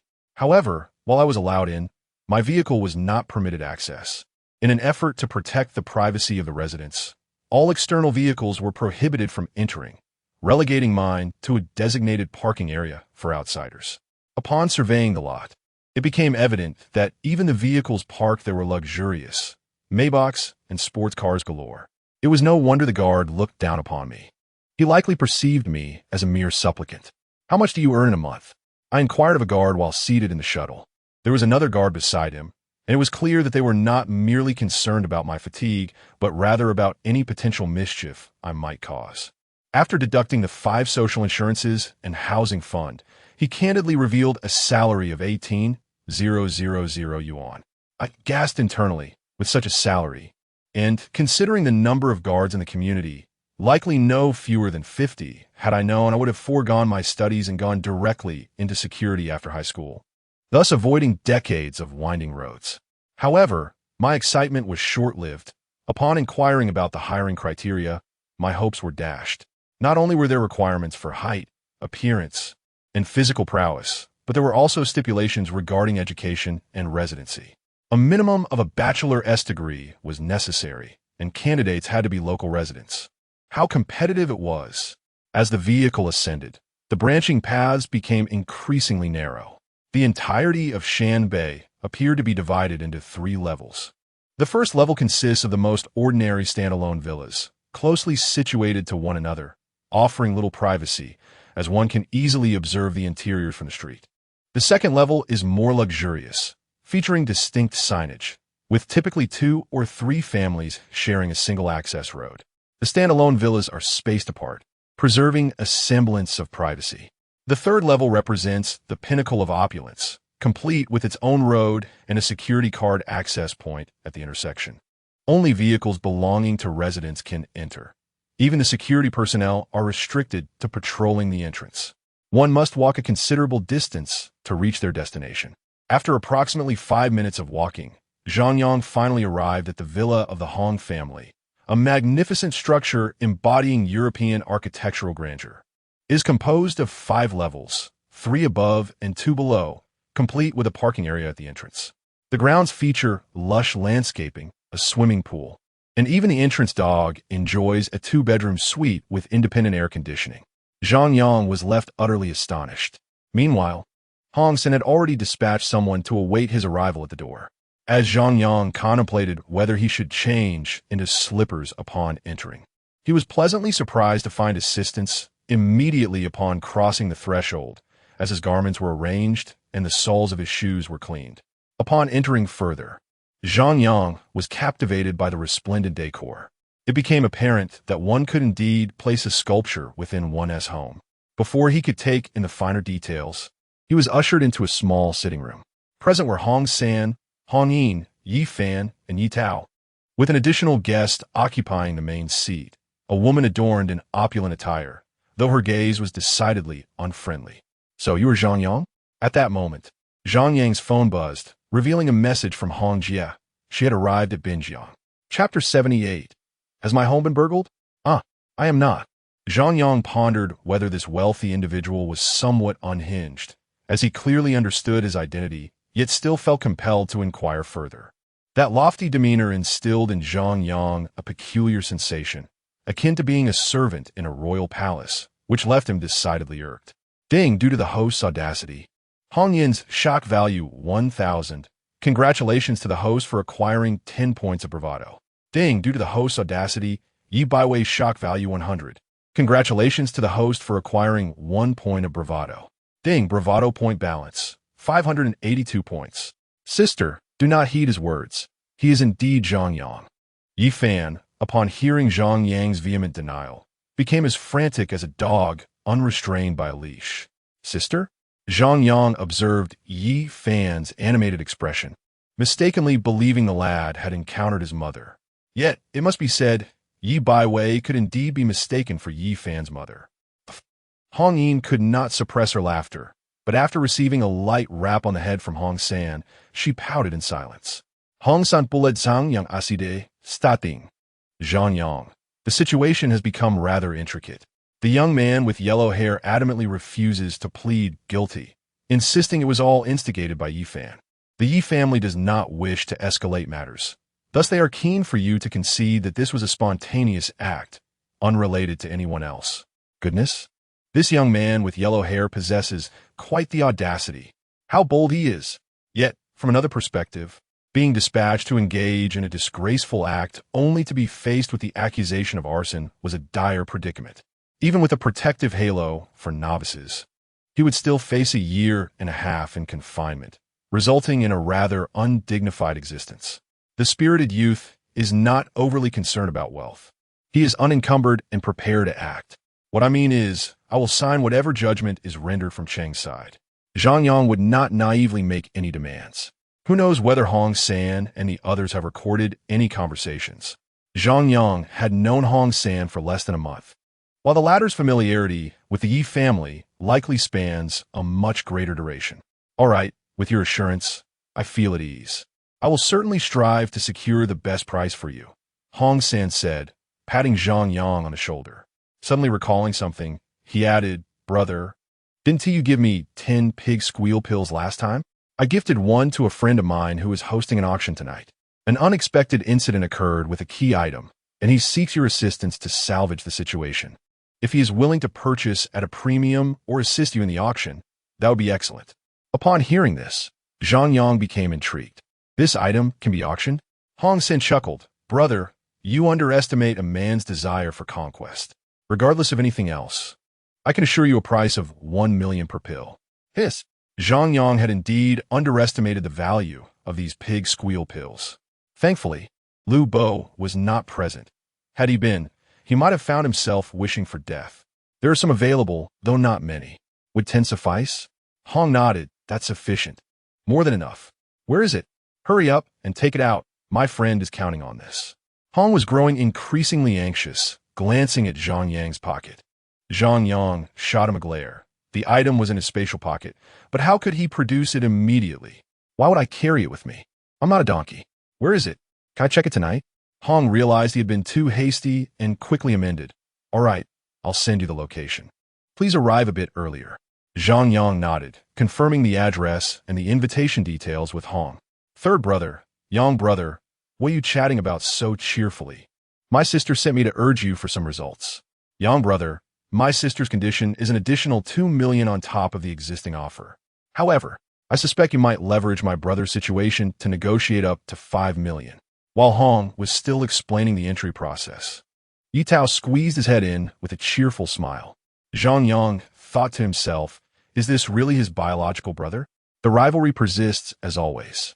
Zhang Yang nodded and followed Hong back to their seats. Just as Hong was about to speak, the impatient Yi Fan interjected. Zhang Yang, state your price. My sister dislikes unnecessary chatter, but I advise you to tread carefully. Regardless of who you are, if you think you have the strength to contend with the Yi family, we are more than willing to accompany you to the end. Zhang Yang? Is he out his mind? He hasn't said anything yet, and they're already ready for a standoff. Shouldn't there be something like, I'm a local. I have 100 ways to make you uncomfortable? Feel free to summon everyone you know. Liangchen wouldn't mind playing along. Liangchen, I hope you think twice before proceeding. May I ask, do you go by Yi Fan or Yi Liangchen? Hong Ying couldn't hold back her laughter and burst into giggles, despite Hong glaring at her. Yi Baiwei was slightly taken aback, not grasping who Yi Liangchen was. Each generation has its own expressions. Yi Liangchen represented the quintessential figure of youthful exuberance in an era before the internet flourished. Zhang Yang's question seemed to imply that Yi Fan was foolish. Sister, she's teasing you, Yi Fan exclaimed, stomping his foot in frustration. Zhang Yang observed as Hong Ying laughed uncontrollably, feeling a twinge of annoyance. This girl was only inciting animosity against him. Yi Fan, do not sow discord. I'm merely inquiring if you have any other names and what that has to do with your sister. Yi Tao interjected promptly, little brother. Zhang Yang has already agreed to a settlement. Why are you adding theatrics? Sister, Zhang Yang has agreed to 8 million. Zhang Yang? Are these two brothers actors? He hasn't said anything yet. Fine, 8 million it is, but I want the original video and related materials. Hong, I'll leave this matter in your hands. Hong smiled and nodded. Sister Wei, you are too modest. Huh, just like that, you agree? Yi Baiwei stood up, leaving Zhang Yang in a state of shock as she departed. Yi Fan was reluctantly taken away by Yi Baiwei. Yi Taofo and Zhang Yang, playfully exchanging glances as they departed. All right, brother, the Yi family is rather intricate, but feel free to take the money. I shall seek out Chengdu, don't forget tonight. Hong San, noticing Zhang Yang's surprise, offered a brief explanation before hurriedly leaving, seemingly intent on granting him some private time with Hong Ying. At first, Zhang Yang was oblivious, but once the others had gone, Hong Ying immediately approached him. Uncle, what type of girl do you like? One with striking beauty, a kind heart, no close male friends, unwavering loyalty in times of adversity, and above all, Hong Ying listened intently, even pulling out a small notebook to jot down notes. And above all, a bit mischievous. Mischievous? Hong Ying was taken aback. When she looked up, Zhang Yang had vanished.